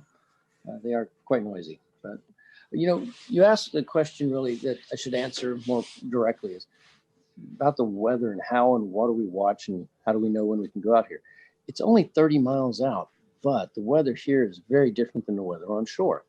On shore, we can have 30-degree days, and out here, because they have this enormous mass of water underneath us, we could be in, you know, t-shirt and shorts, or like today, we had a 25-degree temperature drop out here. I mean, it was beautiful. It was 75, and then it went down to 55 for a while. And I'm wearing a jacket because it's cool. So you kind of have to be aware that the ocean is what they would call an ever-changing, never-changing environment. So it's always going to be a little different, and you can only tell about 3 or 4 days in advance as to the true conditions in this one location. Being on top of a hill at the end of the shoals creates a Venturi effect. So the water goes much faster underneath us than it would maybe just a half a mile away. It's quite an interesting place to try and go scuba diving, that's for sure. I would imagine the waves, you know. Yeah. We see storm surge on the coast with landfall and hurricanes. And, you know, we see these models that are predicting 20, 30-foot waves out in the ocean, but the normal everyday person doesn't get to see that. But you do. I mean, you were just talking about the experience with Arthur. I mean, I'm sure the first time you saw it was like, oh my gosh, but have you kind of got used to the fact of seeing these huge waves now after being out there so long? You know, it's funny, the smaller waves, just the 12 footers or so, those actually impact harder than the big ones. We have these legs that are 42 inches in diameter, so relatively speaking, they're very narrow. But if you catch completely square to the cross pipes at the 12-foot level, a 12-foot wave, you know the weight of water, it's quite a bit per cubic yard. You feel it, just a shudder like that. That was a good one. That hit well. The huge waves, they look strange because they really do look like hills rolling past. And then occasionally one of them will break over like you would see on a small wave on the surf. But then you look across it and you realize that it's breaking over hundreds of feet wide and 7 or 8 feet, the top of it's cresting over. And you're just thinking to yourself, if I had a jet ski, I bet I could ride that all the way to shore. But I don't know. From what you've told us, it sounds like there's not many things that would cause such a concern that you'd have to evacuate. But I am curious what your emergency procedures are like. What things might it take to get you to have to bug out of the tower? And if so, what's the process? That's great one. We have about 4 different forms of communication. We have, and that's for knowing what's going on. Of course, we benefit other people out here by having that available for them too. So we shoot our signal around here. So we kind of know what's going to happen weather-wise to some degree. It's really about a decision of, do I need to get back to shore because there's people on shore I might need to help? So when Matthew came through, we left a day after it happened, just simply so we could get back to shore and help reestablish power for several houses that were out, elderly people. But, you know, it's funny. I guess it's kind of the reverse. We got plenty of food, plenty of water. If you have a string and a hook, you can't starve. It's really more a matter of we stay away from things like COVID virus and monitor the people that come out, that sort of thing out here. People have said that this is probably the best place to survive a end of times or in a zombie apocalypse. I don't know. As long as we have our connection to shore with the marine band radio, with the internet that we have here, with emergency locator beacons, things like that, probably could sit out here and ignore the world for about a year if you had to. Nice. Not that I want to. I got family on shore. Speaking of that and COVID, I know one big thing is folks coming out there and helping you. What was there downtime? I'm assuming there was downtime where you didn't have folks out on the tower. Yeah. What was it like when the world was going crazy and you're already out on this island? I'm sure for you personally it wasn't much of a change, but you know, what was it like? A few years ago, I had finished a job of 11 years and I needed a break. So I came out here and was just here for 6 months straight. Went to shore one time. And I noticed that you don't know what day of the week it is anymore. You don't really know what month it is after a period of time. And you start just living, oh, I'm in this season. Oh, gee, I'm getting into fall now. Okay. But during the time that everyone was really locking down on COVID, I was here for a few weeks by myself and isolating. And it was odd because, you know, I turn on the TV, I get it over the air, I get it over the net, I can see everything that's going on. So, you know, you do always have the ability to communicate, same as we all do while we're still locked down. We'll return to Best of the Carolina Weather Group in a moment. Now your Carolina weather forecast. Here are today's forecast high temperatures for North Carolina. Here are the forecast lows for tonight for North Carolina. Here are tomorrow's forecast high temperatures. And here's forecast rainfall across North Carolina tomorrow. Here are the forecast highs for the day after tomorrow.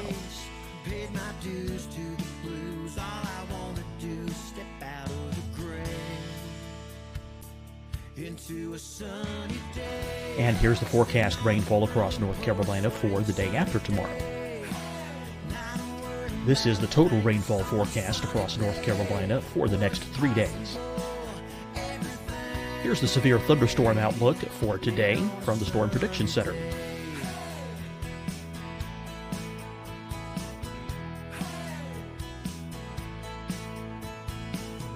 Can't you feel that feeling?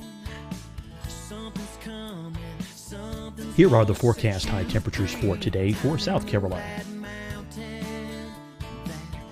Here are the low temperatures for today for South Carolina. Here's the probability of precipitation forecast across South Carolina today. And here are the rain chances across South Carolina tonight. Here are tomorrow's forecast highs across South Carolina. Here are the forecast low temperatures for tomorrow for South Carolina. And here is the probability of precipitation across South Carolina tomorrow. Here's the precipitation chances across South Carolina tomorrow night. Here are the forecast highs for the day after tomorrow in South Carolina. Here are the forecast low temperatures across South Carolina for the day after tomorrow. And here are the rain chances across South Carolina for the day after tomorrow. And South Carolina's probability of precipitation for that night.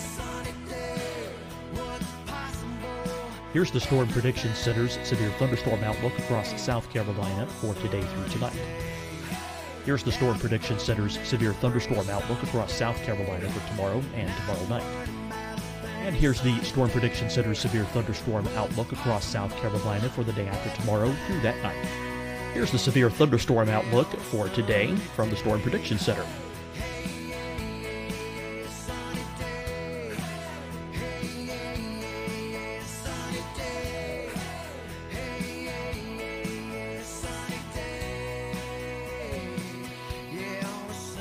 Here's a live look at weather radar across the southeast. Fight the spread and take a stand against coronavirus. Wear a mask in public. Stay at least 6 feet apart from others. And get tested. Join us and fight the spread. Visit scdhec.gov/COVID-19.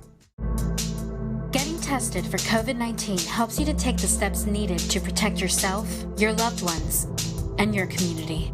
Find the testing location at scdhec.gov/COVID-19 testing.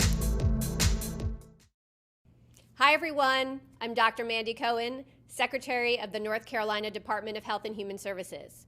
And when you follow the 3 W's, you protect your family and your neighbors from COVID-19. When you leave your home, practice your W's. Wear a cloth face covering, wait 6 feet apart, wash your hands often. Wear, wait, wash. We're in this together. Stay strong, North Carolina. Deciding when to wear a mask isn't about who you know or how well you know them. Just ask yourself, will I be with anyone I don't live with? If the answer is yes, get behind the mask. Help slow the spread of COVID-19. Get behind the mask. Learn more at covid19.ncdhhs.gov. You'll see your Carolina weather forecast at 25 and 55 past. And now back to the best of the Carolina Weather Group on the all-new Carolina Weather Net.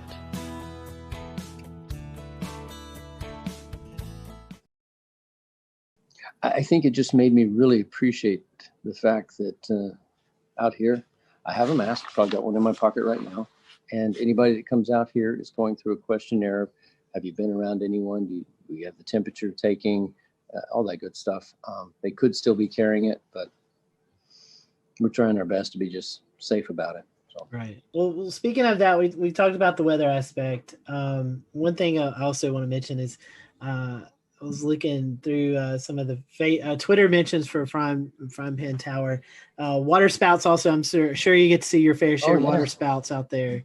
Oh, that's amazing, yeah. But any other memorable moments? I know you were talking about the meteors a little bit earlier. I mean, you are out in the middle of nowhere, dark skies, so I'm sure you can see all the meteor showers and International Space Station travel across the. I mean, any other memorable moments out there? Any sunset? We did a time lapse of what was it? The Neowise comet that was off, and we could see it pretty clearly. And what we didn't realize in our time lapse was that the ISS, International Space Station, came cruising right past. So it's all on the time lapse with there's the comet, there goes the space station, and there's the meteor. It's just, you don't know what you don't know if you're not in a dark enough area to see it. On the same type of thing, you might look down at the water, and I didn't know this, but there's a shrimp variety that when they snap their tail, they make a blue flash. And I'd never heard about that, but I was looking down in the water one evening and all these little blue dots of light of all these shrimp just pop, pop, pop, pop, pop. And it was like incredible. How would you have known? So, the wildlife that you don't see when you just look across the ocean is all abundant underneath there. And it's just increased my desire to help educate people. So we have the above camera, the water level camera, and then the shark camera down on the very bottom that we do for explore.org. And that's in classrooms all around the world with kids watching it. Just kind of fun. So hopefully they'll learn about the ocean and, keep the straws out of the turtles' noses and understand the power that is in our oceans. I mean, the weather is by virtue of this enormous body of water that gets heated up and moves around. I mean, the things that our world does, I just think there's so much for us still to learn. And I really applaud what you guys are doing on sharing and discussing what's going on with the weather, because, it's not a matter of do I have on a jacket so I can go from my apartment to the car. It's what's happening in the world and why are there storms and fires in different places. And that's all about weather and what's happening, right? Yes, that's true. The one thing I'd like to learn, those spiny lobsters, how do they compare to Maine lobster? What do they really taste like? Oh, I had thought they would be, because they're so large, that they would be tough, right? Nah. They have no claws, but they can have very long legs, almost like, a snow crab, those giant ones.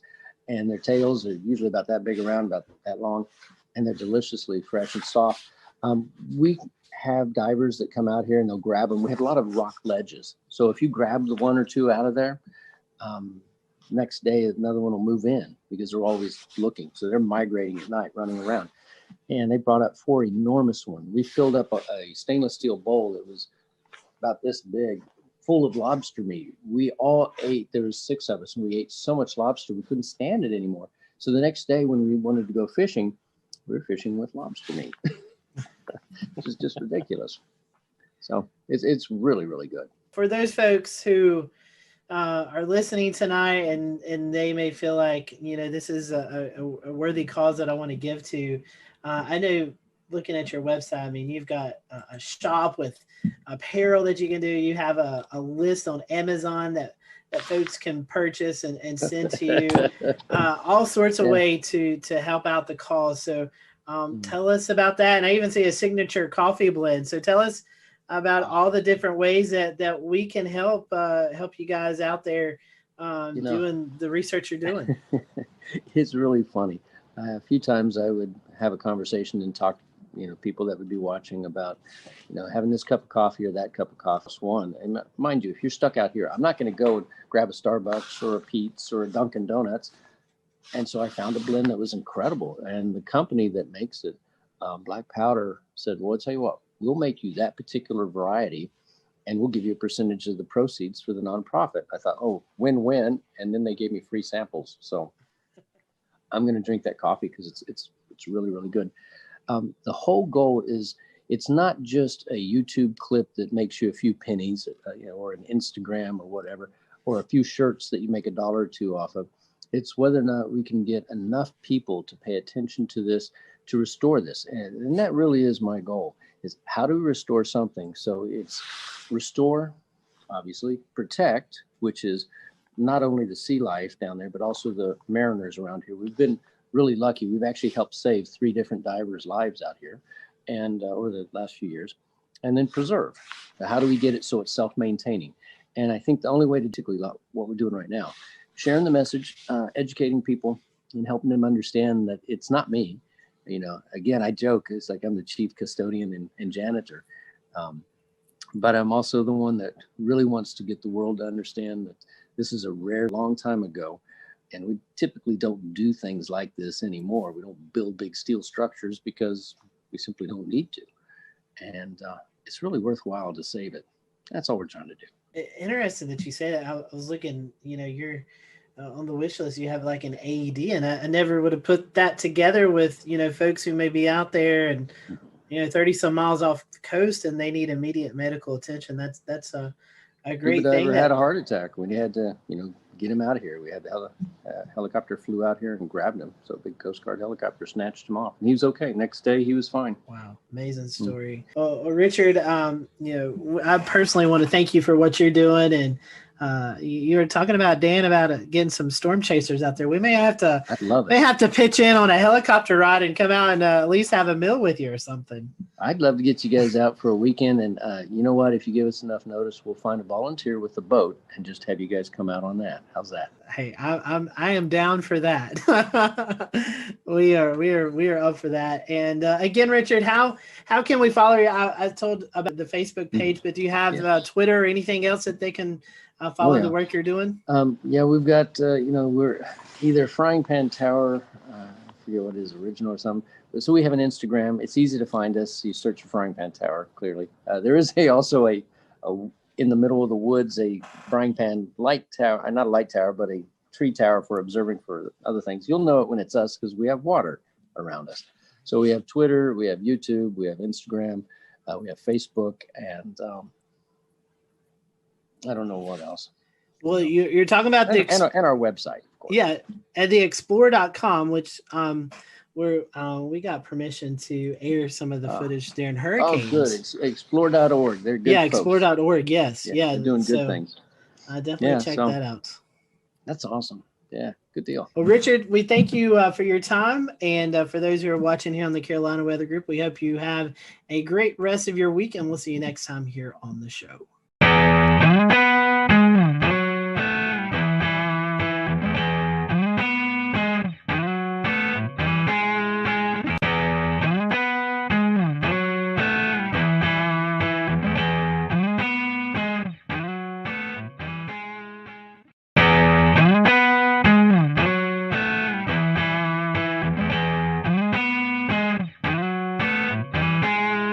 Welcome, everyone, to the Carolina Weather Group. We continue part 2 with the Weather Channel's Jim Cantori.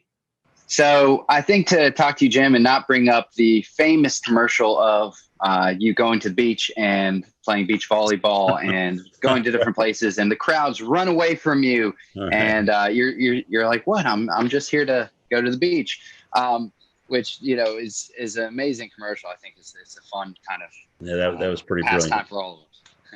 So kind of in the sense of that commercial and kind of how we know you, how are the actual kind of emotions and reactions of communities when you do show up and they do see you? Is there sometimes some mixed emotions, or is it usually kind of just people are excited to be meeting you and in an area that is going to be on TV, or is it more of a thing where people are kind of a little bit sometimes a little bummed? No, to me, it's both, to be honest with you, Dan. I mean, it's really both because, I mean, obviously during hurricane season, when I show up, it's not going to be good. I mean, the good news with Sally, I'm like, don't worry, I'm not going to be here. I'm going to be moving after my shots. We've been moving every day, so this is no different. Till we finally wound up in Pensacola. But, some people are still excited to come out. Their town's getting some attention. I've been doing this a while now, so people have kind of grown up, just kind of getting used to, if there's going to be a big weather story, Jim's more than likely going to come to town. So if it like I've always said, if it creates the awareness and it has people react in a way that they protect themselves and their family, then great, mission accomplished. So I still kind of get both ends of the spectrum. I mean, I told you That's one great. time, I can't remember which storm it was, but I think I was going to North Carolina. I mean, this lady literally, she saw me on the plane. She hollered at me. She told me it was my fault in front of everybody on the plane. I was just like, okay. But yeah, so you run the Yeah. gamut. That was probably the most extreme right there. And there's whole, I'm sure you've probably seen them or heard, ran across them, but there's Facebook groups devoted to where's Jim Cantori. I don't know if you've seen that, but it's There's a Facebook page, right?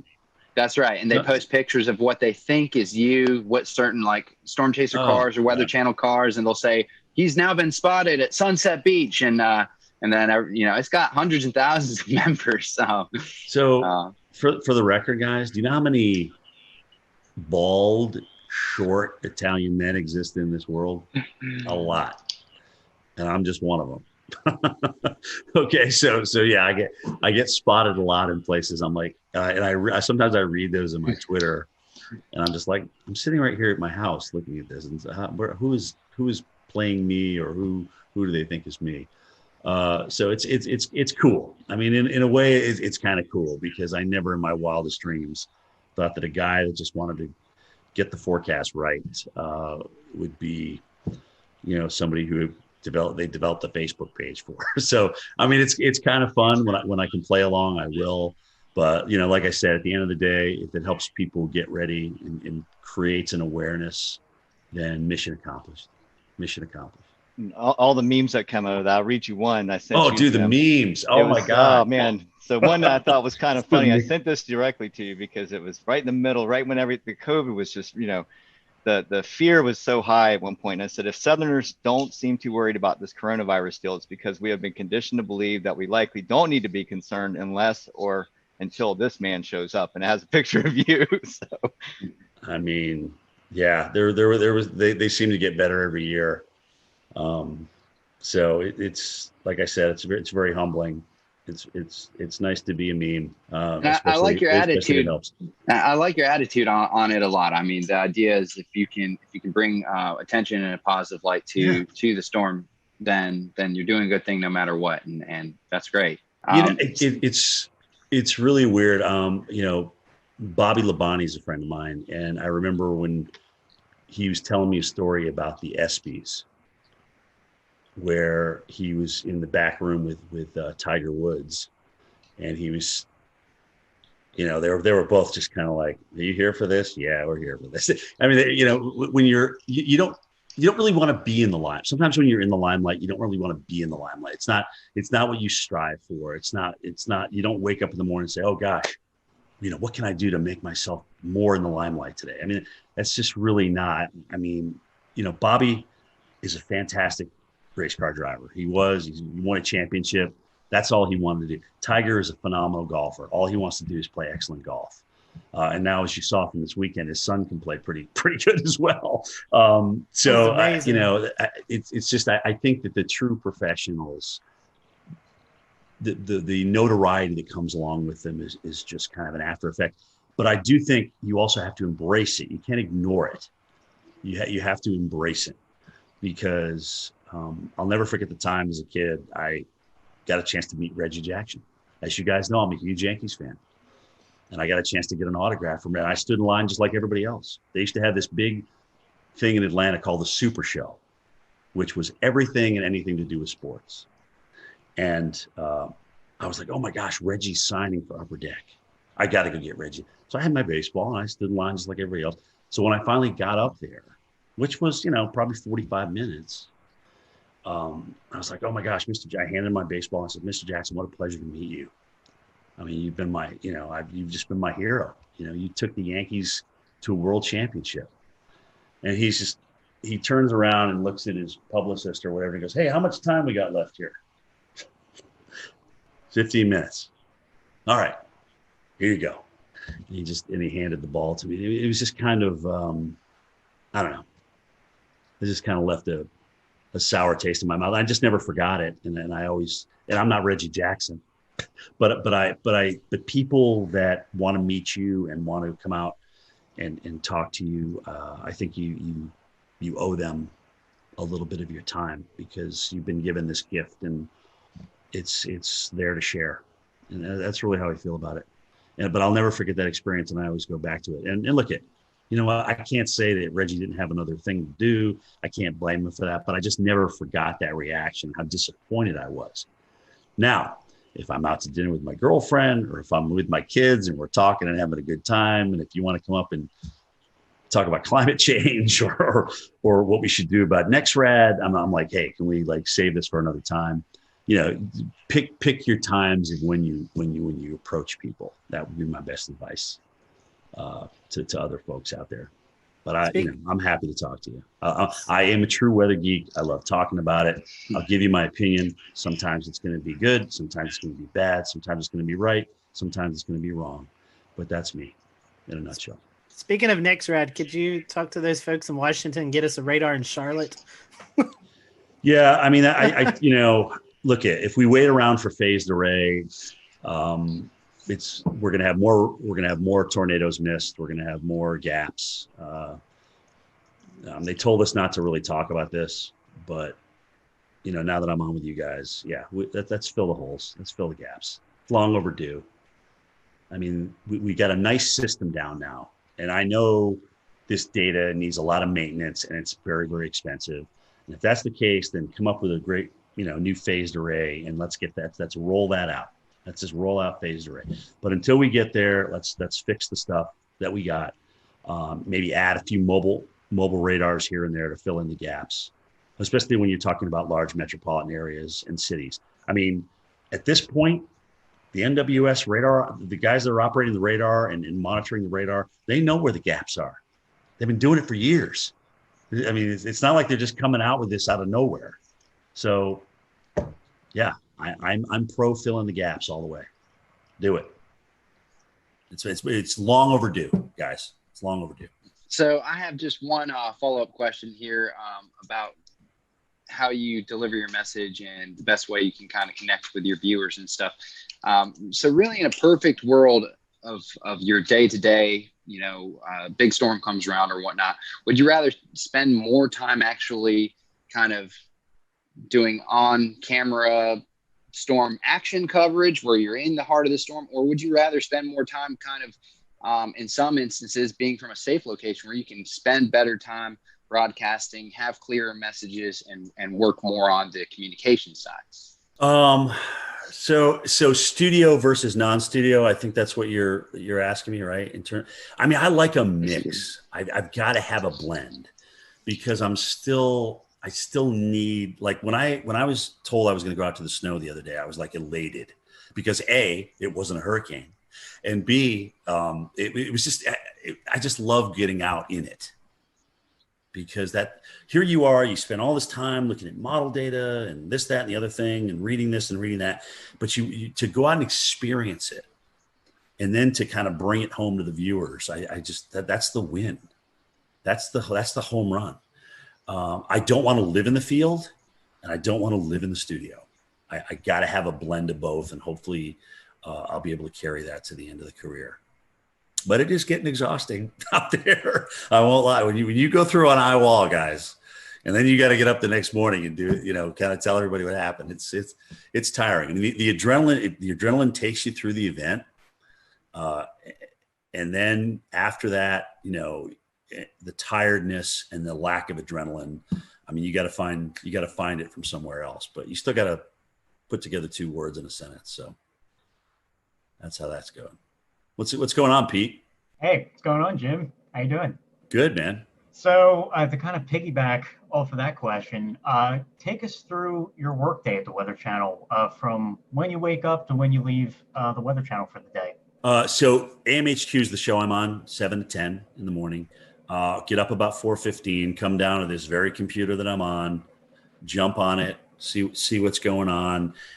Like I said, Twitter is nice not only for us to communicate with each other in the enterprise, but also it kind of helps me centrally get my thoughts together. What do I really want to say about this? What do I think about it? And I can put it down right there and go from there, you know, because more than likely I'm going to be talking about one or more of those things when I get to the Weather Channel. So, you know, I'll get in about an hour before my show. I'll slap a little powder on, put my mic on, go meet with my weather producer, talk about any interviews that are coming up with my show producer, and boom, here we go for 3 hours. Strap in and enjoy the ride, and be ready for whatever Stephanie has to throw at you, because it's usually something you didn't expect. But it's great. She makes it fun. She really does. She makes the whole 3 hours go by. I mean, when her, Jen, and I aren't there together, it's definitely different. And that's not to say other people aren't talented, because I mean, Felicia and Tevin and Jordan and Chris, those guys are all incredibly talented. But it's just we've been working together so long now. We kind of got this little routine. We kind of know each other's quirks and things like that. So it's very fun. After the show, we have a meeting at 10:30. A call in, kind of talk about the evening show, Mike's show, Bettis' show, and then what's going to happen the next morning, who we may have as guests and things like that. And that is my day. And tell us, like, behind the scenes, who's in the studio during the show, and how many people are working on the show every day. So in the studio, it's either 2 or 3 talent. Sometimes they'll have somebody from home. Like if Steph or Jen are on the road and they just get back, they will have them home for a couple of days. Again, this is all about a part of the COVID thing. It's been weird. I've actually been lucky, because when I've come back from the field, it's been a Friday. So I just go into my weekend and I just come back into the studio. I think I'm the only guy who doesn't have a home studio. I said, look, I will come in. I have no problem in coming in. They have me in this area where nobody's around. I have my own desk. It's literally yards and yards away from anybody else. So I'm nowhere near anybody. And it's literally as soon as you walk in the door. There's a couple floor directors, 2 weather producers in the studio, but we're all spread apart. I mean, that studio that we have downstairs that we're doing the immersive reality on is huge. It's kind of like a half a gym, if that gives you an idea of the size. So ceiling wise and width wise. So we just have everybody spaced out perfectly. And, a lot of the cameras are run from inside the production booth, so they can run those from upstairs with the joystick. So we don't need people down there moving cameras, even though sometimes you have to move some of the cameras. It's really the jib operator who's got to move this big jib and this big teleprompter so that we're out on the new augmented reality set. That's got to be there for you. But let me tell you something, guys, as you get older, that prompter doesn't change size. It's still the same old TV, 15-inch TV. So, you're trying to like, why is that thing way far away? Why can't I see that? It doesn't get any easier to read is my point. So that's really been the biggest change. A lot more reading versus just ad lib, especially with video and stuff like that. And you're kind of bridging different things together. That's what it looks like in the studio. It's cool. It's really cool. I enjoy it. I really do. Guys, it's still a thrill to get up in the morning and go to work every day. It is. I don't even consider it a job. It's still fun. It's still fun to look at the weather and get it right. It really is. That immersive reality technology that you were talking about, I know we discussed it last year, but 12 months later, I'm still fascinated by it, as many others are. Tell us about some of the challenges of working with a piece of technology that's maybe new. Well, so remember I just said this is like the size of a small basketball court, or half a basketball court. So with prompters way over here and monitors way over there that can't get close to you, some of the data on the graphics is really hard to read. So when we walk along and we see those little candlesticks there with the high and the low and the precip, one of them looks like a little crystal ball. So I can't see those numbers unless I'm looking at a monitor. And sometimes that monitor is just far enough away where I can't quite read that number. So if I don't... We'll return to Best of the Carolina Weather Group in a moment. Now your Carolina weather forecast. Here are today's forecast high temperatures for North Carolina. Here are the forecast lows for tonight for North Carolina. Here are tomorrow's forecast high temperatures. And here's forecast rainfall across North Carolina tomorrow. Here are the forecast highs for the day after tomorrow.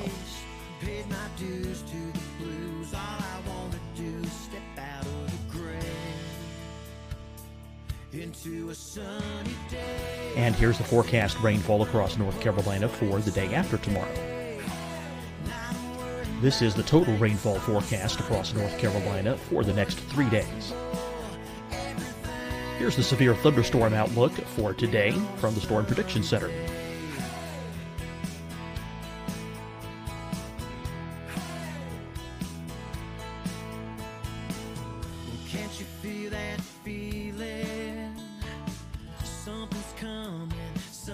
Here are the forecast high temperatures for today for South Carolina.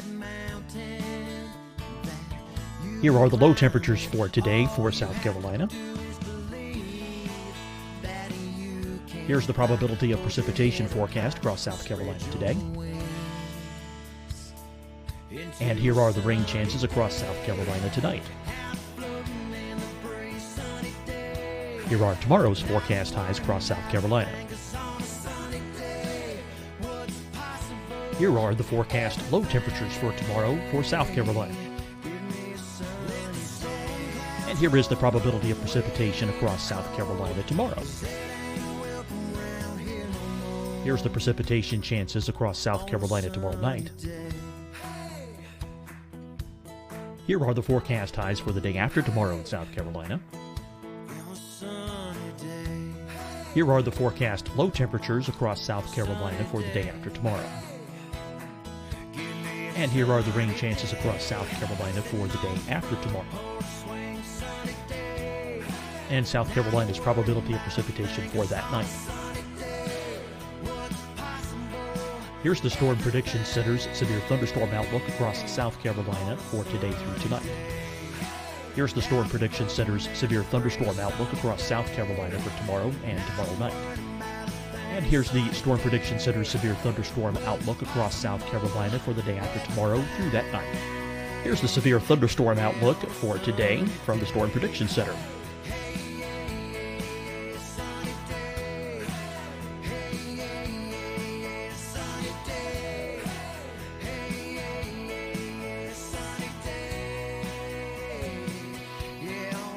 And now here's a live look at weather radar across the southeast.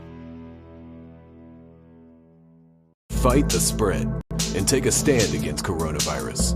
Wear a mask in public. Stay at least 6 feet apart from others. And get tested. Join us and fight the spread. Visit scdhec.gov/COVID-19.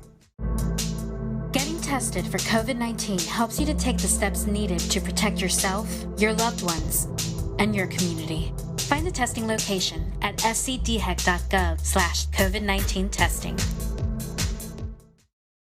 Hi, everyone. I'm Dr. Mandy Cohen, Secretary of the North Carolina Department of Health and Human Services. And when you follow the 3 W's, you protect your family and your neighbors from COVID-19. When you leave your home, practice your W's. Wear a cloth face covering, wait 6 feet apart, wash your hands often. Wear, wait, wash. We're in this together. Stay strong, North Carolina. Deciding when to wear a mask isn't about who you know or how well you know them. Just ask yourself, will I be with anyone I don't live with? If the answer is yes, get behind the mask. Help slow the spread of COVID-19. Get behind the mask. Learn more at covid19.ncdhhs.gov. You'll see your Carolina weather forecast at 25 and 55 past. And now back to the best of the Carolina Weather Group on the all-new Carolina Weather Net.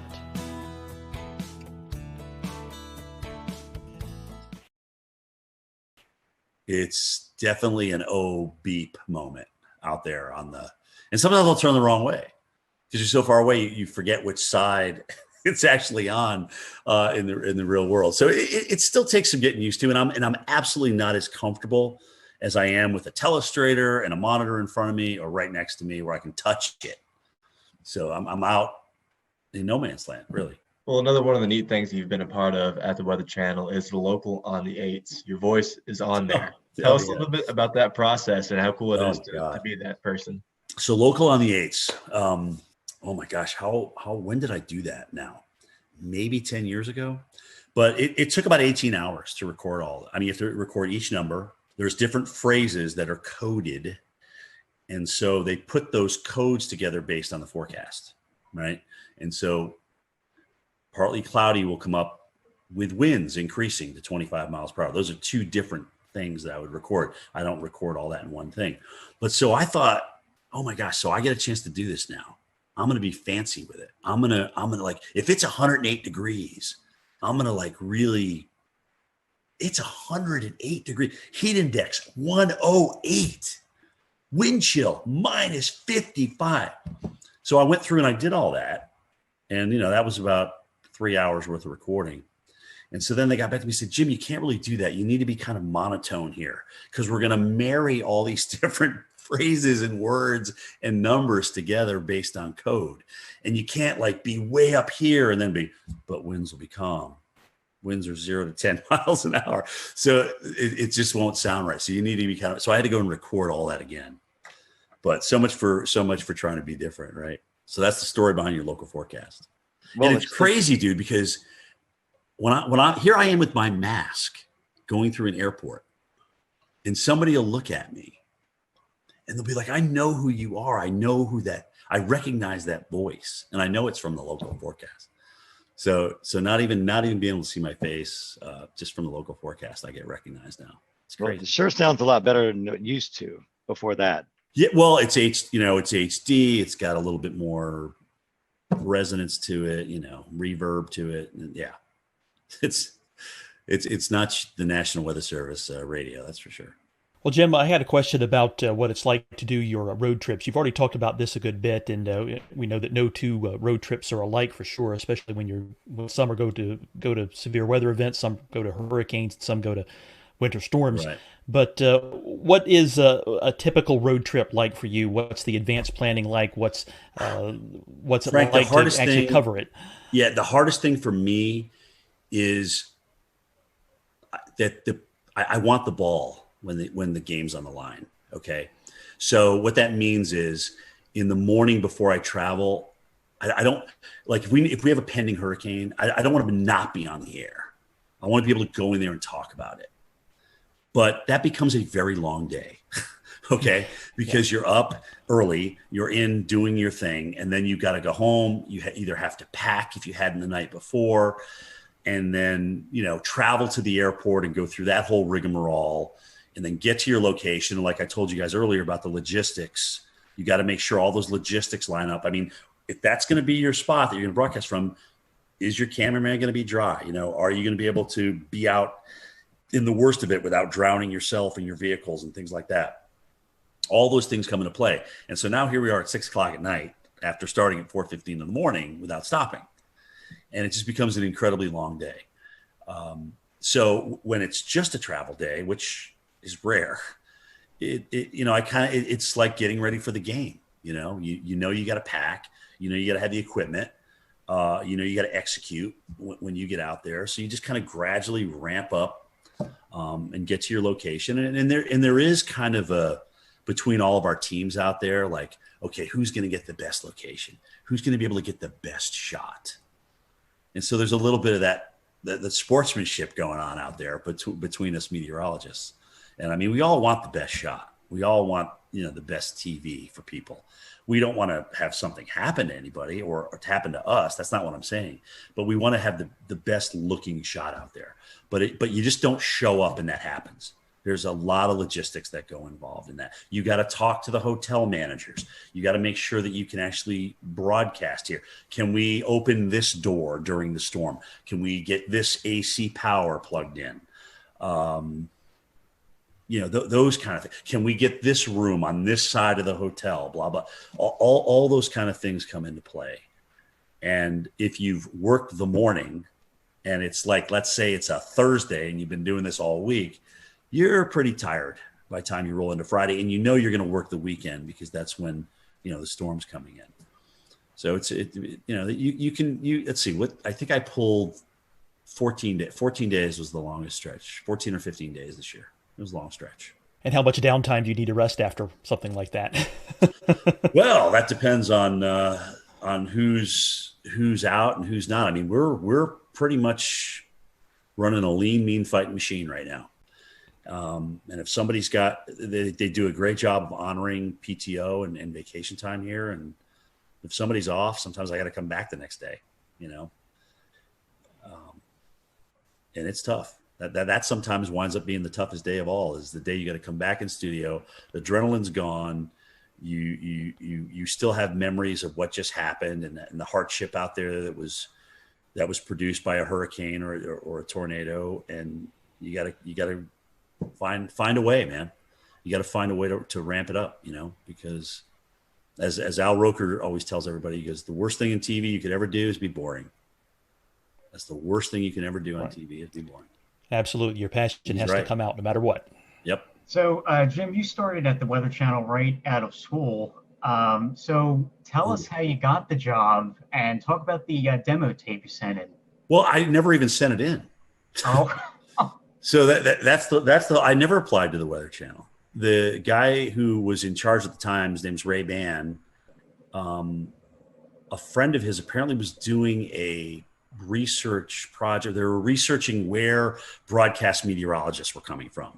So there was a whole bunch of schools with this big reel of all these different broadcast meteorologists. So Linden and Penn State and Florida State and Mississippi State. And I was on that reel for whatever reason. And so Ray was I guess he was watching that tape, or he got a hold of that tape, and he said, "Oh, this guy looks interesting," and they contacted me. They got a hold of me that way. And I was up, like I said, it was July. I was painting the building. I was up on the scaffolding, and my brother hollers up. He goes, "Hey, the Weather Channel wants to interview you. You got to go home and call them." I'm like, "Oh, wow. That's cool." Because we had just gotten them on cable in White River Junction, Vermont back in '86. So I remember seeing Gay Dawson and Bill Schubert and Bill Keneally and Mark Mancuso and John Hope and Will Annan and all those guys, and Bruce Edwards. So it was interesting because I went down there for an interview, and a couple of them were there. I got to meet a couple of them, and I was a little bit starstruck, frankly, because I have been watching these guys on TV, and they're doing what I want to do. So I had a great interview with Ray, and I had no idea what was going to happen. Got back, and a couple of days later he called and he says, "You got the job. You got the job. When can you start? Can you be down here in a week?" And I said, "Yeah. I'll drive into Vermont to Atlanta. No air conditioning. It was a little Mercury Capri with a T-top. And like an idiot, I go down there during the worst heat wave in North Carolina that year. It's 106 degrees. I'm just like ready to faint. I couldn't drink enough Gatorade. I mean, it was absolutely ridiculous. Instead of driving at night, like I should have done, right? Hello. Anyway, so I got my first experience with Southern heat, and I couldn't for the first 4 years down there, I was like, I got to get out of here. I can't stand this heat and humidity. I was sweating when I got out of the shower. I mean, it was awful. It was awful. So finally, I got acclimated. About 7 years in, playing softball, just the honeysuckle of the Southern nights, the humidity. So I really started falling in love with it. Now at 56, I'm too cold. It's too cold outside for me in Georgia right now. So I'm ready for Florida, South Florida. Speaking of that, what's left? Well, I mean, what's left for you to do or you want to do before you retire? I mean, it's been a great weather career at the Weather Channel, but anything left on the bucket list that you've not been able to get to yet? Yes, there is. I've never done a blizzard in North Dakota. I've got to do one. That's the only state I haven't been in for something for the Weather Channel. So I've got to do a blizzard in North Dakota. I would love to do a Westpac typhoon. Okay, I really would. I would love to do one.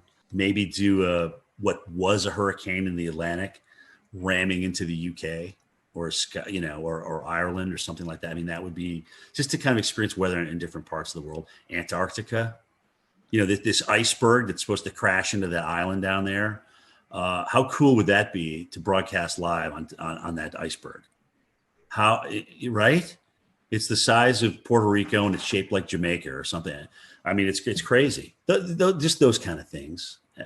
I mean, I like voicing over storm stories, but I liked doing Cantori stories better. I mean, this is really I've been blessed, man. I got to see a lot of the world. I got to work with NBC Sports during the Olympics. I mean, I got to work out with Al Michaels, who also always called me Dr. Doom. I mean, it was just really cool. I've just had some really cool experiences, but honestly, I'd like my goal, God willing, is I can get 40 years in broadcasting, and that's okay. Maybe I'll be done after that. So that date would be July 15th, 2026. So approaching that, we're almost 5 years. We had a colleague of yours on, Tom Nizzle. He has a mountain. Yeah, he has a cabin up here on Rome Mountain. So we talked to Tom a lot. So what does retirement look like for you? You going to move into the mountains? You said South Florida just a little bit ago. What's it look like after TV life? Yeah, I mean, I love the lake. I love the mountains. It's really an extension of the area I grew up. Think about, right? It's Southern Appalachia versus Northern Appalachia.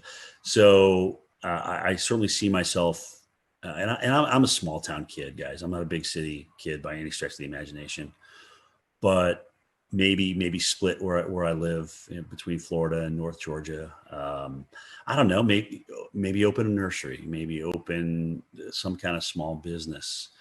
I love doing landscaping. I really do. I enjoy yard work. Maybe I won't in 5, 6, 10 years from now, but who knows? Honestly, I really don't know where it's going to take me. But getting up at the hours I get up and doing that 5 days a week, and sometimes, going through the weekends and working 13, 14 straight. It takes its toll on you. It really does. I'm blessed with a lot of days off as a broadcaster, more than I would think a local market has. So I'm blessed with that, but it still takes its toll on you, man. It really does. So we'll see. Nothing's in pen right now. Well, as we near the end of this podcast episode, we always kind of want to ask a few little silly questions to finish things up and to keep it light before we call it a night. So first and foremost, we'll pry some information out of you. I know that you guys probably have some fancy weather models and weather model providers at the Weather Channel, but do you have a favorite mainstream weather model site to use? Oh, gosh. I mean, first of all, Maui's a genius, sometimes to his own detriment. I mean, but I love the two websites he's designed. Levi does a fantastic job with Tropical Tidbits. I don't know the guys that are in charge of Pivotal Weather, but I think they've done a great job. Weather Nerds, there's just so many. I mean, Weather Tap, I still go back to Weather Tap, look at the radar, especially now that they changed the radar site. But anyway, I mean, it's still, WSI Energy Cast is still one that we can access too. So dude, it's endless. I have literally 60 tabs open. 60 tabs. It's ridiculous. It's absolutely ridiculous. I totally get that. I think, I think probably somewhere around there, 60 to 80 bookmarks, just, So I'm not alone here. Good. Oh, thank God. No. You're not alone by any means. And especially when you have hurricane updates, when we all know the madness of how often those models update. So which site you're going to is really important. So yeah, they're lined up across the top. They're just lined up. Endless. I guess I'll take the second one here. And favorite weather apps. Do you have any favorites? I mean, I know all of us use Radar Scope religiously, but is that your favorite one? That's my go-to. Yeah. I mean, when everything's on the line, or if you want to see a storm that's gone tornado warned for yourself and make your own opinion on it, it's definitely Radar Scope. I actually wish I bought that company back when it was for sale, because oh my gosh, they're just doing great things. It's just consistent. It's always there for you. They're always upgrading it, always doing tweaks to it. There's different levels that you can obviously purchase, different subscriptions and things like that. So that is my absolute go-to. I love Storm. That's a good one. Anything that puts down the center point of the cone with the cities on it, I'm in favor of, because then I get to see, you know, where if I'm out in the field and I'm not sitting by a computer, I can get a quick look at, okay, well, where they move, how do they move the cone with this with the 11 o'clock or the 5 o'clock advisory, whatever, and I can get an idea of where I may need to position myself down the road in the eye wall. Just what about weather movies? The good, the bad, the ugly in the weather movie industry. I mean, there's probably more bad and ugly than good, but what are your favorites and least favorites? For weather movie, my favorite tornado is still The Wizard of Oz. I won't lie. Okay. To be able to create that, as hokey as it was back in the 1930s, and have it look, you know, like a roping out tornado in the plains, it was just amazing to me. I feel the same way about that. I mean, it seemed like you look back and you're talking 1930s, you know, film industry, and you're like, man, they actually did a pretty good job on that. Right. I mean, if they did one thing really that kind of, you know, gave you some goosebumps, right? You know, when you were a kid watching that, I mean, that was pretty intense. I remember I met Bill Paxton when he did the first Twister, because they premiered it in Atlanta. And I remember seeing him again at a Kentucky Derby that I was doing for NBC Sports. And he was telling me that he, you know, they were talking about a Twister 2. Now, granted, he's not around to do it, which is incredibly sad. And he, you know, he was the movie, in my opinion, but that's just me. You know, would I like to see another Twister out there? Sure. Because when you think of how many young people it influenced to get into our enterprise and maybe have a better understanding for what we do or look into what we do, I don't think you can lose from that. So I'd love to see another Twister. I agree. I don't think Sharknado cuts that. No, I didn't bring that up. You know, I'm always a glass half full kind of guy. I didn't want to bash anybody, but that was a little ridiculous. Well, this last question, and promise it's not loaded. Do you listen to podcasts? I'm not gonna put my career in jeopody on this answer. All right. Exactly. Good. Do you listen to podcasts? And if you do you have a weather podcast that you enjoy listening to? You know, Marshall does some good stuff with our Weather Geeks podcast, and occasionally I'll listen to his stuff. Of course, you guys, come on, you're killing it right now.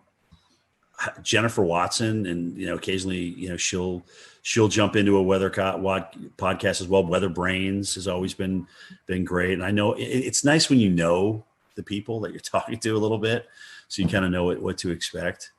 Guys, honestly, anytime that we can educate people that are either interested in meteorology or even our own people that we, you know, people probably didn't know the Reggie Jackson story before I brought it up tonight, and whether that furthers your weather education or not, no, but it's just something, you know, if you've been watching me for a good chunk of my years, you know what is behind me when people come up to me in the field, you know, kind of how I react now. So yeah, I mean, and I think it's good for the enterprise. It's just all good. It's good to talk about things. You know what? Sometimes subjects aren't great. You know, the radar things is a touchy subject, right? I mean, but we got to talk about it because radar save lives. Early warning save lives. We know that. So yeah, it is. It's definitely another fun topic, just because I think I can only speak to Evan and Peter, at least on our panel right here. We are avid TikTok followers, and I've seen you appear in a few TikToks with Stephanie Avery. That's all Stephanie. That's all Stephanie. Trust me. That's it's funny. She goes, Cantor, just do this with me. Come on, just do it. And Steph just has a way to kind of beg you to do what she asks you to do, what she wants you to do. So you did, and I'm like, you know what? Why not? I mean, it's just like, what the hell? Yeah, I don't want to be a total bore. So I'll jump in and usually make a fool out of myself. But you know what? I'm okay with that. Yeah. I'm okay. I can still sleep at night, and it's all good. So. All right. Well, my last question for you, and let's take weather out of it, because I know you've made many trips to North and South Carolina. Yeah. Top 5 destinations to visit in the Carolinas. I mean, I know you've been in the Carolinas covering winter weather, tropical weather, but if you're just coming on vacation to North and South Carolina, what'd be your top 5 spots to visit? Oh man. Well, I love, first of all, Greenville. Greenville is my number one. I mean, it's a hidden gem. Nobody knows about it. If I had to retire in Greenville, I would do it. Yes. Okay. Greenville, South Carolina. Love it. Absolutely love everything about that city. I got a lot of good friends up there too. So their Euphoria Festival they do every year is second to none. But behind that is Charleston.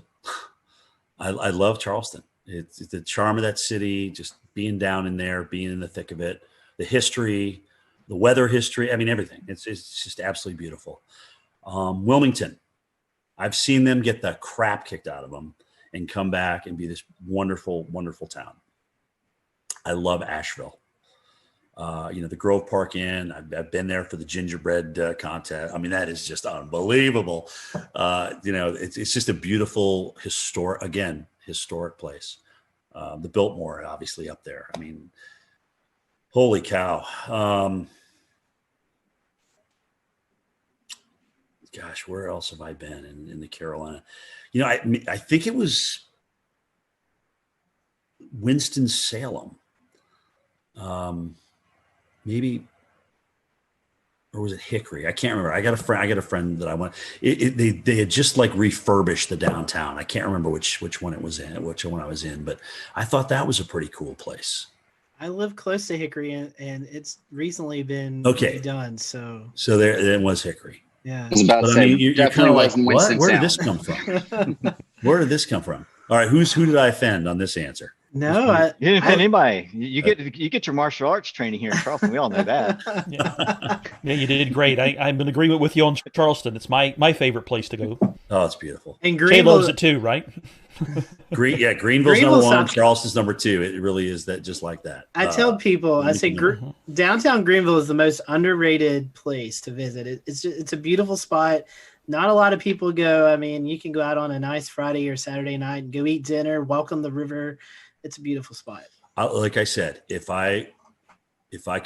somebody said, all right, Jim, you have to leave Atlanta, you have to go somewhere else, where would it be? It would be Greenville, South Carolina. I know our buddy Wes Grimes, who actually submitted a question earlier. He loved when you visited Boone a couple of years ago during the big snowstorm. And oh my God, that was awesome! I know Boone loves you, so if you ever make it back up there, I know you'll have a lot of folks and friends up in the Boone areas. So. By the way, the Boone stick is still around. Apparently, it's in my producer's Steve Pederak's office. And I'm like, dude, you got to bring the Boone stick back out. I've never pushed so many cars out of the snow in my entire life than in Boone, North Carolina. Well, I will tell you this from a guy, Evan and myself living in Western North Carolina, we definitely hope we can copy that sometime soon because we're in our snow drought. That was the last time we had measurable snow here outside of the mountains was that storm a couple of years ago. It's going to be tough with La Nina, but we'll see, especially strong. If we get a strong La Nina. But it's an active pattern, dude. And we got the negative NAO. So you may get a little bonus out of that. We'll see. I'm afraid more ice than anything. That's my concern this year. Yeah, that's the models keep head faking though. They keep wanting to bring the AO back positive again, but it keeps not happening. And again, well, we all know how those forecasts go sometimes. Right. we've all been disappointed a few times. Look at that NAO. It's going to go so negative. Anyway, we'll see. We'll see what happens. Well, Jim, we certainly appreciate your time. We want to wish you a very Merry Christmas and a Happy New Year. And for those who are listening to the podcast, I'm sure they're probably following you on Twitter, on social media, but if they can't, or if they're not, how can they do that? So at Jim Cantori is my Twitter. I don't do Facebook, but my tweets go to Facebook. At Instagram, at Jim Cantori on Instagram. That's more of my personal life than sometimes I'll throw some weather on there. I have been lately, but that's personal's Instagram and weather is mostly Twitter. And that's me, man. We appreciate your time and thank you guys for watching tonight. Yeah. We hope we'll return to Best of the Carolina Weather Group in a moment. Now your Carolina weather forecast. Here are today's forecast high temperatures for North Carolina. Here are the forecast lows for tonight for North Carolina. Here are tomorrow's forecast high temperatures. And here's forecast rainfall across North Carolina tomorrow. Here are the forecast highs for the day after tomorrow.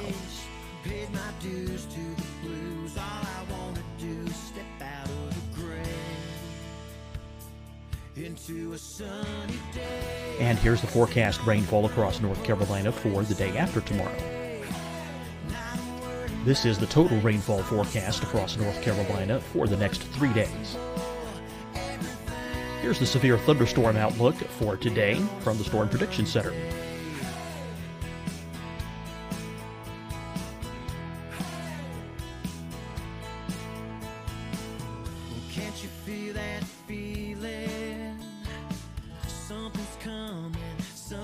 Here are the forecast high temperatures for today for South Carolina.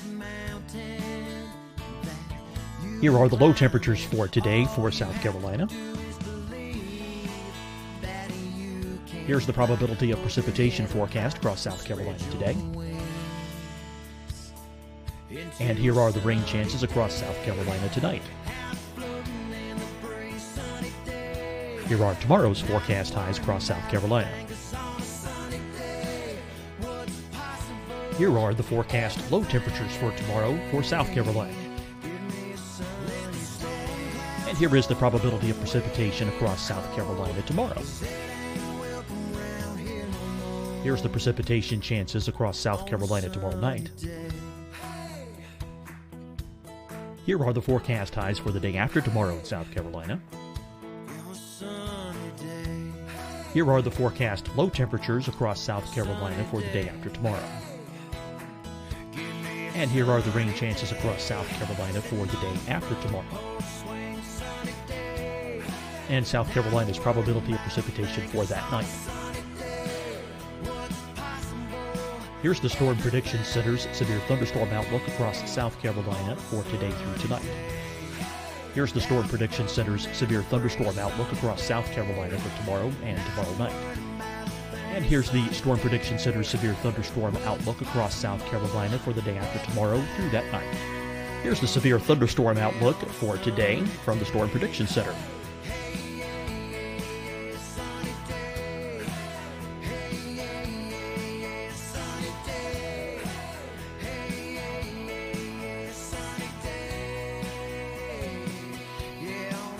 Now here's a live look at weather radar across the southeast. Fight the spread and take a stand against coronavirus.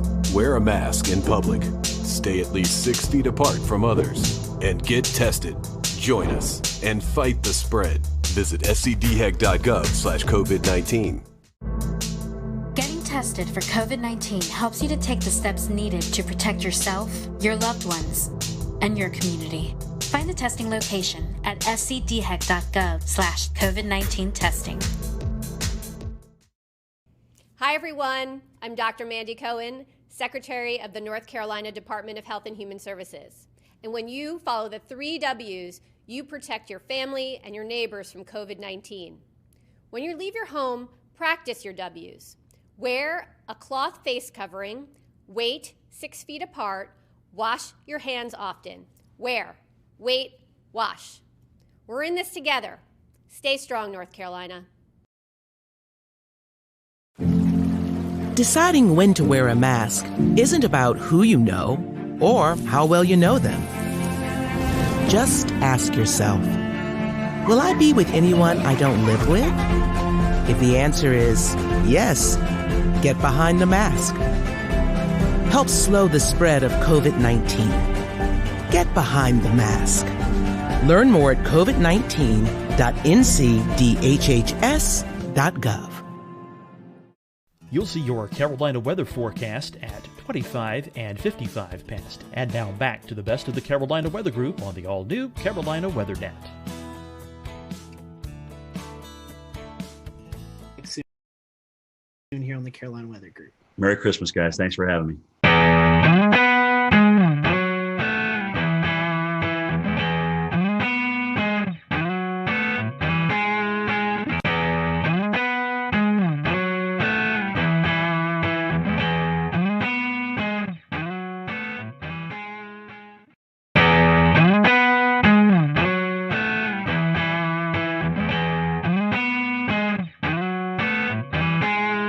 Good evening, everyone. Welcome to the Carolina Weather Group. We're happy to have you this evening, and we have joining us tonight Jim Cantori, our good friend Jim Cantori from the Weather Channel, Mr. Storm Tracker, who has been busier than ever, I believe, this year, Jim. It's been a busy year for you. Tonight, we're going to be talking about reviewing 2020 and just all the crazy things that's happened in the weather community with storms and hurricanes and how we battled it with COVID as well. So a really interesting conversation tonight that we're looking forward to. So Jim, we were just talking a little bit before we started tonight. How are you doing? It's been a busy year. Are you getting any rest here recently? Yeah, I mean it's been good. Obviously it was quite a run in September, and then November, where we're usually just not doing much at all, was cranking up. And obviously it wasn't so much being in the field, but being in the studio, talking about the threats to Central America. But then there was Ada, where I went and the system was far enough offshore where it didn't really affect us in Marco. And I said, guys, you sure you don't want me to stay? Because there's a chance this could be coming back toward Florida. No, I'll just come home. So Thursday morning, here we go with the hurricane watches out for Tampa, and it's like, they had to fill in that one spot, right? Because it's the only spot that didn't get filled in for the whole Gulf and the whole East Coast. So yeah, with advisories this year, and so I went back out and got into Tampa, and that was the last landfall I did. There's certainly no rest for the weary in 2020. Jim, we've started a new Patreon since we last talked to you last December, and we've allowed some of our Patreon supporters to send in questions. So tonight, we would love to go ahead and start with a few, I think 3 odds and ends questions. They won't fit in anywhere, so we figured it's best to throw them here at the beginning where they don't match at all. So first and foremost, from an anonymous Patreon supporter, if you could point to a single piece of technology that has changed our field over the past 20 years, what would it be? I mean, it's got to be numerical weather prediction. I mean, as much as they're not perfect, and trust me, I just did a snowstorm in Pennsylvania that I wish I was in Binghamton, New York for. Okay. Anyway, as much as they're not perfect, I do think that they've helped us, and they've gotten us a much better idea of what we can do with, but the list is close. I mean, you look at the upgrade to NexRad and having radars available to us, and unless they get blown out like Lake Charles did during Laura, they're obviously very, very valuable. I mean, we can see tornado signatures, and we can see the winds. I came in for the Mississippi tornadoes, the twin EF4s there, and I mean, just to see the width. Here's the width of this thing. You're like scratching your head. It's like, is that right? Is that really like 1.5 miles wide or whatever? So the radar is certainly a close second. The new GOES and what we can do with GOES. There's just so many things that are available to us. And honestly, guys, social media wise, I think a lot of us are communicating with each other. A lot of us are getting to know each other better on Twitter and Facebook, especially Twitter. I really like Twitter for us because it's quick, it's to the point, and you kind of know now, if you follow certain people, where they stand and where they're going to go with what they're thinking. And I will say, for me, certainly being a veteran, to learn from you guys, from the younger generation, of stuff that I didn't go to school for, but yet I'm going to school through you. I mean, I never even heard of PV streamers before Philip Pepin talked about them many, many moons ago. So it's like, wow, that's pretty cool, and it makes sense to me. So those would be my top 4 without question. All right, 2 more, both of these coming from Wes Grimes. And the first one's kind of an interesting one. So is it possible, and he said he's heard this before as maybe a wives' tale, is it possible to forecast low temperatures overnight using the dew point in the evening if it's relatively tranquil weather? Yeah, that's what I did in college. That's what I did at Linden. Because I would get, look at the dew point and what it was going to be like the night before. And I'd be like, okay, well, we're going to kind of settle back down toward that, all things being equal. And it was usually within about 10 degrees of what that dew point was. So It's part of the equation. It's not all of it, but I thought it was part of the equation. It's a neat little forecasting tip. Yeah. And last but not least, a favorite topic of yours, when you go out and you go storm chasing, how do you end up in the right place at the right time? Well, dude, sometimes it takes a lot of work. Like Sally, oh God. So I'm like, you want me in New Orleans, but the models are trending east. I'm like, we're flying into Gulfport. We could really stay right there. So we went all the way to New Orleans because that's where they wanted me. I'm like, all right, whatever. I just do what I'm told, And then we made our way back to Gulfport the next day. And I'm like, okay, well, you realize though, we'll go back to Gulfport, but it's probably going to go even farther east than that. That's what the models are trying to do. So the next day after Gulfport, we went over to Pensacola and finally kind of found a home there on the eastern side of that thing with the storm surge. But it's not easy because there's a lot of people making up their minds of where we should go and where we shouldn't go. And, I appreciate the fact that they let me chime in with my opinion. It doesn't always get me far, but the most exhausting part about travel is not necessarily broadcasting for the hurricane. It's doing the morning show and then having to pack everything up and move to another location. Because once you get to that location, it's not just, okay, we're here, let's do our live shots. It's, okay, where are we logistically going to be? What's going to make the best shot? Is there going to be storm surge here? Are we safe here? Is my cameraman going to be protected throughout the live shot? So there's all these logistical things that come into play. So by this point now, it's 6:00 at night and you're exhausted because you've been up since 3. And now you got to get ready to do the whole thing again the next morning. So every time we move on a day we do live shots, it just exponentially wears you out. But, I appreciate the fact that they do give me a say in my locations, but it is up to me to get my team in a good spot. Like where we at the Golden Nugget for, oh God, what was it? Beta? I don't even remember the damn name of the storm. What was the Mississippi one that crushed them? You guys jump in. Delta. Okay, Delta. I knew it was a Greek name. I just can't remember which one. So Delta. I'm like, this is going to be a great shot because the water's going to come right in here, and this is just going to be a great shot. So that allows us to get there and really set that up and make sure we had higher ground and get our cars up there and things like that. So it takes a lot of work. What you don't see behind the scenes, I think is just as important, if not more, than what you see on camera. And Jim, this one's coming from me, man. I'll tell you what, this year has been interesting with the tropics. I mean, we've cleared over a third of the Greek alphabet, and it's just been an unreal season. I mean, when we talk about, will we ever see something like this again? Is this going to be the norm going forward? What ingredients come into it? Tell us what your take is on, do you think the strong signal in La Nina was a triggering factor? Do you think our warm pool in the Atlantic has a lot to do with it? I mean, kind of give us some ideas of why you think we had such a hyperactive season. I mean, it was off the charts.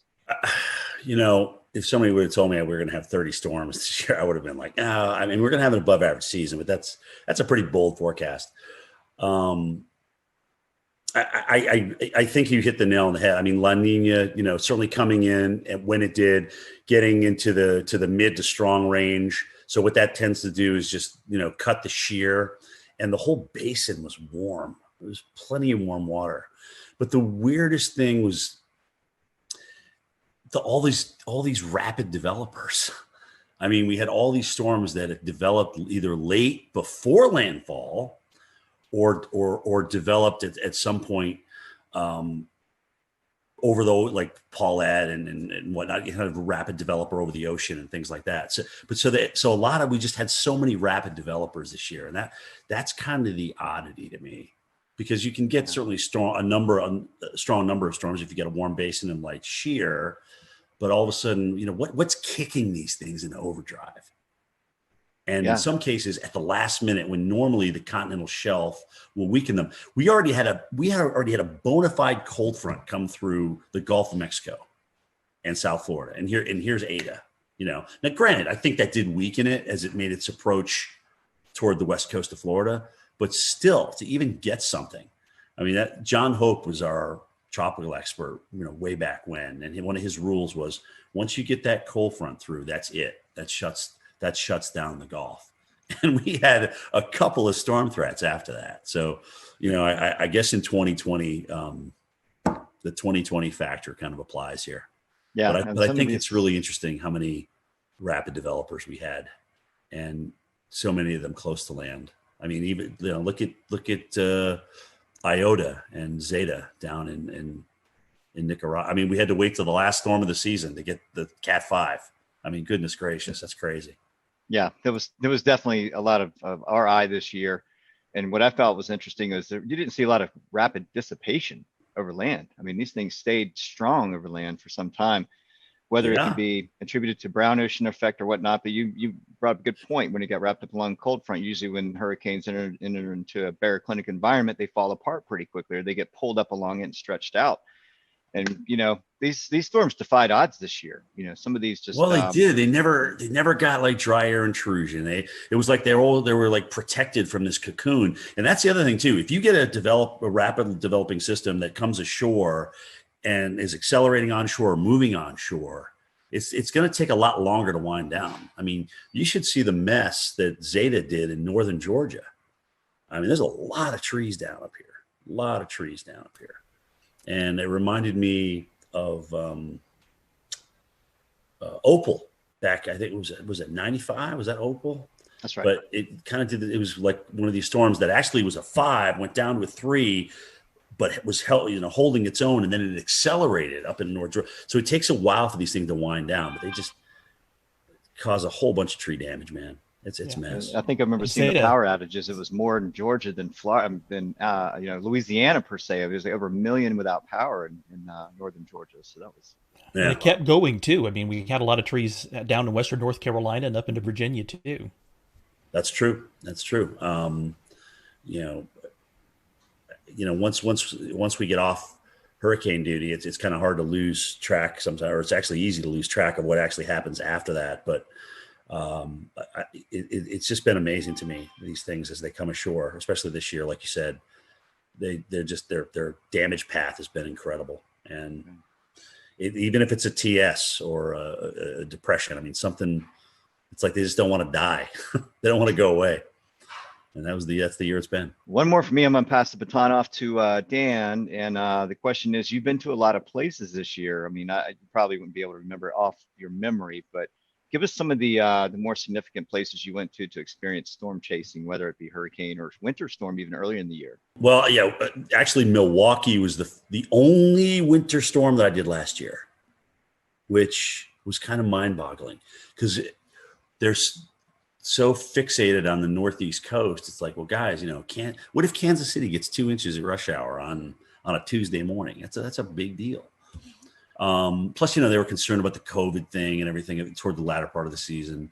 I thought that was awesome being in Milwaukee. Great city, seeing the Lake Michigan just go crazy in Milwaukee was pretty awesome. That's kind of started the year. Then we went through all the hurricanes. I went to New Orleans 4 times. And interestingly enough, New Orleans really never got a big threat. Okay. They had the one storm toward the end there that hit them pretty good, but they never really got a big threat that flooded them. And that's really the biggest issue for New Orleans. But flying there 4 times, I thought I'd never done that before. I think they were in the cone like 8 times or something, 7 or 8 times this year. It's just crazy. And then the snowstorm, I just went Bethlehem, Pennsylvania. I knew Philly would change over. I knew they would mix. I knew we'd actually mix with sleet in Bethlehem. I just didn't know we'd get dry. The dry slotted thing is what really killed us. And then to see 4 states with 40 inches plus, I'm like, this is just absolutely nuts. Absolutely nuts. From a low pressure system that I don't even think broke under the 990s when it was doing its work. I mean, really? That's crazy. I know, non-lake effect too. I mean, that was all just a low. I mean, all-time snow in Binghamton. All-time single day. So they broke their all-time single day by almost twice as much snow. So 18 to like 31 or something. I mean, it's crazy stats, man. Crazy stats. Speaking of some of the hurricanes this year, we want to, of course, mention Hurricane Isaias is the Carolinas' kind of biggest hurricane of the year. I was there in Wilmington myself for the storm, and we know you were over in Wrightsville, beach there, Jim. Yep. So we have a video that we want to play, and kind of, the best way to describe, what happened there with you. Video, says 1,000 words. So we're going to play the video and kind of just, if you could kind of tell us what happened over there in Wrightsville and kind of what you experienced.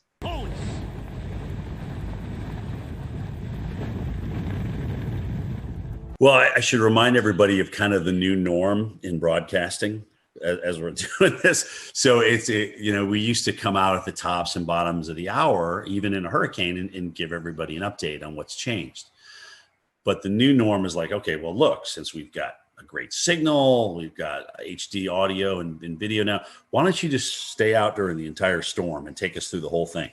And that's kind of a recent change, in the past 3, 4, 5 years. That's kind of what's evolved, but that's a lot harder because you're literally standing in the eye wall. And granted, you're talking about something that was on the high end of Cat 1 and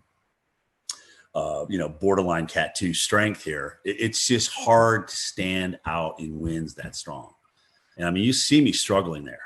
And the only other time I had to take a knee was Isaac in New Orleans, because I know we had a weather group out there. They were measuring winds like 90, 94 miles an hour through those two buildings.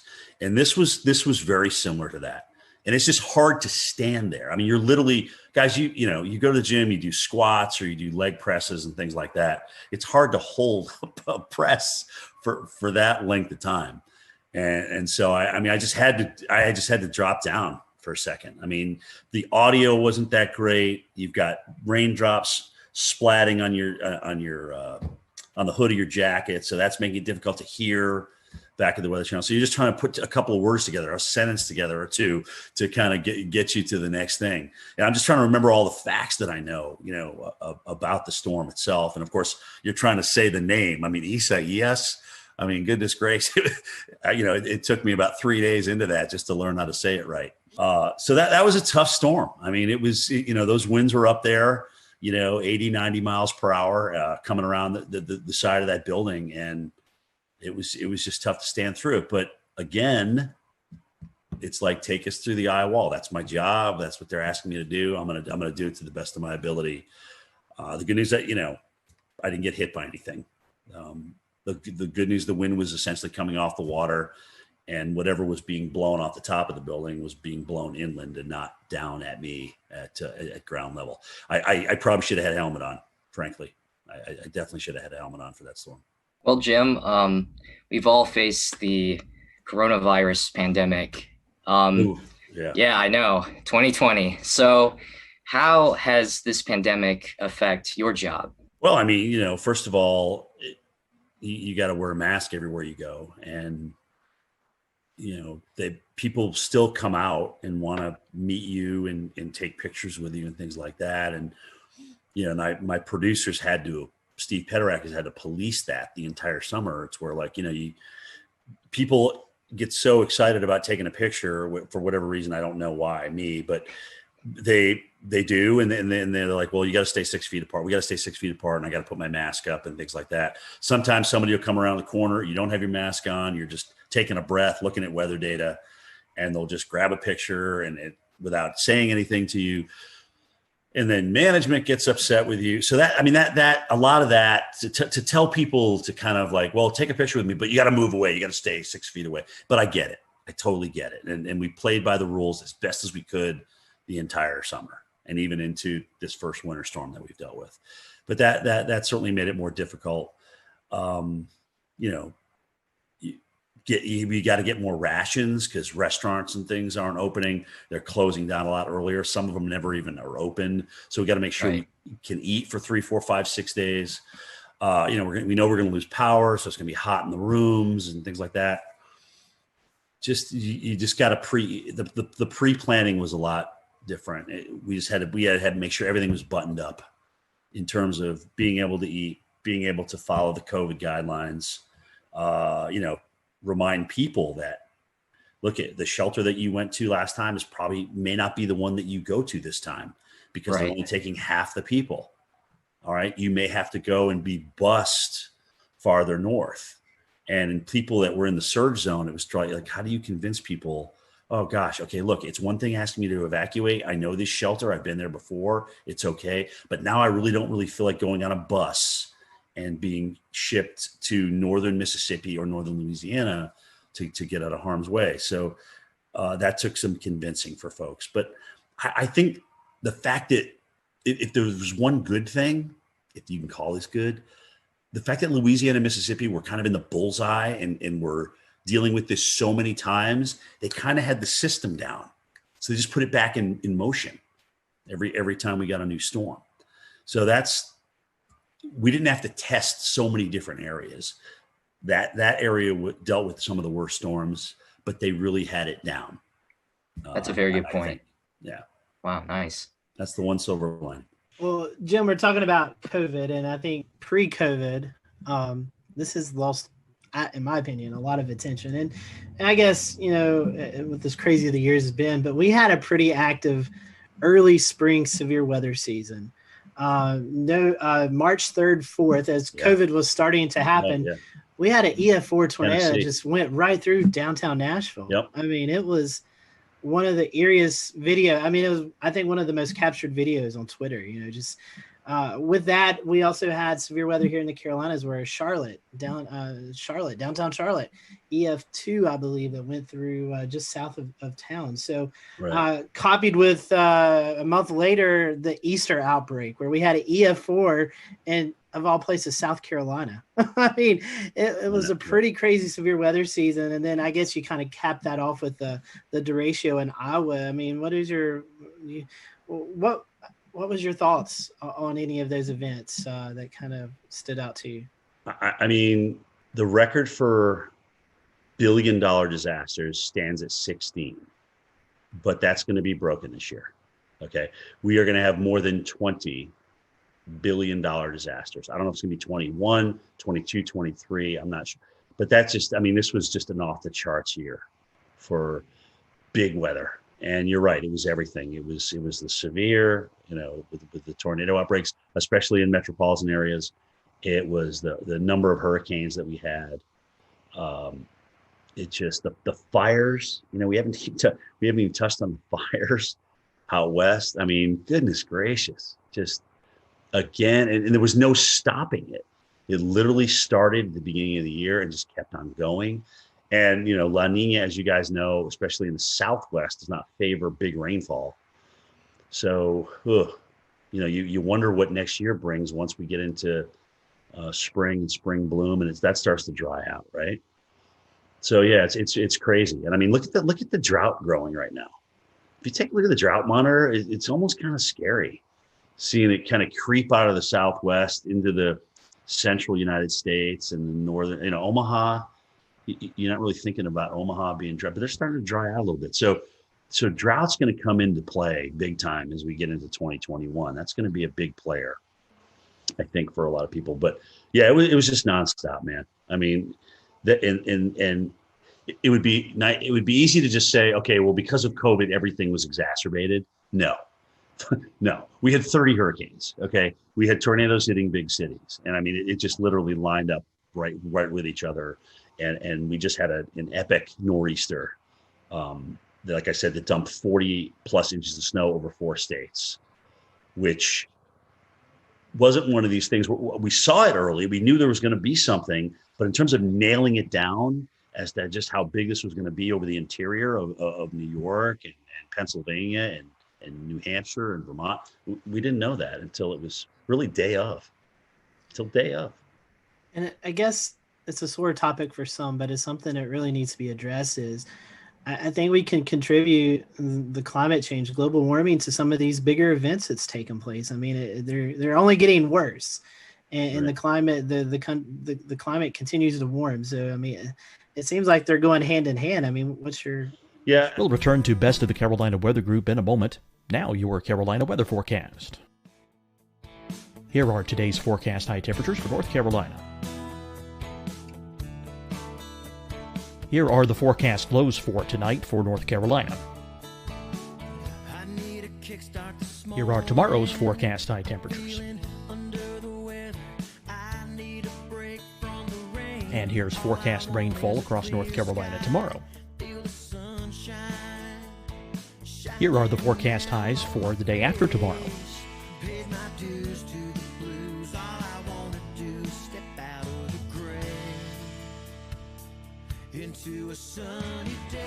And here's the forecast rainfall across North Carolina for the day after tomorrow.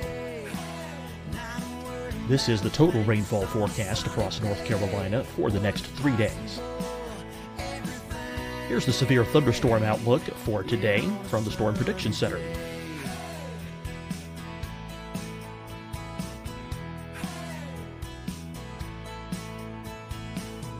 Can't you feel that feeling? Something's coming, something's Here are the forecast high temperatures for today for South Carolina. Here are the low temperatures for today for South Carolina. Here's the probability of precipitation forecast across South Carolina today. And here are the rain chances across South Carolina tonight. Here are tomorrow's forecast highs across South Carolina. Here are the forecast low temperatures for tomorrow for South Carolina. And here is the probability of precipitation across South Carolina tomorrow. Here's the precipitation chances across South Carolina tomorrow night. Here are the forecast highs for the day after tomorrow in South Carolina. Here are the forecast low temperatures across South Carolina for the day after tomorrow. And here are the rain chances across South Carolina for the day after tomorrow. And South Carolina's probability of precipitation for that night. Here's the Storm Prediction Center's severe thunderstorm outlook across South Carolina for today through tonight. Here's the Storm Prediction Center's severe thunderstorm outlook across South Carolina for tomorrow and tomorrow night. And here's the Storm Prediction Center's severe thunderstorm outlook across South Carolina for the day after tomorrow through that night. Here's the severe thunderstorm outlook for today from the Storm Prediction Center.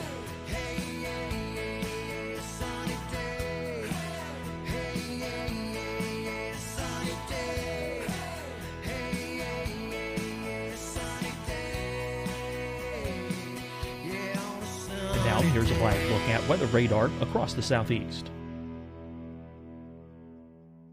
Fight the spread and take a stand against coronavirus. Wear a mask in public. Stay at least 6 feet apart from others. And get tested. Join us and fight the spread. Visit scdhec.gov/COVID-19. Getting tested for COVID-19 helps you to take the steps needed to protect yourself, your loved ones, and your community. Find the testing location at scdhec.gov/COVID-19 testing. Hi, everyone. I'm Dr. Mandy Cohen, Secretary of the North Carolina Department of Health and Human Services. And when you follow the 3 W's, you protect your family and your neighbors from COVID-19. When you leave your home, practice your W's. Wear a cloth face covering, wait 6 feet apart, wash your hands often. Wear, wait, wash. We're in this together. Stay strong, North Carolina. Deciding when to wear a mask isn't about who you know or how well you know them. Just ask yourself, will I be with anyone I don't live with? If the answer is yes, get behind the mask. Help slow the spread of COVID-19. Get behind the mask. Learn more at covid19.ncdhhs.gov. You'll see your Carolina weather forecast at 25 and 55 past. And now back to the best of the Carolina Weather Group on the all-new Carolina Weather Net. Except we have a warmer planet, we have warmer water as a result of that, which helped us obviously crank out 30 hurricane, 30 named storms this year. And honestly, I just like we like to operate at 98.6, the planet likes to operate at a comfy temperature. And when you thrust something that's uncomfortable to it into it, then it's going to react. Extremes breed extremes, and I think we're seeing that. So,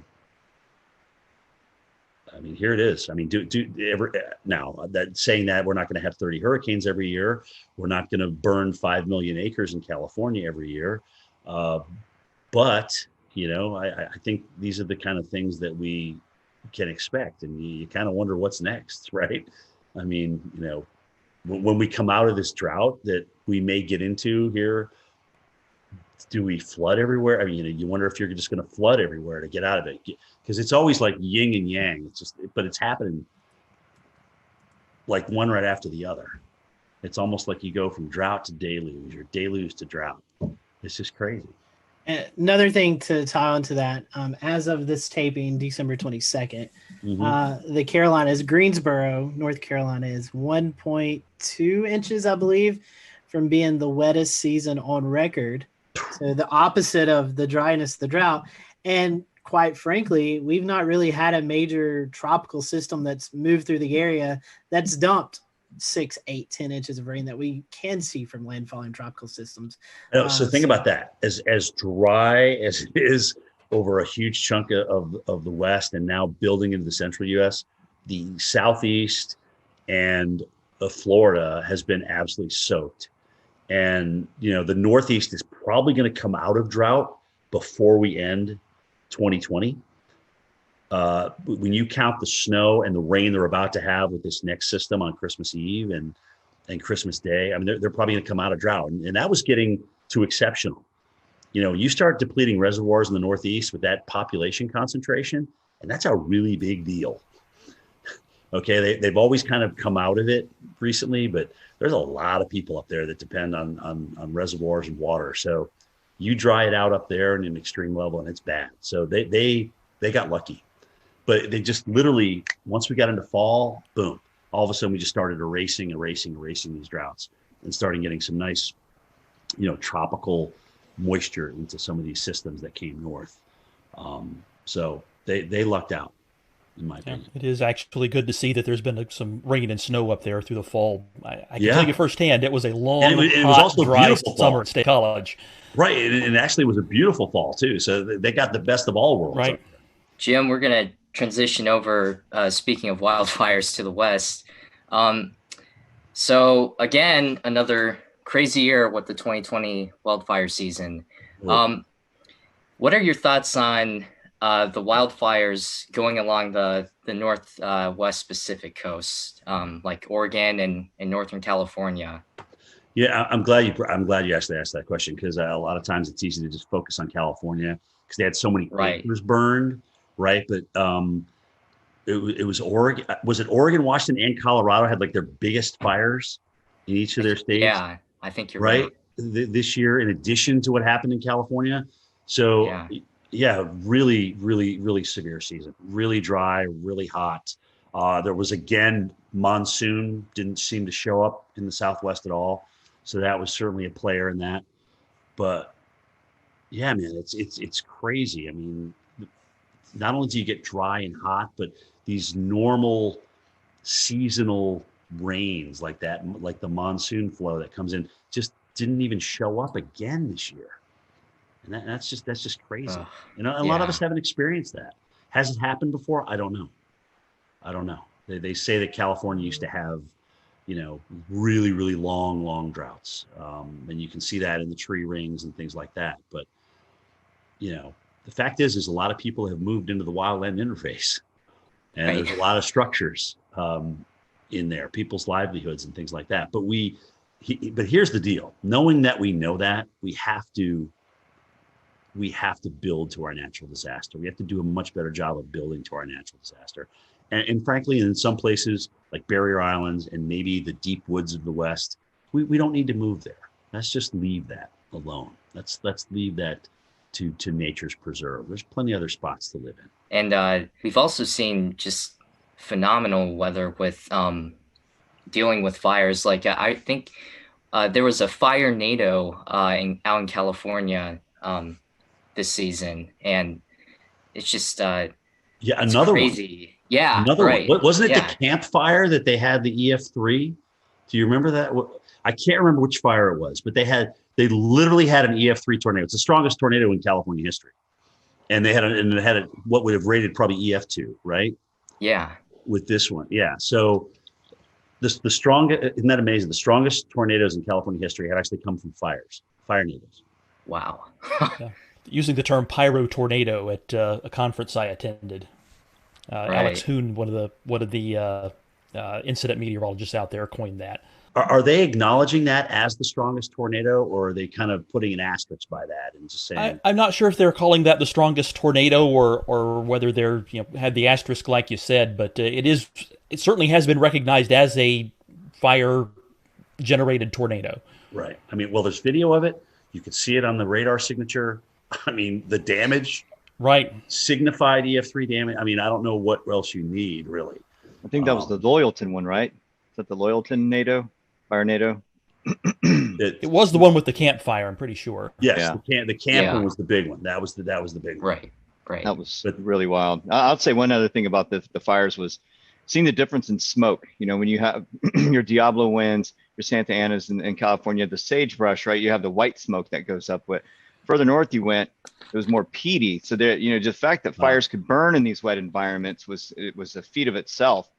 But you could see the different, like the greenish colored smoke and the real dark gray. It was really gnarly on satellite. It was wrapping out over the Pacific Ocean, and boy, that was intense to see.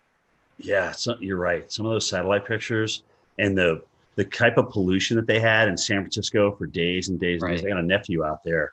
He's just like, you can't even breathe. You don't even want to go outside. It was really bad. Even inside your home, you could smell the smoke. That's how bad it was. So, yeah, man, we need a break. Yeah, that's how I'll remember it. Is just day after day of smoke covering almost the entire western half of the country. Yeah, you remember those pictures? There. Yeah, remember those pictures of San Francisco, like orange? Right. I literally orange. That's all you can see is just an orange glow. You didn't really see sunlight. It was just an orange glow. No, exactly. It's felt like you're on another planet. Hey everyone, thank you for watching this episode of the Carolina Weather Group. Stay tuned for part 2 with Jim Cantori coming soon.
We'll return to Best of the Carolina Weather Group in a moment. Now your Carolina weather forecast. Here are today's forecast high temperatures for North Carolina. Here are the forecast lows for tonight for North Carolina. Here are tomorrow's forecast high temperatures. And here's forecast rainfall across North Carolina tomorrow. Here are the forecast highs for the day after tomorrow.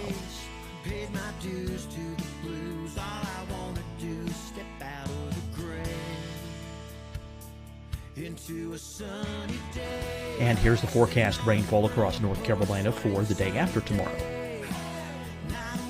This is the total rainfall forecast across North Carolina for the next 3 days. Here's the severe thunderstorm outlook for today from the Storm Prediction Center.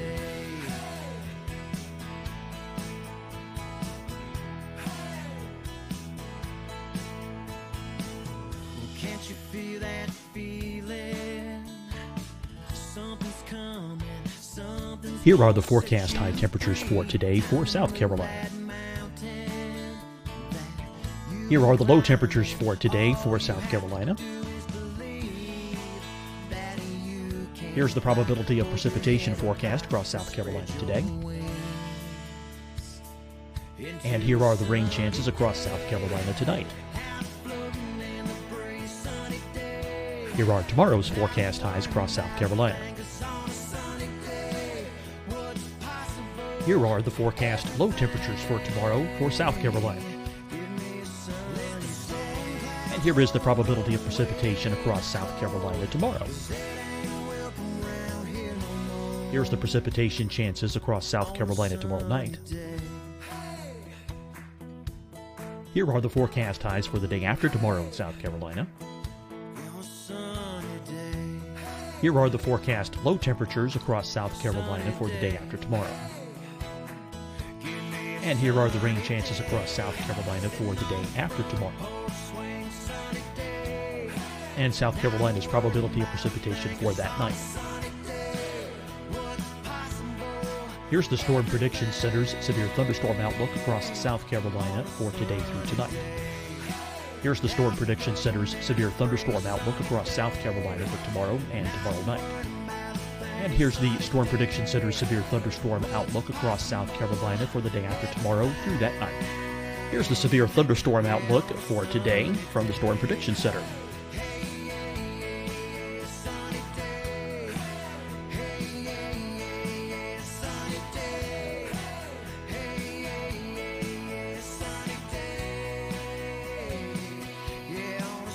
Now here's a live look at weather radar across the southeast.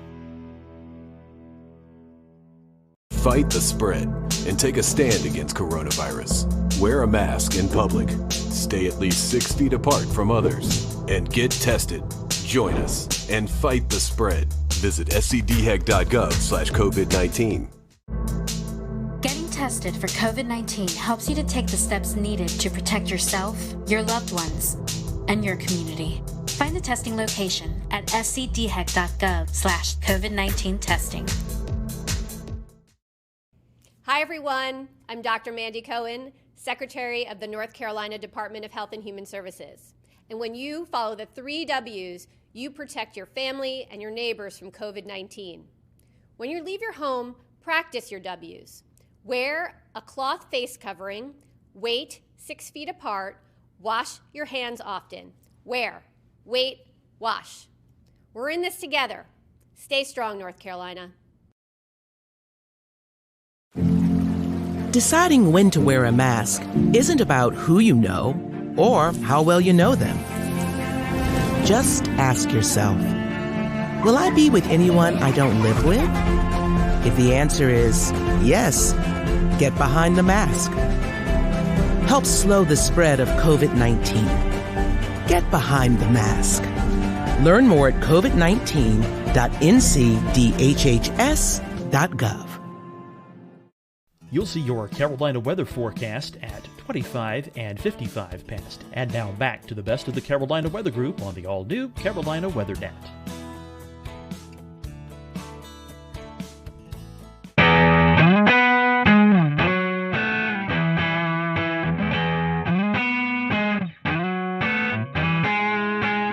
Good evening, everyone. Welcome to the Carolina Weather Group. This is the April 15th, 2020 edition of the Carolina Weather Group Get Together. If you're tuning in tonight to watch the April 16th, 2011 severe weather look back, sorry, we have a new one to talk about.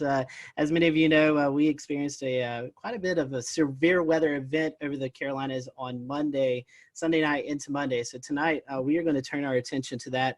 We have a whole host of guests on tonight. We have Rob Fowler on from Charleston, Ed Piotrowski on from Myrtle Beach, Shane Hilton on from New Bern, Brad Panovich on from Charlotte, Tim Buckley in Greensboro, Efren Afonte in Columbia, Kendra Kent in Greenville, South Carolina, and Brendan Goldner, a reporter at WCNC Charlotte.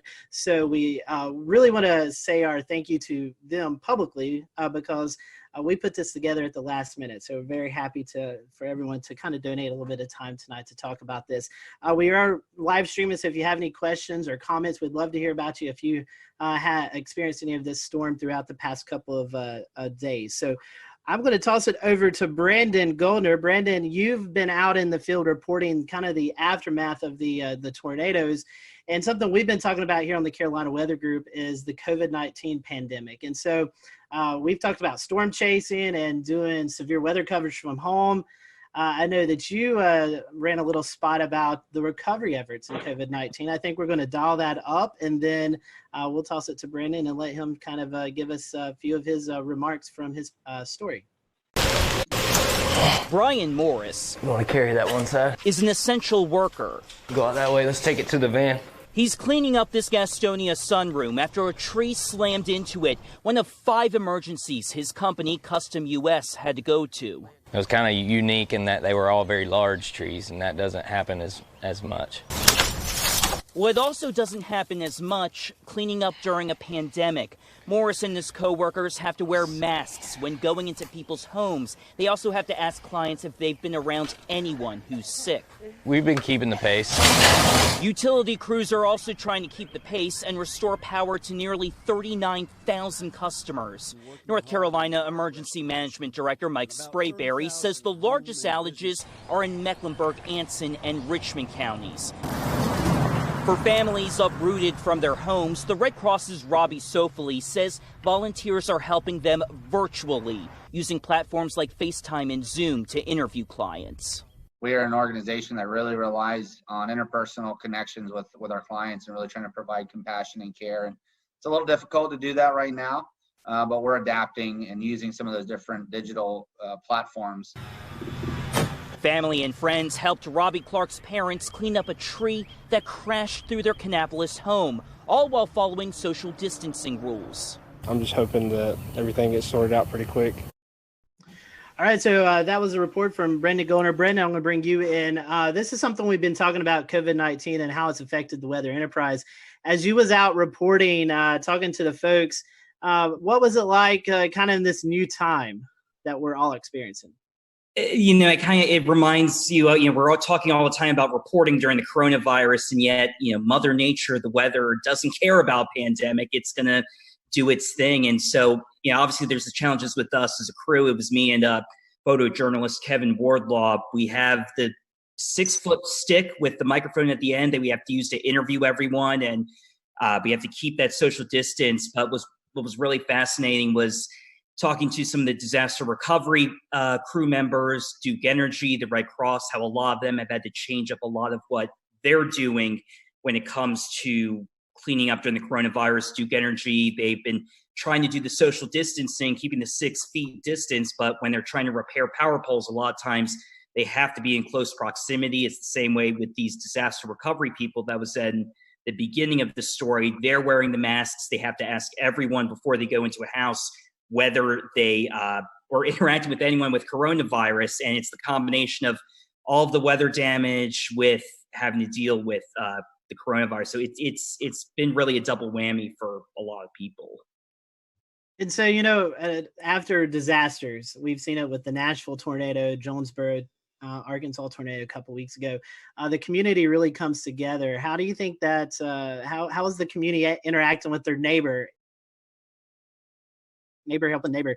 Did you see any of that, even though we're in the midst of It's this? actually a good point. We didn't see nearly as many people outside as normally, especially there was Monday, we were at there was a fire at a house caused by a tree that snapped power lines and then went into a house, caused a fire. Thankfully, no injuries. But normally you'd see a lot of people out and about milling around asking for help. But really, there weren't a lot of people out. A lot of people were just standing on their porches. A couple people wandering up, but keeping that 6-foot distance. But it's a good point. We really didn't see those huge crowds of people like we normally do, and probably likely due to COVID-19. Brendan, we appreciate that. We appreciate you joining us tonight, giving us that perspective. Hang around if you want to. I'm going to toss it to Dan. And Dan, you was out actually chasing this event. Maybe we can talk about that towards the end of the show. But I know you want to bring in one of our panel or one of our guests. Yeah. So, talking kind of about some of the stronger tornadoes that hit there in South Carolina, I want to send it over to Rob there. There were a couple of significant tornadoes that hit, especially given the fact that this developed with not these ordinarily discrete supercells that would produce larger tornadoes, but they were within the line there. And especially we saw some interesting things like the Hampton County EF3, the Walterboro EF1s. Can you talk a little bit about that, Rob, that being in your area? Yeah, absolutely. I've been here in Charleston for 33 years, and I've been through several tornado outbreaks, and I don't know how substantial compared to other parts of the country they are. We know every tornado for us is very important because we don't get that many, so we don't really prepare that often for these. But when we got here early on Monday morning to see what was going on in southeast Georgia, because these really started there and then crossed over the Savannah River and came all the way through eastern South Carolina. So to see the debris ball in Hampton County, which officially the winds are 165, they finished that survey and released it today, but it's on the cusp of an EF4. And I think here in South Carolina since 1950, only 3% are EF3s and 1% EF4s. So you're talking about something very rare for us in a state that, depending on which service you look at, averages 12 tornadoes a year. Then obviously, for us here in our Channel 2 viewing area, Hampton County is more in the Savannah area. Our neighbors down at WSAV taking care of that, but that's still in our state. But then Colleton County is the next next county over.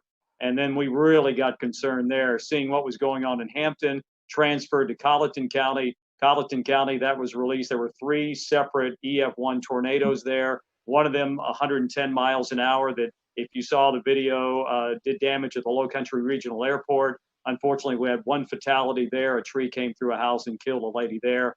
And then kept on moving into our more populated areas of Dorchester, Berkeley, and Charleston counties. Had a separate tornado that moved, probably started as a water spout, moved over Edisto Beach.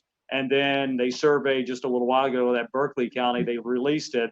And that was an EF2 with the winds of 120 miles an hour. So, and then came into Ed's territory up into Georgetown County. We kind of share that, and they already had confirmed tornadoes up there. And I know Shay, Weatherflow, you guys measured a wind gust of 114 miles an hour right there. So, Dan, to put it, I don't know. I'm still shaking my head. I'll put it that way.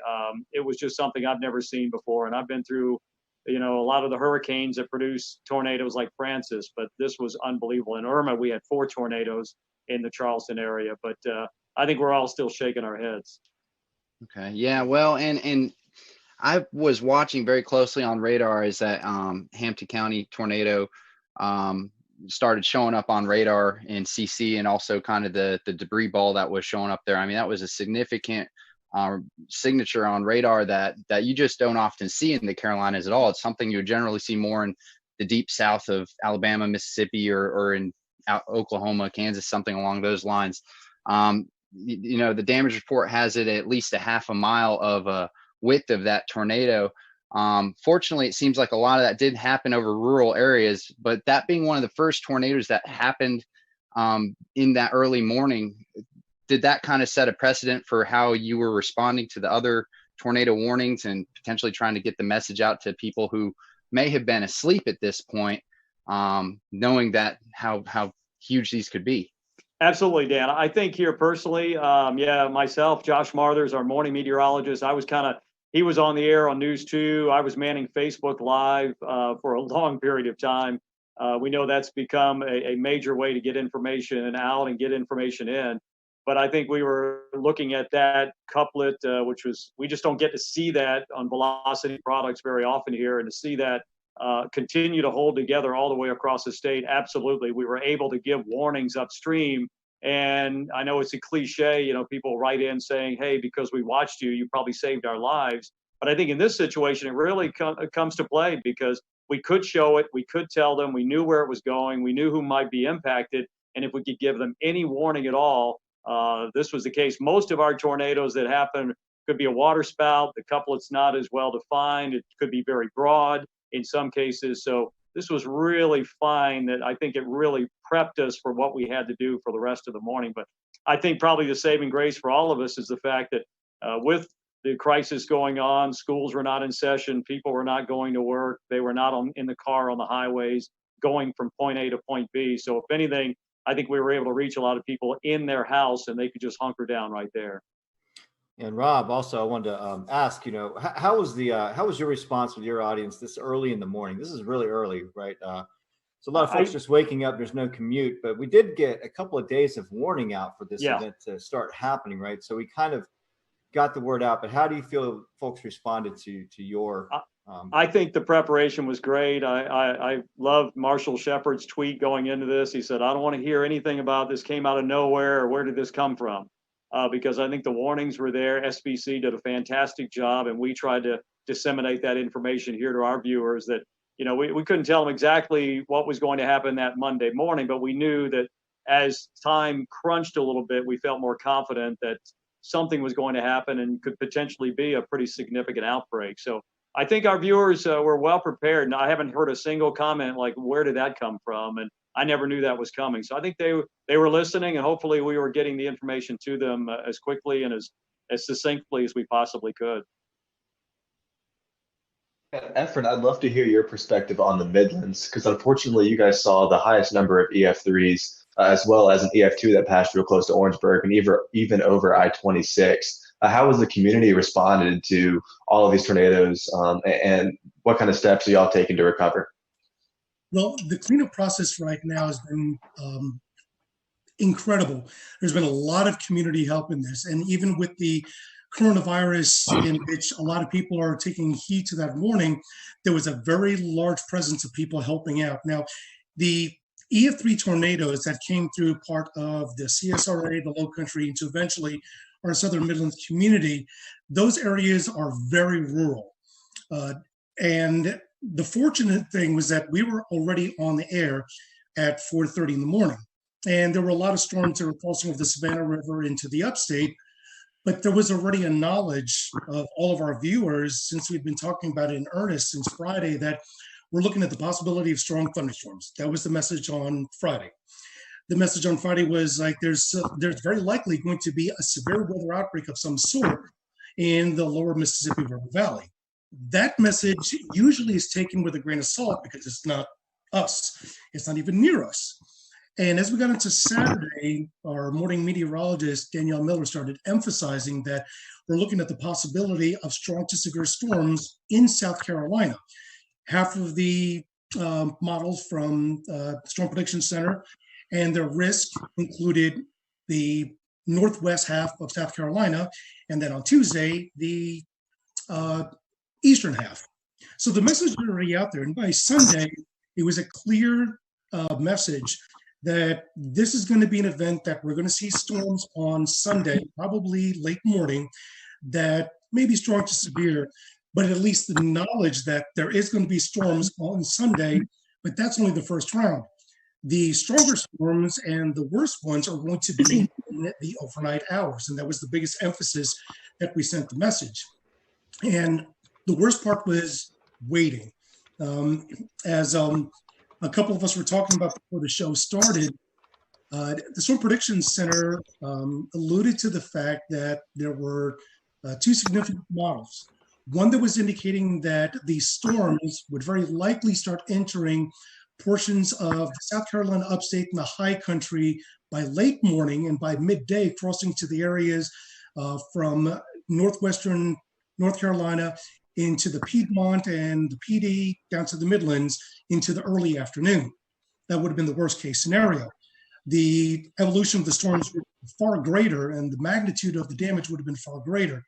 The other model was ones that verified showed that it came in a lot earlier. The problem is that when you have storms that are that early in the morning, and the first tornado warning actually came out, I believe it was 6:30. That was the tornado warning that was in Richmond and Columbia County in Georgia. And then once it crossed over to South Carolina, it was still warned. At that point, we're already talking about it in earnest, that these storms are tornadic. One is already confirmed, and this has got a direction that will be impacting part of our Southwest Midland communities. And at that point, things just exploded. The one interesting thing that we did watch very carefully and with great concern was when the tornado was confirmed crossing out of Richmond County, crossing into Richmond County, Georgia, into Aiken County, South Carolina. Within 3 or 4 scans for about 12 minutes, we noticed that the inflow was pushing at about probably 95 to 100 miles an hour, but there was no debris ball. Once it got right along the county line of Barnwell and Aiken County, there was no doubt a debris ball. Within a span of 5 to 7 minutes, 2 scans later, we now see 2 debris balls. And I mentioned on chat, I was like, guys, do we have twins? And they said, we definitely have a TDS on both storms. So now we got a bigger issue. We now have 2 tornadoes that are heading almost in the same direction, at least parallel. And the message is already out. You have to take your tornado precautions. The craziest part about this is that, and I'm sure a lot of the meteorologists here will say, Rob alluded to it, this is something that does not happen in the Carolinas.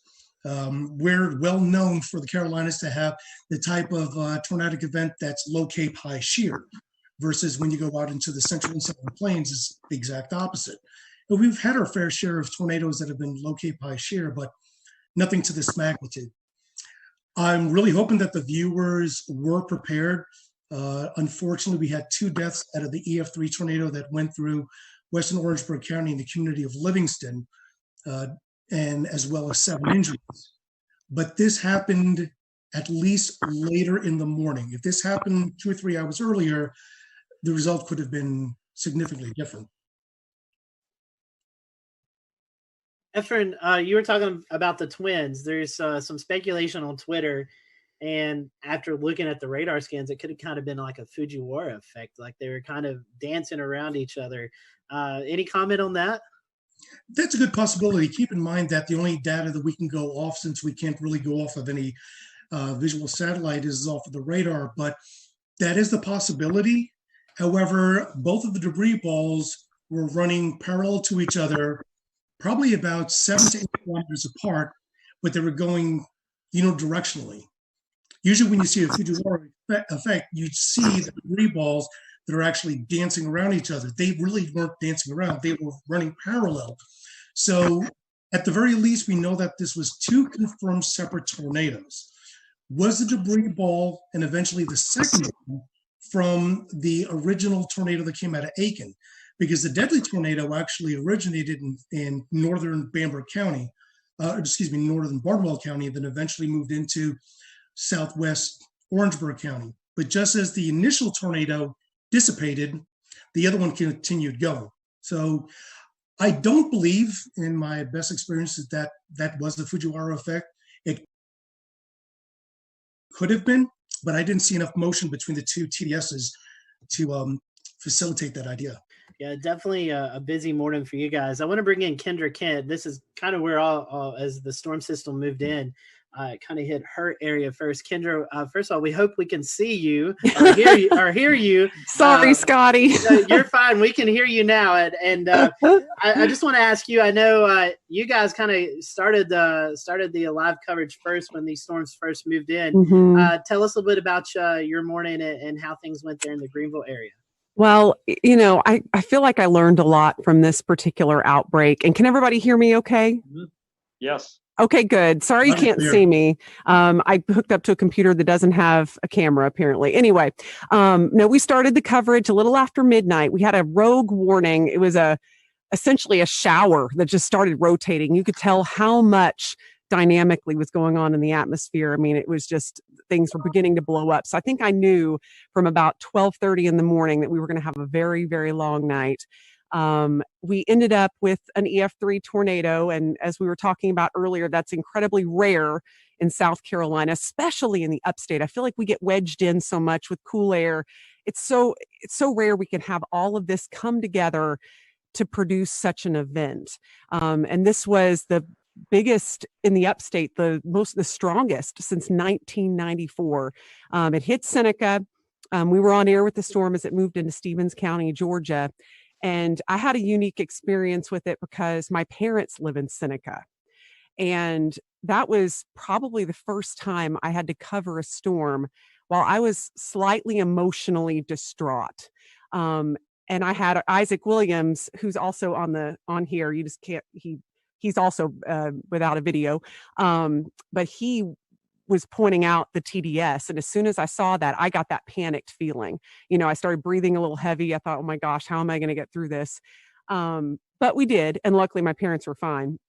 But I'm sure many of you have been through that because we've all, many of us have lived in these areas for a long time and you get personally impacted by these storms. But what I learned the most is not to underestimate the timing of something. I feel like I didn't write this event off, but I wasn't necessarily expecting anything like this given the time it was coming in.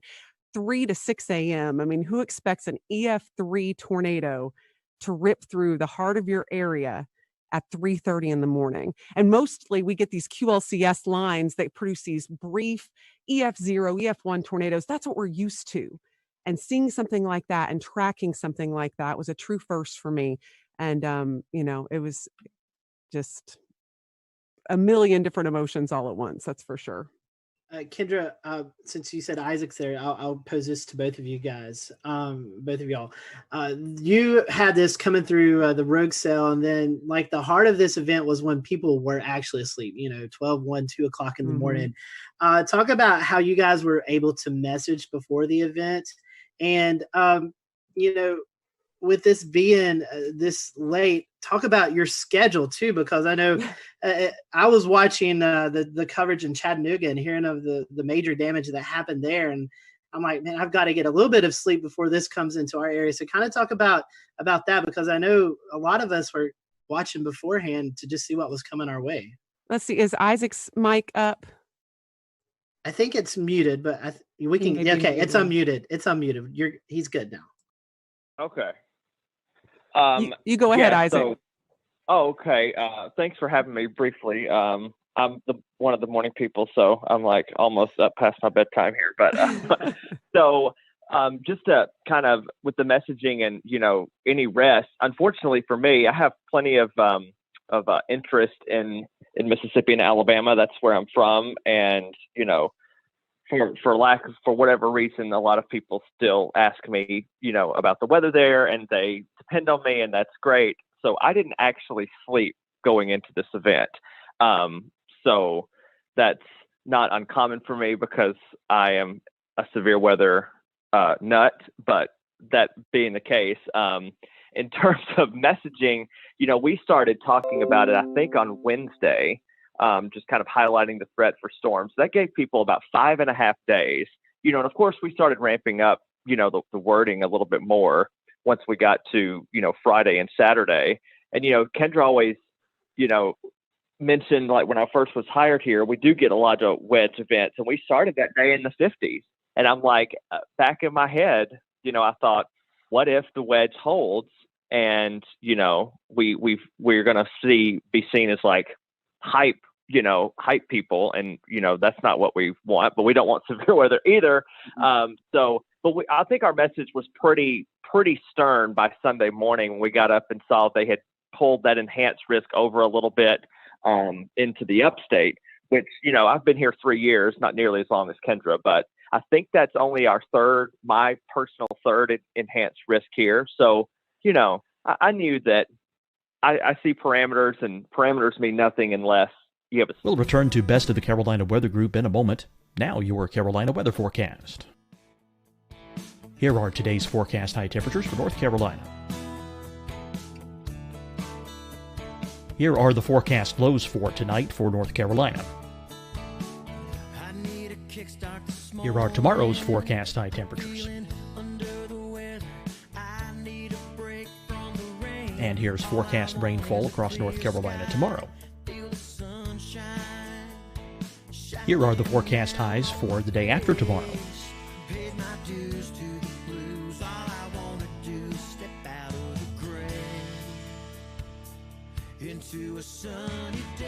And here's the forecast rainfall across North Carolina for the day after tomorrow. This is the total rainfall forecast across North Carolina for the next 3 days. Here's the severe thunderstorm outlook for today from the Storm Prediction Center.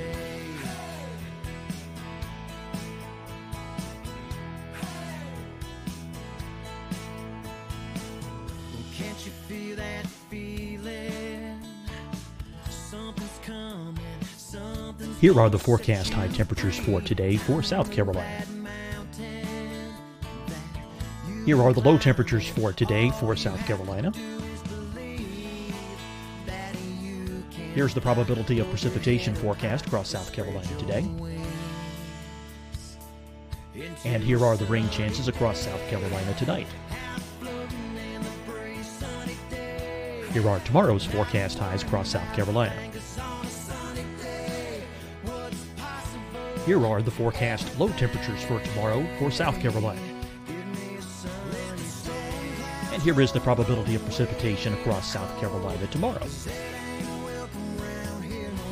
Here's the precipitation chances across South Carolina tomorrow night.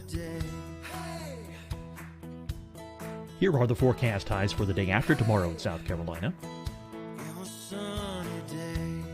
Here are the forecast low temperatures across South Carolina for the day after tomorrow.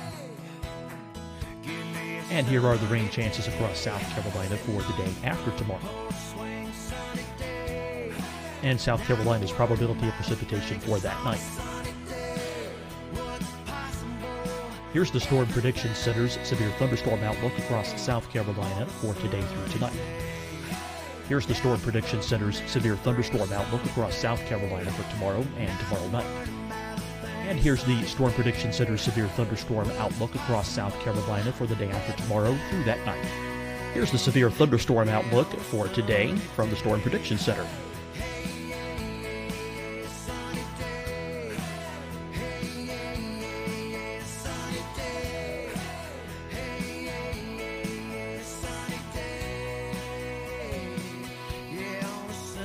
Here's a live look at weather radar across the southeast. Fight the spread and take a stand against coronavirus.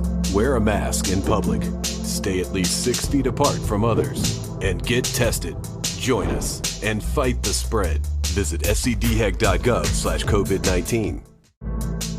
Getting tested for COVID-19 helps you to take the steps needed to protect yourself, your loved ones, and your community. Find the testing location at scdhec.gov/COVID-19 testing.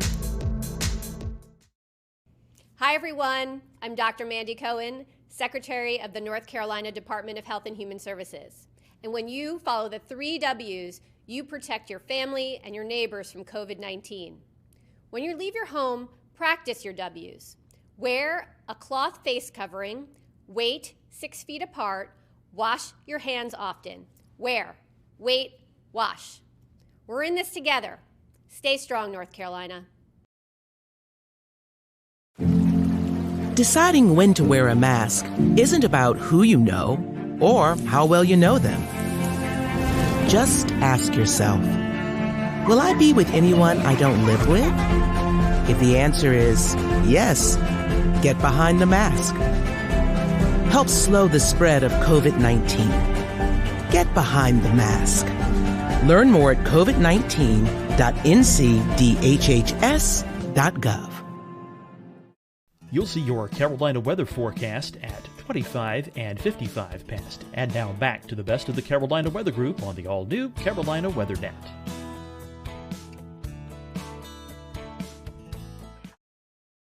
I knew with those parameters that we had the potential to have something, fairly unusual happen, but I wouldn't have had I don't work weekends, so I don't even know if I would have said something about a strong tornado even the night before, just because it's just so rare to get them here. Yeah, and I think just given how late it was at night, and we knew this was likely going to be taking at least some linear form. Yeah, I wasn't expecting that either, and it really it caught us off guard. But to see a TDS like that move through our area, and I know the rest of you all saw that too as South Carolina meteorologists. I mean, just something you don't see every day, and it kind of takes your breath away. They're used to that in Alabama and Mississippi. We just don't get that stuff here. Yeah, and then right after that, right after the Seneca one had briefly lifted right over Clemson, we had the EF2, what ended up being an EF2, another TDS outside of Slater, which that's, almost in the 3,000 feet elevation, in the extreme northern part of Greenville County. So that debunks the whole tornadoes can't happen in the mountains thing, Definitely. So we were watching that, Evan and I, because Evan doesn't live too far from the line there. One last question, and we'll come back to you guys later on in the show. But at the time, we didn't know how long the tornadoes were on the ground. But I think one of the tornadoes there in the Greenville, Pickens County area was on the ground for around 8 miles. So this were not also big tornadoes, but they're also long track tornadoes, something that we're not too accustomed to as well. Yeah, again, that was a huge shocker. But when you saw the signatures on radar, there was no doubt that was going to be a large tornado. And they even put that in the wording of the warning, which I was very happy about. I feel like that really brought people's attention up. And the thing you mentioned earlier too, these were happening at 3:30 in the morning, probably the worst time a tornado could hit. I mean, when people are in their deepest sleep, and all you can do as a broadcaster is beg people to wake up their kids, get their dog, whatever they need to do, get to their lowest level.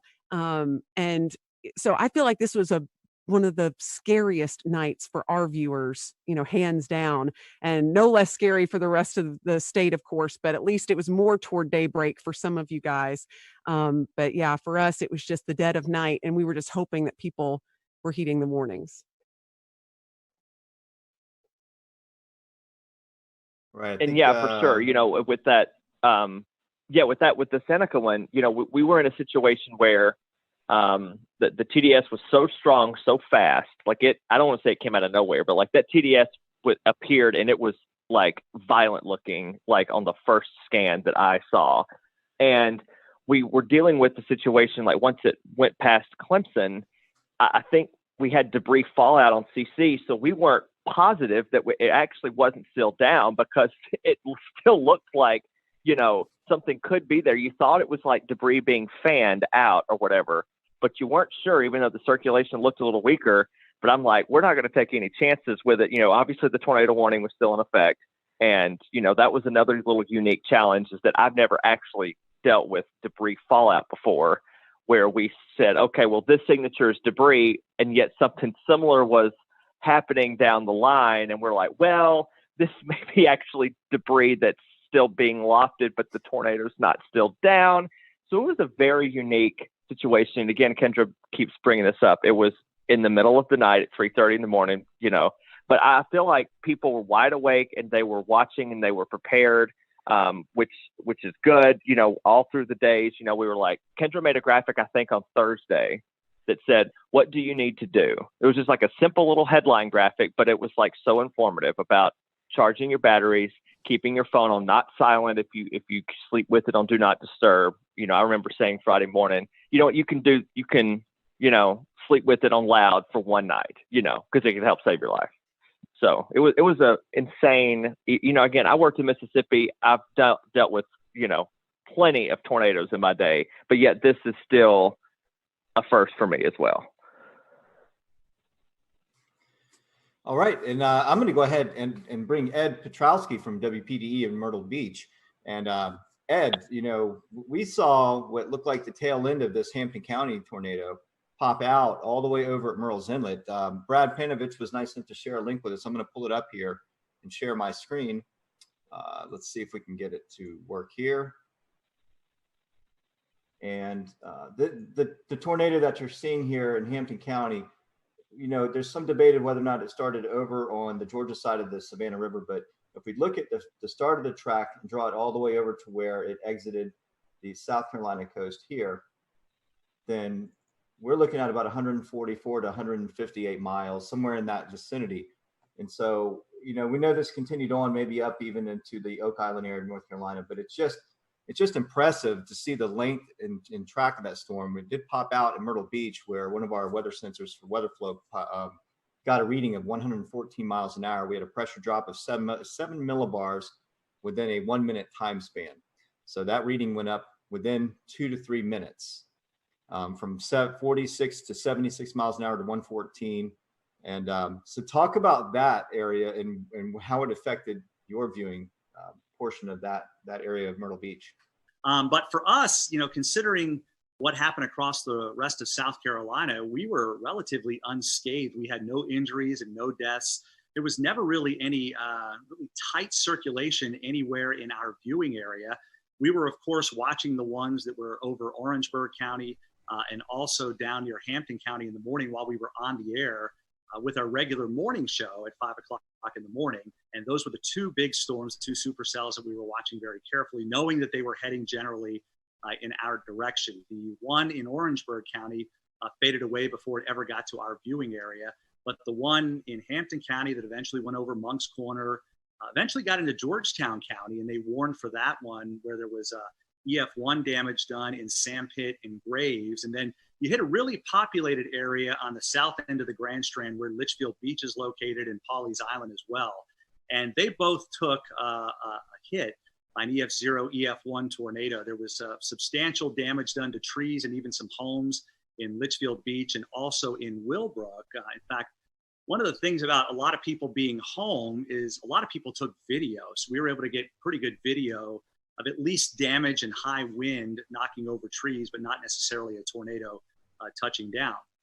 And then, of course, it went out over the ocean, became a water spout, and that's when it rolled over the Murrells Inlet jetties with the recording of 114 mile per hour winds. And, I look back in that and I think, my goodness, if that was just a couple of miles west of there, we would have had substantial damage on the south end of the Grand Strand. And if it had paralleled the Grand Strand coast, it could have buzzsawed the entire Grand Strand, nearly 60 miles with extensive damage. So we were very fortunate that it actually went out over the ocean. And that was really the only set of tornadoes from that particular supercell that we had in our viewing area. Although I will say in Marlborough County, which is just to the east of Chesterfield County in the northern part of the state, we had a massive microburst of 110 mile per hour winds that did substantial damage in Wallace. And of course, everybody, when they get that kind of wind, thinks it was a tornado. But in reality, it was a microburst. Although on radar, it did have some rotation. It wasn't very tight there either. But Steve Paff, who works with the National Weather Service in Wilmington, those guys do a phenomenal job. They went out and did the survey yesterday and were able to pinpoint where they had 80 to 110 mile per hour winds. And, typically for us, in the summertime, we get those pulse thunderstorms where we'll get 60, 70, maybe 80 mile per hour winds with a collapsing thunderstorm. But in all the years I've been here, I can't recall one time where we've had a microburst that caused 110 mile per hour winds, but you hear it all the time. They're just as damaging sometimes as tornadoes. Wow, that's pretty impressive. Yeah, just looking at that, the one at Litchfield, they classified as an EF2. Do you think the Waccamaw River Basin had something to do with reforming of that, or do you think the mechanical features, right, when it came to land, maybe help with strengthening or re-intensifying that system? Yeah, there's a lot of, I don't know if you want to call it debate, but there's a lot of speculation out there that there could have been some sort of a influence of the ocean, the wind coming in off the ocean at that time, perhaps creating some sort of a boundary to help intensify the storm itself. But yeah, it was an EF0 over Litchfield Beach, and then it blew up to an EF2 when it went over the Murrells Inlet jetty. So it got pretty strong fairly quickly. And again, we were lucky that was over the ocean. Literally, the jetties are only a couple of 100 yards away from very populated areas of Garden City. And we had two different people that have homes there who have their home weather units, and they both registered 71 and 72 mile per hour winds respectively. So literally within a couple of hundred yards of where your unit is, we had those measurements. So you can see how tight the wind gradient was between Garden City and the actual jetties themselves. Hey, Ed, there was something, you always try to find something that'll make you laugh in these sad times. And unfortunately, we had some sad times in the Carolinas, but there was a tweet going around of you doing your broadcast. I don't know. I've asked James about it, if we can play it. But, Here it comes. all right, I'm going to let it play, and then I want you to talk about it. Okay. The rain is located, and we'll zoom that out just a bit. And whoa! Oh. That was a close lightning strike. I don't know if you heard that at home, but I feel like I need to change a short. All right, I'm pulling the audio back down, but Scotty and Ed, the viewers at home heard it, even though we didn't hear it in our headsets. Ed, what's going through your head there?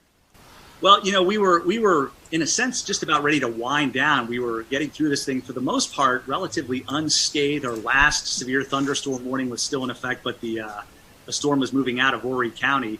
And then there must have been a lightning strike within a couple hundred yards to the station, because it was this loud explosion that you knew what it was, but you're a human being. It freaked me out. And as you saw, I kind of ducked thinking something was going on, and then just used one of my classic lines, I need to change the shorts. Just one of those things. And that kind of went around the viewers. A lot of them had recorded it and were sending it to me, letting me know that they thought it was kind of funny. And it's something that, that they needed after a morning like that, being so stressed, and of course being stressed with COVID-19. It was a little light moment toward the end of the severe weather when we knew we didn't have any injuries, which was a good thing. And of course, nobody was killed either.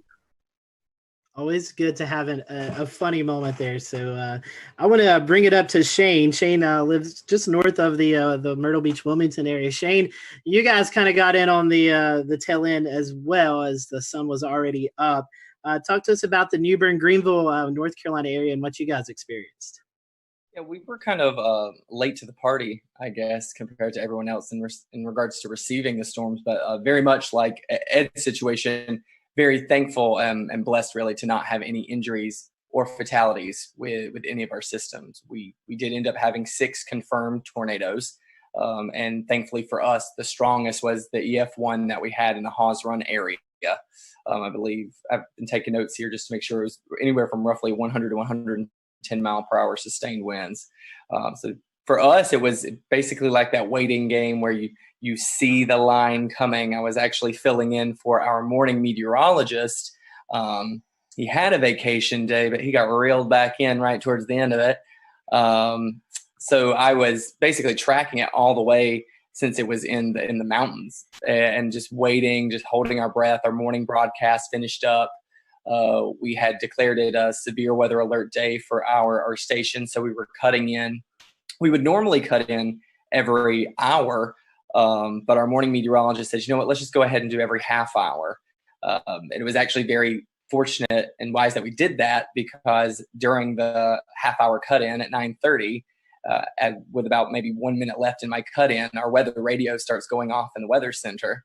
And then I said, okay, well, we're starting now. And we were on for an hour and a half with all of the tornado warnings. There just came a point where when we were swapping off, he would just say, we have 4 tornado warnings. And I'd have to interrupt and say, I'm sorry, no, we're at 5 now. I was like, it just keeps on going back and forth. And it was just like a straight line. So when we're trying to describe it for our viewers, it was almost like a complicated mess. And honestly, that's what I started describing it whenever we would switch off and I would be on the screen. I would just say, I know it is very difficult to kind of pin everything out because every warning was overlapping. And I think with my experience with tornadoes, with coverage I've had, which naturally have had many, especially with our hurricane coverage that we've seen over the years, I've never seen that many warnings stacked back to back to back in a straight line. It was fascinating, but also terrifying at the same time, because you feel like you need to give equal coverage to each warning in each area in your viewing area. Even though we knew the strongest one at the time was the one we were seeing to the south simply because it had held for the longest amount of time. It seemed like it had the strongest signature. Looking back on social media after everything kind of died down a bit, I was able to see what other meteorologists from around the country had done and taken screenshots and seeing all the feedback and all the scans of it that we weren't even able to see at the time, because we were having to bounce in between 6 different tornado warnings all at the same time. But looking back on it, it was very clear seeing everyone's screen grabs of the tornado warning to the south, that was the strongest one. It had the strongest sustained winds. It had the longest track out of all the tornadoes that we were tracking that morning. And Shane, one thing we were noticing because we were watching that storm is it was going through a fairly populated area. Jacksonville, that's probably one of the bigger cities out eastern North Carolina. So I'm sure that was kind of pressing to want to get that information out to one of the bigger population areas. Absolutely. And what was really interesting, something I've never been able to do before while we are doing severe weather coverage, is to be able to pick up anything too crazy on our web cameras. And we did have a webcam situated in the Jacksonville area near the Freedom Fountains. And while we did not see the feature at all, you could see it looked like the flags about to be ripped off of the top of the flagpoles. I've never seen that before, and never been able to capture anything during the height of a storm or during a warning before until this particular system. So naturally, yes, we did have all that concern, because even for our specific station, Jacksonville is a very heavy populated area into which they tune into us. They know that we are the closest station to them, so they rely on us heavily. But thankfully, I believe the heaviest damage that was sustained in that area was at a hog farm. So we might have a few pigs that won't be tuning into our broadcast next time. But like I said, just very thankful and blessed that we had 0 fatalities, 0 injuries throughout the entire morning. Shane, I got a good chuckle out of that. Thank you. Tim, we still have 2 areas to cover, Charlotte and Greensboro. So Tim, I want to start off with you. I know you're just dying to talk. We've had you waiting for 40 some odd minutes now, but you guys did have 1 tornado in Alamance County. Can you kind of tell us a little bit about that, and maybe some of the relief that you felt that there was only 1 and things weren't quite as bad as they could have been? Yeah, sure. Thanks, guys. So, this kind of thing that we were tracking for days, all of us were tracking it for days. It was pretty much all anyone could talk about for the Easter weekend. So one of the things leading up to it, I kind of sensed I was kind of trying to read the room and on my Facebook page and just see where people's heads are at. It really seemed like people were dreading this, and they were very freaked out, and they really were spooked, just in the sense of maybe they were stressed out already. I am not a psychologist, but there was just a lot of stress building up. And I think whenever something is coming in the middle of the night, people are really worried, and justifiably so. So one of the things we decided to do is just let them know, we're going to be there the whole night, because even with, we had the warm front coming through in the afternoon. I'm always worried about those little warm fronts too. You can kind of get little spin ups. So I was there starting at 8, 9 o'clock, and I just stayed till the morning. We had the rest of the morning Mets come in as well to help out. And good thing that we did, because, one of the things, we just kind of walked people through the night. We would just do Facebook Lives, and they would chime in, and we would say, everything's still okay. You can go to bed, but make sure you have the phone. And you got to wake up if the warnings are issued. And people really did that, and I think it helped out. But you mentioned we had 1 confirmed tornado in our area. We had 9 tornado warnings, and I had no problem with any of the tornado warnings. And a lot of times I'm complaining in the back of my head about some of them, right? None of them were light tornado warnings at all. There was so much rotation in almost every storm that was pushing across our area. Everyone in this chat knows this. We have a radar issue here. The radar beam is so high. So of course, when we're showing these warnings, it's showing more mid-level rotation. It's not at the ground. So all we can do is say, hey, this storm is spinning like crazy. Our first tornado warning came in at 4:20 in the morning, and we had continuous tornado warnings until 7 in the morning. So we were on for a while. with all of those different storms. And it turned out that the last one in Alamance was the one that, in fact, was confirmed. And we confirmed it on air too. You know, we were watching it, Taran Kirksey and myself, and there was a clear as day debris ball just a few scans after the first couplet showed up. So I believe they talked about this in South Carolina too. Some of these, they formed, they came right down, and they did the damage right away. And it was very quick. And thank goodness, you know, the Weather Service did a bang up job. They had a warning on it right away. And we were just bouncing around. It was a very busy morning.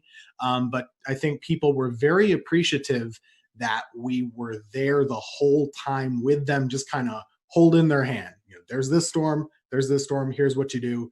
Grab the kids, grab the dog, put a helmet on, put shoes on, and get ready to go. And, you know, we made through it. Thankfully, there weren't there were no injuries or fatalities in that one tornado. On the same token, in the squall line itself, we did have a tree, unfortunately, kill somebody in their home.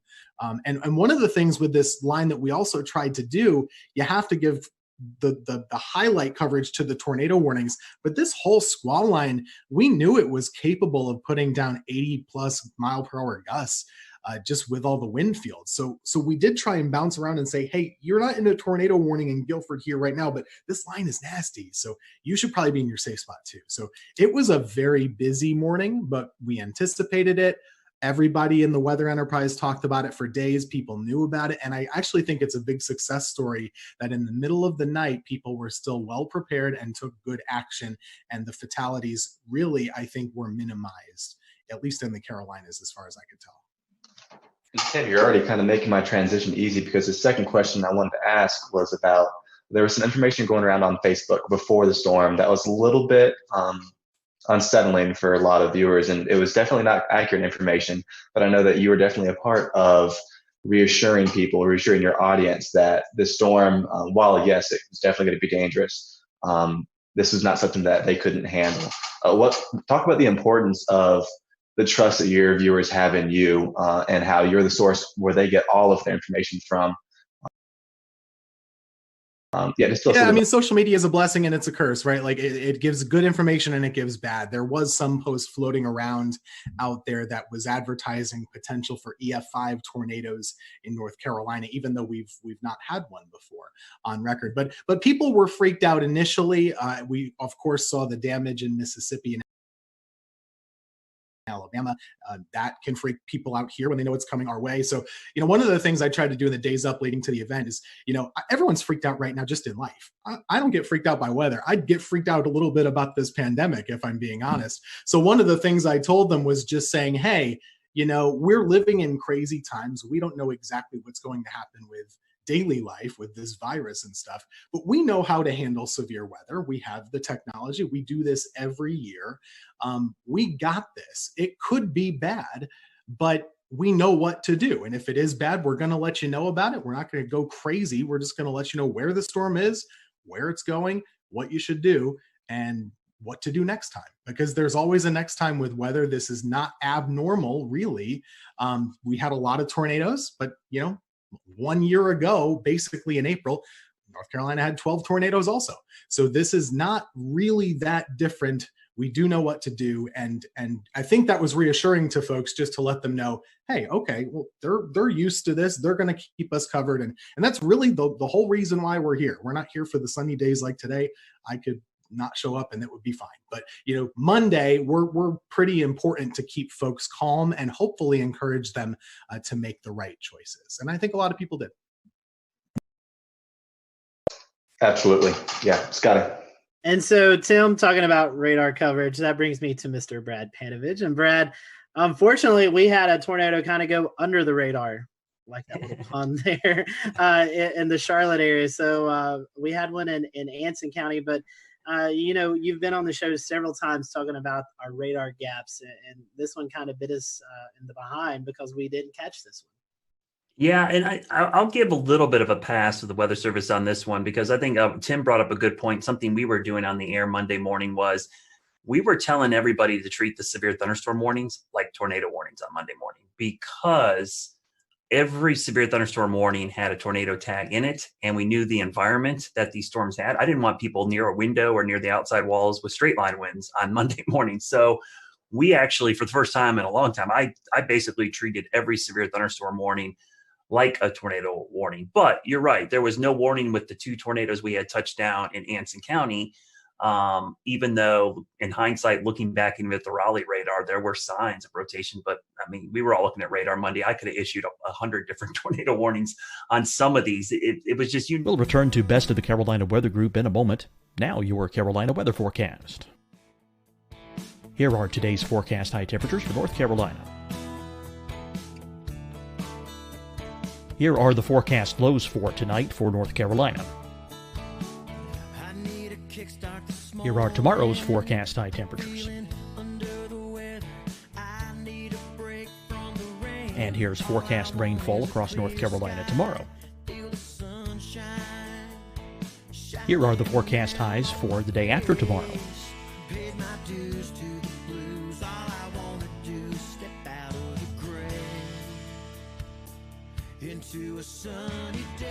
And here's the forecast rainfall across North Carolina for the day after tomorrow. This is the total rainfall forecast across North Carolina for the next 3 days. Here's the severe thunderstorm outlook for today from the Storm Prediction Center.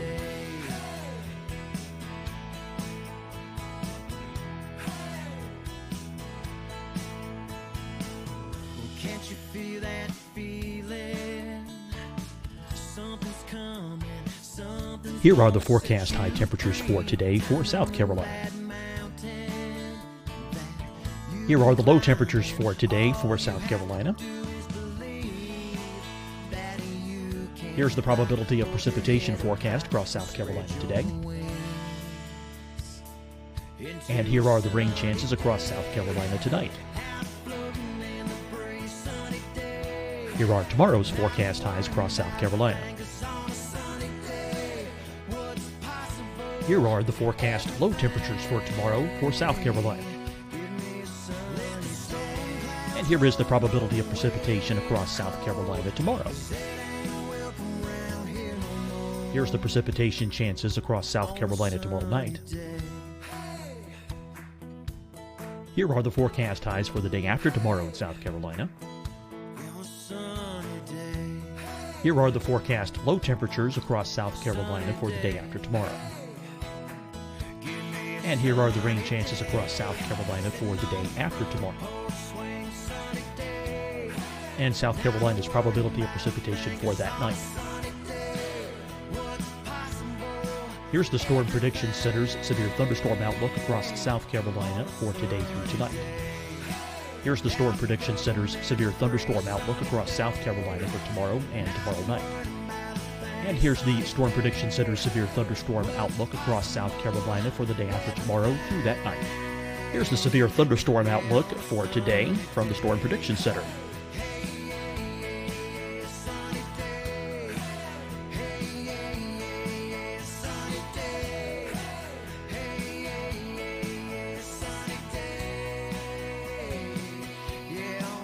And now here's a live look at weather radar across the southeast. Fight the spread and take a stand against coronavirus. Wear a mask in public. Stay at least 6 feet apart from others. And get tested. Join us and fight the spread. Visit scdhec.gov/COVID-19. Getting tested for COVID-19 helps you to take the steps needed to protect yourself, your loved ones, and your community. Find the testing location at scdhec.gov/COVID-19 testing.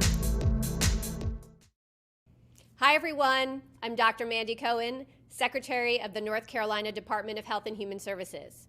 And when you follow the 3 W's, you protect your family and your neighbors from COVID-19. When you leave your home, practice your W's. Wear a cloth face covering, wait 6 feet apart, wash your hands often. Wear, wait, wash. We're in this together. Stay strong, North Carolina. Deciding when to wear a mask isn't about who you know or how well you know them. Just ask yourself, will I be with anyone I don't live with? If the answer is yes, get behind the mask. Help slow the spread of COVID-19. behind the mask. Learn more at covid19.ncdhhs.gov. You'll see your Carolina weather forecast at 25 and 55 past. And now back to the best of the Carolina Weather Group on the all-new Carolina Weather Net.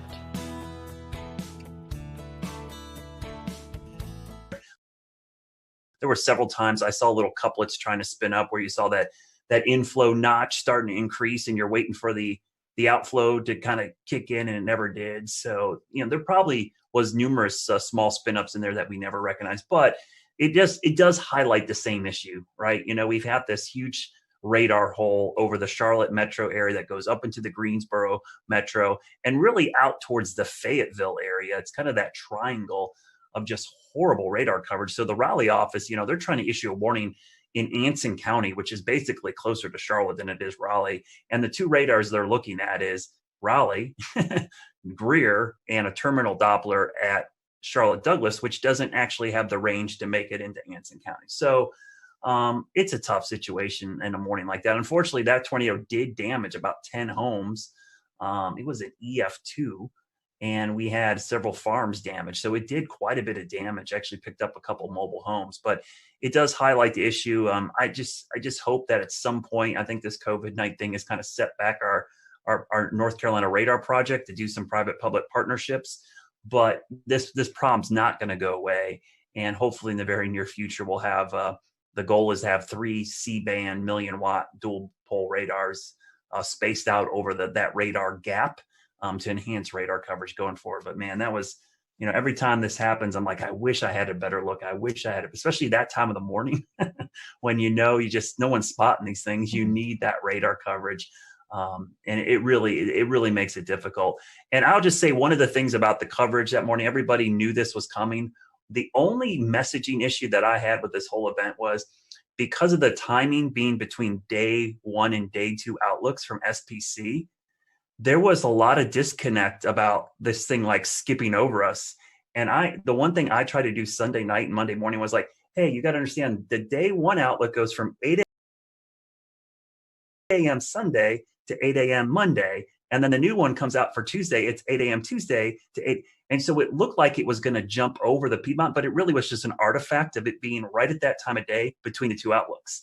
So that was the only issue I had communicating.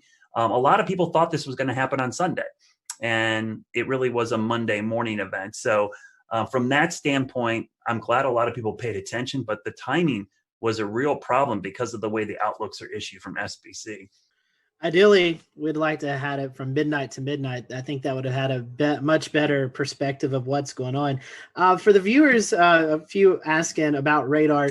For those who may not be familiar with radar, tell us why the Charlotte area, the Greensboro area, Fayetteville area is kind of in that hole. Why does the radar miss those areas? Oh man, it's a lot of politics. I'm not going to lie to you. When the Weather Service was reorganized, for whatever reason, Charlotte, which is, I'm biased, I live here, but it is the biggest city between Atlanta and Washington, D.C., all right? It does not have a radar within 50 miles of the biggest population center in this part of the country. And that doesn't just affect us. It affects Tim up in Greensboro and Winston-Salem. It affects Hickory, Boone. It affects a large area. And so there's some little stopgaps. And I hear this all the time from people, well, you got a terminal Doppler radar. I'm like, all right, terminal Doppler is a Band-Aid. It's like a little tiny Band-Aid that helps fix a little bit of the issue. But, if I had to tell another meteorologist, hey, I'll take your 88D out and put a C-band, non-dual pole radar there to take you up, they would never want that, right? They would want an 88D dual band radar. And so it's just a Band-Aid approach. And we just have a huge issue with it. And it's unique to Charlotte. We are the biggest city in the country that does not have a radar within 50 miles of the city. So luckily, local governments are recognizing this problem. We've brought it to their attention. I think everyone brings up their phone app and goes, oh, we've got radar coverage. A lot of people don't understand that radar are like cell phone towers. The farther away you are from the dish, the worse your reception is. And so in Charlotte, we got this big population center, and our closest radar or cell phone tower is in Greer, South Carolina. So it makes it incredibly difficult. It's not that we don't have any coverage. I don't want to make it feel like, we're in this giant hole. We just have degraded coverage. We have really poor coverage. We have 1 bar on our cell phone. We want 5 bars. So what we're trying to do is get that radar closer, because the radar beam, as you see in the picture right there, thanks, James, the radar beam goes in a straight line, but the Earth curves. So by the time the radar beam gets to Charlotte, depending on which part of Charlotte you're in, it's at 8,000 to as much as 10,000 feet above our heads. Tornadoes happen down in the lowest 1,000 or lower. So missing a lot of these tornadoes is a problem with the radar gap. And so I hope going forward that this problem will get solved.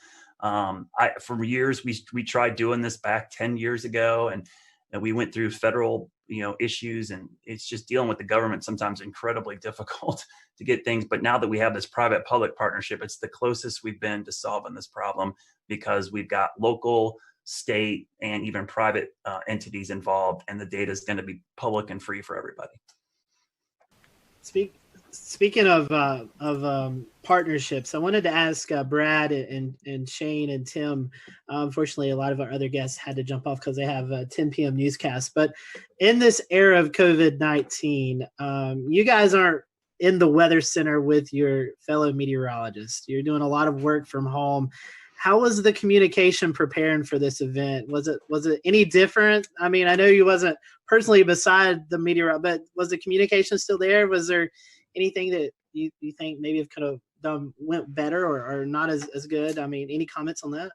We over communicated, and the only reason that I really over communicated was watching Ryan Vaughn in Jonesboro a couple weeks ago work from home and cover a tornado there.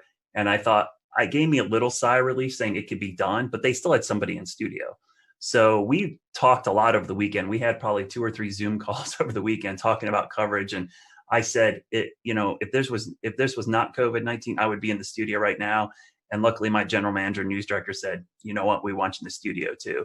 So for the first time in a month, I was actually in the studio instead of home. And I worked in the morning show. Normally I'm an evening shift person.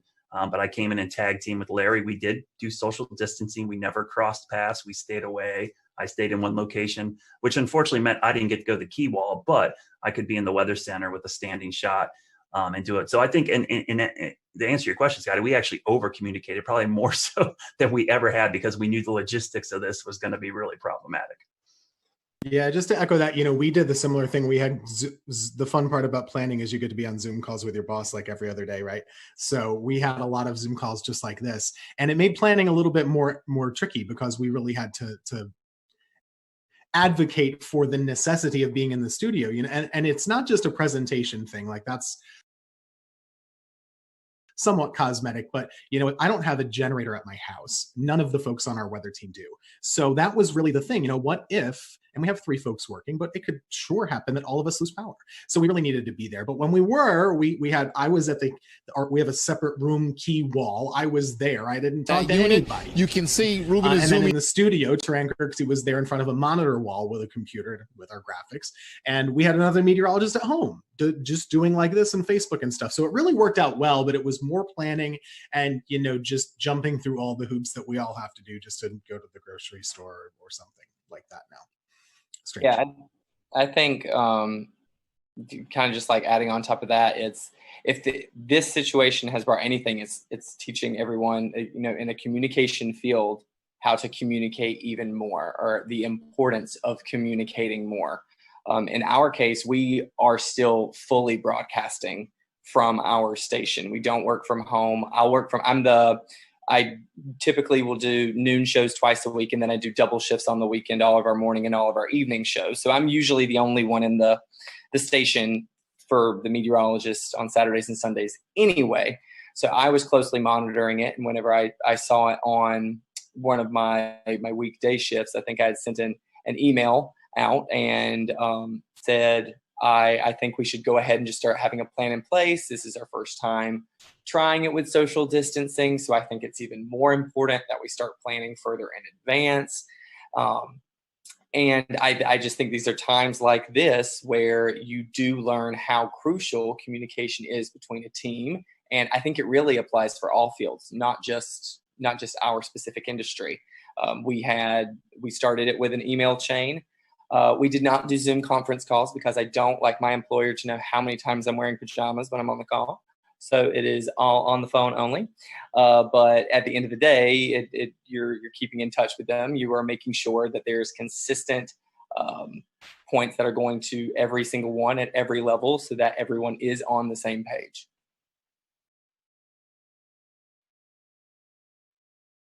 Yeah, I was gonna say real quick, Tim, we had that same issue. That was our biggest concern, was the generator issue. Yeah. You know, I have a great setup here. I'm great, but man, if I lose power, out of luck.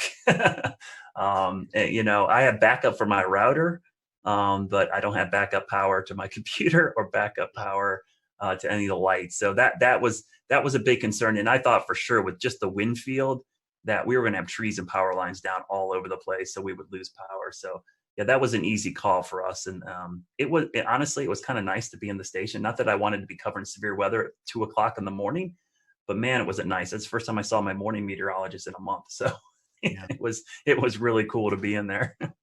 One weather thing, actually, you know, the surprising part, we talk about how many tornadoes there were. We kind of expected a lot of tornadoes. The fact that the wind field didn't materialize as much in regular severe thunderstorms, I thought was surprising. There wasn't a lot of widespread damage in the squall line. There was a lot, but not as much as I thought there maybe could have been. Yeah, I agree. Only thing I'll say is that, and I'll give a shout out to Shay and Weatherflow, because I have 2 Weatherflow stations on my roof. I had 30 minutes of continuous gust over 50, which was the highest sustained gust above 50 since probably Hurricane Michael came through here. I mean, I've had those things for 2 hurricanes passing overhead, or at least the remnants, and that was by far the highest. So yeah, it was really impressive. And what happened in our viewing area was we had a lot of wake up calls. People just heard that roaring sound of the wind and the rain hitting their windows, and people were freaking out. They woke up, and so it was easy for me to get people to act because it was so loud. It woke people up from a sound sleep. That sound, and we had a lot of people sheltered in their bathroom for these straight line winds. But yeah, I'm surprised we didn't have more damage, Tim, but I was really impressed with the data from my roof.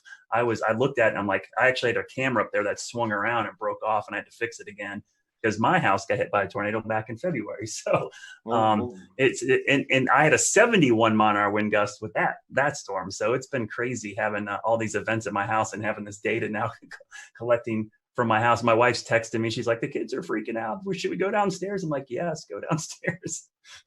Well, Brad, what a way to QC those stations with a camera breaking, right? And then the stations are still standing. But I mean, that's pretty impressive if you think about the mechanical features over land, how trees and other homes block wind, and you're still getting gusts like that. You could almost assume that just above homes, right at the treetop level, probably several knots stronger just because of those mechanical features. But yeah, you know, even here along the coast, just like Tim said, I was surprised we didn't see a lot of those, you know, those gust fronts or those really strong convergences right ahead of the storms. It never really materialized here. I mean, we got 30 to 40 knots, and then maybe one little spike upwards, but we didn't see any of these big blasts of wind like we normally do here at the coastline, where the energies just drop out of the storm, and then we get a long line of really strong wind. So and that was a good thing because it was less damage over the entire area, even though we did have one tornado along the coastline, immediate coastline, and even one just inland. But you know, a lot of folks just saw a lot of heavy rain, lightning, and just some gusty wind at times. It wasn't terrible. So, I mean, there's a little bit of reprieve from that storm, at least here along the immediate South Carolina coast, except for Murrells Inlet area and Litchfield. Yeah, so today's date, I think, is kind of significant too. The initial thing we were going to air today was going to be about the 2011 tornado outbreak that everybody really thinks about when they think about the strongest storm system maybe they've lived through or seen. You know, we chose to do this instead because this was such a significant severe weather outbreak. Going kind of back to you, Brad, and anyone else who wants to talk about it, is there any sort of feedback that you're receiving from the public that this is going to be kind of the new thing in their heads as the biggest severe weather threat that they've seen? Or how do you think this compares as far as response to what we kind of saw on April 16th, 2011? I remember that April well, because that is the highlight of that month. But there were 4 separate significant severe weather events back in April. We had a derecho, we had baseball-sized hail, and we had the tail end of the Tuscaloosa tornado outbreak actually affect the Carolinas. And then April 16th, which I remember that night because I stayed up all night long and watched that line of supercells pass over Charlotte, not touch down, and then immediately as the sun came up, start spinning. But I think what helped us out on Monday, 2 things. One, COVID-19, everybody's home. They're sheltering in place already. But 2 was our tornado outbreak back in early February. That was still fresh in a lot of people's minds. We had significant tornadoes that morning, and that wasn't too long ago. And that was in Charlotte. That was, we had EF1 damage across a big chunk of South Charlotte, including my backyard. So I think that in the back of people's minds helped. And anybody who's worked in emergency management or done this, the level of preparedness is only as good as your memory of the last disaster. And in this case, having that last disaster kept people prepared. And so they were kind of ready for this. Yeah, for here, this one is not going to be remembered for years for most of the Piedmont area, and at least near the Triad, I wouldn't say, except for the folks who actually were in the tornado path in Alamance County.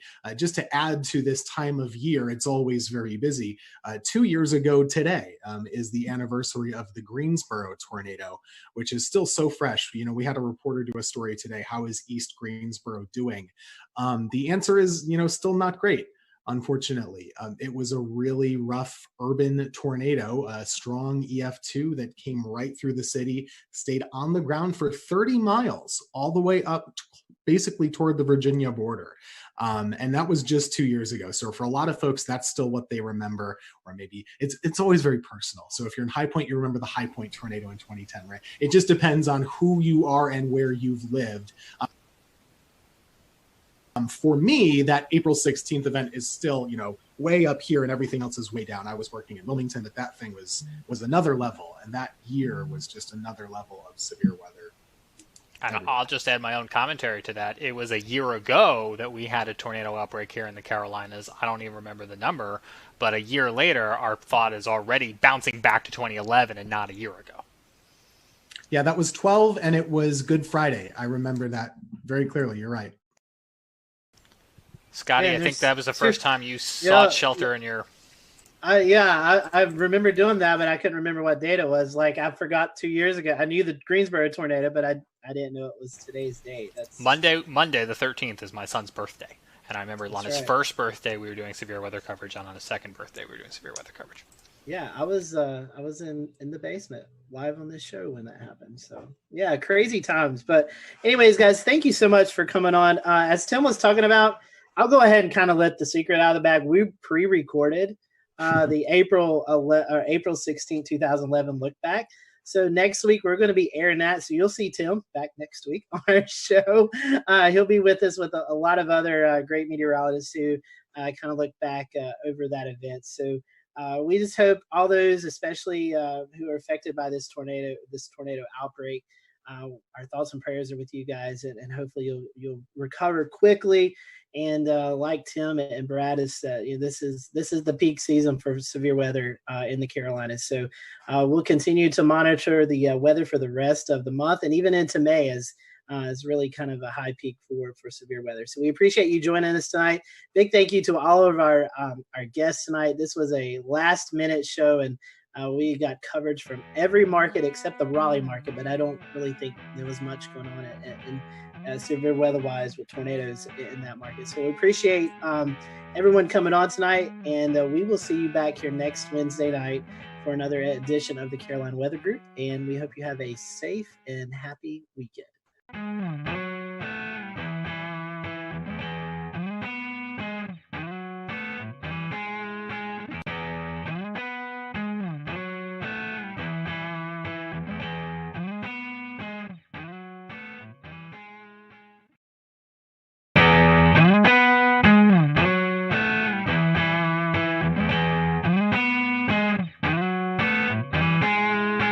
Everyone, welcome to the Carolina Weather Group. We're happy to have you this evening. Tonight we're going to be talking about the 9-year anniversary, April 16, 2011.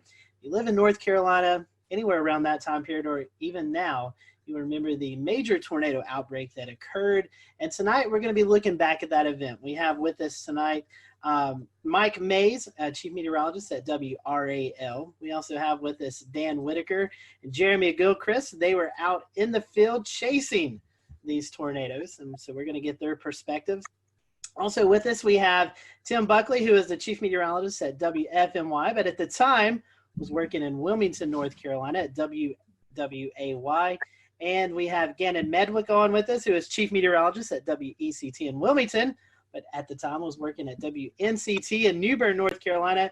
And we have with us Jeff Orrock, and he is the meteorologist in charge at the NWS office in Wakefield, Virginia. But at the time, he was also working at the NWS in Raleigh. So we have a big group of guests with us tonight. So looking forward to each and everyone's perspective of this event. I do want to hand it off to Mike first, kind of let him give a brief background of his recall of this event, because he has to run and get some things done. So Mike, I want to kick it off to you first, and tell us a little bit about your perspective. I know you was on the air during the event, so kind of talk to us about the lead up to the event and any memories during covering the tornado that you remember. First off, I'll apologize. We got our cleaning crew coming into the studio, so it's probably going to get loud because he's pushing his garbage can around. I recall a few days prior to the event, which happened on a Saturday, SPC putting us in a risk. I believe it was moderate on that Friday, and then Saturday morning I woke up to a high risk. Now, at the time, Greg Fischel, who was the chief meteorologist at the time, was out of town. He had a family emergency up in Pennsylvania, so he had to leave. So I have never covered an event as massive as the one that happened on that Saturday without him being here. So it's kind of like he's Batman, I'm Robin, and then Batman's gone and Robin has to take over. So for somebody who's never been the lead, it was kind of nerve-wracking. But I had Nate Johnson with me, who had tornado coverage experience. He was the chief meteorologist in Abilene, Texas. You guys probably all know Nate. So that morning, just the way the atmosphere felt, you could tell something was coming. And around lunchtime, 1 o'clock, we started having the tornadoes develop over the Sandhills. The first one, I believe, was in Sanford, had caused the damage to the Lowe's home improvement store there and tracked to the north and east. Now, I've been here in North Carolina since 1994. I've been in tornado coverage, but I've never had tornado coverage of long track tornadoes like the ones we saw that day. And at one point we had 4 tornadoes on the ground, and Nate and I were juggling back and forth where I was handling 2 tornadoes, he was handling 2. It was just an incredibly rough day. And I'm sure everybody here in this group has their own stories about what happened. The hardest part for me, I guess, was watching that tornado leave Sanford, and it was making a beeline to my house, to my neighborhood. I have family in town, and I was hoping and praying that they were watching the coverage on TV. And I know, Tim, you're on TV. How do you get the point across to people that you know to take shelter? I couldn't stop and pick up the phone and say, hey, listen, a tornado's coming to the house. You need to take cover. So that's one thing that was upsetting to me. The tornado passed about 50 yards from my house, damaged the subdivision right next to mine. I had some damage to some fencing. That was about it. I was very fortunate. And then after it passed my neighborhood, it was heading right here toward WRAL. And I remember Nate Johnson yelling out loud to everybody in the studio, go to the basement, because it was at the time coming straight to the TV station, but at the last moment, it moved a little farther east and hit downtown instead of coming here. So it was a really, really rough day. And I thought after all was said and done, because we were on there from 2 in the afternoon to 11 o'clock at night nonstop. I mean, we had continuous coverage the whole time. And when it was done, I thought, okay, this is going to be the worst. This is the benchmark of the worst coverage of a storm that I'll have in my career. But then we had Florence, and it was just days upon days of coverage with that. But yeah, it was not the best. And Jeff, from a National Weather Service perspective, how did y'all prepare and how were y'all getting the message out in the days ahead of the event? Yeah, I mean, the fact that we had the moderate risk the day before, and we already had a feeling we were headed into a high risk, to be honest with you. So, you know, we were already heavily staffed for that day. We already had a pretty good game plan, and I want to say by the time the storm started to move in from the west and really get going, I want to say we had at least a dozen people in the weather office, and we sectorized warning operations so that we could have 3 or 4 different folks issuing tornado warnings simultaneously, and at the same time, folks working with Skywarn. I was kind of helping lead operations and also doing a lot of phone calls to the emergency managers. There's a lot of spin up ahead of this. There was a lot of email traffic, a lot of email briefings the day before. I remember even briefing Seymour Johnson Air Force Base because they were at the high risk at that. We'll return to Best of the Carolina Weather Group in a moment. Now your Carolina weather forecast. Here are today's forecast high temperatures for North Carolina. Here are the forecast lows for tonight for North Carolina. Here are tomorrow's forecast high temperatures. And here's forecast rainfall across North Carolina tomorrow. Here are the forecast highs for the day after tomorrow.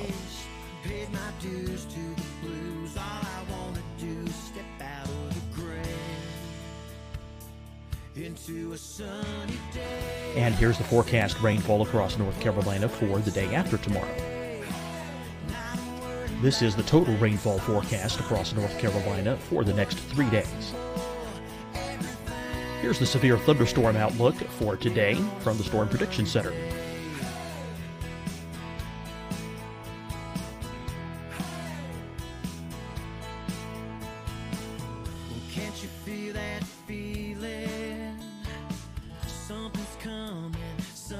Here are the forecast high temperatures for today for South Carolina. Here are the low temperatures for today for South Carolina. Here's the probability of precipitation forecast across South Carolina today. And here are the rain chances across South Carolina tonight. Here are tomorrow's forecast highs across South Carolina. Here are the forecast low temperatures for tomorrow for South Carolina. And here is the probability of precipitation across South Carolina tomorrow. Here's the precipitation chances across South Carolina tomorrow night. Here are the forecast highs for the day after tomorrow in South Carolina. Here are the forecast low temperatures across South Carolina for the day after tomorrow. And here are the rain chances across South Carolina for the day after tomorrow. And South Carolina's probability of precipitation for that night.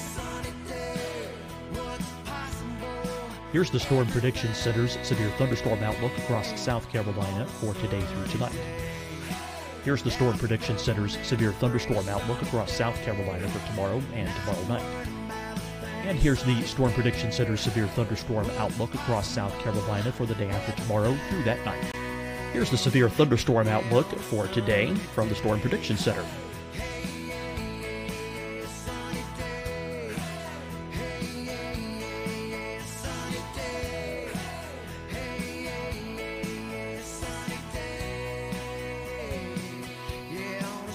Now here's a live look at weather radar across the southeast.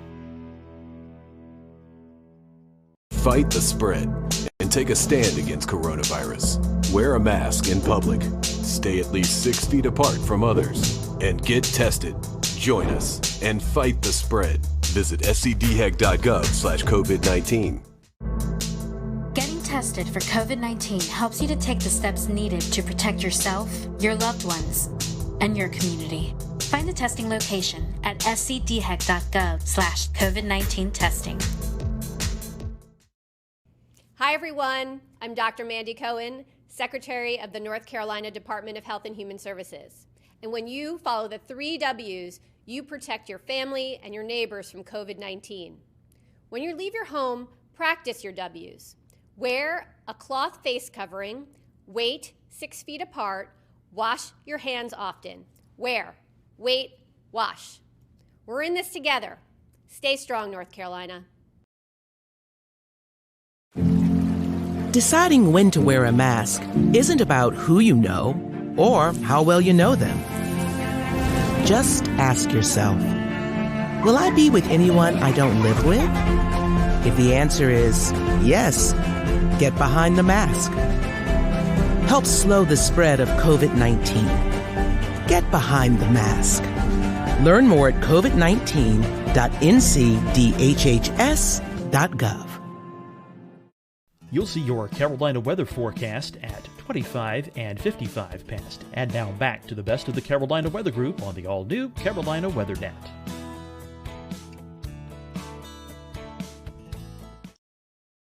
Precautions they were taking down there, in the east. So there was a lot of preparation for it. It's kind of one of those things where, like Mike was saying, everybody knew something bad was about to unfold. And I had been through Gerald, Texas, the tornadoes out there.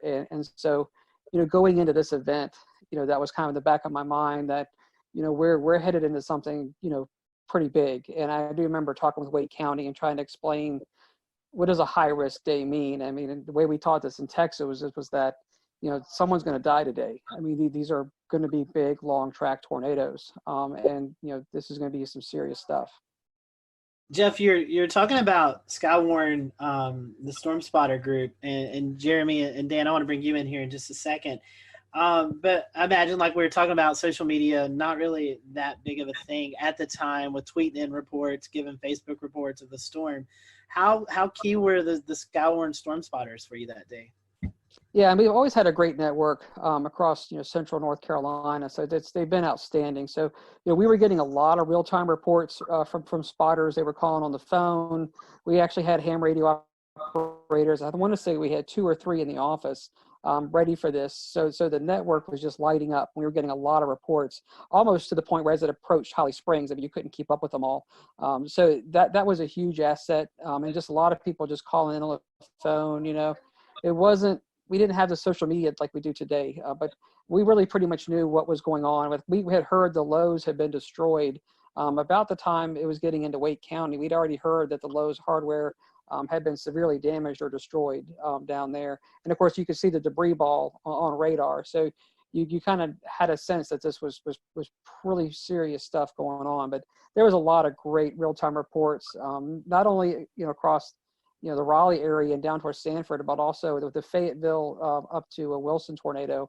I mean, we had a lot of great reports with that as well. Mike, one question for you made me think. You're saying that before Florence, this was the biggest event you covered. Do you see any storm fatigue, even from 9 years from now, people kind of comparing severe weather events to April 16th? There was a lot of anxiety every time a risk would come up. You'd feel that. You'd feel what happened on April 16th. I would worry every time we had a SPC 3-day outlook, and on the 3-day outlook there was like a enhanced risk or maybe just a slight risk, and what it would be when we finally got to that day. And I got to the point where I was dreading severe weather coverage because of what happened that day. I'd get anxiety, I'd get scared, but I've gotten past that, and that's a good thing. I remember that day when we had the 4 tornadoes on the ground at one time. I was worried about, okay, how are we going to cover this? You can't show everything at one time. And we had to make sure, Nate and I had to make sure that we spent enough time on each storm to let people know that, it was coming to their communities, that they had to remain safe. But how do you juggle 4 tornadoes, inform everybody in their paths, and make sure you allot enough time so they know what's going on? We tended to hang with the one that went through Raleigh more and Fayetteville more because it was affecting larger populations, but that was the hard part and the worrisome part, that we weren't giving enough, coverage to one tornado and giving too much to another one. Tossing over to Tim and Gannon as well real quick.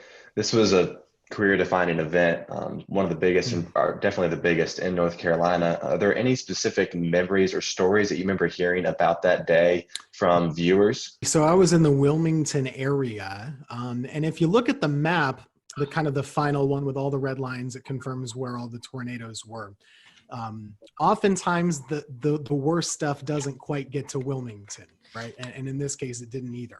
So city of Wilmington was fine. A lot of the populated coastal centers were fine, but on the periphery in the rural areas, most of the tornadoes that we were covering for about 8 hours that day, Robeson County, Columbus County, Duplin County, Onslow County, those counties inland were the ones we were talking about the most. Bladen County had I think a 4 fatality storm.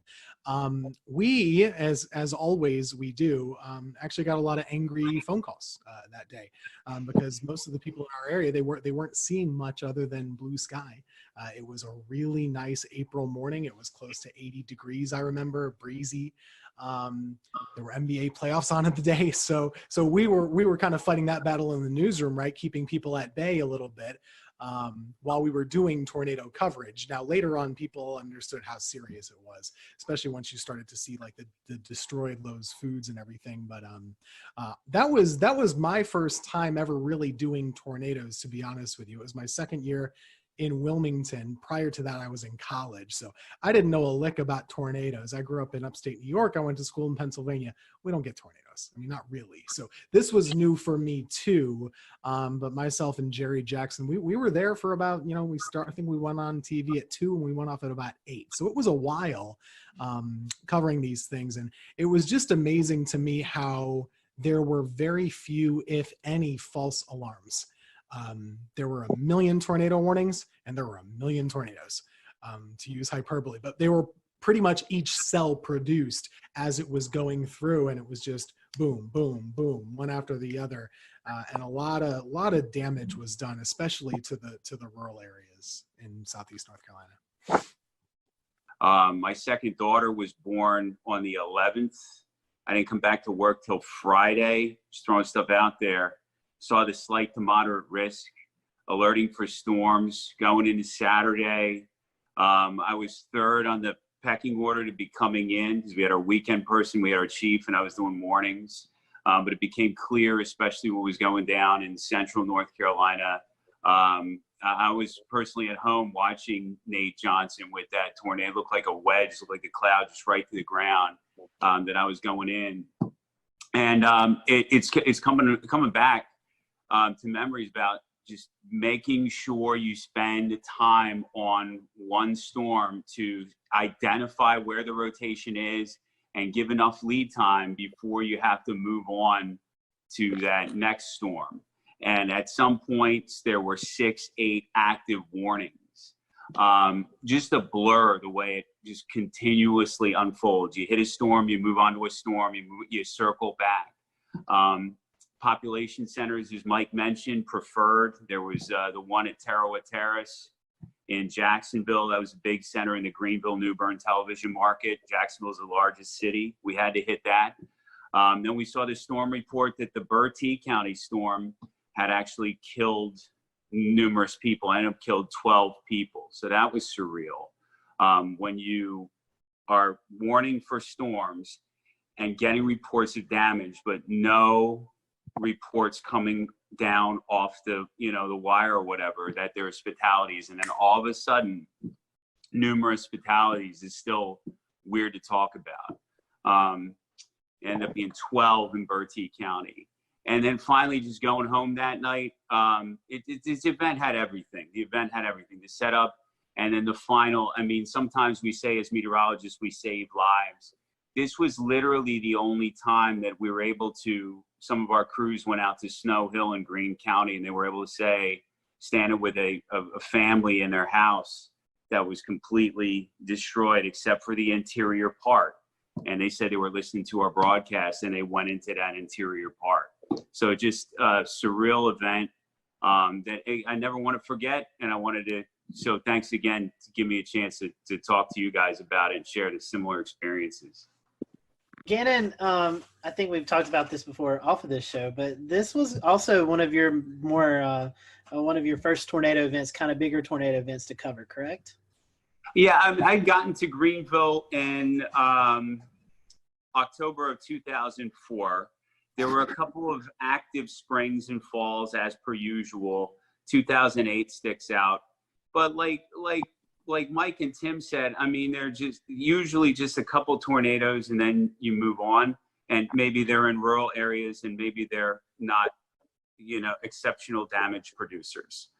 But then this one just is bold-faced, italicized, and underlined when you look back on it.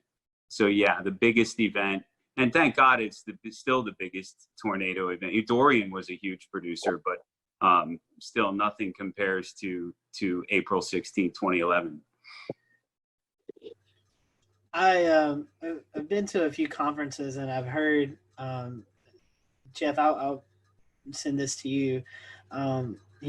Obviously 2011 remembered for the Tuscaloosa, Alabama, April 27th event. Had that not happened, this would have been the event that a lot of the meteorological community would have looked back on tornado-wise, Jeff. As the Weather Service, I know you guys do a lot of meetings and stuff. Has this event kind of tailored some of your studies or some of your outlooks on stuff that you've, I guess, done case studies on this event to kind of find out the whys of what happened and how to better prepare for maybe the next setup we get like this? Yeah, I mean, there's no doubt this event, I mean, it still stands out, even though, like you're saying, the later event was even larger than this one. For our region, this is still, what our benchmark, storm. And, it even went up, not even just the Carolinas, eventually went up into Virginia and did a lot of damage up there too. So, it's been widely studied. It was before some of the newer technology came out with on the radar, even some of the new impact-based warnings. So we've actually gone back in and rerun cases like this with what we call the impact-based warnings. And we did use tornado emergency, but nowadays we even have more tags we can put into the warnings to kind of say, okay, it's radar confirmed on the ground before we even have, spotter reports of anything on the ground. We can confirm it just using radar data. And so we've actually used cases like this and kind of run back through them with some of the new products and new ways that we issue tornado warnings, as well as some of the different dual pole products. So, we do go back in and kind of practice and relive some of these events like this, putting them more into, I'd say, the current time. So this is definitely a benchmark event. We also look at it from a standpoint of, staffing and how do you handle events like this, because they don't come around often. So you kind of go back and look at how does operations run in the Weather Service office when you have an event like this, making sure that you're dotting your I's, you're crossing your T's. Every storm is being interrogated simultaneously, and that you've got warning operations going for each individual storm, and you're doing your coordination with 911 centers and working with emergency management, and then keeping the damage reports, as they're coming in, also sending them out. So, looking at how an office should run, and how we should be running our operations to keep things, being pushed out so folks know what's happening. I mean, we use events like this to kind of go back and revisit and relive, what we did right, and also sometimes where we can improve. But it's important to kind of take these events in context, realizing we'll have an event, something like this again at some point in the future. We hope not, but we've got to be ready for it. And Jeff, one more question, then I want to get to Dan and Jeremy and let them talk about what they experienced out in the field. We were talking before this show. You guys, at a point in time, I think it was 5, 6, 7 minutes, were backed up by the National Weather Service in Blacksburg. Can you talk to our viewers tonight who may not realize in these situations when the Weather Service is actually in danger of getting hit by a tornado, you actually pass the coverage off to a neighboring office? Yeah, so it's similar to what Mike was saying earlier. About probably just shortly after the tornado went through Sanford, and you could see the massive debris ball on the radar. Before it got to Holly Springs, we realized that this thing was coming into most likely southern Wake and eventually the south side of Raleigh, where the Weather Service office was. So I remember I picked up the phone and talked to the Blacksburg office, so we're paired so that a neighboring Weather Service office can really kind of basically restart their computer system, and they can come up as if they're, the Raleigh Weather Service office. So we called them probably almost half an hour out and just said, hey, look, we may get to the point where we've got to be backed up if this thing gets too close, so be ready to go, giving them a chance to get the radar up and running, the warning system up and running, things that they would need. And I think we called them back, I want to say about probably 15 to 20 minutes later, and we basically said, okay, this thing may really come get us now. And so I remember saying, if you hear from us again, you've got it. And so then what we started doing is we had 12 people in operation. So as it got closer, we started funneling some folks downstairs into the lower part of the building. And we kept 3 of us up in operations. And literally about the time we could see insulation and things falling outside the window, we picked up the phone and basically told Blacksburg, okay, you've got it. We're sheltering at this point. And we had already issued the tornado emergency for Raleigh. So the warnings were already out for Raleigh. And then we sheltered downstairs, like you're saying, for probably about 7 minutes, and then came up. And the tornado passed just to our east, going up South Saunders Street. Dan and Jeremy, y'all had a very different kind of experience. You guys were actually out in the field chasing these long track tornadoes. I guess, Dan, we'll start with you since you're the first on my screen. Kind of give us the firsthand perspective. What was it like actually being there within a mile of these monsters? One of the things that we had at the time that we still use that was very active was the NC Storm Chasers and Forecasters group on Facebook. And fortunately, there's a lot of information coming in through there being funneled in as well. And I remember I was in Alabama, I caught the storm, and all of a sudden there started being people kind of looking at some of the parameters for the next day in North Carolina. This was when it was at a moderate, I guess, before it got pushed to a high risk. And one of the things that was being looked at was how the storm system I was currently inside and what was turning into a squall line in Alabama was going to keep pushing across into North Carolina. And they were seeing on the HRR runs how basically that squall line eventually was going to break apart into supercells. And that's when really the tornado potential would strengthen. And so when that started coming into play, I just hauled it right straight back towards North Carolina, drove all night long, and made it into Greensboro, Burlington area for the start of where the tornado warnings really kind of got going. Followed the storm in front of it. I actually was able to bust through it because I was inside of it / behind it until about Charlotte to Greensboro, somewhere in there. I busted through the front of it and got in front of the squall line, and then was in front of it near Burlington to Raleigh, somewhere in between there, maybe kind of close to Durham. And that's kind of when it went tornado warned, and it started to kind of quickly overwhelm my vehicle and me and my ability to keep chasing it. There's a couple things that were very clear about this storm system and about these storms, which is one, they were very fast moving. I remember they were going about 60 to 80 miles an hour. Was what I was trying to keep up with and stay in front of, and position myself in hook echoes so that I could try and get a good visual of these, for the most part, pretty rain wrapped, low nature storms that were just hard to spot. I had had great luck in Alabama the day before. I actually found myself up on a hill is kind of how I was able to see that tornado so well for such a long period of time. But this day it seems, in North Carolina, a lot more heavy rain, a lot more heavy wind. I basically ended up inside of some severe winds going, just at a guesstimate, 50 to 70 miles an hour at the very least, sideways blowing rain. Once I got out of that, I tried to get back in position, ended up in that again. Eventually just kind of the whole storm inside of that tornado warning just overwhelmed me and got in front of me right as it got into Raleigh. And just waiting for this line, and we're sitting there going, oh man, this thing is not breaking up. There's no supercells, what's happening. All of a sudden, obviously within a few frames it started to go. And so we're in Newton Grove still, and which was the right area to be. We just got a little impatient. And so the first one, by then it was already hitting Sanford and the lows. And we decided to speed on towards Raleigh to try to get it there. And I do remember, as Mike May said earlier, the broadcast, Kevin had his ham radio with us. He had a ham radio in the car because he was doing the storm spotting. But I do remember that specific broadcast said, do not approach Raleigh, stop where you are, and all this stuff. And one thing I do remember about that whole day is just a surreal feeling that I can't even describe of the atmosphere. And the winds, even outside, the thunderstorms are blowing 40 to 50 miles an hour. lots of inflow into these supercells from a long distance away, blowing dust and all of that.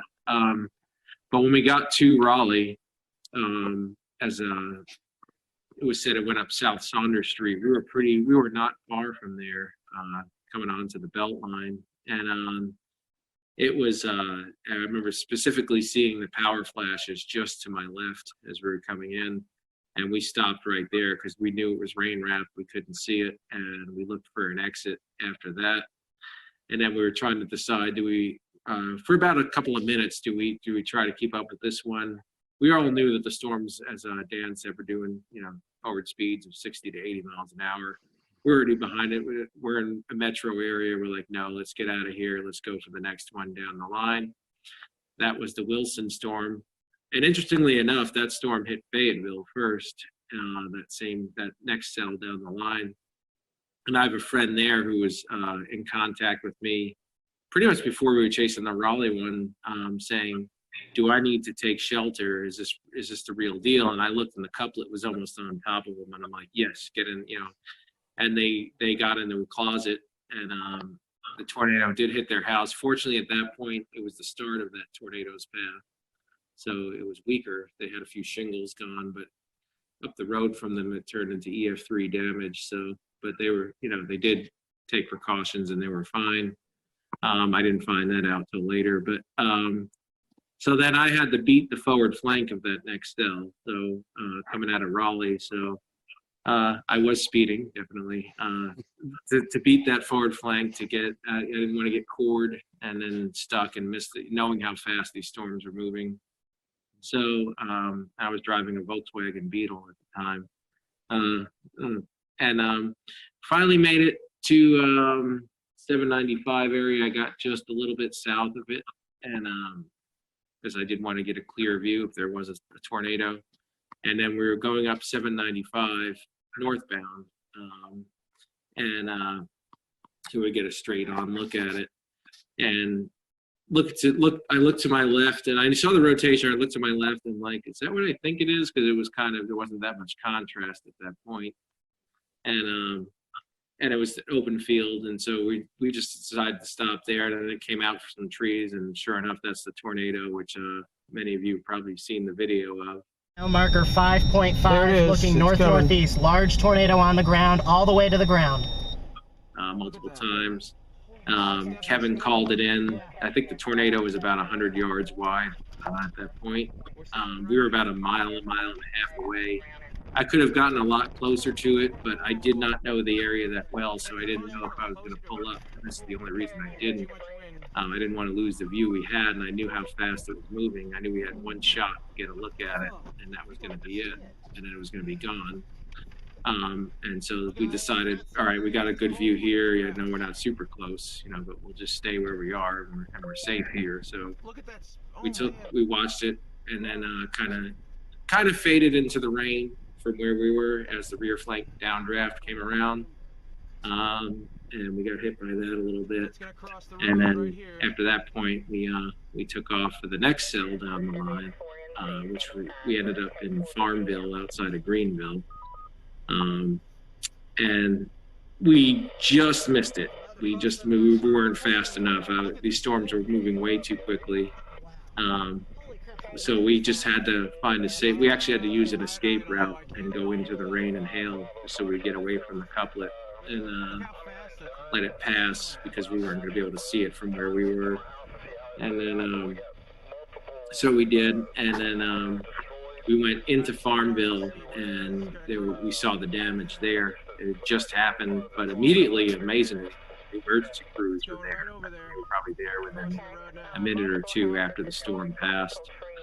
And so we took a look for a minute, and I remember letting, again, cell phone. I mean, smartphones were relatively new, but I did have one, Pickle 3. And I remember just letting a guy whose house got damaged use it to call his family. And then we wanted to get out of the way of the emergency services as quickly as we could. So then that was it. And then there was a squall line behind that. That was it. And then we went home after that. And then the last thing I remember is going to the NC State Library to upload my footage to YouTube since I had the super fast connection as quickly as I could. And I think I remember emailing Mike Mays and sending him the link or something like that right away. And then Ariel, I know, put it up. And then it actually ended up in a few things, like a National Geographic did a special on that whole spring because, as Dan said, there were a number of outbreaks that spring. Everybody remembers Tuscaloosa and all that.